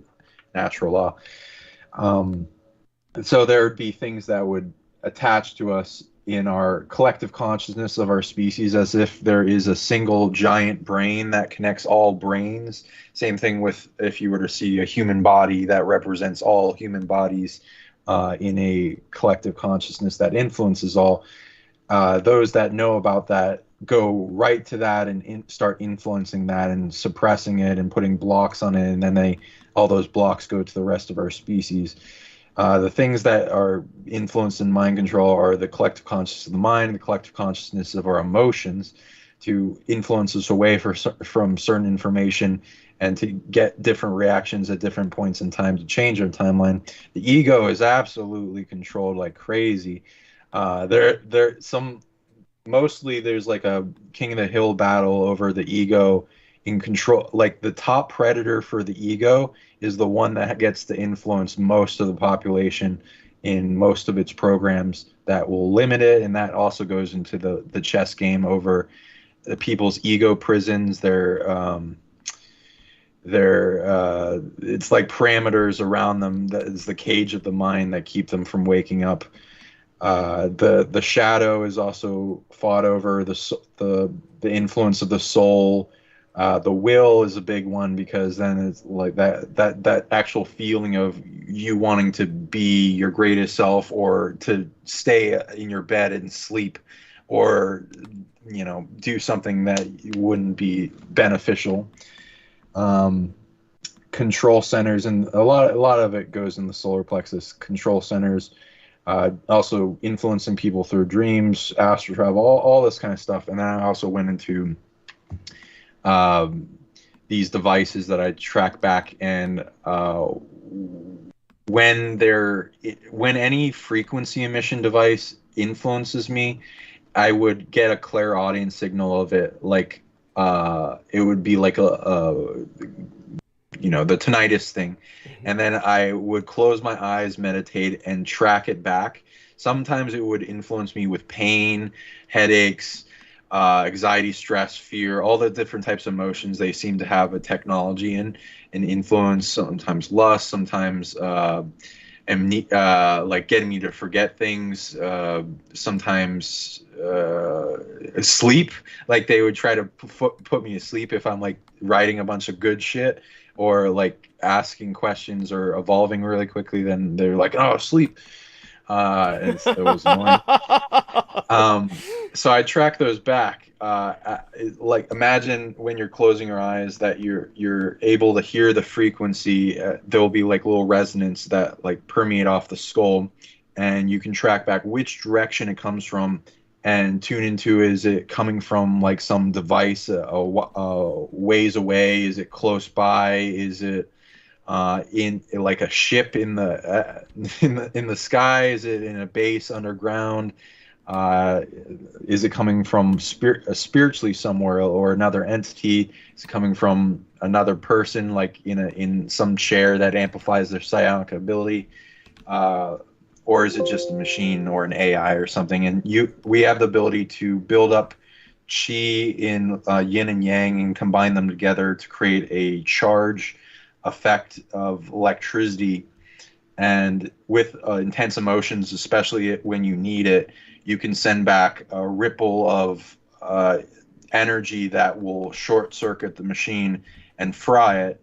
And so people have these abilities to shut down these machines, especially if they enter their reality. They've entered your game, so they have given you the authority to have greater influence over that and get them on to a do not fuck with me list if you can. I reckon if you can. Yeah. And that's delightful. Oh my God. So we were so blessed to have both of you guys on at the same time so that it didn't go south. Oh my fucking God. Honestly, don't know what I would do without you. So so glad that you were here with us tonight. It's been a blessing, and certainly I think that you are someone who has so much to offer. And before you go, of course, I'm going to check into the chat and see how people are responding. It's definitely something that I think has led us into new territory on this program. We don't often get this, shall we say, abstract. It's kind of abstract, but actually your advice is very practical for people who have been impacted by what is otherwise abstract in their lives. It's definitely practical knowledge that helps them. Oh my God. So with the kind of adventure that we've been through tonight and the directions we may go in the future, tell me a little bit about, did you get that link to what you published of our interview up there in the chat room? Please do so now if you have not. Oh, Yeah, let me do that. Thanks for reminding me. Sure. Yeah, and I'd also, if you can, put up your info on how to reach you again. I understand that you don't want to be reached with some people, but I can imagine, like, based on like how much I'm interested in it, that do you like offer consultations to people? Because I like can't imagine people wouldn't want to, if you like put up a title, get blasted by a large library of knowledge of history So blasted at you for an hour and just pay for it. They'll totally pay for it. I Oh my God. Maybe I should do something like that. I haven't been commercial enough, that's for sure. And so what you're saying is certainly deeply appreciated. I'll bear that in mind. I'll see what I can think of. It's one of these things that. Yeah, that's and like the man said, how do I get reached? Oh, by the way, Sean Bond, you put that in the text box here in. Oh, sorry. Oh yeah, yeah. So you put it in the other chat room too, right? The one in. Yeah. Thank you. Let me go there and make sure he did that. So it landed in this funny facial expression on my part. So for people who enjoy funny facial expressions, you get that. Let me see. I don't see it here in the chat room. So let me take what you put in the text box here in Skype, and I'll put that into the YouTube chat. Which chat room? The YouTube chat room where you're interacting in Psionic League. Yeah, it should be there. Is it? Yeah. Let me take a look. I'm not seeing it. It's weird. I'll also put it in the comments too. Okay, let me put it in the comments. Yeah. So did you? Okay, so I just put it in the comments, and this way people can access it. And basically, we've been on for 8 hours. 8 hours. You've been on for about 7 hours. Did you come in the second hour, or were you here from the very beginning? Yeah. It's like 6:30, 6 hours 30 minutes. Yeah. Whatever. Holy shit! Oh my God! Congratulations. So he's pulling a Douglas Dietrich now. Well, you did it. You brought us to this point, and it's deeply appreciated. Can't express thank you enough, and you and I will be speaking again soon. And this is better than if we had a private conversation, really. We were able to talk about a lot of things publicly, and just so glad that we found out a bit more about your wonderful parents. I mean, they're obviously good people. They raised you right. And did they ever worry about you and the direction you were going in? Did they ever think you were a drug abusive person who was taking himself into territory that he might not recover from? I like your questions. No, they didn't really know much. They didn't ask much. They kind of kept themselves. They're divorced, so like I was raised by my mom, and so she's been pretty supportive, and she's very lovely person. I appreciate her, and I like spiritually, I'd say they're very, very interesting without knowing it. So like they're interesting people. I'd love them to become more of themselves, but let them be whoever they want to be. My mom's like super overpowered with safety energy, and my dad's like a super weapon spiritually. So it's this weird combination of the two. And I guess that what I inherited, but and he's all about guns, so it like goes in his personality, and she is very all about like homelying, creating a comfortable thing. So I think it like goes along with us. I read people's parents and their stuff too, and it's pretty interesting because it'll sync up with their personality. I wonder what your parents were good at. I might be able to tune into that with you later. Yeah, if we did some kind of counseling session or something like that, that would be cute. Yeah, and I think that definitely your what you've expressed brought up tonight. It just brings it just warms my heart that that you're in this world at all. It does seem like your mom gives off a bunch of divinity stuff, at least with the picture I saw with her. I have not seen a picture of her dad though. Oh, actually, if you take a look at my channel, can you look at the YouTube channel right now? I'll guide you through it. As a matter of fact, here on the call, here we are. Let me do a screen share. So if we do a screen share right now, and here we are. I don't know. Are you on your PC or a phone? You can see the little cursor moving around your head, right? Yeah? Yes. Okay, so you can see the screen share. So let's go over here to the channel, and if we take a look at the where is it? Live stream here. Take a look at the Douglas Dietrich channel. Basically, all I need to do is theoretically press this button, and it looks like it went past that point. So what we need to do is videos. Here we are. Click the videos, and that should show us everything. And then we go down a bit. Chia eyes at the top. I'm sorry? What's that? Yes, there we are. Yes. Chia eyes, yeah. Yes. And so with this, that's my dad. Yes, there we are. Younger, when he was much younger. It's a older photograph in black and white. We've actually got further photographs of him down below, and so in terms of if you look through the videos, you'll find him and you'll recognize him now. You'll recognize him when you see him, and then when you scroll down further, you'll certainly see it's usually around Father's Day. I'll show a picture of him on his birthday, which is October 20th. So if you look around those days, any of those episodes from those periods of time, you'll usually find a picture of him. It'd be surprising if you didn't. So that's that's where seems to have a strong presence beyond space and time. Yeah. And being able to, it seems he's like a very old spirit. Yes, there's my mom. There's my mom profile, and that's from basically obviously color. It was more current, more like maybe 60s or 70s, and short blonde hair, and that she maintained. And and of course, obviously, if you wanted to see the pictures more closely, you would just click on the video, and then you'd get a better image of them closer, and then you could have more of a sense of vibration, if you would. And of course, she's obviously where I inherited most of my looks from. But with my dad, as you say, very distinctive, very wonderful. There's my dad. There we are. And that, of course, is more through the war and around the time of the war. And there you go.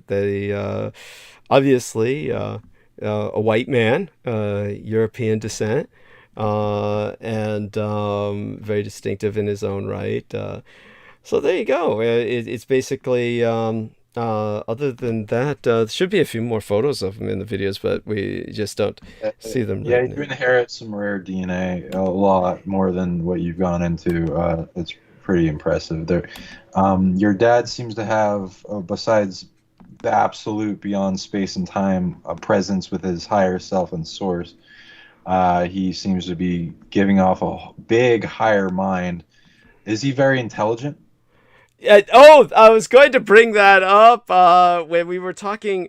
What the fuck were we talking about? We were talking about something that was going to lead to my bringing that up, and I got distracted. That was when I was talking to both Sammy Romero and yourself, and I said I was going to talk about the I got distracted by, like I said, the pornographic thoughts about the young girl in the church, which I was turning into a teen sex bot.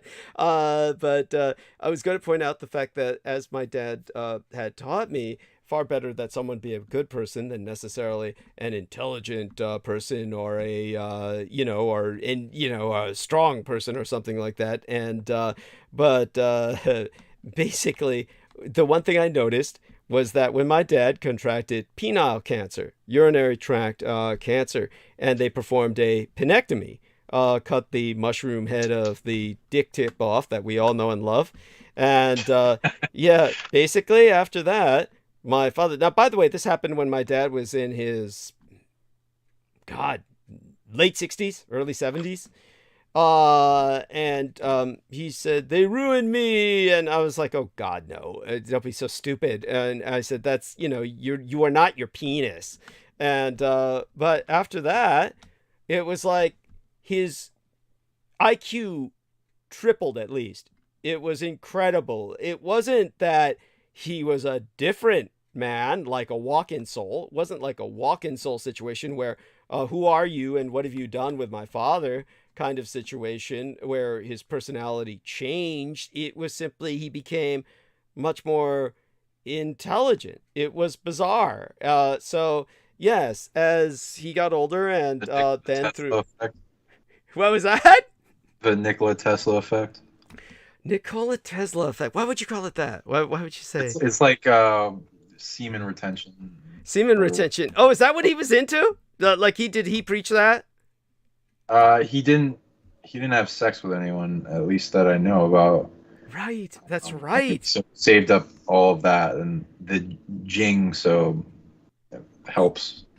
That, yes, you know what? That is what some people claim, and I do know that some people are like, this is what they swear by, and of course I would never even be able to imagine it because I can't imagine living without ejaculating all over the place. But when it comes... There's two different avenues, and they both can help each other in some ways. So don't, like, you got your magic orientation, don't feel bad. Yeah, thank you, and it has a lot to do with spewing sperm everywhere. Yeah, but in terms of the I don't know if it was that. I don't think it was that. No, it wasn't that. It was more simply that once you just didn't have that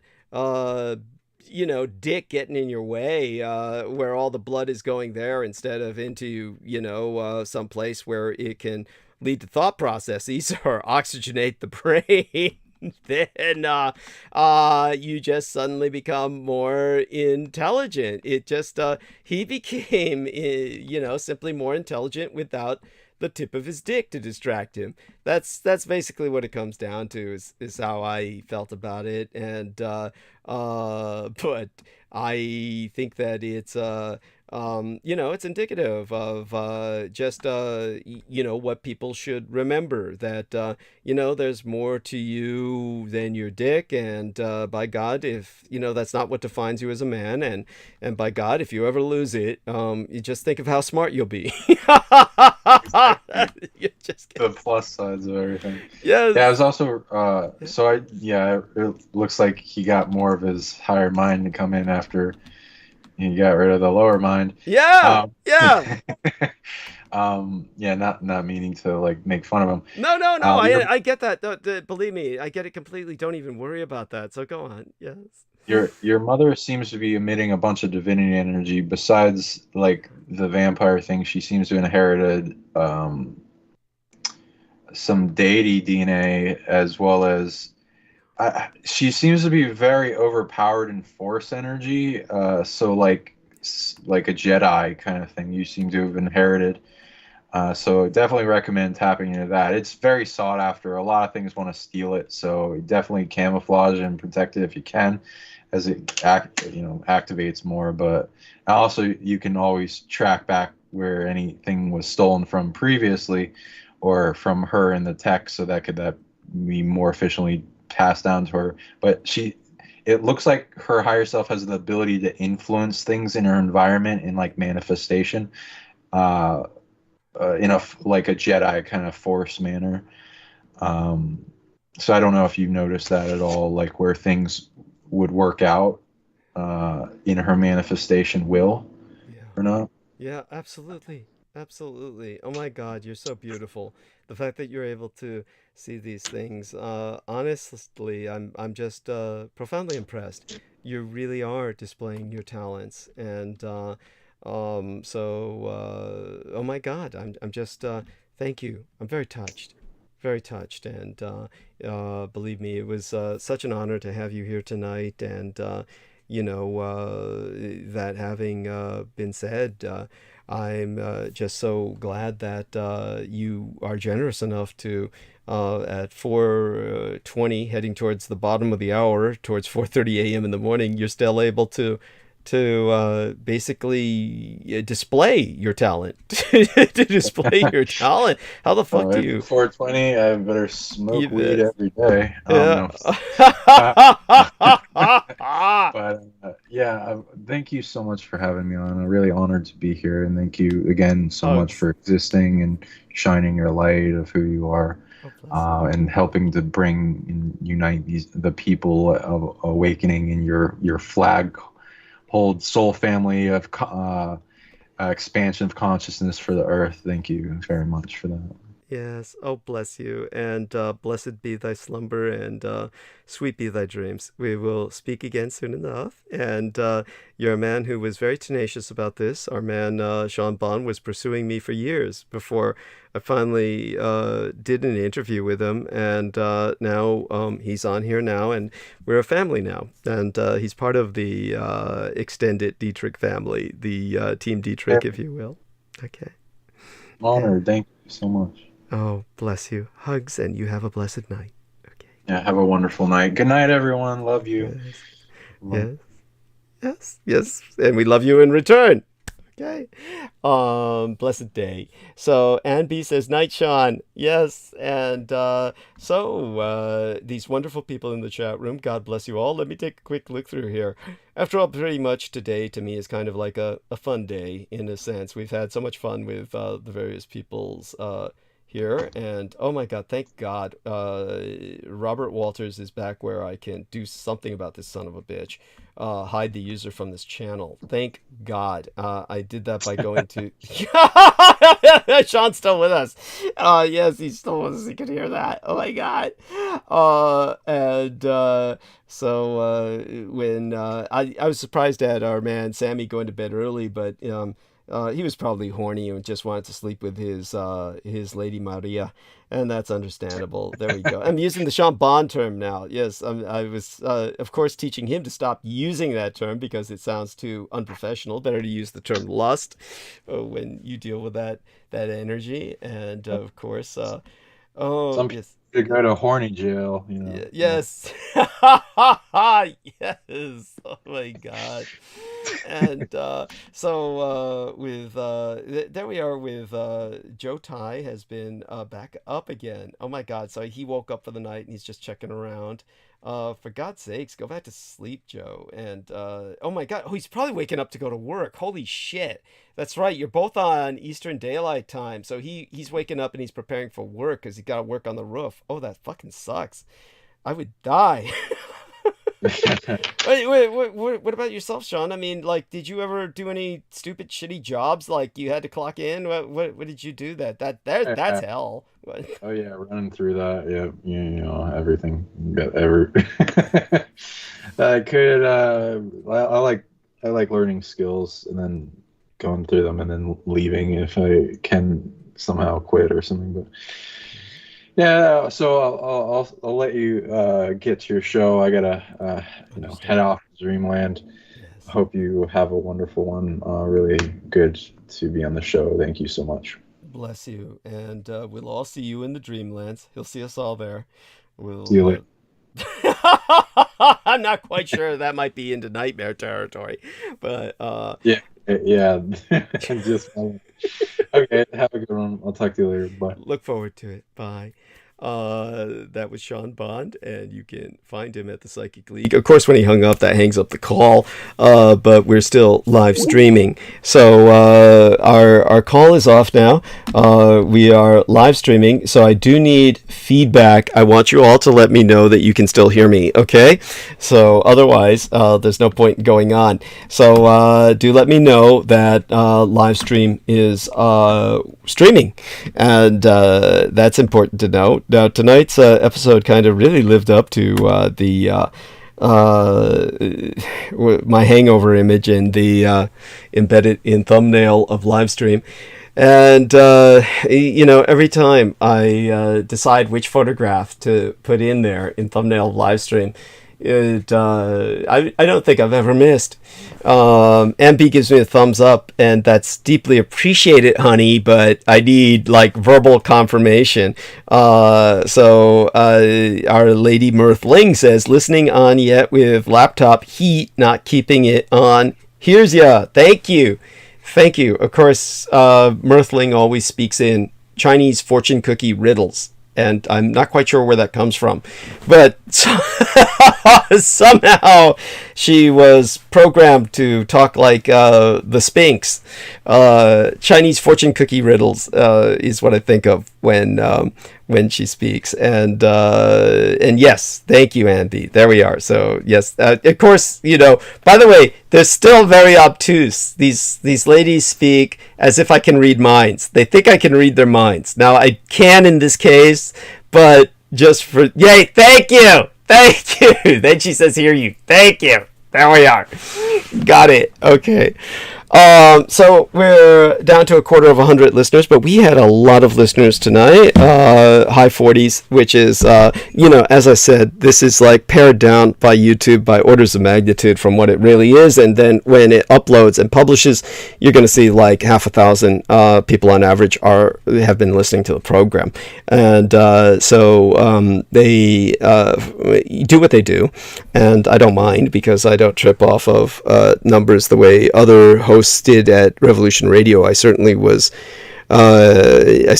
learned from watching them how not to interpret numbers, and just how people were often profoundly misdirected by, forgive me, quote unquote, the ratings. I always hate to yawn like that because it's just like when I hear people chewing when they're on the microphone, and just so people know, don't chew when you're on the microphone. It's just awful.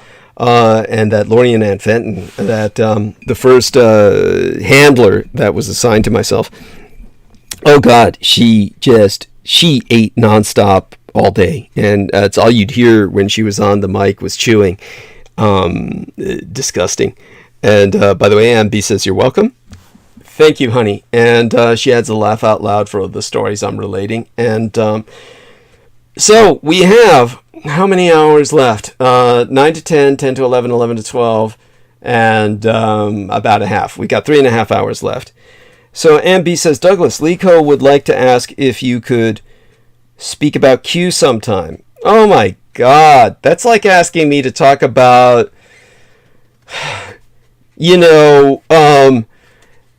there's that pile, San Francisco. This is like what people ask me when I used to complain about how San Francisco's greatest problem was literally the filth on the streets, because we were the kindest city in the world when it came to homeless people. We're probably the only city in the world that offers health insurance for the homeless. And because of programs like that, and because literally, I don't know what the situation is now, especially after COVID and massive economic dislocation, but at the time that my mother died, 2011, I was very close to homelessness. And at that time, I don't know how I made it, but at that time, while I was turning in all of the paperwork to get on Social Security disability insurance, I don't know how I made rent during the year that it took to process that. But one thing that helped towards rent was that I went to the San Francisco Public Services and was able to get on a program where I was just given a little money every month. And oh my God, I am so fucking lucky to be born pretty, because I'll tell you something. Whoever doesn't believe, of course, that I am what I am in the photographs, understand that people do visit me. So I've been visited by Peter Moon, Jojo Mikolejic, and Sammy Romero as the most recent, who could testify to my looks. But the point is that when I went down there to get money from the San Francisco that they give to the homeless, just basically destitution money, an allotment from the city itself, they usually put people to work. And the way they do that is they have you go around and clean up shit. Oh, God. So Anne says I'm echoing on her end. Okay, does anyone else hear me echoing? I need people to let me know about that. That may be because the guy hung up the phone. It could be because Sean hung up on the call, and that creates an echoing effect. but it could also be something on your end. It could be something technical. So I do need people to tell me, am I echoing? I need people to know, because I can't see any way I can deal with that. But when it comes to getting the money, normally they put you to work cleaning up the streets, sweeping the streets. And this means that you have to go around with a big bucket to collect human shit. And the human shit is just like, this is when I was talking about San Francisco being so filthy, I called it Shat Francisco. I used to say our streets are golden brown. They call this the Golden Gate, but I would say our streets are golden brown because of all that shit, dog shit and human shit all over the streets. And everybody would always ask the same fucking question, because, you know, they're fucking stupid. They would say, oh, the Real Tech Geek says you're not echoing, it's a bit static. And Joe Tai says, no echo. Says, that's okay, I can still hear you, says Ambi. Thank you, honey. So it's definitely something on your end. I don't know about the static, if there's anything I could do about that. Hopefully this helps. It could be just my mic is obviously fucked, and I'm going to have to buy a new one someday. But it could be just the connection of the cable to the mic. So hopefully this helps by moving it around a little bit, the cable. But the weakness of the Yeti microphone is the connection to the cable that leads to the computer.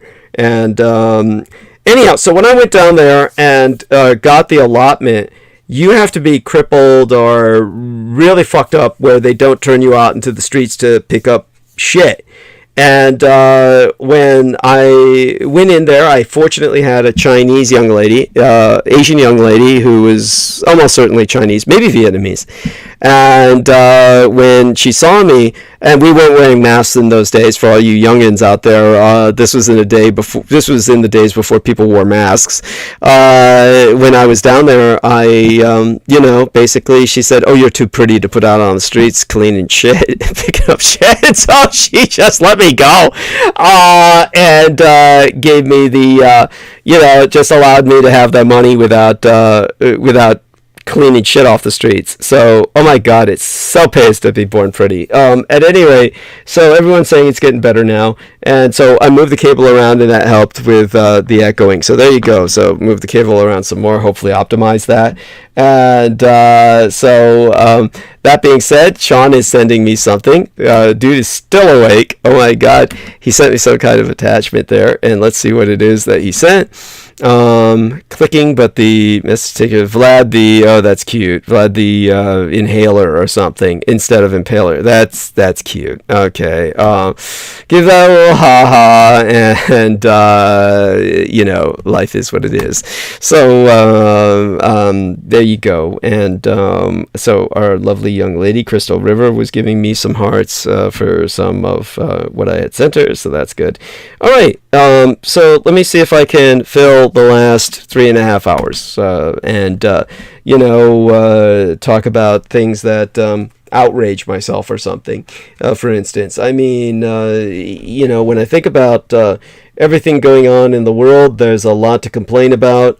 We started talking about innocence, about how sexuality is usually discovered in some way that's a negative that traumatizes people rather than some kind of positive that helps people basically transition to a kind of adulthood without loss of all their innocence. It's really hard to imagine really the kind of thing that can how do I say that? It's hard to imagine that that a person can have sex without losing innocence. Yeah, you don't know how that happens. Like I said, I flatter myself that I've done the best I could to kind of help people go through that in such a manner, but we've got to be realistic here. It's not it's not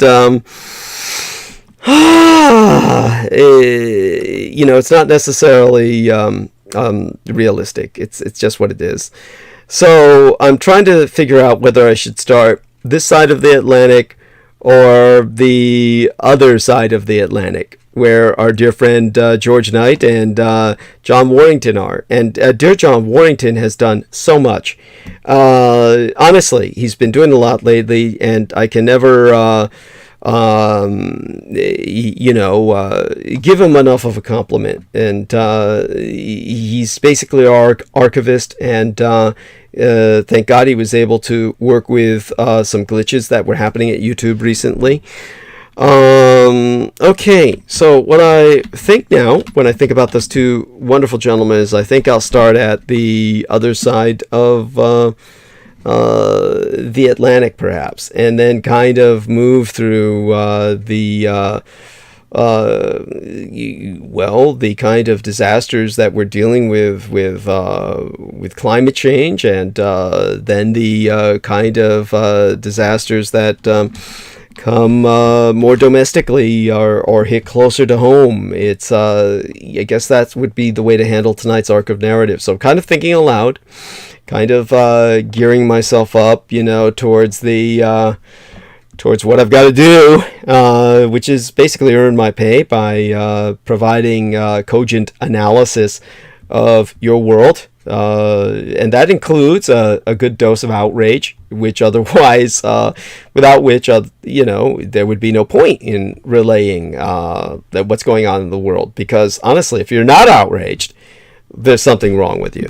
Of course, this is not the artificial kind of rageaholic outrage that Alex Jones would provide. But this is the kind, believe it or not, that's what we were instructed to kind of dish out while I was working with that idiot Mike Ringley at Revolution Radio. But before we go there, there's a few shout-outs. And again, I can never shout out enough to these incredibly wonderful, generous people. And so what I'm going to do is go to my PayPal and see who made some contributions. And basically, hopefully they don't put me through it's another fucking security challenge. And so you're going to hear me talk out loud. Oh, thank God. Every once in a while, it'll be identify all of the fucking boats or motorcycles or mountains and shit. And, then you fall into this, thing where they keep doing that. They give you more stupid things to distinguish. And it's, whenever they get into a mood like that, there's nothing you can do. You go through it. But basically, I want to thank the incredible people who contributed some money through PayPal recently. One of them is the same wonderful anonymous person who was giving me all these little contributions of an occult nature, that 999, 333, 666. It's all variants of 666. Half of 666 and then 666 basically to the third power or something like that. Whatever takes us to 999, which is 666 inverted.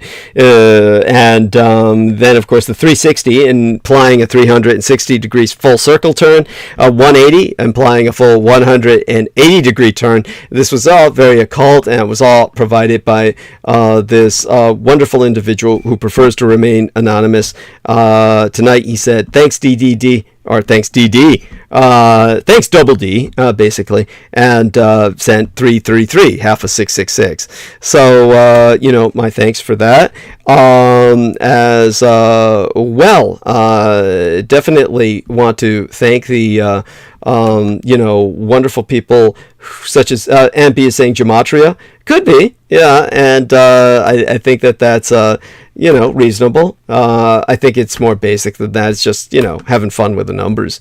And let's see now. When I look back at the PayPal account, we also had our wonderful anonymous KP.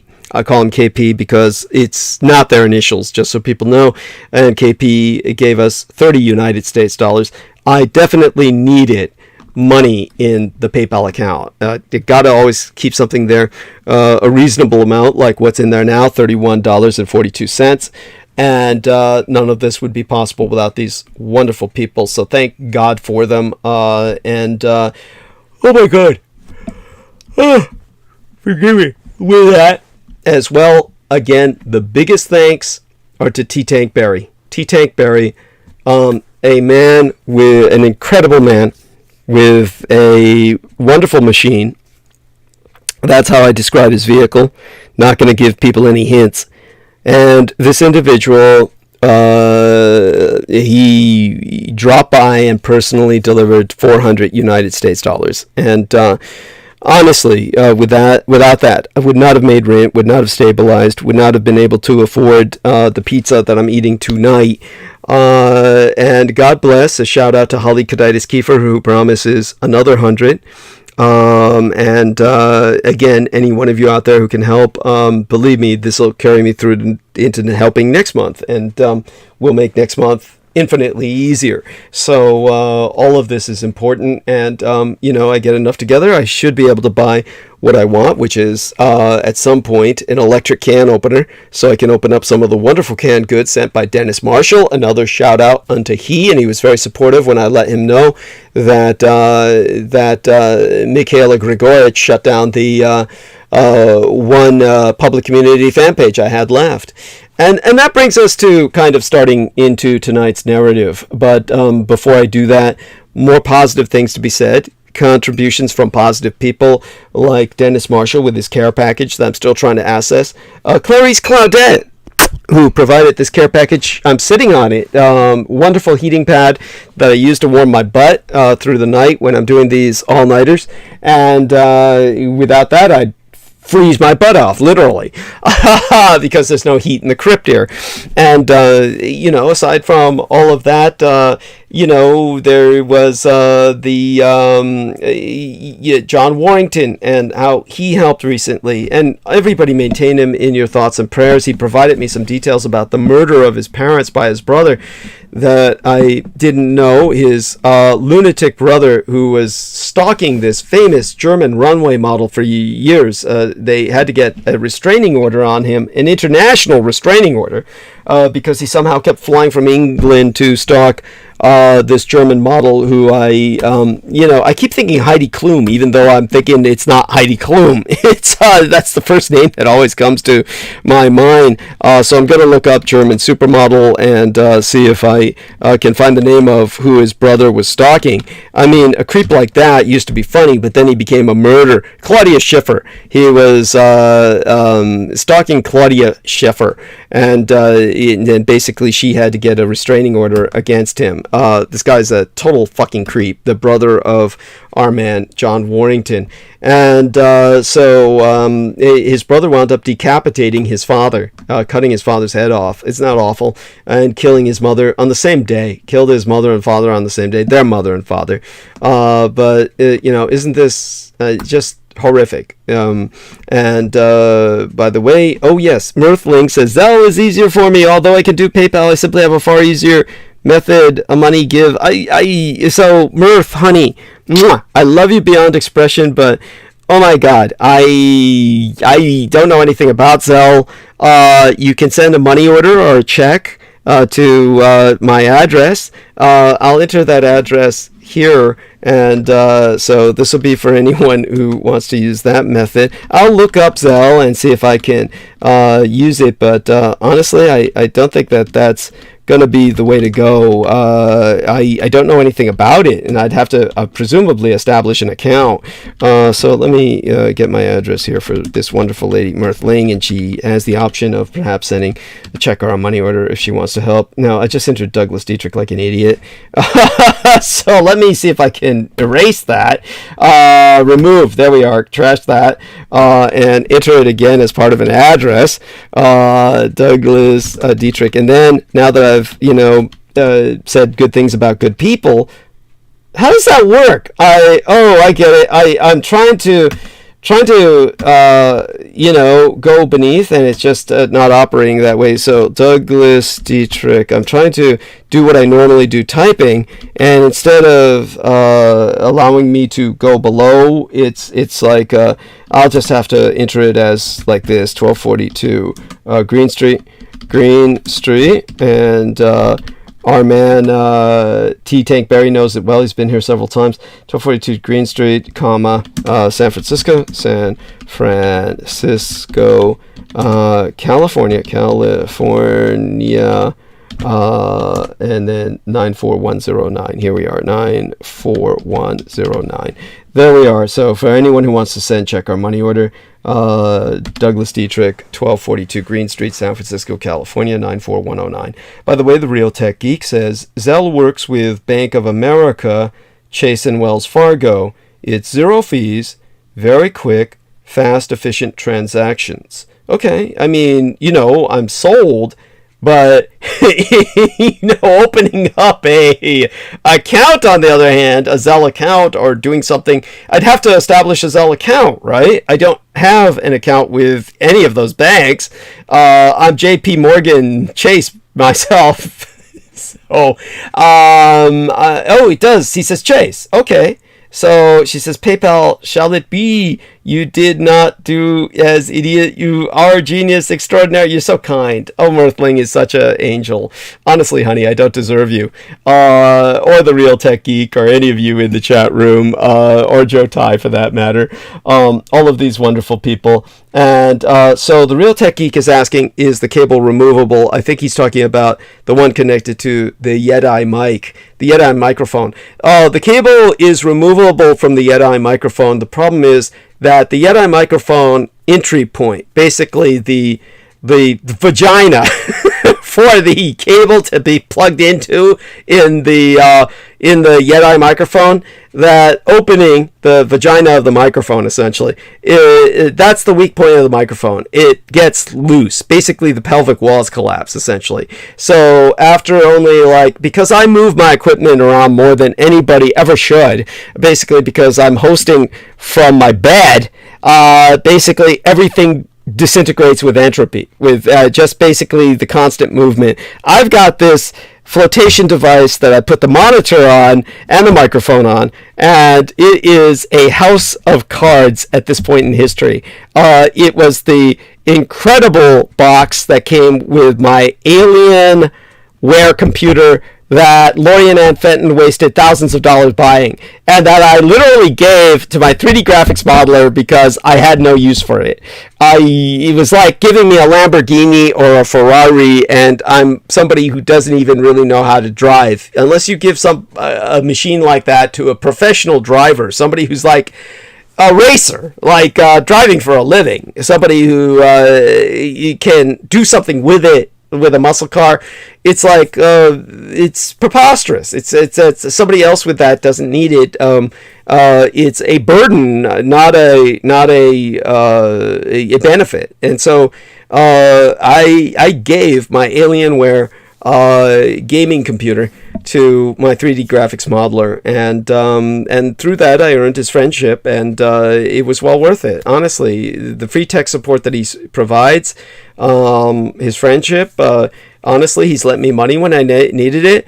Obviously, I don't want to borrow money from anybody, because even when it's a friend like him, I just hate paying money back. That's how I wound up owing my gang brother Beaver so much, and wound up having to do very dangerous jobs for him, acting as the vanguard in drag, in cross-dress, the female of the group, so to speak, so that we could break into environments that otherwise would not be accessible to us.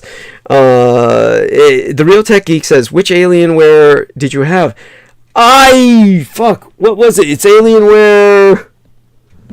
what was it? Anyhow, the box served me well, and now it's in total collapse. I'd have to look for the instruction manual to find out which Alienware that I had. I had the big red one. It was red. I got the cherry red one. It was this beautiful blood red, and it was red or black that they offered it in, and I could see the instruction manual from here. If you really want to know, I could crawl over and get it, but that would be ridiculous. I'll tell you what. I will tell you what it is on Wednesday. On Wednesday, I'll tell you which Alienware that she got, and yeah, thousands of dollars used up. What money I got from my parents and shit. And so many other things she wasted it on. Of course, her job was to impoverish me, and that's what she did. So there you go. I mean, all the starts I could have had in life that got wasted by myself. I blame myself for that level of stupidity. I'm just not a practical person. I'm not financially cognizant or conscious. I've learned to be a bit more responsible over the years, but honestly, I need adult supervision, and I got to start looking for a wife. I got to get out of this crypt. I can't, continue here, and got to find someone who can act as basically a kind of a adult for myself, and the horror, of course, that I will never submit to would be the kind of bullshit that Daniel Larola did. So before I go into any cogent analysis of our world, this side of the Atlantic or the other, let's start with a little bit of bitching about the gang stalkers and putting them in their place just because it's fun and because it needs to be done. When it comes to Daniel Larola, basically he surrendered himself into captivity. He does not have a loving relationship with his sugar mama. She is not a partner. She is a true mistress in the most malevolent sense, the most exploitive sense. And he's nothing but a fucking ambulatory dildo to her. He's just an idiot who surrendered his sovereignty as a man to a woman who only allows him access to the internet and free drugs that he's destroyed his brain with. When that idiot went camping with her and they're out in the middle of the magnificent wilderness, he was not appreciating nature. He was dropping acid every night while they were camping. And this is like what he was doing all the time anyway. I mean, you're not even experiencing nature. You're not even experiencing reality. You're just fucking putting on your LSD colored lenses and frying your brain out. And, obviously I've done my share of tripping and recreational drug abuse.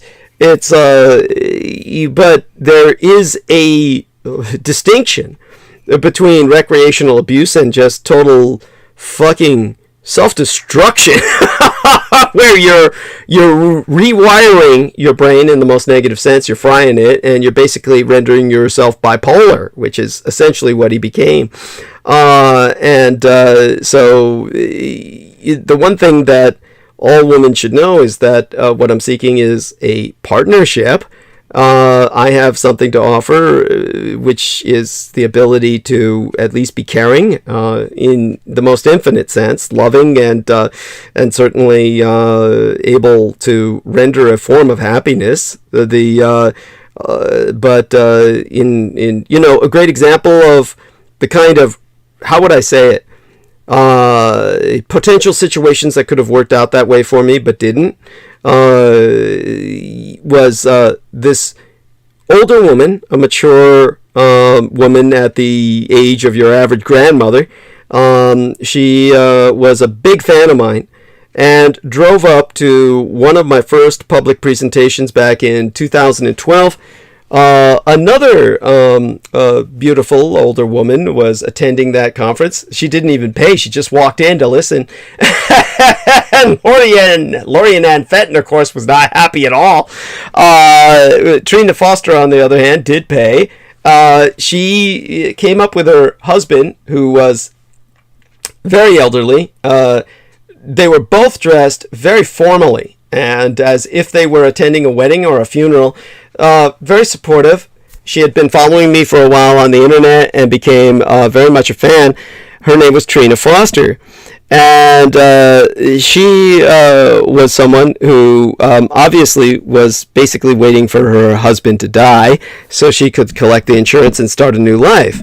But in the interim, she basically was using what money they had while they were alive in the most negative sense, expending it quite foolishly. Apparently had gotten them into some kind of financial trouble. Both of them had had a business where they were once quite wealthy and dealing with a lot of celebrity impersonators. I forget what the name of the business was, but the lady who could tell us what it was would be Noreen Halpand. Noreen Halpand would know exactly what the business was that Trina Foster and her husband used to own in Las Vegas, which was a business dealing in celebrity impersonators. Now, I might look something up, Trina Foster, Las Vegas, see if I can find it. Las Vegas, celebrity impersonators, and find out what the business was that she ran. Now, interestingly enough, this woman became Trina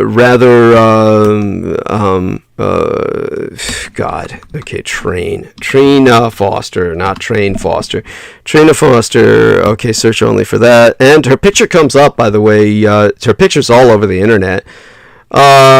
So, seeing something else come up, not finding anything really.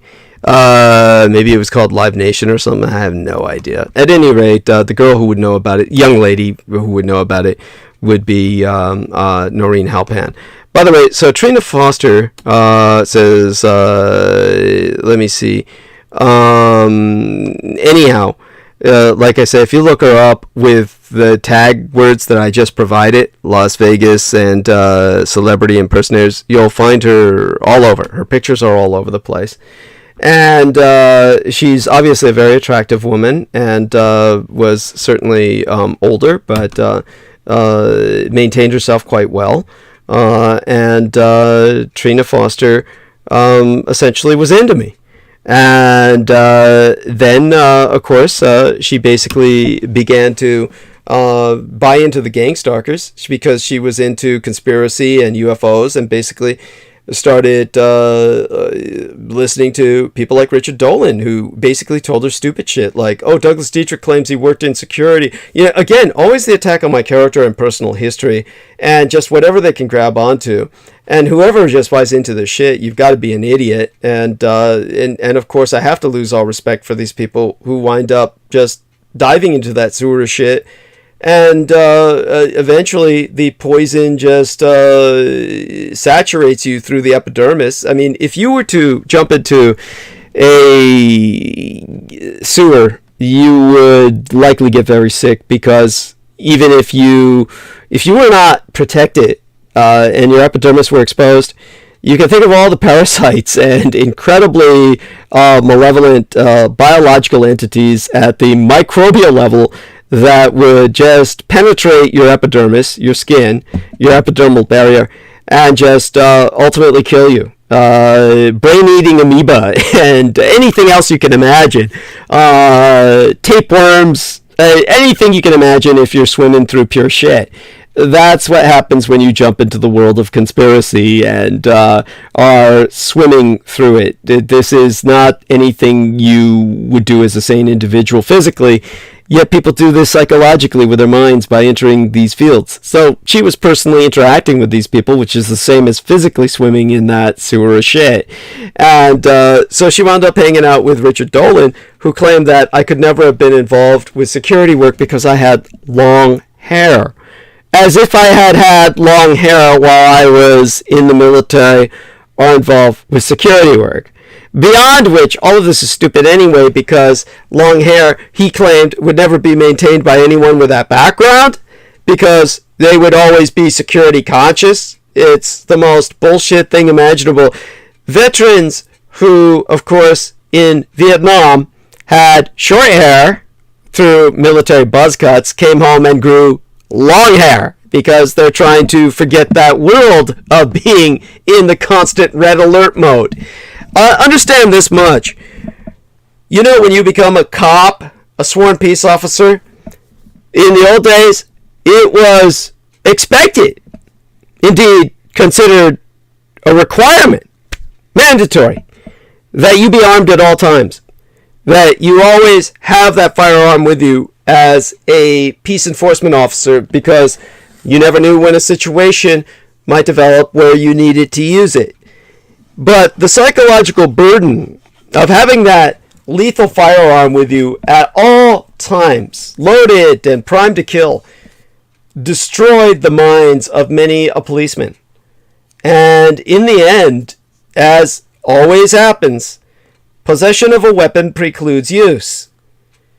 If you're always armed, at some point, you're going to kill someone.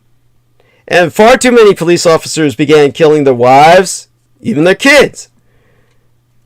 To the point where no one ever speaks of this, but they finally said in any of the more cosmopolitan, or dare I say it, even to a degree enlightened departments, all right, that's no longer mandatory. You can just walk freely without a firearm on your person if you wish. Now, because police officers are always encountering people who ultimately hate them and hold them responsible for their own demise or suffering, most police officers carry a firearm with them anywhere publicly because they wish to defend themselves if they encounter people that they've busted in the past, etc., or run into a situation where they could prove useful with their firearm. But many of them revel in the fact that they can finally walk freely, certainly in their own home, without carrying a firearm by their side all the fucking time, like when they're taking a bath. So understand that many people, when they get out of this kind of threat level situation where you're always got that combat antenna up and running and you're seeking out the danger with your personal radar, there comes a time when there's no point in living if you're going to live like that. If you're going to live with that radar up all the time, you're not living at all anyway. What's the point of living? You're basically suffering a kind of living hell. You may as well kill yourself. So because of that reason, put the gun away and grow your hair out and enjoy life. That's what I've done. But beyond that, the true warriors of history, like the Sikhs have the longest hair in the fucking world. And a great example is how the Sikhs fought off the Afghans who defeated the Americans. The Afghans may have defeated the British and American empires, but the Sikh warriors who were in Afghanistan fought off tens of thousands of Afghans at a time, small contingents of them, with the longest hair in the fucking world, bundled up within their turbans, which they feel renders their heads in a helmeted protective corset. They feel that their hair, bundled up so tightly in their turbans, acts as a helmet, and therefore they don't need a helmet. They feel that their hair is bulletproof. So basically, that's something when Richard Dolan told this blue hair, I'll call her an old biddy at this point, Trina Foster, that, Douglas Dietrich could never have been in security because he grows his hair long. And she bought into that and actually tried to confront me about that. This is the kind of shit I deal with. I'm frankly fucking sick of it. It's like, how can you not be? And after that, I just broke communications with her. But what makes it so terribly ironic is that you had some clown like Jeffrey Fravel, who was a big fan of mine. And Jeffrey Fravel used to come on to my show once in a while. He was basically with Noreen Halpan singing Happy Birthday to me once on a birthday episode that I had another individual on, poor fellow, who kind of had a man crush on me, and then basically was very upset that day and felt we were making fun of him and got all bitter, and he was, threatened a lawsuit. It was just absurd, of course. Poor guy. And, I felt really bad about that.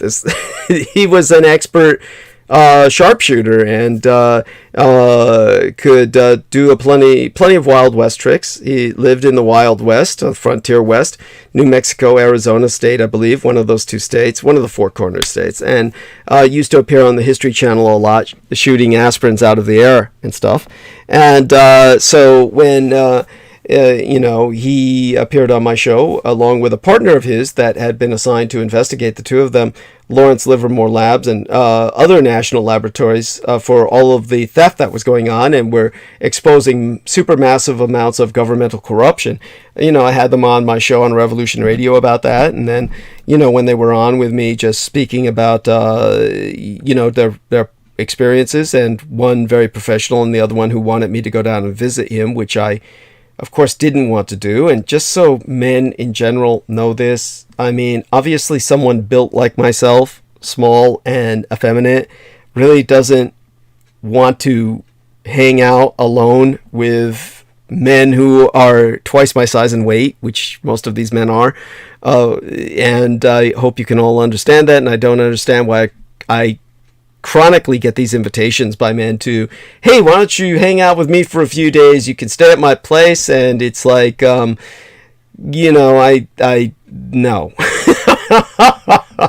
And so basically, this guy was kind of suggesting that, well, invited me outright, and he also felt very offended. I didn't say no, very hurt, and I'm so sorry about that. But he wound up basically being really bitter.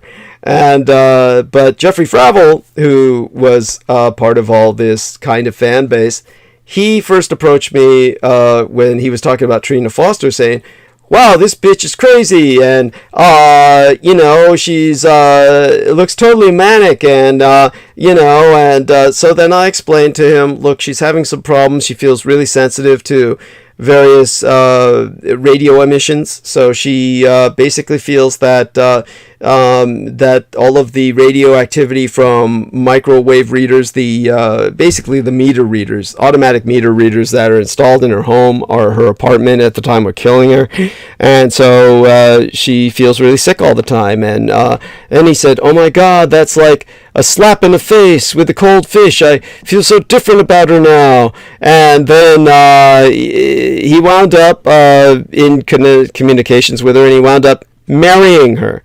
Now, what makes all this so offensive is you've got this fucker who was this fan of mine for years, trying to maintain communications, asking me to, review things he'd send to me and stuff like that.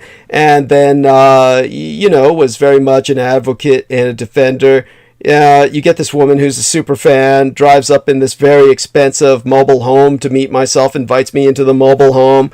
Then she basically goes through this period of time where her and her husband, who both of them being wealthy at one point, he had one hell of an insurance policy.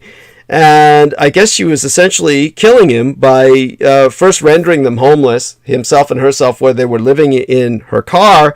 And then what happened was they wound up, she wound up killing him. Basically, they were living in a situation where you can't maintain an older man. He basically wears out and dies when he's living in a car. I mean, you can imagine. I don't know if any of you have ever lived in a car. I certainly haven't. But I can tell you one thing. If I did, I would very likely die. It's not a tenable situation for maintenance of human health. And so when I look up Jeffrey Fravel now and find him, he is, of course, affiliated with his wife. And look at the son of a bitch. He is the bitch of a bitch. He took her last name. He's Jefferson Fravel Foster. So he's got a hyphenated name now. He took her last name. They live in Lake Arrowhead, California.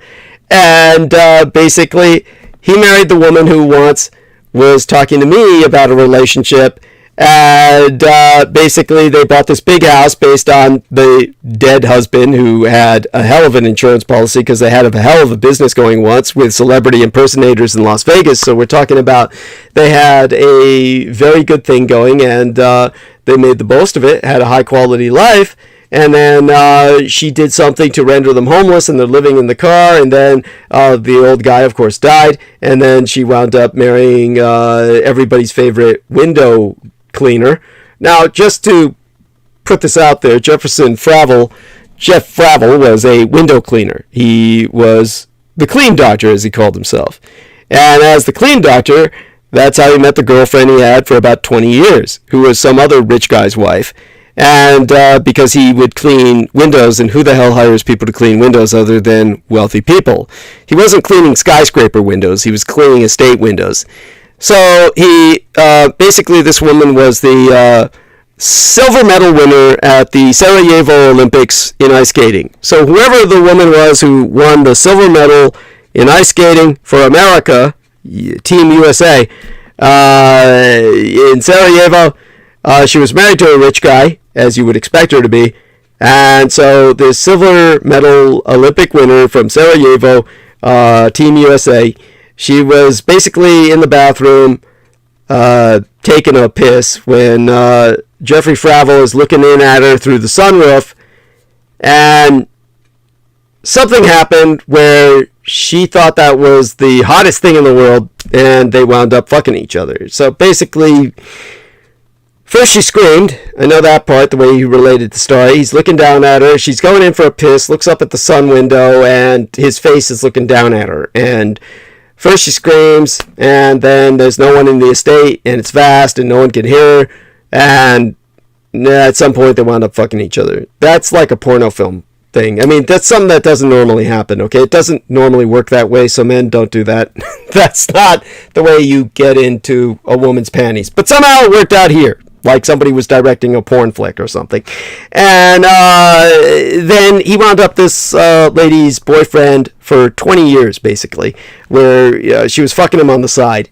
And then he had this horrible nightmare where somehow he was found out and terribly condemned. And I brought him down from that. He called me up with this nightmare, and I basically kind of counseled him and told him, dude, you've got nothing to feel guilty about. That's your guilt.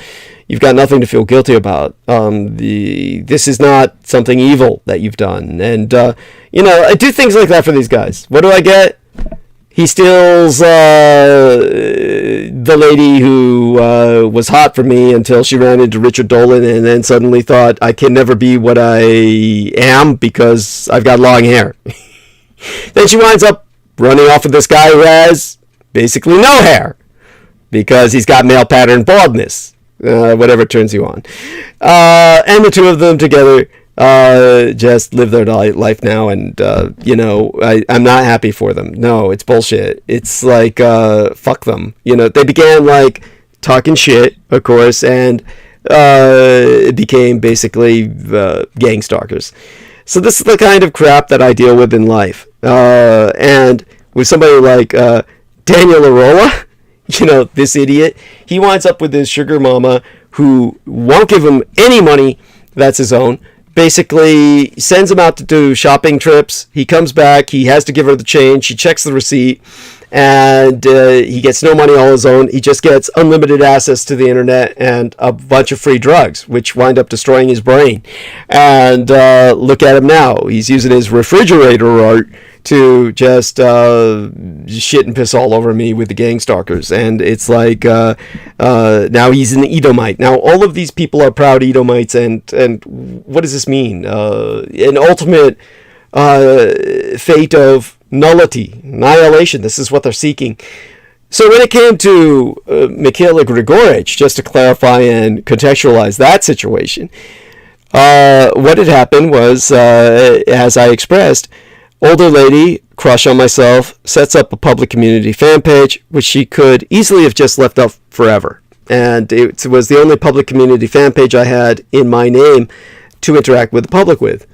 But as soon as I terminated Jameson Reese and she started talking with him, because, like I said, before I terminated Jameson Reese, I had called her to let her know what was happening. And, of course, she was shitting and pissing all over Jameson Reese, saying, yeah, son of a bitch is a spoiled turd who lives with his parents and basically, is always screaming, oh, mommy made me angry, I want everybody to die. And so when she wound up hearing about his termination, after all, when I went through with it, like she didn't think I was serious or something, she winds up talking with him and commiserating, and when he basically convinces her, oh, Douglas Dietrich is evil, and basically look what he's done to me, and oh, my life is destroyed, she winds up, because her life's going downhill, and I don't know how this works or how this happened, because she's in fucking Canada, and this should be impossible.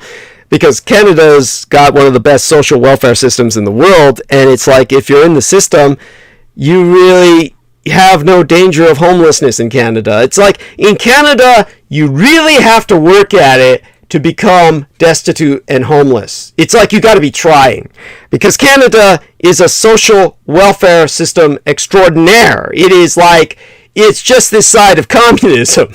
It's just this. Canada's greatest ally for years was Cuba.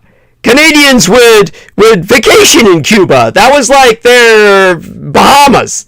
And this was because they felt a kinship with Cuban socialism, a social welfare state very similar to Canada. And so Canada, you're in the system, medicine's free. I don't know how this is happening to her, but basically she wound up having to sell her home. Then she wound up in this smaller home that she somehow is winding up losing now. So she thinks that Jameson Reese, because he lives with his parents and will inherit the home that he's living in Long Island, that she gets in good with him, she can move in with him.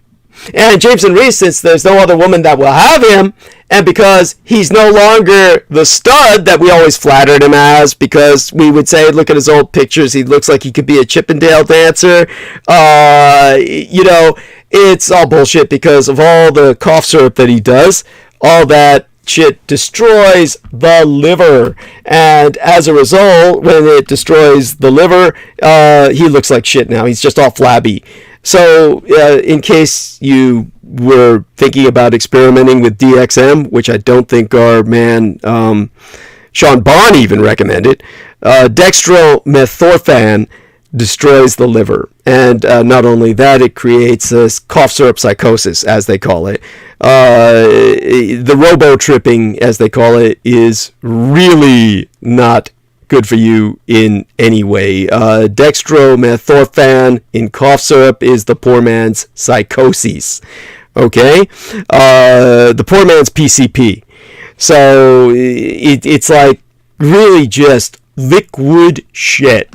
There is nothing good to say about it. There we are. Mirthling says, sent some cookies of fortune. Porn Palace may be fine now. Mwah, honey. Oh my gosh, she's gonna have me check my PayPal account again because I'm just so curious.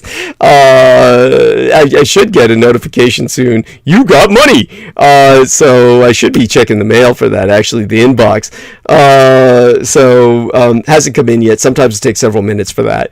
It may not even show up in the PayPal account yet. But I'll log in anyway. Probably they're gonna give me a security check. Actually, they went right to proceed to account overview. This is so weird. So let's see if it landed. And our wonderful lady, of course, is very generous. Now, hey, what happened? They're not showing me my account. Instead, they're showing me this Dietrich Productions shit. Proceed to account overview. Come on, that's what I want, not this bullshit you're showing me. Okay, so I got some more money in there. It is now $52.51. So it says payment from the wonderful Mirthling. I guess this is her real name. I take it, honey, you don't want me to read this out loud. I'm not going to read this out loud unless you give me permission to do so. But she sent $22.22. God bless you. Love you dearly. You're my sugar mama in so many ways. I'm going to check to see if she left a little message here. I don't see a message. Oh, here we are. Diana. I didn't mean to read that. Chinese fortune cookery snacks and environmental loves. That's what she said. Chinese fortune cookery snacks and environmental loves. Yes, so love you, honey. Love you. Okay. And they charged her a fee. Honey, next time specify friends and relations and they won't charge you that fee. So something for everybody to remember. Anyhow, so because of the poor man's psychosis and all of that robo-tripping, Jameson Reese looks like a fat slob now. He's all slosh. He's the Pillsbury Doughboy, except instead of being white, he's the caramel version. He's like caramel cocoa Pillsbury Doughboy now. And so if he kills his parents, basically terrorizes them to death, then Michaela Grigorich moves in with him. Then imagine, well, she's too old to produce any kids, and basically she's no looker anyway, so he's probably going to kill her too.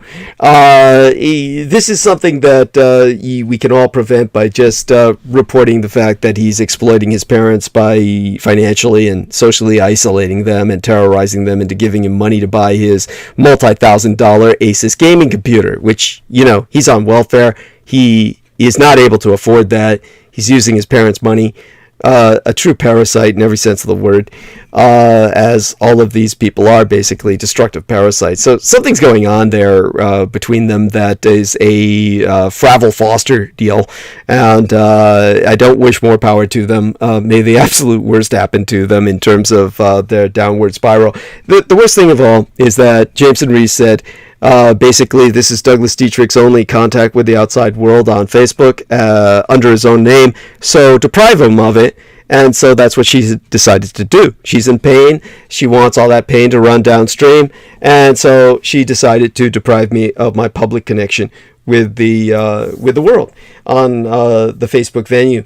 And that's like her last act before she totally fades as a... totally sparkles out as a fading star, and there's her last wretched act in a miserable, wretched life before she falls into the septic tank of the Jameson Reese estate. So there you go. There's two sad stories for you of two incredibly dysfunctional couples, and first off, she's probably happy Jameson can't fuck her at all because, as I said, the DMX renders him impotent, which is why Salman Sheikh was going down to spread his essence or share his essence with JMO so he could get it up again. It's look at that whole scene, and I'll check into the chat room because people have some very funny things to say about it before I go on to any serious news. Had to vent all that, and so there we go. Let's start with the chat room. Murphling said, PayPal shall it be, and she delivered. Oh, God bless you, honey. And our lady, the Real Tech Geek was asking about my Alienware, and he said, I have the classic one, Alienware M18XR2. You can still upgrade the GPU, CPU, and RAM. I hate the BGA garbage we have today that is all soldered on. And okay, cool, I look forward to that. And he's looking forward to, of course, when I give people the model that I had. I will tell people the model that I had on Wednesday, and that Lorian Ann Fenton purchased, using my money, of course, and in her drive to bankrupt myself. Which, by the way, I declared bankruptcy once in my life. All of this has been doxed, by the way, by my gang stalkers who have put that out on the net. Anyhow, so that was a long time ago. That was like, that was before my parents died. Anyhow. So, Ann B said, your recent talk about women's rights regarding abortion was very touching. The way you respect it, woman. Thank you, MP. God bless you. Joe Tai said, I'm glad you didn't become a cop-out. And Ann B said, I don't feel you have any problem whatsoever finding a mate. Thank you, honey. Nathan Brooks was saying, greetings, beloved, speaking to everybody in general. And hugs to him. Ann B was saying, hi, Nathan, with hearts. And Nathan was saying, hello there. Joe Tai was saying, keep your hair long. It's lucky for you. Thank you, sir. And Ann B was saying, you look great in your videos. Oh, thank you, honey. So she was talking about Trina Foster saying her loss. Thank you, darling. And Joe Tai was saying, why be Douglas Dietrich Foster? Yes, Douglas Dietrich Foster would be odd. Here's one thing I will say is I shall not breed in captivity. What Daniel Arola has got is captivity. He's not in a partnership. He is breeding in captivity. And by the way, he became, like so many men are really stupid and unconscious when it comes to their environments. That's one thing I learned from Lorian Ann Fenton that was quite true. Lorian Ann Fenton was right on the mark about a number of things. And one thing she was pointing out was that, when you do your videos, you've got to have the right environment and background or you're going to be disqualified from being taken seriously. And she was pointing out James Arthur Yanchik, that basically any woman who looks at his videos cannot take him seriously because he so evidently basically running his show out of his garage. And it's just, women look at that and say, I'm not going to take this guy seriously. It doesn't look like a professional studio, no matter how much professional equipment he had in it, and he had some of the best. It's obviously a garage. And so, when I do what I do, I try to be in front of a bookcase or something. And she said the books have to be neatly stacked because people are crazy. They don't understand. Intellectual people usually have the messiest crypt hoarder book pile places in the world, and that everything around them is falling apart in general with creative personalities.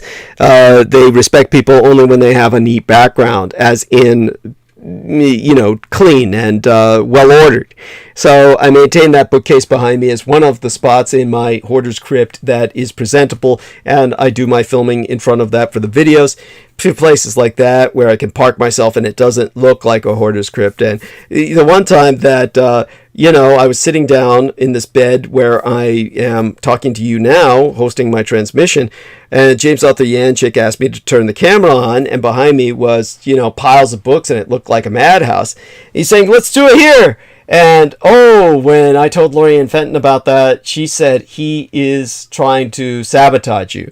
And, of course, I didn't give him that much credit. He was just an idiot. He had no concept of, to him, that kind of background was acceptable, and it was just stupid. It would have destroyed my reputation. I mean, this sounds like that's going too far, but think about this.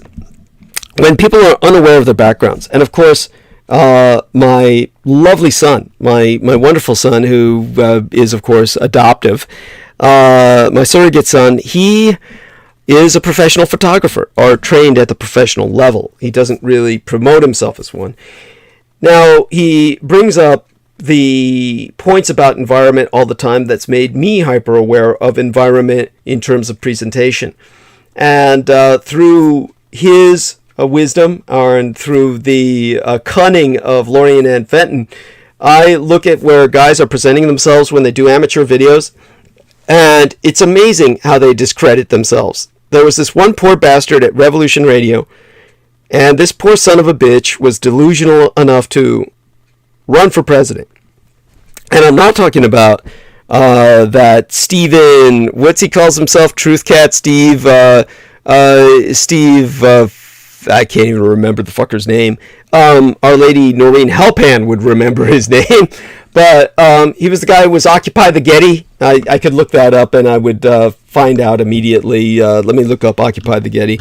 Occupy the Getty. He was obsessed with it. He was convinced they were keeping kids trapped in the Getty.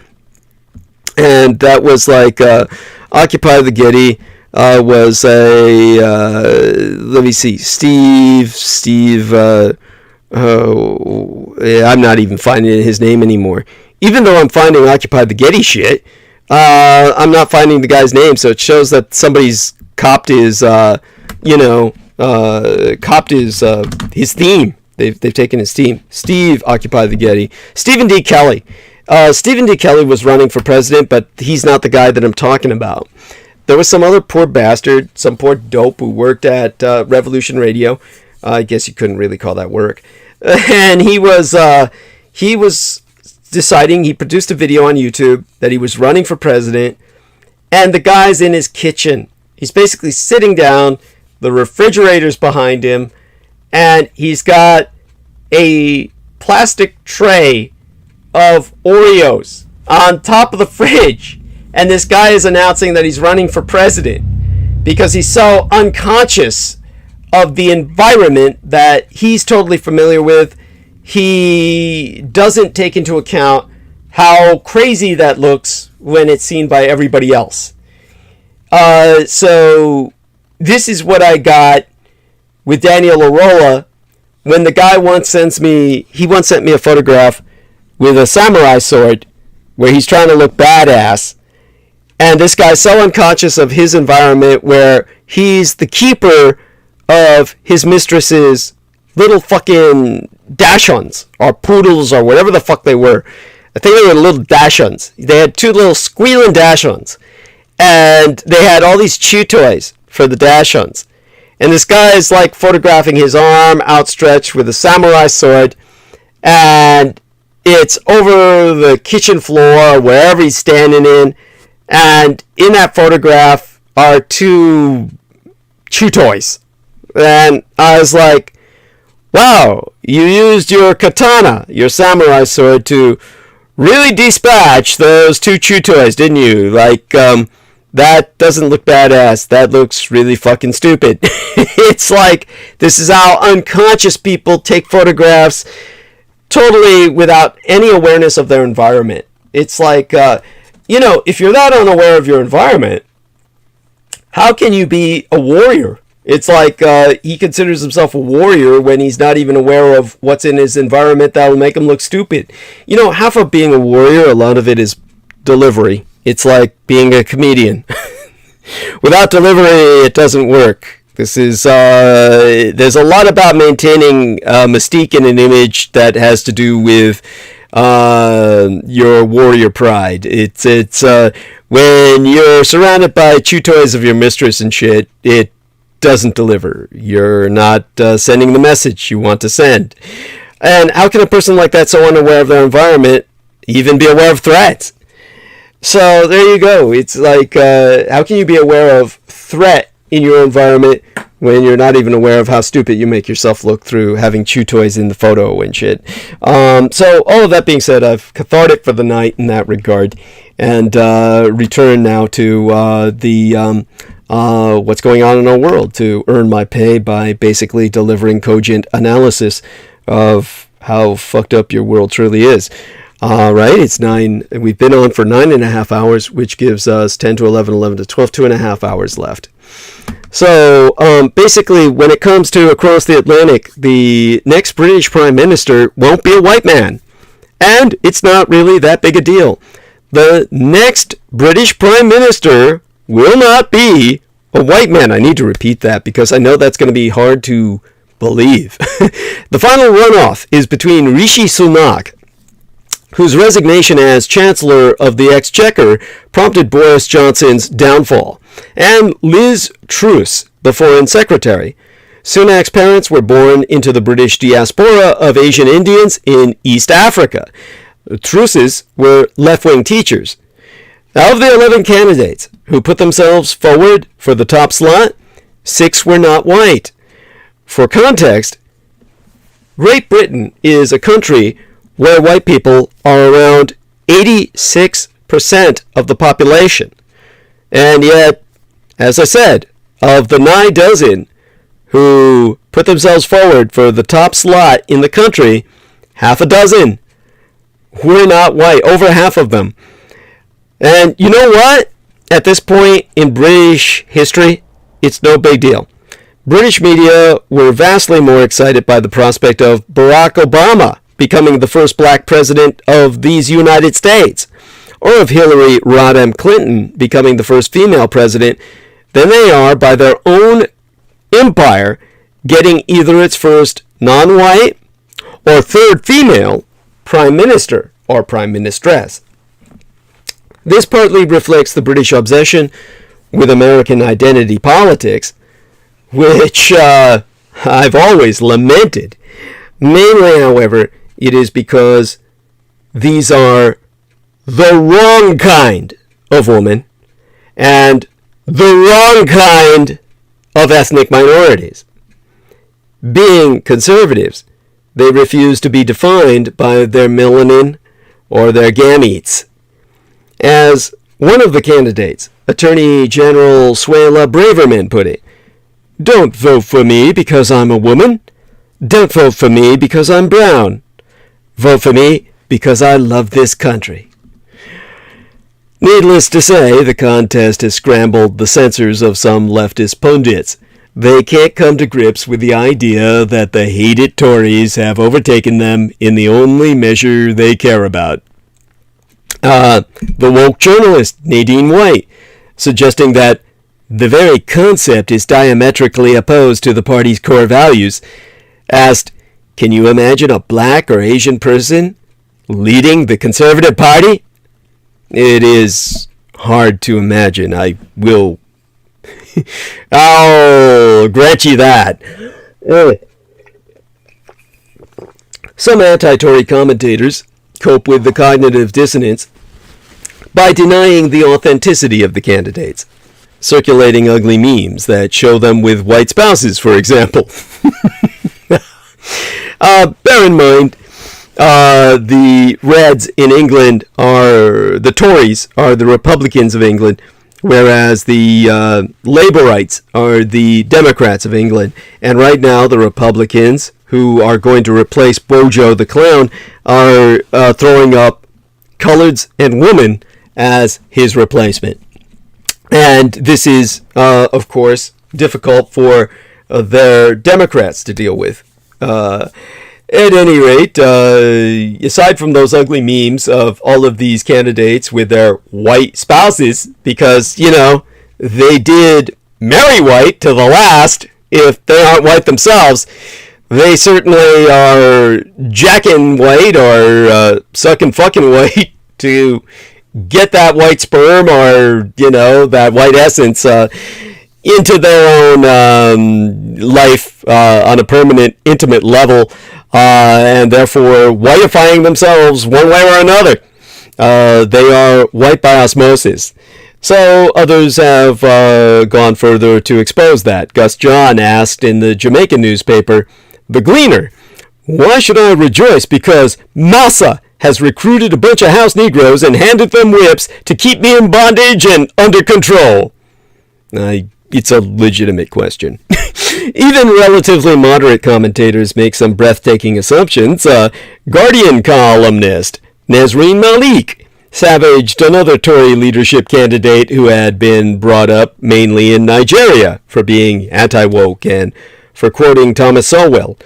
Then she condescendingly allowed, with the air of a woman making a great concession, "This is not to imply that there is no place for people of color on the right." Well, you know, personally, I would say there is no place for people of color on the right. The way the right has radicalized itself today, either side of the Atlantic. However, to see what is wrong with her sentence, try inverting it. As in, this is not to imply that there is no place for white people on the left.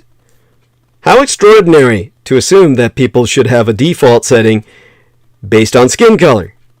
And yet, it's the radicalized reactionary right which has made such presumption so. This, in a nutshell, is the problem that many leftist parties still have, in the sense that they understand that, but they don't understand that to the reactionary right, as radicalized as they are, they have no comprehension of understanding why the left understands that. They're so whacked out, they can't understand why all the coloreds in the world don't want to join them in basically cultural whiteness. So in other words, it doesn't matter that any of these people are female or colored, they are culturally white. They have enculturated into whiteness and therefore are no longer identifying with everything that the majority would in America. This is Britain, of course, and the majority is still white. And left or right, cross the Atlantic, well, just like here, this side of the Atlantic, they think in blocks, collectives, and tribes. One of the reasons minority candidates have risen further and faster in the Conservative Party than the others is that they are not confined to ethnic ghettos. They've gone all out and re-identified themselves. They've been absorbed by the Borg. The Labour Party, on the other hand, British Democrats, tends to find its West Indian candidates in seats with big West Indian electorates. It's Bangladeshis with Bangladeshis, and so on. They look for community leaders, especially in local elections, who are able to deliver block votes, a system known among Pakistanis as Baradari. The Tories, prizing individualism, do no such thing and most of the minority candidates contesting the leadership represented white rural constituencies. So these are, you couldn't even call them house niggers. They're basically white on the inside. If they were Latinos or Latinas, Latinx to be all inclusive, you would call them coconuts. Brown on the outside, white on the inside. If they were Asian, you would call them bananas. Yellow on the outside, white on the inside. And of course, if they were blacks, you would call them Oreos. There be two problems with the left's approach that is exposed by this. First, it is incompatible with the notion of personal freedom, which is why many young people from minority communities, fed up with being expected to vote for others on essentially tribal grounds, are walking away from it. Second, it is incompatible with pluralist democracy. There is a reason why representative government evolved largely in ethnically homogeneous states, including, though it is now unfashionable to say so, 18th century America.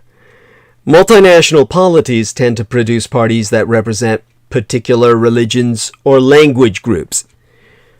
Voters feel obliged to back their team, which makes politicians complacent and corrupt and turns government into a scramble for the spoils of office.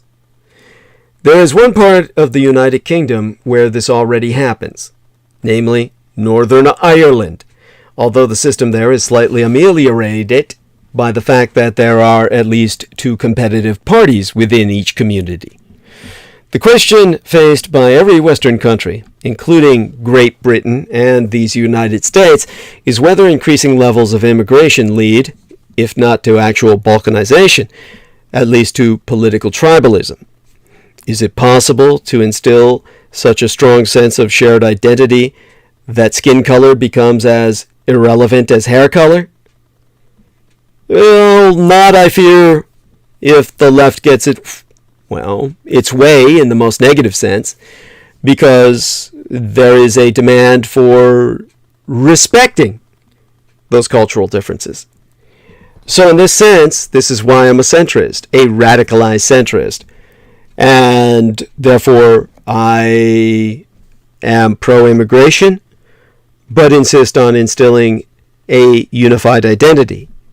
The difference is, I don't insist on instilling a white identity, but rather a cosmopolitan identity that would be based on Vulcan intervention from Taiwan.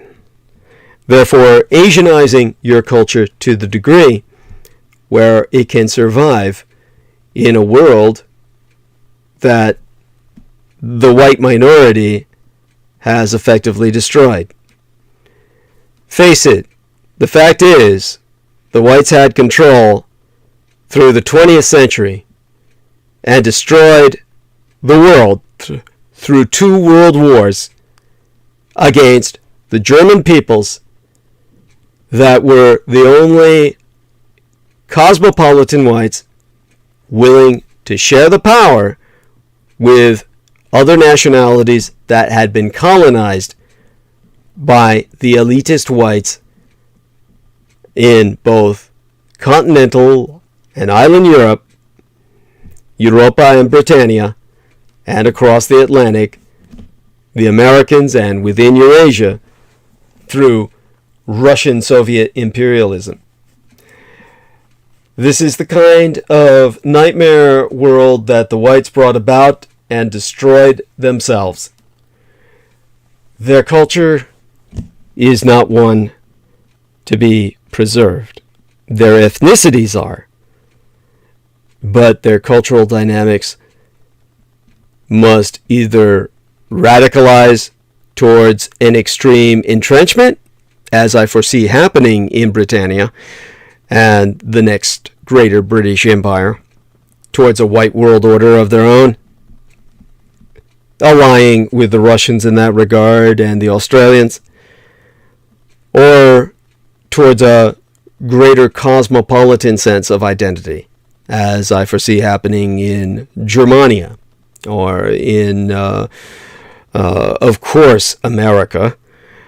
And in Germania, of course, it would be more a preservation of European ethnos through a greater influx of Eastern European identity through a Central Germanic Reich, leaning more towards an Ostpolitik that stops short of Moscow, because that would be where, for them, barbarism begins, and would incorporate instead White Russia and Ukraine, as well as all the Baltic republics, as their buffer states between the savage frontier of the Volgan Slavs and their own Central Europeanized Slavic nationalities.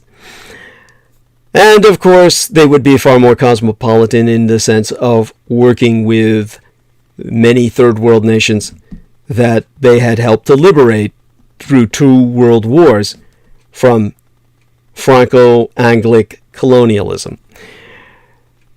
But we are still all sleepwalking headlong into disasters that are all too visible. When to start worrying that something catastrophic is on the horizon? Most of us tend to start at some point after it has already happened. We buy insurance against a particular disaster only after we have experienced it, and then cancel it a few years later. We fail to evacuate when told to. In 1914, now Ferguson's book entitled The Politics of Catastrophe, so tells us, few grasped until late July the imminence of Armageddon. In 2001, an emergency agency stated that a hurricane hitting New Orleans was one of America's most likely disaster scenarios. There was a near miss, circa 2004, yet the city failed to prepare.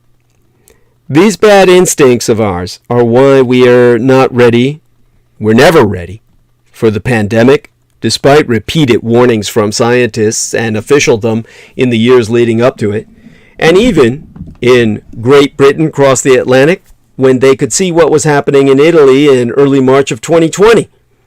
And it is why we are not going to prepare properly for the next, and perhaps last, big calamity, climate change.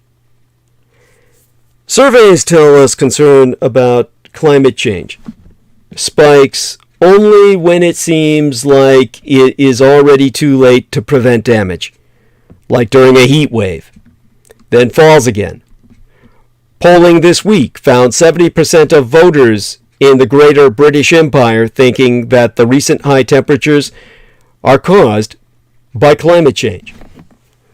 It was bad luck for Tory leadership candidates such as Kemi Badenoch, who was trying to catch nascent anti-green feeling on the right of the party, that the heat wave fell in the middle of the hustings. She changed her stance pretty smartly. And it is bad luck for the rest of us, certainly the rest of the Britons, that the last 2 candidates in the leadership race are likely to be softer on green issues than their current government.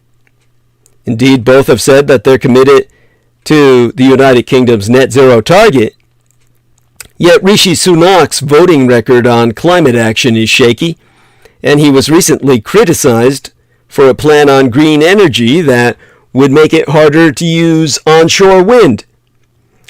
Liz Truss is even more flaky on the subject. As well as a poor voting record, she has said in her campaign that she would want to reconsider some net zero policies, telling The Spectator that she would have a temporary moratorium on the green energy levy to enable businesses and industry to thrive. Preparing for disaster is hard to do because it seems like a waste of energy and resources. Our natural optimism bias tells us the moment a heat wave or spate of flooding is over, that perhaps the big catastrophe won't happen after all, and that there are more important things to think about. We are all already flaky, which is why we need our leaders not to be. Without rule setters keeping us to our climate commitments, we would simply never get round to them. That encouragement and enforcement from the top will be even more important in the coming years. Most of the low-hanging fruit on mitigating climate change has been plucked. Now comes the hard part. Changing your car and boiler, insulating your home, and making real sacrifices. It will be a blow even for those who can afford it. Those who can't will need help. Taking action will mean, for leaders, taking a political and financial hit. But this would be a real break with the political culture of the past few years, which has been to ditch principles the moment they come up against polls and focus groups. In fact, the current government of the Greater British Empire has often seemed like it is run in direct reaction to public opinion. There have been countless U-turns on free school meals, on COVID lockdowns, on exam results, on foreign aid spending, on parliamentary standards.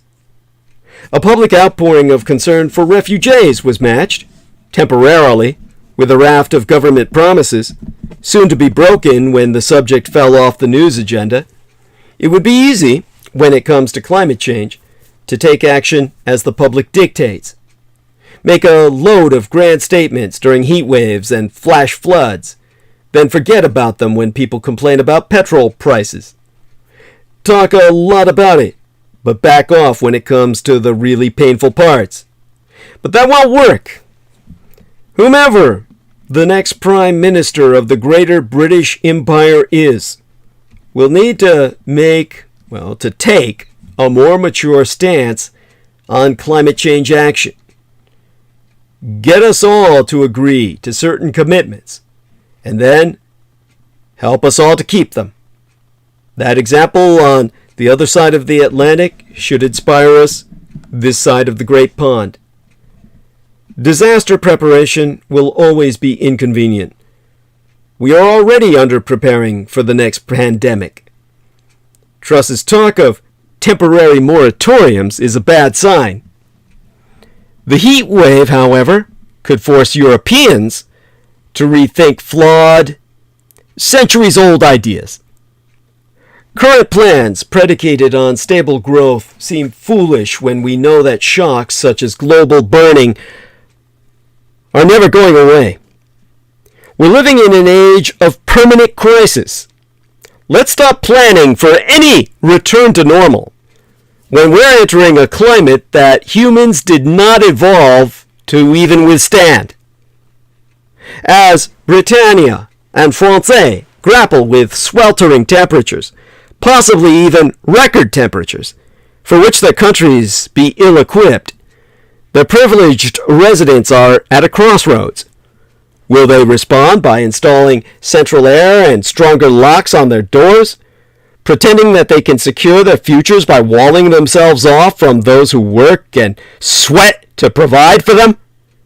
Or could this devastating heat wave prompt a sense of solidarity with those around the world for whom climate change has already made 100-degree-plus temperatures an everyday hazard?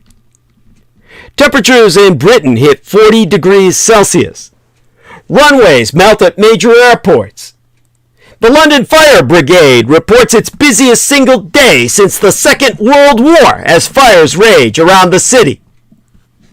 The Met Office warns of temperatures so high they could lead to serious illness or loss of life itself. Meanwhile, inflation grinds inexorably upwards. Russia's invasion of Ukraine is part of it, but other pressures were already apparent. Staples such as coffee saw price rises as a result of extreme weather disrupting harvests. Even silicon chips have been affected, with droughts in my own true homeland and heartland of Taiwan, putting the hugely water-intensive production of semiconductors at risk. This environmental crisis is never going away. The best available projections from climate forecasters point only to greater instability, more heat waves, more floods, worse shortages of food, even an increased risk of future pandemics. Yet this unavoidable and hugely costly instability, now becoming a part of our daily lives, scarcely seems to register with the institutions charged with managing the economy. Official forecasts prepared by the Greater British Office for Budget Responsibility, Britain's OBR, actually show inflation fading away rapidly over this year and a return to normal inflation and rates of growth over the next 2 years, as output grows broadly in line with the economy's productive potential. Similarly, the latest Bank of England report predicts that the external shocks we see will wane, and inflation will return to its normal 2% target level in 2 to 3 years. The government's own plans for the immediate economic future are built around this belief in a strikingly rapid return to normality, with the Treasury using the OBR's forecasts for its planning. Its only recognition of higher than usual uncertainty comes from Russia's invasion of Ukraine, not environmental instability. This isn't some quirk of the official forecasters. The assumption of a certain kind of stability over time is hardwired into the many kinds of economic models still used today.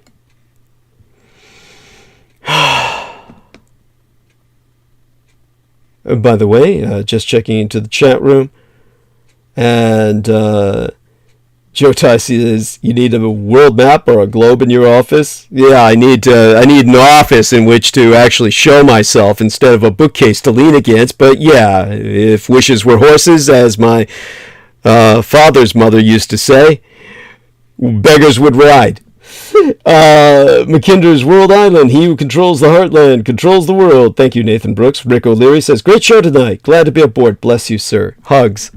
Wonderful individual, very supportive. Anyhow, those economic models that we're still using, that even if the economy is temporarily knocked off balance, it will swing eventually back to its steady growth path, plodding on into the future, with shocks such as sudden hikes in the price of oil or wars in Eastern Europe, may happen, but like a roly-poly toy, the economy springs back to where it was before. Any deviation from this stable, long-run growth path is assumed by the models to be temporary. With the deep structures of the economy, demographics and technological change primarily asserting themselves over any short-term fluctuations. The big question is how quickly the economy can respond to a shock and get back to its long-run path. From the birth of modern economics, 2 centuries ago until now, this unstated assumption didn't matter. The Earth's climate was broadly stable. But what if the environmental shocks just keep on coming?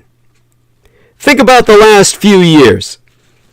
From peat fires in the summer of 2019 to the extraordinary and ongoing disruption of COVID-19 to the extreme heat this year. The shocks have never ended, and if the climate forecasters are correct, they will most likely get bigger and more frequent from this point onwards. The serious danger is that economic models insisting on any return to stable normality will lead our policymaking dramatically astray. This is already happening. The Bank of England's insistence on trying to push up interest rates is a case in point. In the face of massive global disruptions to the production and sales of goods and services, from COVID-19 to war to food shortages generated thereby, the bank's insistence on attempting to add to these increased costs and shortages by raising the price of borrowing is perverse. There is no interest rate in London that will reduce the price of gas from Qatar or cause more wheat to be grown in Canada. The bank's governor, Andrew Bailey, has made a similar point himself. All the interest rate rise can do is increase the risk of recession, as demand is sucked out of the economy and further squeezes households. Worse, if the environmental shocks keep coming, creating further shortages and pushing up prices, the bank's own models, incorrectly predicting a rapid return to normality, will be leaning it towards further rate rises in response. Meanwhile, plans for public spending and future investment drawn up in the Treasury will seriously understate the amount of either needed in a world of frequent environmental shocks, risking, in this case, higher than expected government borrowing as additional emergency spending is pushed through. It's past time for a new approach. From the fundamental design of our economic models to the kind of economic management pursued by government. A starting point would be to focus on the requirements of protection rather than the assumption of future growth. Focusing on things such as support for incomes, including real terms pay, pensions, and benefits increases as a monetary insurance for households against future environmental shocks. And to invest hugely, not only in efforts to reduce greenhouse gas emissions, but in building in the next kind of protections against extreme weather, from flood defenses to home insulation, that are now tragically necessary. Ever since Western Europeans began to hatch schemes to exploit the Americas, they have used their temperate climate to define themselves against those they colonized or enslaved.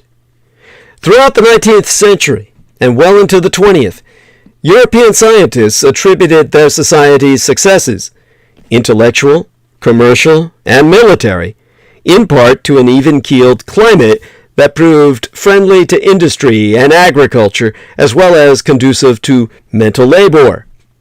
Now, with climate change mocking the very notion of a temperate region, might Western Europeans finally give up the myth that there is anything natural about their history of global dominance. Temperate was meant to be a technical term, derived from antiquity, and defined in contrast to the frigid and torrid, or tropical, zones of the earth. But it resisted precise definition. When British colonists began to settle what is now the Canadian Maritimes in the early 1600s, they labeled the region's climate temperate to stake their claim on the territory. It was a maneuver that helped make it seem that the land they had stolen was a natural extension of home. In their stubbornness, they did their best to ignore the stark evidence that the icy winters in Nova Scotia and northern Maine were very little like winters in England, where how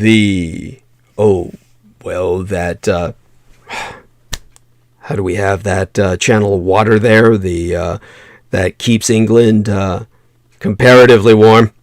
Comparatively. Of course, it's still a hellhole of cold. To me, at least. But, hey, it's getting warmer every goddamn day. That'll change pretty soon. Oh, my God. The North Atlantic seabelt that keeps it so. That might shut down. And if that does, well, England's in an ice age again.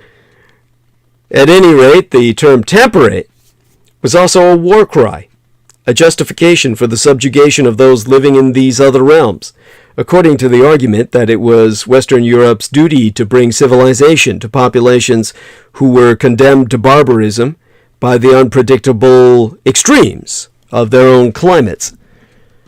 By the late 19th century, the term tropical had come to designate entire new fields of scientific research, naming branches of medicine, meteorology, and entomology that served Europeans' efforts to extract resources and labor on an unprecedented scale.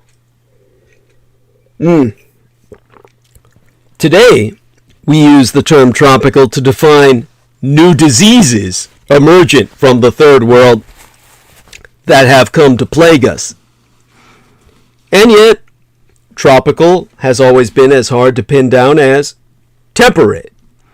It applied to deserts and rainforests, swamps and grasslands, areas that had little in common with one another except for the fact that Western Europe, or Western Europeans, were keen to exploit them, yet wary of the surprises they might hold for new arrivals. The opposition between temperate and tropical climates remained a key justification for colonial regimes into the mid-20th century. Tropical regions were supposedly incapable of civilizing themselves, while temperate regions were assumed to be divinely ordained for European settlement. These colonial-era theories of climate and governance persisted beyond the formal demise of European empires after my biological sire, Adolf Hitler, and his ally, the Emperor of the Japanese Empire, Hirohito, brought the colonial-era empires to a crashing fall. In other words, these colonial-era theories of climate and governance persisted beyond, or rather after, World War II. In the 1970s, for instance, a severe drought in the Sahel region of Africa prompted international scientific experts to decry the failure of post-colonial governments to manage their lands properly. This was a direct echo of accusations made by 19th century French colonial officers to justify their own incursions into the region. Yet by the mid-1980s, more critically minded scientists determined that drier conditions in the Sahel had been an effect of large-scale climatic shifts, namely changes in ocean surface temperatures, not of any local human actions or even inactions. Despite such evidence, the abuse of climate theories to justify neo-colonial interventions has persisted in new forms. The privileged residents of London and Paris today might no longer use the word temperate to explain their advantages over the rest of the world, but this way of thinking has not disappeared. Instead, since 1994, when the United Nations Framework Convention on Climate Change committed wealthy nations to aiding the most vulnerable to adapt to climate change, vulnerable has at times become a new spin on tropical. When investors discuss the relative climate risks of development projects, they talk about vulnerable nations, in much the way that colonial powers once talked of the tropics, often pointing to the same places on the map. Just as the 19th century British historian Henry Buckle claimed that civilization could never develop in the disaster-prone climate of the tropics, so do today's development experts weigh the likelihood of a return on investment in regions deemed most vulnerable to climate change. The metrics they use draw a line between the active members of society who have the capacity to manage risk, assumed to be from Western industrialized nations, and those who are passively at risk. More basically, talk of climate vulnerability drives a wedge between those applying the metrics and those to whom they are applied. Most vulnerability indexes factor in only economic loss and loss of life, ignoring the value of local and indigenous cultures and forms of knowledge.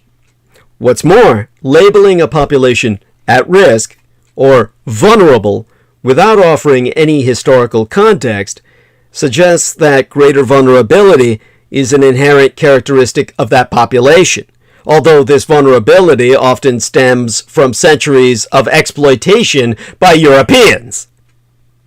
These indexes also imply that the ultimate goal is invulnerability. But no one is invulnerable. Wealthy nations like the United Kingdom and the Fifth French Republic can maintain a fantasy of invulnerability, but only by exploiting the resources, labor, and environments of vulnerable nations. What happens then when a heat wave like the one Europeans are experiencing now proves that no one is invulnerable to climate change? It's possible that some will dig in deeper to the delusion of invulnerability, breaking ground on private bunkers, or spending public money on fortifications for only the wealthiest neighborhoods. But this moment could be an opening to a very different politics of climate vulnerability. This direct experience of a hotter, burning Earth could inspire new forms of political alliance. Privileged residents of Western Europe might come to see climate change as an event that links their fate to that of vulnerable people around the world. For legal theorist Angela Harris, vulnerability describes not just interdependence among humans. There's that term that Viviana Sanchez found so suspect. But also human interdependence with the natural world. It could therefore produce a politics that reconciles social justice and environmental sustainability, making clear that human well-being is tied to the welfare of other living things. Given that our treaties, scientific theories, and funding institutions all depend on comparing populations in terms of their degrees of climate vulnerability, we cannot immediately dispense with this way of thinking. Yet we can use these same scientific tools to make apparent the webs of interdependence, physical, organic, and social, that make every one of us both alive and vulnerable. After all, we've got a record-smashing heat wave and massive wildfires scorching Europe. On this side of the Atlantic, over 100 million Americans are under an excessive heat warning or heat advisory. Oppressive heat is blanketing over 900 million people in the communist Chinese Empire, while millions across large swaths of South Asia suffered through weeks of stifling and deadly weather in April. While early estimates indicate that more than 2,000 people died from lethal heat within the span of a week in Portugal and Spain on the Iberian Peninsula alone, we will not know the full toll on health for months.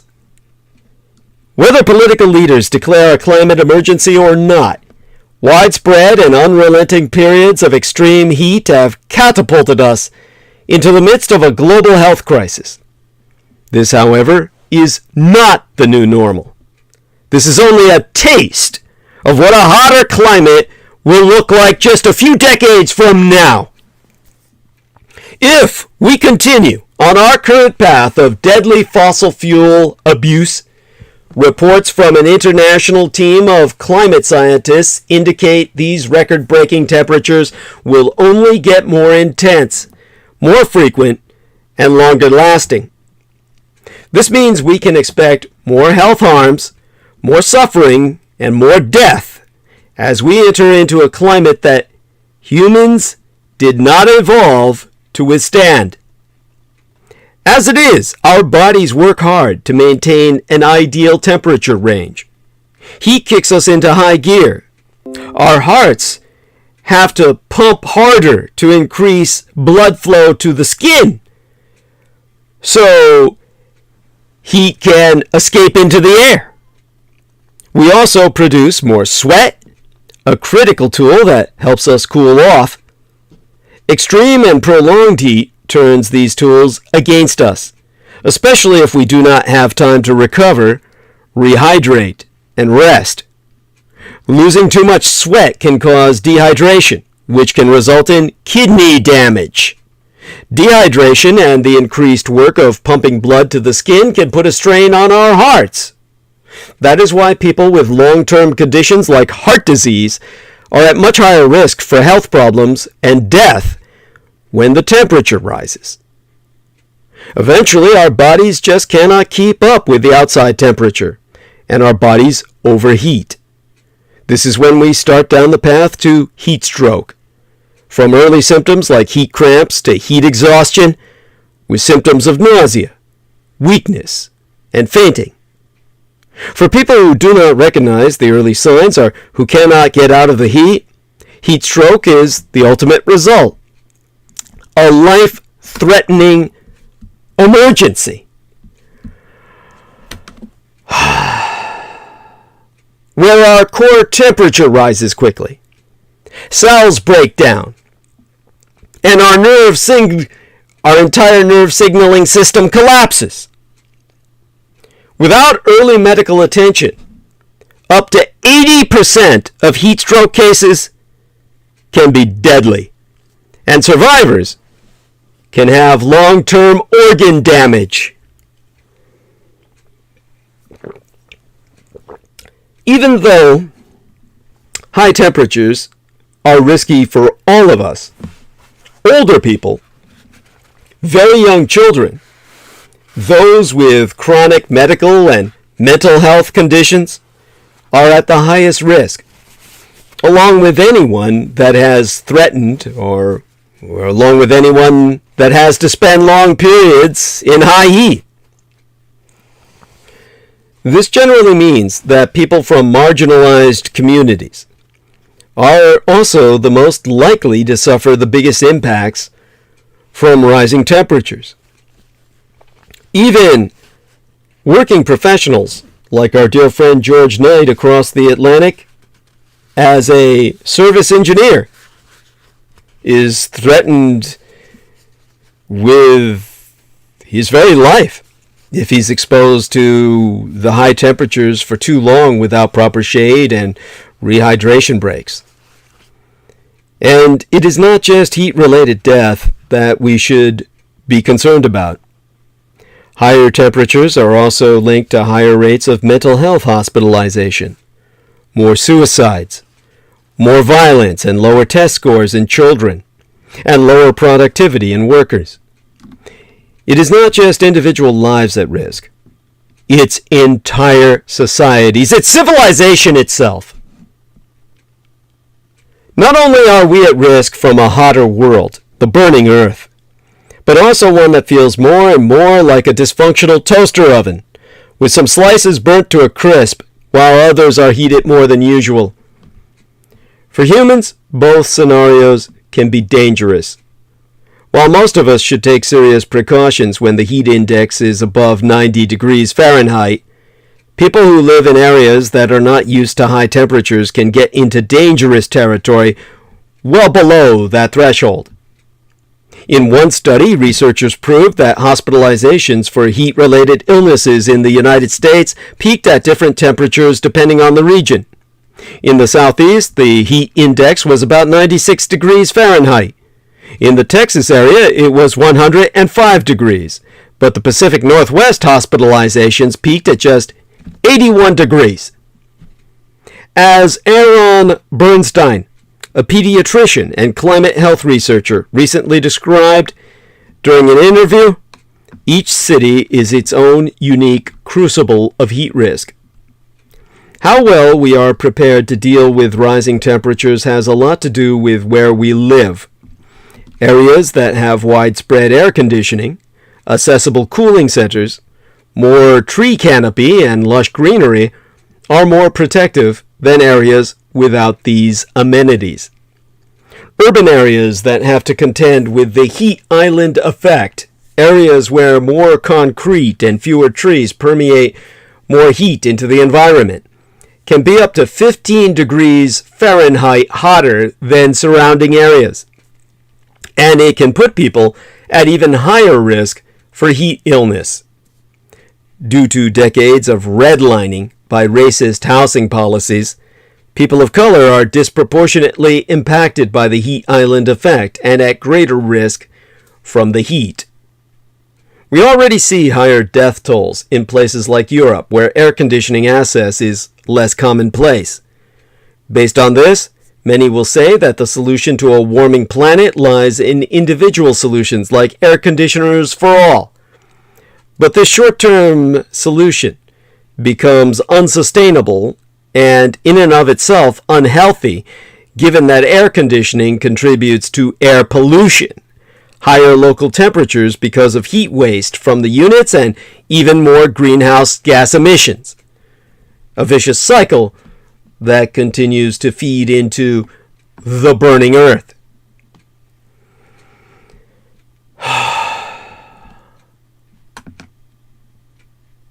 On top of this, higher risks of energy blackout and brownouts from widespread air conditioning use could put people at even higher risk if that's the only cooling tool we rely upon. The good news is that evidence-based, sustainable cooling solutions to protect health are available from the individual level, for example, battery-driven fans, to recommendations for green cities with robust heat action plans for the elderly or compromised in terms of medical conditions and health. Regions that put systems in place to protect those more vulnerable can significantly mitigate serious heat-related health risks.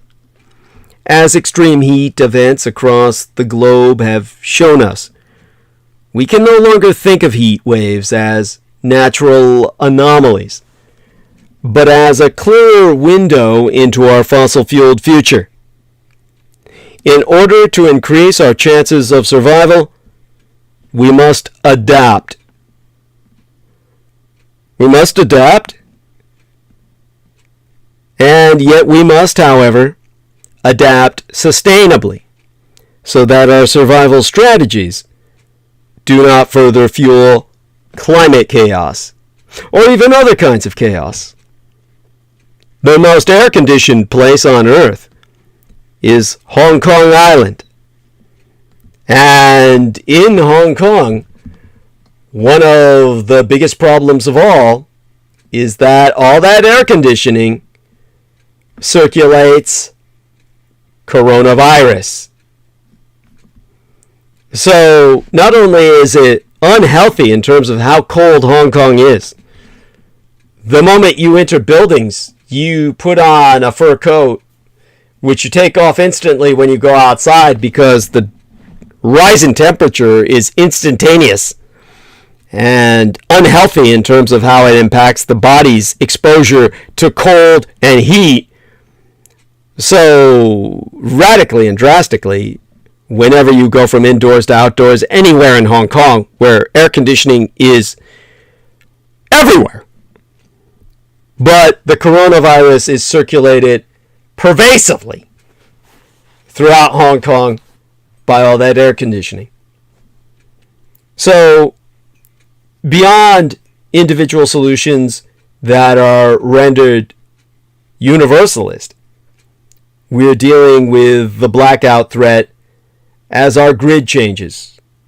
As I said earlier when I was speaking with our man, Mr. Eric Hecker, extreme heat and the threat of looming blackouts are putting our nation's power grid under special scrutiny, with all too many blaming the major transformation from traditional to renewable resources for the reliability problems.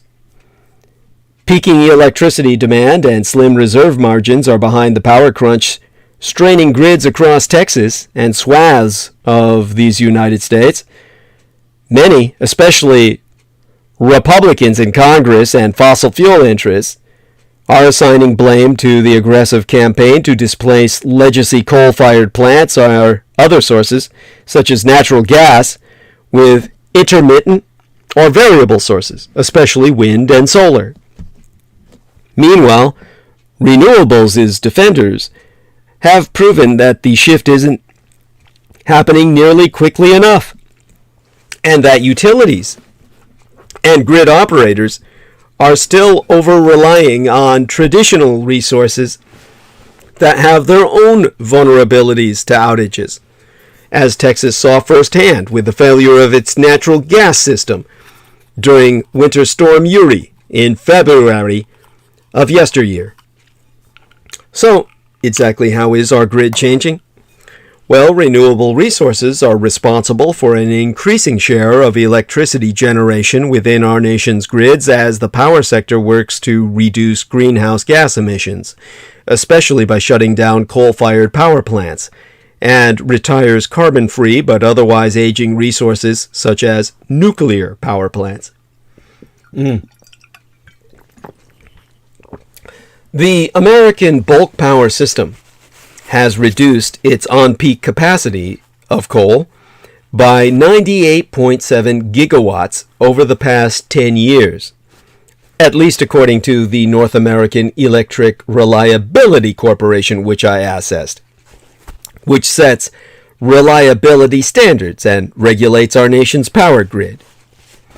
Over the same period, it added 77 gigawatts of natural gas, 11.7 gigawatts of wind, and 25.2 gigawatts of solar photovoltaic generation on peak capacity.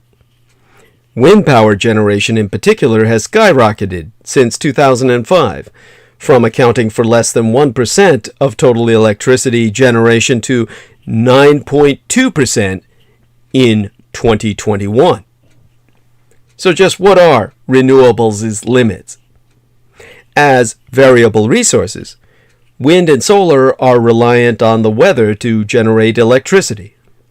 Generators cannot be turned on and off in the way that a coal or gas-fired plant can. NERC, was that the North American Reliability Corporation, I believe? It should be NERC, but they use this stupid acronym that takes away the American to make it North Electric Reliability Corporation. Well, NERC, as I said, sets the reliability standards, regulates our nation's power grid. It laid out renewables' limitations in its 2022 State of Reliability Report, a look back at grid performance in 2021, which was released, I think, about Wednesday, midweek last. Wherein it noted that wind and solar boost overall capacity, but they boost overall capacity, but often do not contribute as much to capacity during peak demand as conventional sources.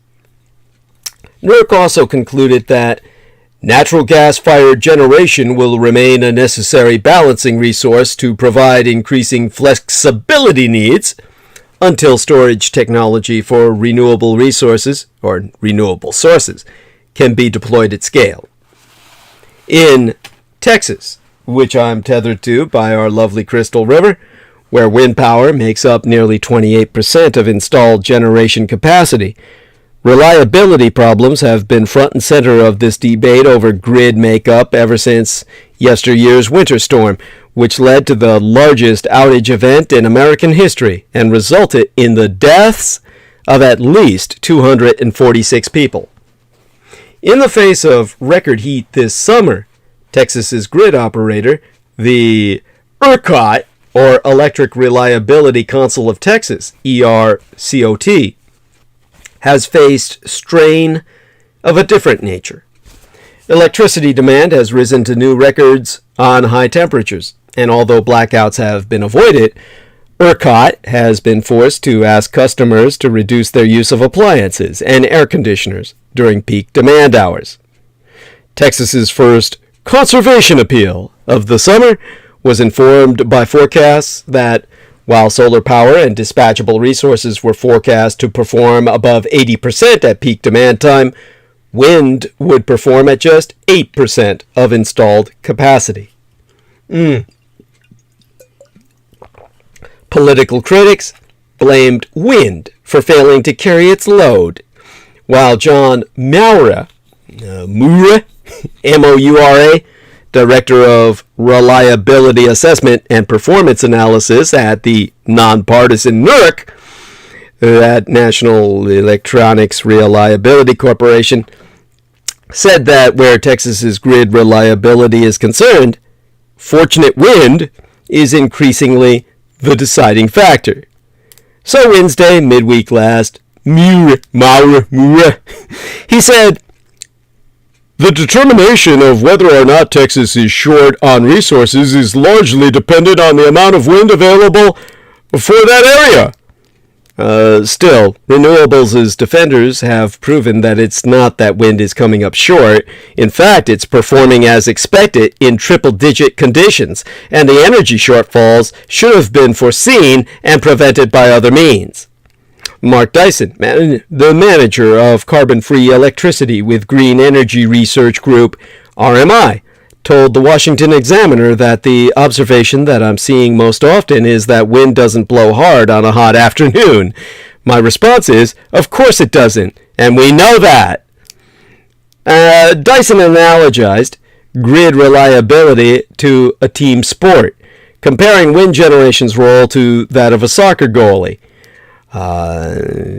Basically, he said, to quote his T, criticizing the wind for being slow on an afternoon is like criticizing a soccer goalie for not scoring goals. But of course, that's not the goalie's job. You're kind of ascribing the failure to the team, the failure of the team, to one player on the team, but that player's job is not to score the goals. So, what's responsible for reliability problems?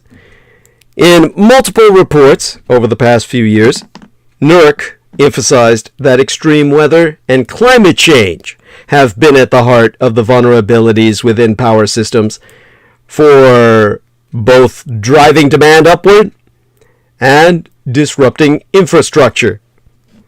And this is why, well, Wednesday of midweek last, John Mura, the director of the Reliability Assessment and Performance Analysis at the nonpartisan NERC, pretty much came down and said, we've seen, year after year, extreme weather leading to increased reliability impacts, belaboring the obvious thereby. Extreme weather events affect reliability by increasing demand, but also by triggering outages and shutting down resources. Those extreme conditions have affected renewables and traditional energy sources. During the 2021 storm that battered Texas, some 27% of outages were wind generators, but more than half were natural gas-fired units. At the same time, Mr. Mura, NERC, and grid operators themselves have concurred the shift away from coal toward renewable energy has hurt reliability.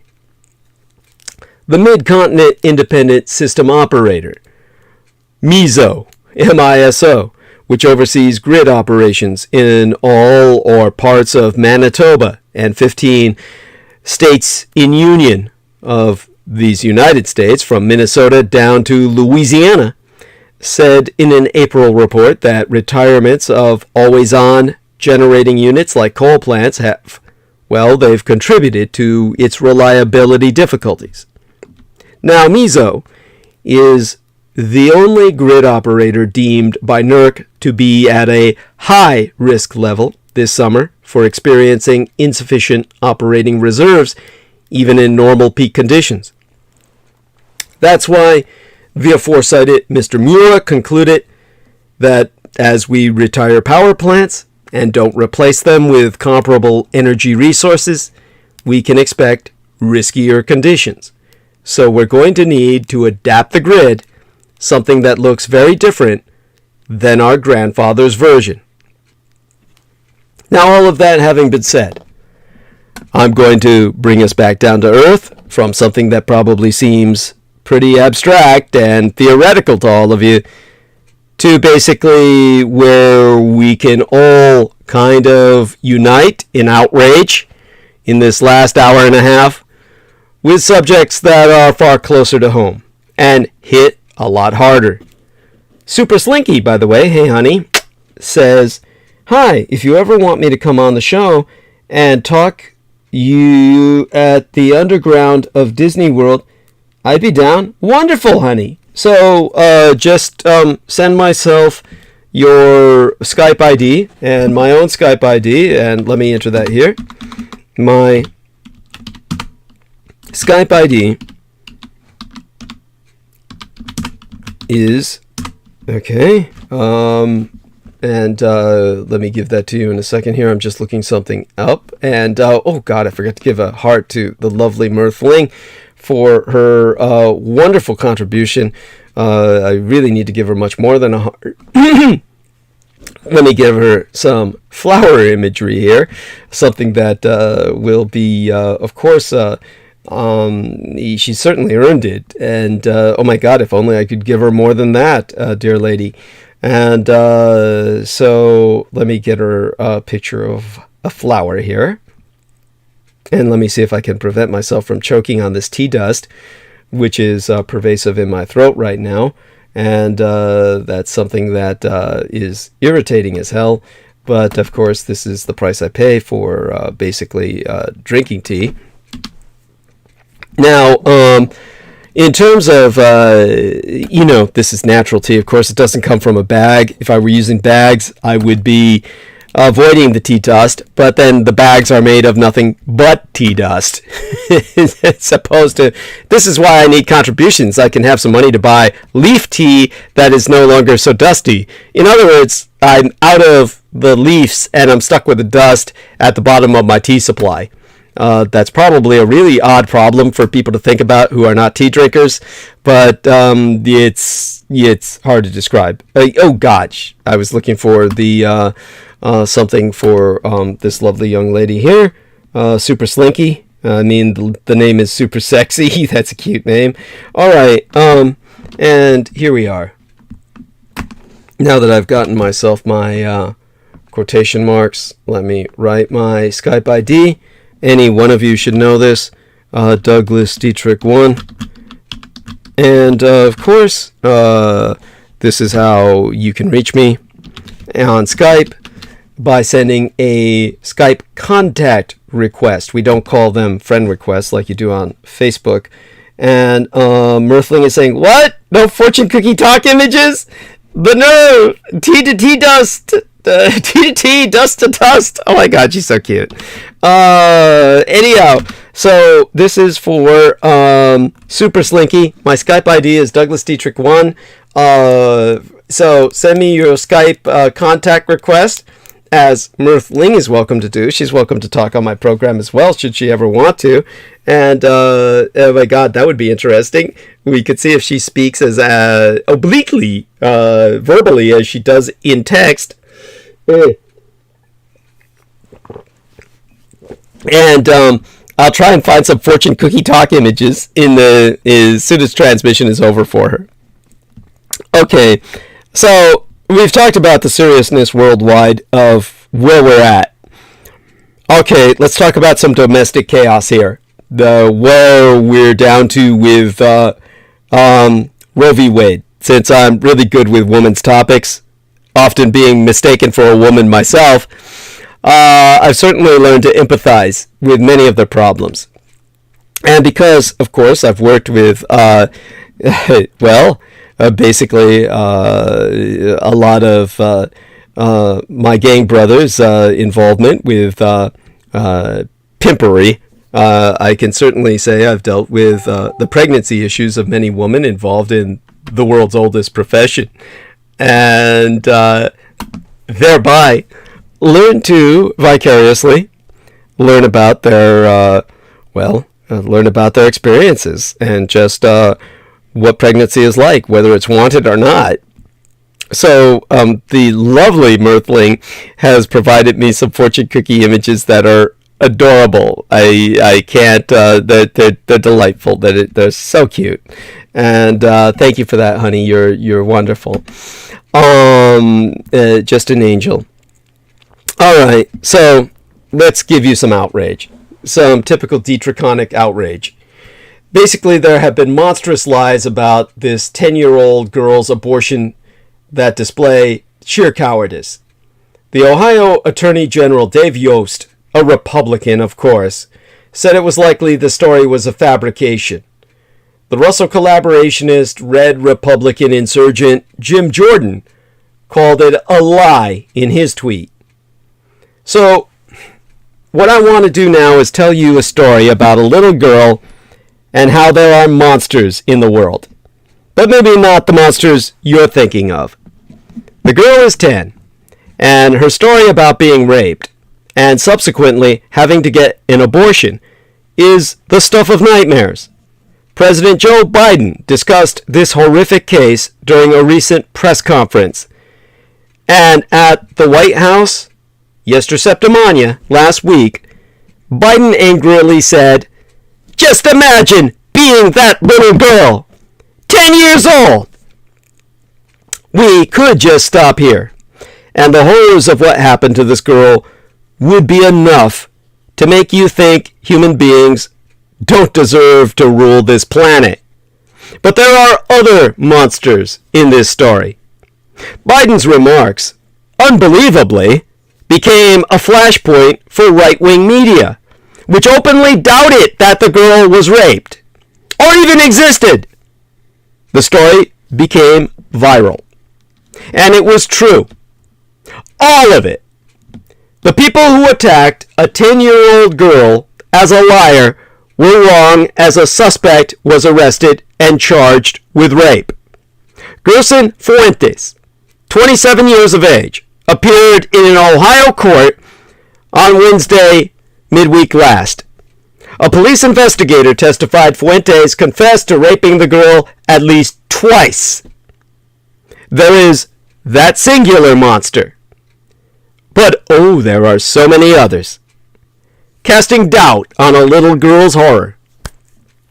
Ohio Attorney General Dave Yost, a Republican, of course, in an interview with the USA Today Network Ohio Bureau, initially said that as more time passed, the more likely the story of this little girl was a fabrication.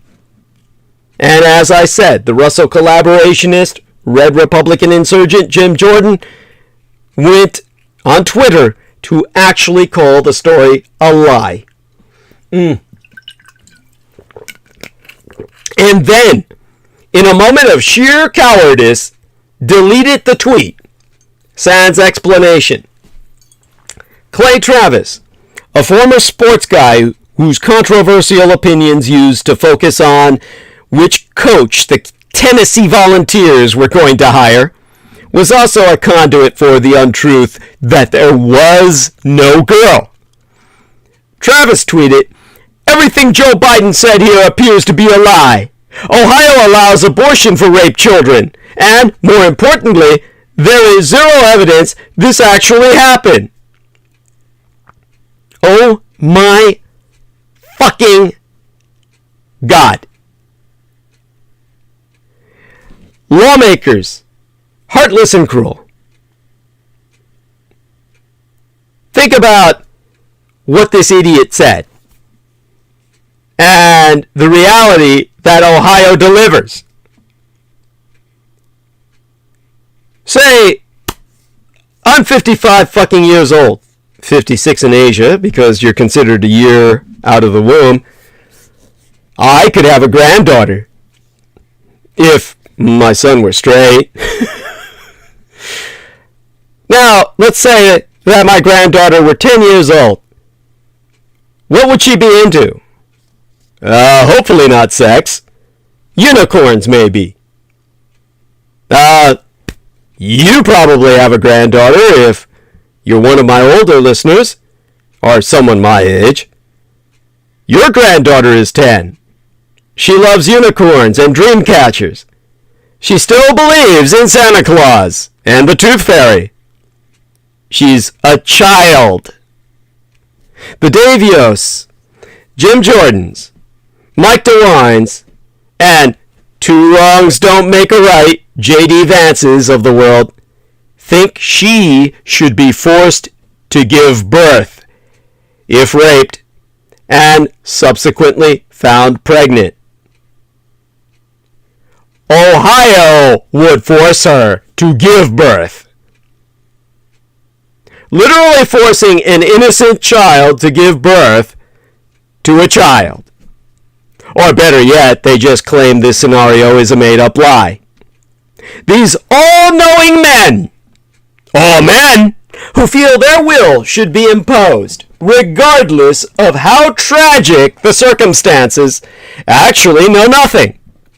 know nothing about the trauma of rape, how it feels to carry a developing fetus inside your body for 9 months, the emotional challenges and physical pain of childbirth. A 10-year-old isn't even old enough to babysit an infant. These men are heartless and cruel. No, they're downright evil. May God have mercy on their uncaring souls. Voters must reject their kind at the ballot box in November. Amelia Robinson's July 15th column, entitled Yost in Mud Denying Truth About Raped Girl, criticized David Yost for questioning a newspaper story about a 10-year-old Ohio rape victim going to Indiana to get an abortion before the details of the incident were even released. The story was confirmed, yet Robinson chose to focus on Yost's original questioning of the legitimacy of the reported story. Where is her show of concern for the well-being of the 10-year-old girl?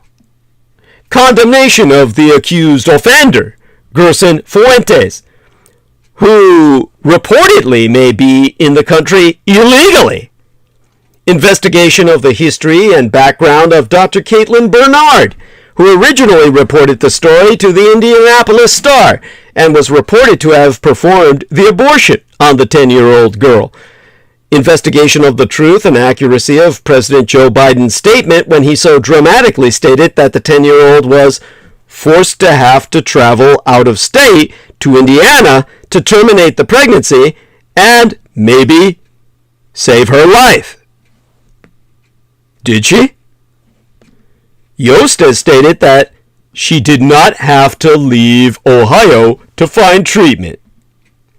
The exceptions to Ohio's heartbeat bill, and if any of them applied in this case, are still being disputed. Robinson's focus and her primary concern in this case appears to be politics. Robinson stated that Yost jumped in the mud with political hacks, fame-seeking trolls, and Fox News fakers, casting doubt on a case that has always been in the regime of possibility. Yost should be above backstroking in the sickening layer of mud far too many willingly create. Maybe Robinson should follow her own advice and concentrate on the important issues in this case and not the politics. DUANE, too, distracted to be a good governor in his case when he was concentrating on shit like this, or rather throwing shit at tragedies like this. And here we are in a time in the state of Ohio, the environment in which this poor girl was brought up, where everyone is suffering as the inflation is hit. No one's happy about paying more for groceries, gasoline, and other necessities. Their state government could be working to deliver relief to Ohioans. Instead, they're forcing them to deliver babies. Instead, in their attempt to keep their power, some Republicans in Columbus, the capital of Ohio, including Governor Mike DeWine, are focusing on issues that divide rather than unite or help. The gubernatorial candidate, Nan Whaley, has a couple of practical proposals. Use some of their state share of the American Rescue Plan money to deliver a $350 United States dollar check to every non-wealthy Ohio adult.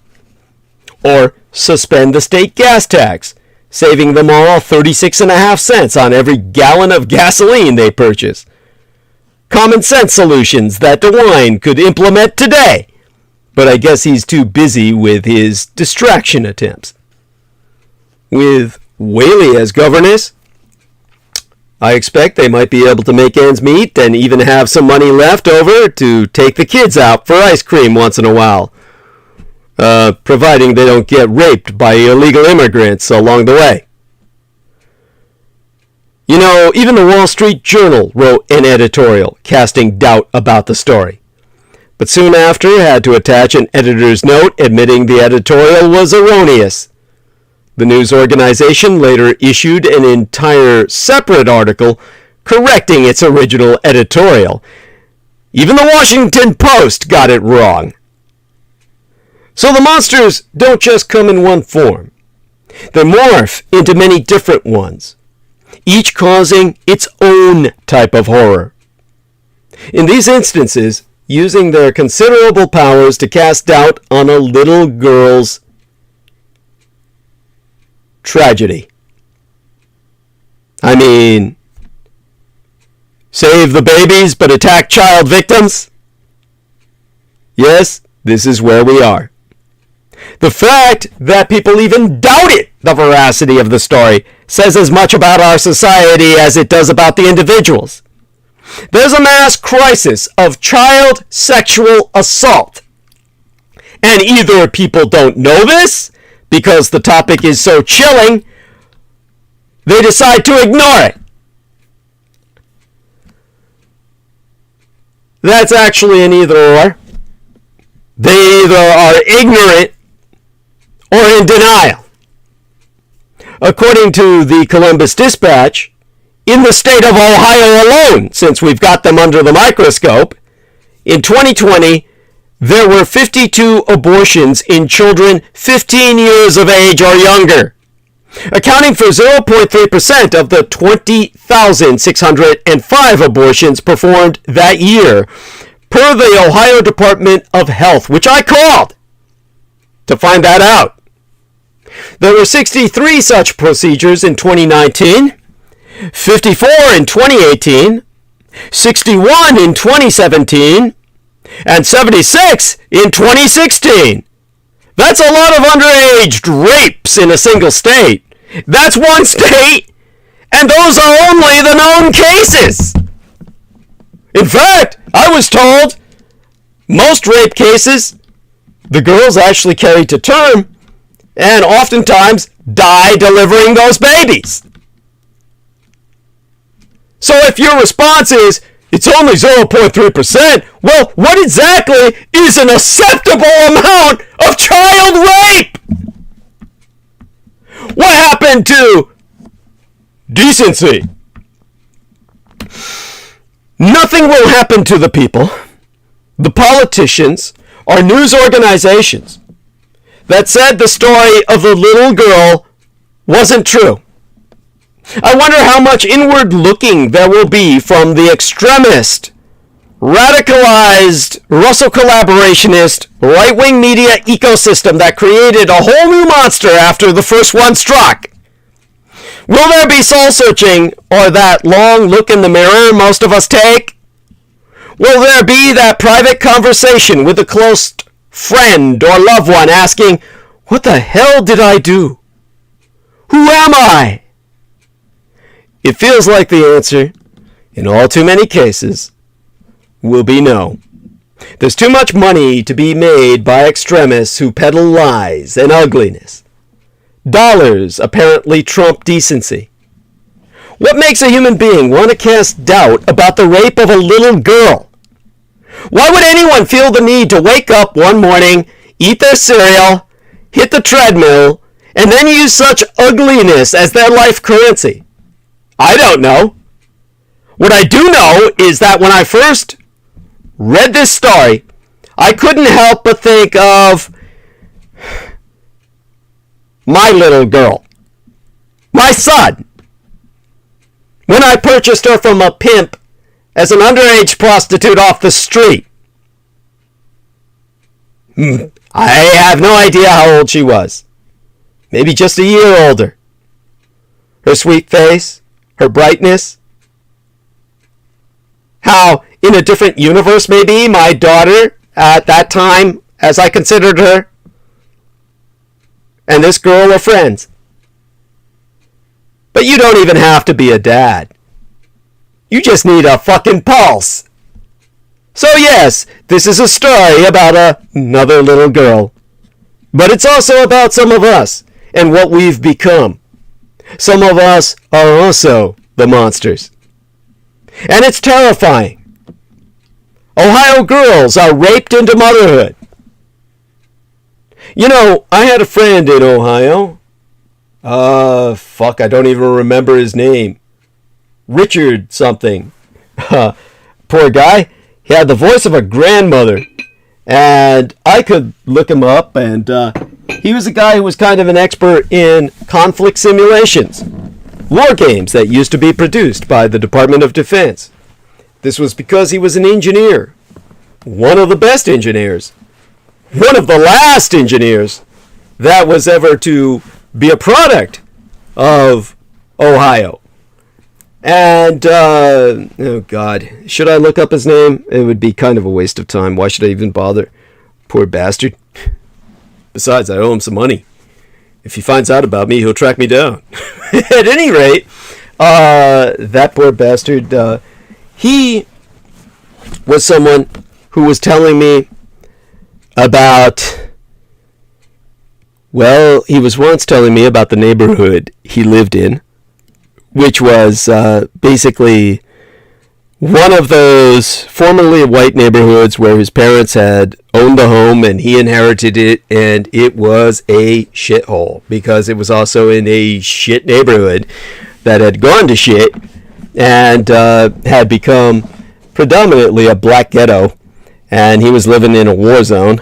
White guy, an engineer no less, totally unemployable because he was just too intelligent to employ.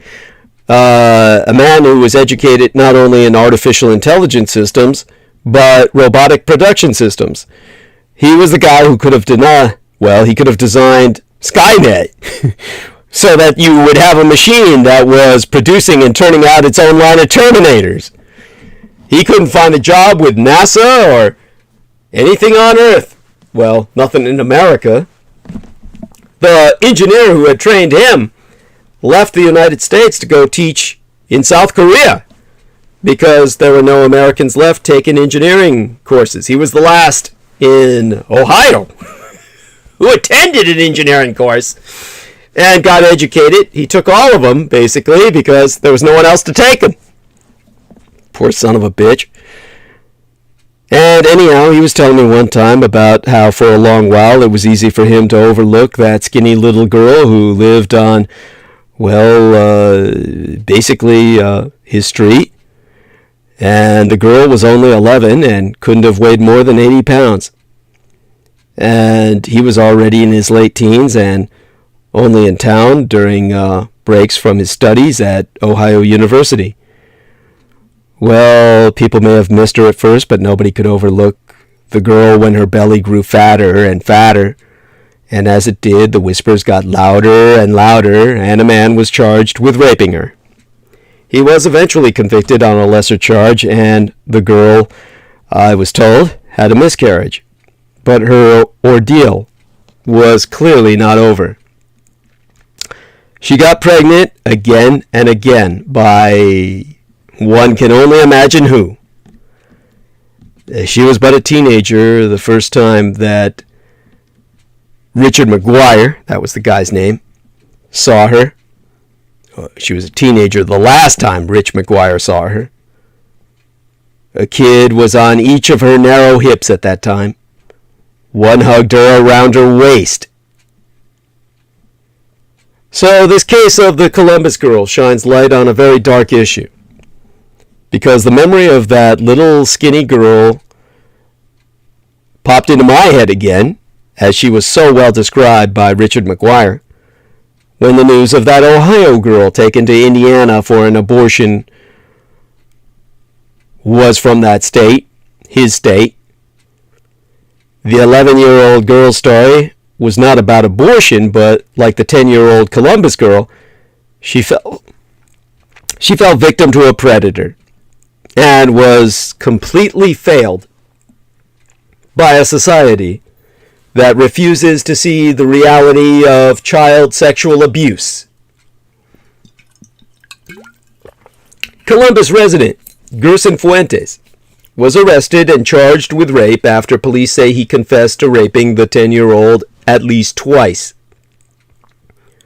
Her abortion, which received international attention, came after the Supreme Court ruled people have no constitutional right to an abortion and Ohio's so-called heartbeat bill kicked in. Until Fuentes' arrest, the all-too-real fact that a real Ohio girl was violated was questioned, even denied, by politicians who knew better, but acted worse than anyone with a heart that beats should ever act. They know innocent kids are victimized in their city, in their state, and in our country. That's no secret.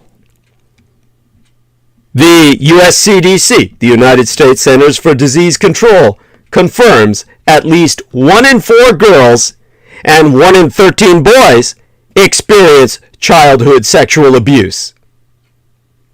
Too often. Once is too often, and we know it happens more than once. The person violated into motherhood is a minor. I mean, do we even understand her little body? Having graduated high school early, Seward left Dublin for Ohio State University.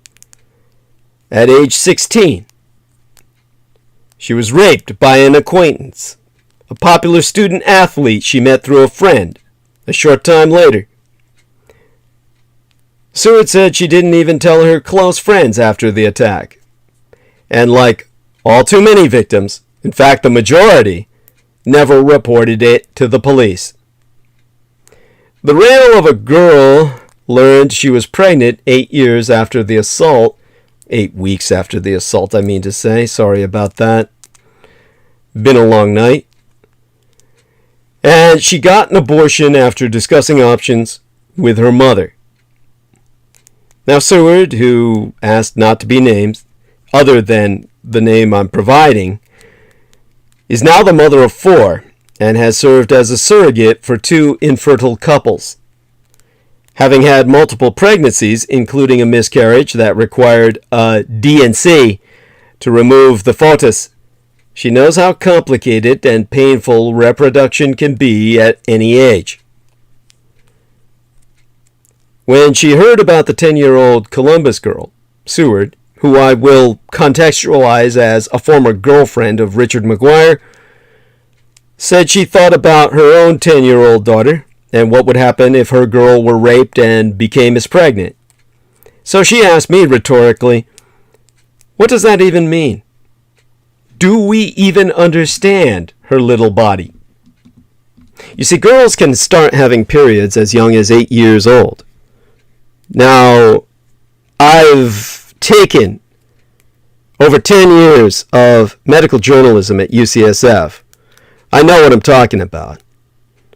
And, of course, I confirm such with the Mayo Clinic just to make certain I'm not talking out of my ass based on my personal experiences. Because there's always a chance maybe I saw things that were supernatural based on all the occult that I have had to deal with all my life. In other words, maybe people manifest things around me that are simply unnatural. But having confirmed it with the Mayo Clinic, yeah, girls can start breeding babies pretty damn early, a lot earlier than you may have ever suspected in your life. They are starting earlier nationally to manifest their periods, as a matter of fact. I used to say, if she's old enough to bleed, she's old enough to breed. I really have to change that. A 2020 CDC report proved that the median age for the start of menstruation dropped from 12.1 in 1995 to 11.9 between 2013 and 2017. Seward, Richard McGuire's former girlfriend, who could have been a supermodel, says she should not have put her little girl on birth control pills to protect her from the possibility of being forced to have a rapist child. Hundreds of little pregnant girls have gotten abortions. Seward said a woman or girl should not have to divulge her reproductive history or expose the most traumatic experience of her life to avoid having an attacker's offspring. But as it stands, doing so would not change anything. Ohio's new abortion law does not have an exemption for pregnant children or mental impairment. There are no exemptions for rape or incest, as I found out by contacting the USA Today Network Ohio Bureau. Ohio's Republican lawmakers who control that state have no plans to change that. There is much debate among doctors, attorneys, and lawmakers, litigators and legislators, respectively, about which circumstances an abortion could be administered if the pregnancy presented a serious risk of substantial and irreversible impairment of a major bodily function or death in the pregnant person. A 2018 study by CDC researchers proved that nearly 3 million women in these United States experienced a rape-related pregnancy during their lifetime. Data was not broken down by age. We may not know how many child rape victims have gotten pregnant, but we do know little girls have gotten abortions in the state of Ohio. In 2020, the year before yesteryear, the Ohio Department of Health confirmed that 521 minors received abortions in Ohio. That includes 52 who were younger than 15 years of age. For that group, there were 63 such procedures in 2019, 54 in 2018, 61 in 2017, and 76 in 2016. The 10-year high came in 2010 when there were 182 abortions provided to girls younger than 15 years of age. The CDC confirms that 5.2% of women raped by an acquaintance become pregnant compared to nearly 7% raped by strangers and 26% raped by a current or former intimate partner. The member of Positively Blue, a progressive group formed by Dublin moms that seeks to get women more involved in their communities and politics, wondered if she should have fought harder. It took her years to get to the point where she could forgive herself for the abortion, even though she is firmly pro-choice and knows it was the right decision. She graduated from Ohio State in 2004 with a degree in math and has a good job. So, Seward, again, my connection to her through originally Richard McGuire, who she dumped fairly quickly, and I could always understand why, but that's a different story entirely. She said, I am where I am because of all the things that happened in my life. I would not change anything at this point. Yet, our world is on fire. So, why are we, at this point, even debating people's right to marry who they love? I'm kind of free associating at this point. We're in our final hour. I'm going to bring us to the full 12-hour transmission here. And, of course, I spoke of my son earlier, who I adopted off the street, basically purchased him from a pimp back when he was a girl. He suffered from gender dysphoria and ultimately was able to earn money by which she became a he through sexual affirmation surgery. And of course, he ultimately married shortly thereafter. Well, the the man who would provide him a far more secure life than I ever could had he stayed a young lady. So, why are we debating people's right to marry who they love? You know, I thought, naively it turns out, we might get to a point in my lifetime where we stop saying same-sex marriage, where we just say marriage, where a qualifier that points out the sex of two people in a union is so utterly, preposterously unrelated to the spirit and beauty and point of that union that we'd eventually realize it's the equivalent of putting air quotes around something and we'd stop saying it altogether. Now, I wonder if same-sex marriage will become outlawed in my lifetime. When the Supreme Court reversed Roe v. Wade, yestermensis, last month, which has been what I've been bitching about vis-a-vis the story of this 10-year-old rape victim, Justice Clarence Thomas argued in his concurring opinion that the court should reconsider some of its past rulings, including Obergefell versus Hodges, the 2015 ruling that made marriage equality the law of our land. In the Obergefell ruling, the Supreme Court declared that state bans on same-sex marriage and on recognizing same-sex marriages performed in other jurisdictions are unconstitutional. Thomas dissented from the 2015 ruling, as did Justice Samuel Alito.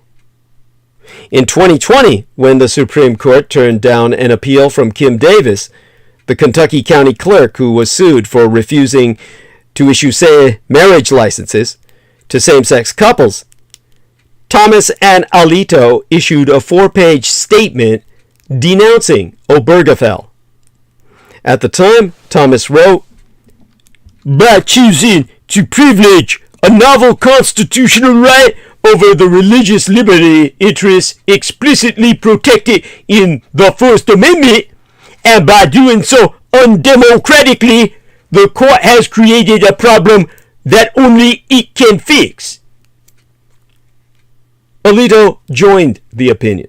A novel constitutional right!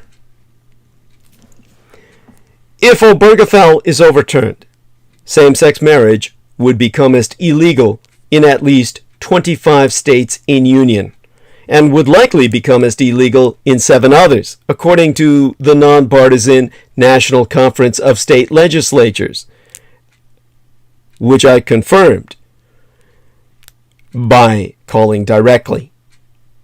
In an attempt to preemptively protect marriage equality from that fate, the House of Representatives just passed the Respect for Marriage Act. The measure aims to formally repeal the 1996 Defense of Marriage Act, a law signed by President William Jefferson Clinton that defines a spouse as a person of the opposite sex who is a husband or a wife, and that defines marriage as only a legal union between one man and one woman as husband and wife. 157 Republicans voted against the Respect for Marriage Act, and it's expected to face an uphill battle in the United States Senate. As of this transmission I'm hosting now, Senator Mitch McConnell, the minority leader, refused to state his position on the bill at all. We can debate the likelihood of the measure passing. We can debate the likelihood of the Supreme Court overturning Obergefell versus Hodges. We can attempt to project ourselves into the future and pretend to peer into the minds of a bunch of justices and legislators and the strategists who no doubt guide their every move.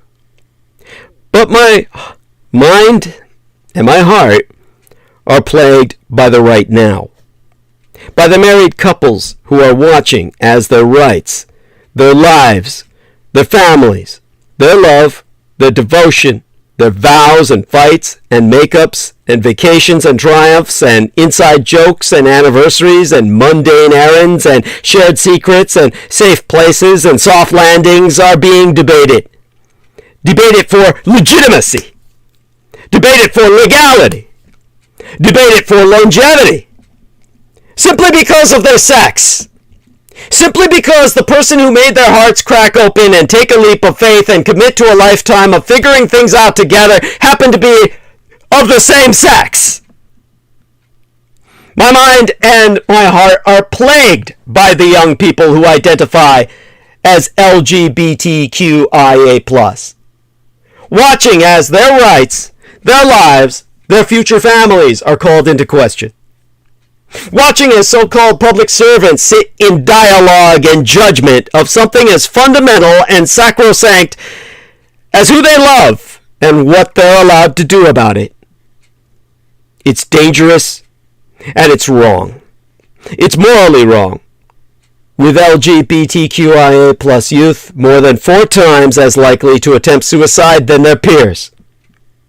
It's strategically wrong, with some 70% of Americans supporting marriage equality.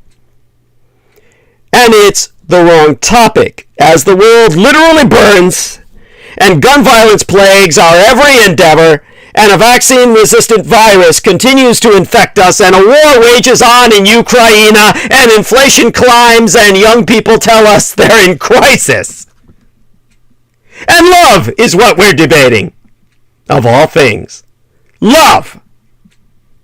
Because a couple of house nigger justices sitting on a court determined to yank America backwards might just go there.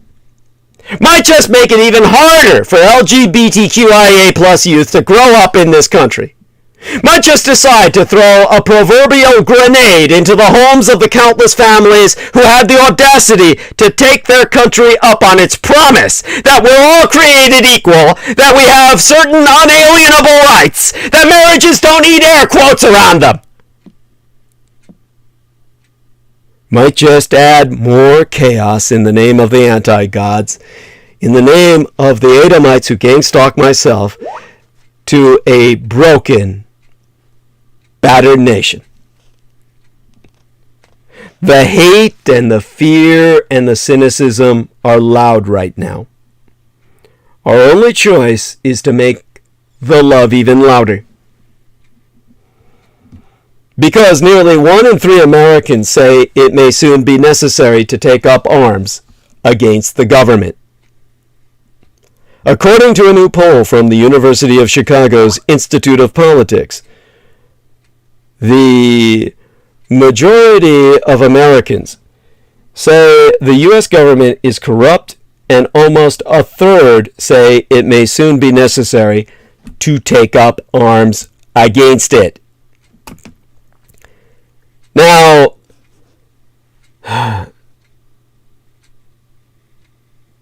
Joe Ty is asking if YouTube is now having community guidelines like Facebook. Why do you ask such things, my son? And we have Super Slinky, turns out to be a guy who's asking me, about the Underworld and Disney guy. I'll look him up later. Not tonight, sir. We'll hopefully maybe Wednesday night a little bit. We'll see. Yeah, how about Wednesday night? At any rate, the University of Chicago Public Opinion Strategies Benenson Strategy Group poll was conducted May 19th through May 23rd among 1,000 registered voters. The margin of error is plus or minus 3.53 percentage points. According to said poll, compared to 51% of liberal voters, 2/3 of Republicans and independents say the government is corrupt and rigged against everyday people like me.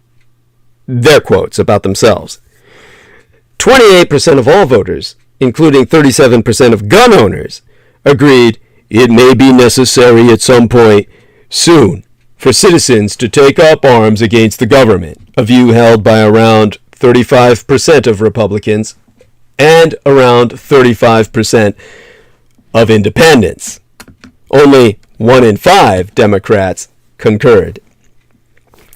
The findings come after the House committee investigating the June 6, 2021 riots at the U.S. Capitol wrapped up its final hearing for the summer, seeking to place former President Donald Trump at the heart of efforts to overturn the 2020 election. The panel also proved that Donald Trump readily accepted and even encouraged the attack from his supporters, watching violence play out on television for nearly 3 hours before finally making a statement telling them to go home.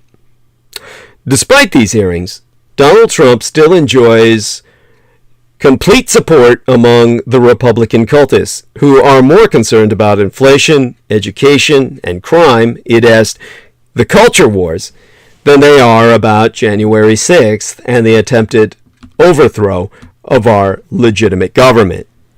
About 56% of Americans say elections are fair and accurate, but that number falls to 33% among Republicans, according to the Chicago University poll I'm citing right now. By the way, I'm getting something in the messages from Diane. I'm not going to read it out loud. There we are. Here we are. But okay. I'll tell him I will ask. Okay, I will ask. And okay. That being stated, shout out to Diane. At any rate, in the time we have remaining, which isn't much. Okay, he says all good. Wednesday is great. So thank you, sir. Thank you, sir. Or whatever gender you identify as. And I guess Super Slinky is his favorite toy, if it's a male. I was thinking of it as a female. Slinky. You see where my mind goes? At any rate, now, in terms of the division between conservatives and liberals across the country, it's only growing, as this poll proves. And a quarter of Americans say they have lost friends over politics. More than 70% of Republicans and more than 70% of Democrats both agree the other side, quote unquote, are generally bullies who want to impose their political beliefs on those who disagree. This poll found that half of all Americans believe the other side is misinformed about politics because of where they get their information and news. And according to another study designed by a group of academics associated with the University of California in my own Golden State, UC Davis,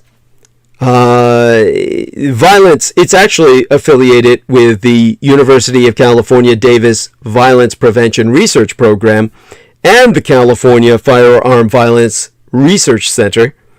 And this is an incredible study. More than half of Americans, over 50%, expect that a civil war will erupt in these United States sometime in the near future, in the next few years. So we are headed toward a civil war, friend, has a point. And of course, that would be me.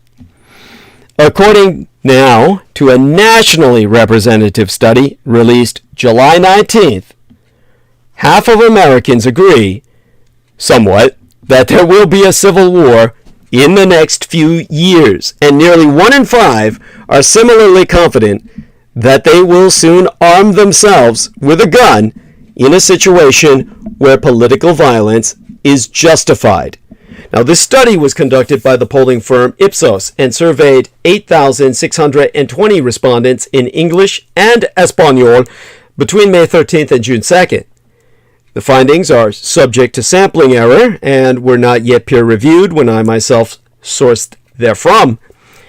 The researchers at the University of California, Davis, who provided me this source, questioned 8,600 people in May and early June, gauging views on democracy, American institutions, and readiness to carry out violence in order to achieve political aims.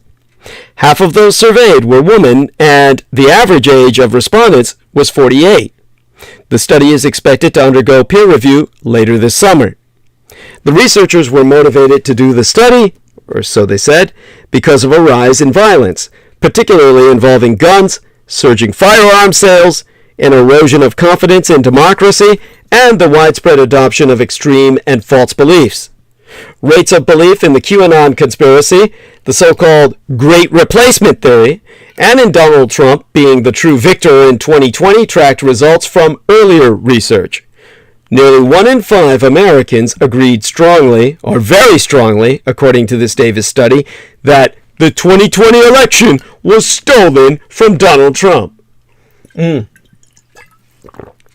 1 in 5 also endorsed political violence as a means to achieve an important political objective, and 1 in 4 at least somewhat agreed that given America's current direction, true American patriots may have to resort to violence in order to save our country. Now, previous studies have found similar levels of support for political violence, but the Davis study adds an important dimension by identifying broad backing for authoritarian rule and alienation from democratic institutions that have served as a bulwark against civil conflict. Nearly 1 in 5 surveyed strongly agreed that it was more important for America to have a powerful dictator than to be a democracy.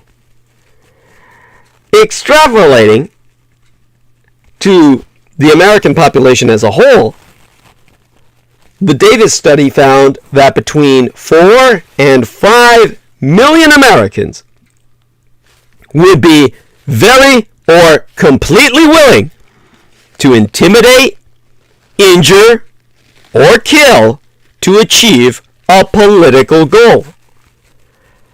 Between 3 and 5 million would be similarly willing to commit violence against our government, legal elections, and health officials, as well as against the police and our military. Nearly 20 million Americans conclude it's very or extremely likely that they will arm themselves with a gun in the next few years in a situation where political violence is justified, with a study finding that 11 million expect to carry that gun openly to show they are armed, and 3 million expect to shoot someone. Now, when asked to respond to the statement, in the next few years, there will be a civil war in these United States, 47.8% of respondents chose do not agree, 36.4% said they somewhat agreed with the statement, 8.4% agreed strongly, and 5.3% agreed very strongly, the remaining 2.1% choosing not to respond. More than 2/3 of respondents agreed that there is a serious threat to our democracy, while more than 40% indicated that having a strong dictator for America is more important than having democracy at all. The accuracy of polls that show high levels of support for political violence has been questioned, with some researchers arguing that ambiguous language and inattentive respondents have led to provocative but false findings.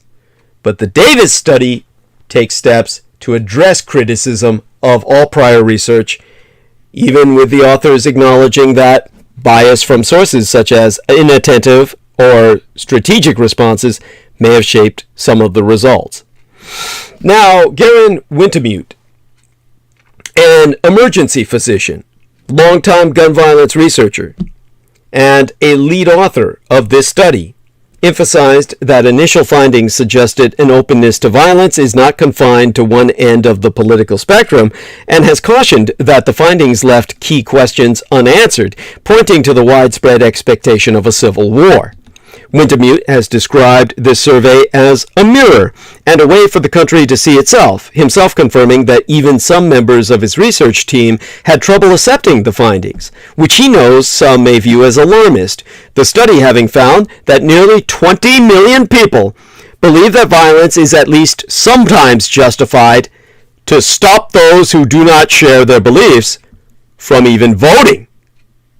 Wintermute said he hopes to convene focus groups to explore why people gave the answers that they did, himself expressing that a finer analysis of the results is also planned that will tally responses by an array of categories, determining, for instance, how many of those who expressed belief in QAnon also expect to soon be armed with a gun while committing political violence. To quote his T, "What I would really like to know is whether that's a good thing or a bad thing. Are you pushing for civil war, or do you view that prospect as a disaster? What do you think is going to happen when armed voter suppression meets armed voter support? Where does that go? This is not crazy talk. It's entirely plausible. This is not fear-mongering. I want readers," he was speaking in writ, "to engage directly with the results, which are not about us. They are about them." And Dr. Rachel Kleinfeld, a senior fellow at the Carnegie Endowment, who specializes in democracy and security, has conducted, this survey and has concluded that the results of the study are disturbing, but urged people not to look away. So in her recent article, Kleinfeld argued that full-blown civil war is not imminent, but the threat of a political camp resorting to violence in pursuit of power is very real. Although the threat of political violence is most acute from the Russian radicalized right, Kleinfeld said in an interview that the Davis study proved a strong latent desire on the left for militancy. She cited a rise in gun purchases by women and non-whites, and the study's finding that more than a third of Americans feel that political violence is sometimes justified to prevent discrimination based on race or ethnicity. To quote us from her writ, at length and verbatim, "It's very hard for Americans to accept these numbers. It's easier to fight with this study or put one's head in the sand. But we are still at a point where this can be stopped. This is a portent of our future. It's not a prediction.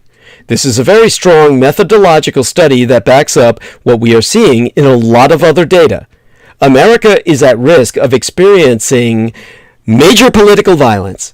These individuals are not being bombastic. They are willing to say precisely what kind of violence they support. Instead of worrying about civil war, Americans should be concerned about a party faction using government and private violence as two pincers to muzzle dissent, gain power, and buttress their control. Democracies with strong institutions rarely experience serious political violence, but a very significant portion of our population is willing to support the erosion of our institutions and a turn to dictatorial rule, what she called strongman rule. Bizarre HD, our man George Knight, says, "Much love, Douglas. Much love in return." Oh, my dear friend George Knight. Definitely appreciate it. And this is what I've got to tell you in conclusion tonight as I take us to the top of the hour and closure of transmission. Basically, I want to say that you've got to understand something. Democracy is not constitutional. Every American child in public school learns that the American political system is one of checks and balances, in which the judicial, executive, and legislative branches constrain one another to ensure that no one branch of government exercises too much power. Well, one pending case before the Supreme Court asks, what if they didn't? In Moore v. Harper, North Carolina, Republicans are arguing that no other state body, including the state Supreme Court, has the power to restrict the legislature's ability to set voting rules, specifically ones allowing legislators to gerrymander their state in defiance of a ruling by the state Supreme Court finding that their plan violated the state constitutional amendment guaranteeing the right to vote itself. This belief is based on a crank legal premise called the independent state legislature theory. The justification for this crackpot theory is that the United States Constitution's text about state legislatures setting electoral rules refers not simply to passing laws or adopting state constitutional provisions regarding voting, but to an authority to decide such matters unilaterally. State legislatures themselves pass laws and participate in the process of adopting constitutional amendments.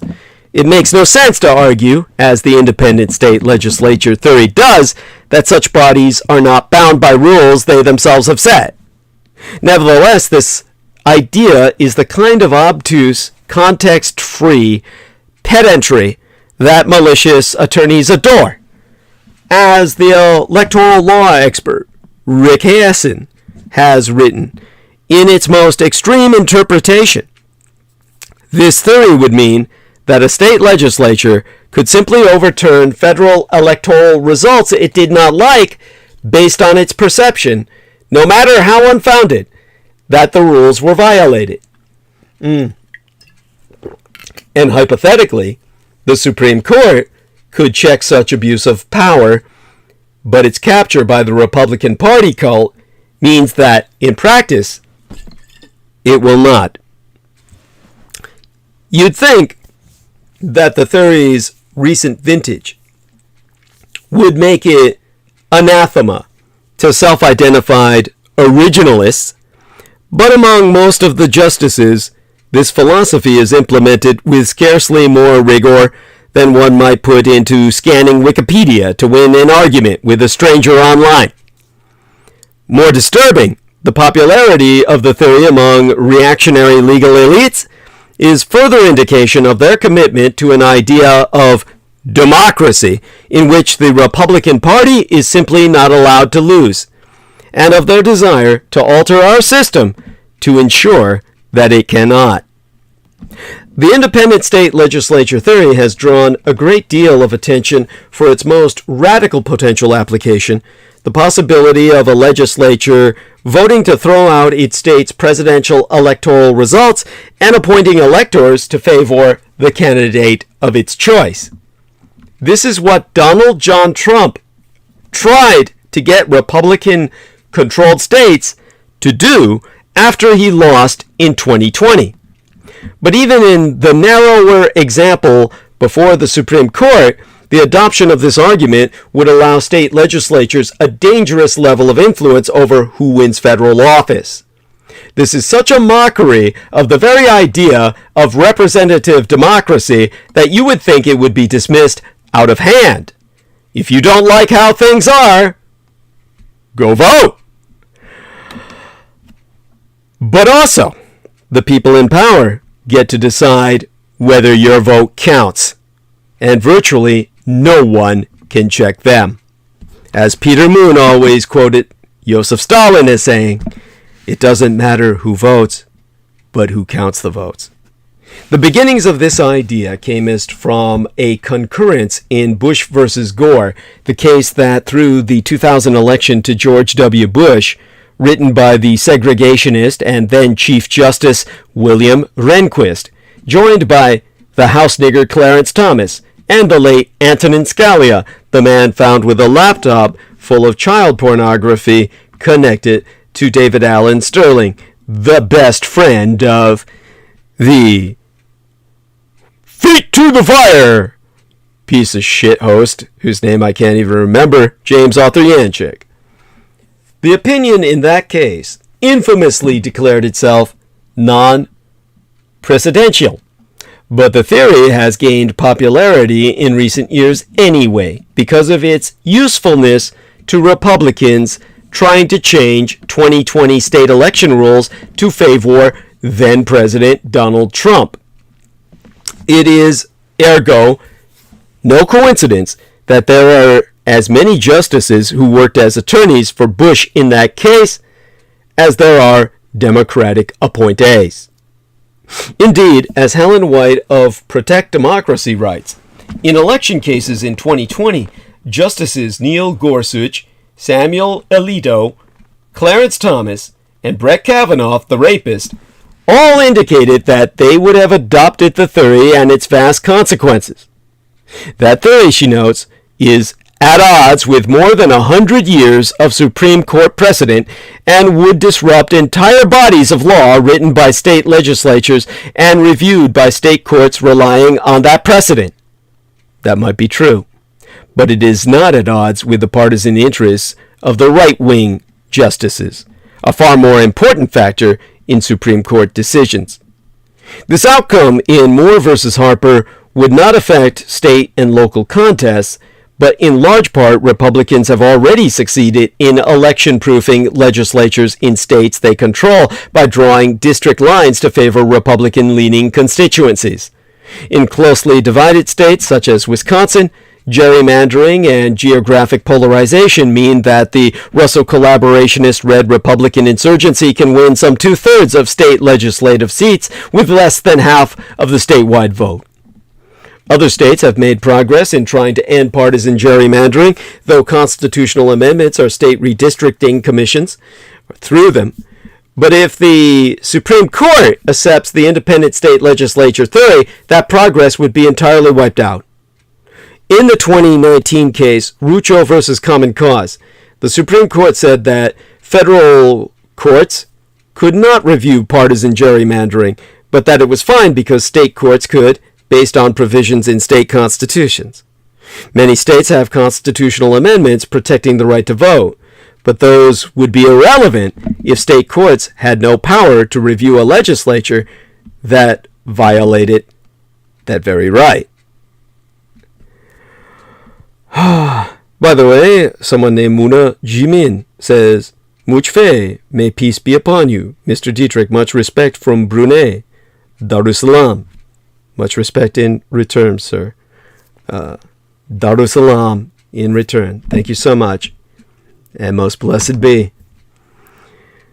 Now, for Thomas Wolfe, an electoral law expert with the Brennan Center, to quote ST at length and verbatim,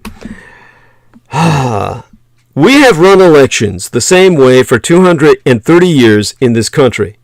And under that 230-year history, the independent state legislature hearing has not been the law. It's mainly been moving forward under gas that's been provided almost entirely by just a few reactionary justices on the Supreme Court, effectively citing themselves for the proposition. The court said, never fear.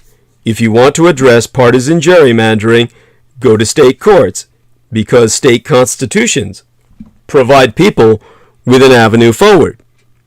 If the court then turns around 3 or 4 years later and says, actually, state constitutions don't constrain legislatures and their federal electoral lawmaking, then the promise of Rucho was a false promise.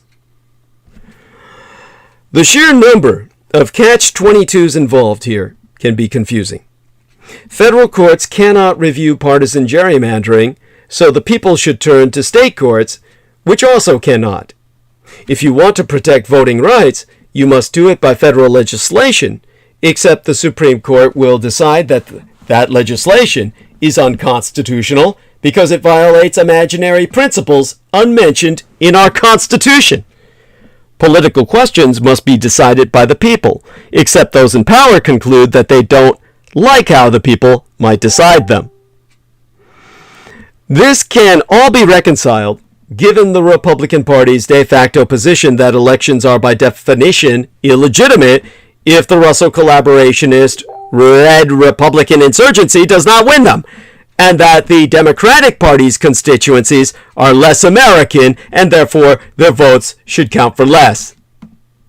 Counter-majoritarian mechanisms, such as the Senate and the Electoral College, have already allowed the Russo collaborationist red Republican insurgency to win presidential elections and gain control of the Supreme Court without a majority of voters. The adoption of the independent state legislature theory would strengthen the party's ambition to lock itself in power indefinitely, regardless of how the electorate votes at all.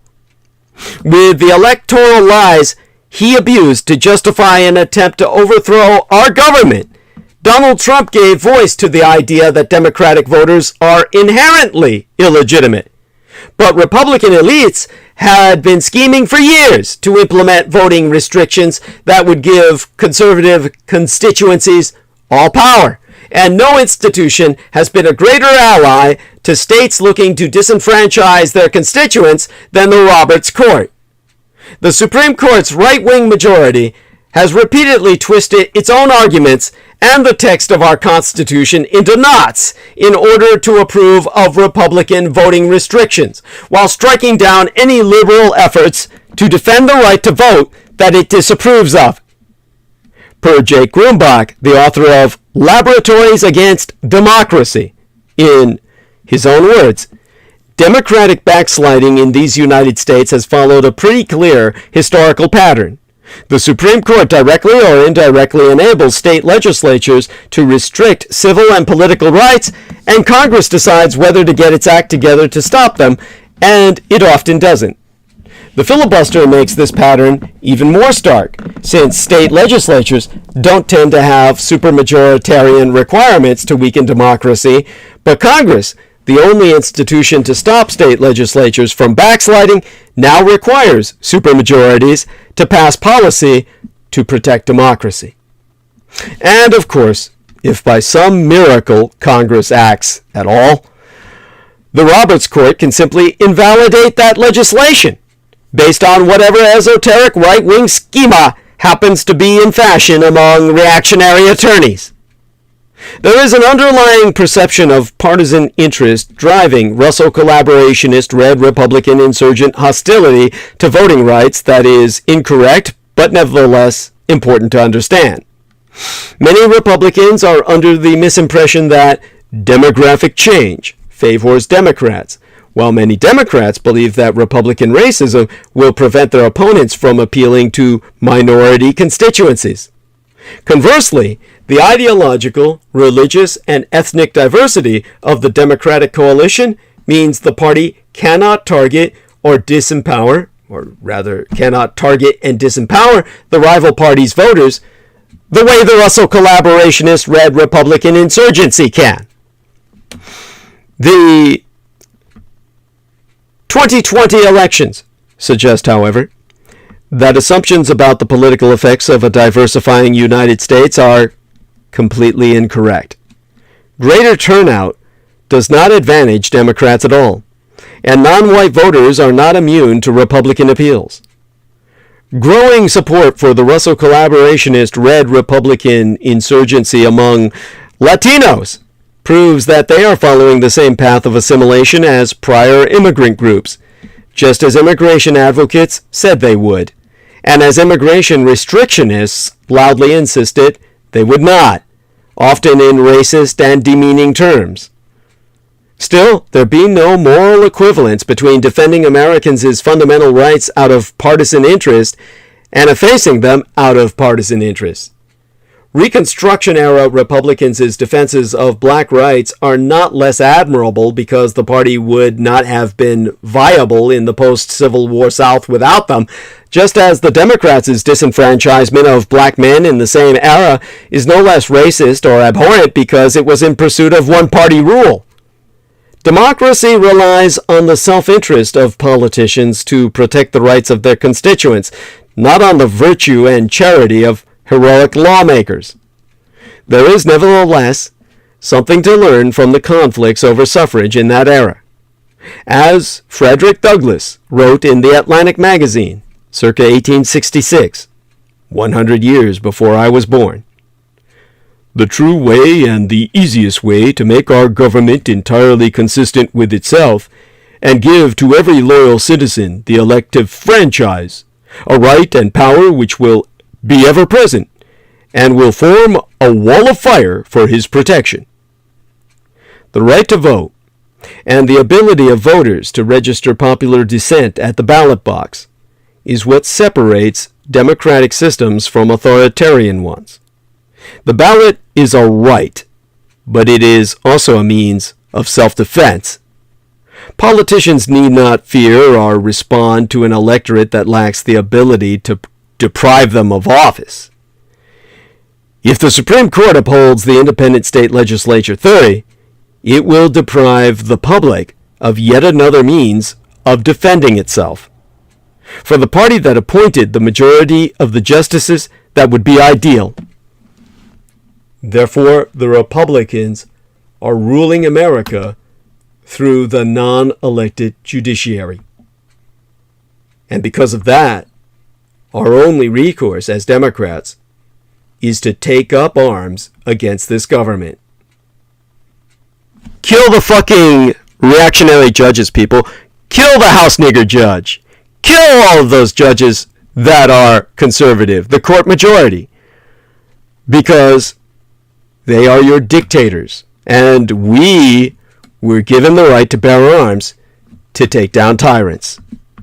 It is not only your legal duty to kill them, it is your patriotic right to defend yourself. Now, I'm just going to read what Diana Hillis-Buchberger says later, privately by myself, so I can better understand it. And I just am kind of scanning it right now, and it's fairly complicated enough where it'll take my full attention. To everyone else who has been communicating with me, my sincerest thanks and my love unto our dear T-Tank Barry, a brother from another mother, truly, if ever there was one, and a man with a magnificent machine. This is an incredible individual, and without him, I would be another homeless veteran and unable to provide you the analyses that render your world in context. By the way, Muna Jimin says, "Sir, there's a question been dying to ask. Is there any family connection to the iconic actress Marlene Dietrich?" There is indeed. As a matter of fact, my late and sainted father, the man who raised and guided me, who may not be my biological father, likely is not, he is related to Marlene Dietrich. And Dietrich was her real name. So people would say that they could see her face in my own, as a matter of fact, even though I may not be biologically related to her. And of course, there is that. And so the man who may also, and more likely, is my biological father, because my mother collected his sperm for the emperor, under the emperor's orders, the emperor of Japan's, my mother, who became Diana Dietrich, was able to get more than one sperm sample, specimen collection from Adolf Hitler. They were preserved initially in ginseng fluid while transported to a refrigeration system, then maintained under refrigeration, certainly in Tokyo, by the emperor's laboratory staff. I don't know whatever became of that particular sample, but my mother maintained one in a private refrigeration system, and ultimately used it when my father, of course, very likely being sterile from being exposed to so many hydrogen bomb tests across the Pacific, she used that to provide him a child, to gift him two children, as a matter of fact, my sister and myself, using the sperm she had collected from Adolf Hitler during the diplomatic mission to Berlin from the Empire of Japan that she was a part of, wherein she served as the translator. And the end result, my sister and myself, well, ironically enough, Adolf Hitler had a deep crush on Marlene Dietrich, even ordering the advance of the front lines during the Battle of the Bulge to try and capture her, to retake her to Germany, where she ultimately went home to be buried when she died. And she, of course, was a traitor to the Reich, and therefore Germans have a very ambivalent feeling about her. She was far more American than she was German in terms of her loyalties, and yet she's buried in Germany because she's culturally Germanic. And again, Adolf Hitler loved her, would have forgiven her and pardoned her. And she attempted to assassinate him. She wanted a weapon implanted in her vagina so that she could kill him while he was fucking her. Matter of fact, my own father, George Dietrich, was told this by Douglas Fairbanks Jr., who was a best friend of hers, when he picked my dad up for a ride. My dad being a sailor at the time on leave and hitchhiking for a ride, he got picked up by Douglas Fairbanks Jr., who then told him, you know that crazy Marlene Dietrich, I had to talk her out of trying to kill Adolf Hitler with her cunt. She was trying to have a weapon implanted in her pussy so she could kill him while she was fucking him. Believe that shit? And he was talking about what a brave but maniacally courageous, potentially even suicidal woman she was in her fanaticism against Adolf Hitler. And yet she narrated the biography of Adolf Hitler entitled The Black Fox, Die Schwarzen Fox, that was narrated by Marlene Dietrich, one of the first biographies of Adolf Hitler. By the way, Muna Jiman says, I second that. Definitely see the resemblance you through her eyes. Thank you. Yes, yeah. So I may, if the man who raised and guided me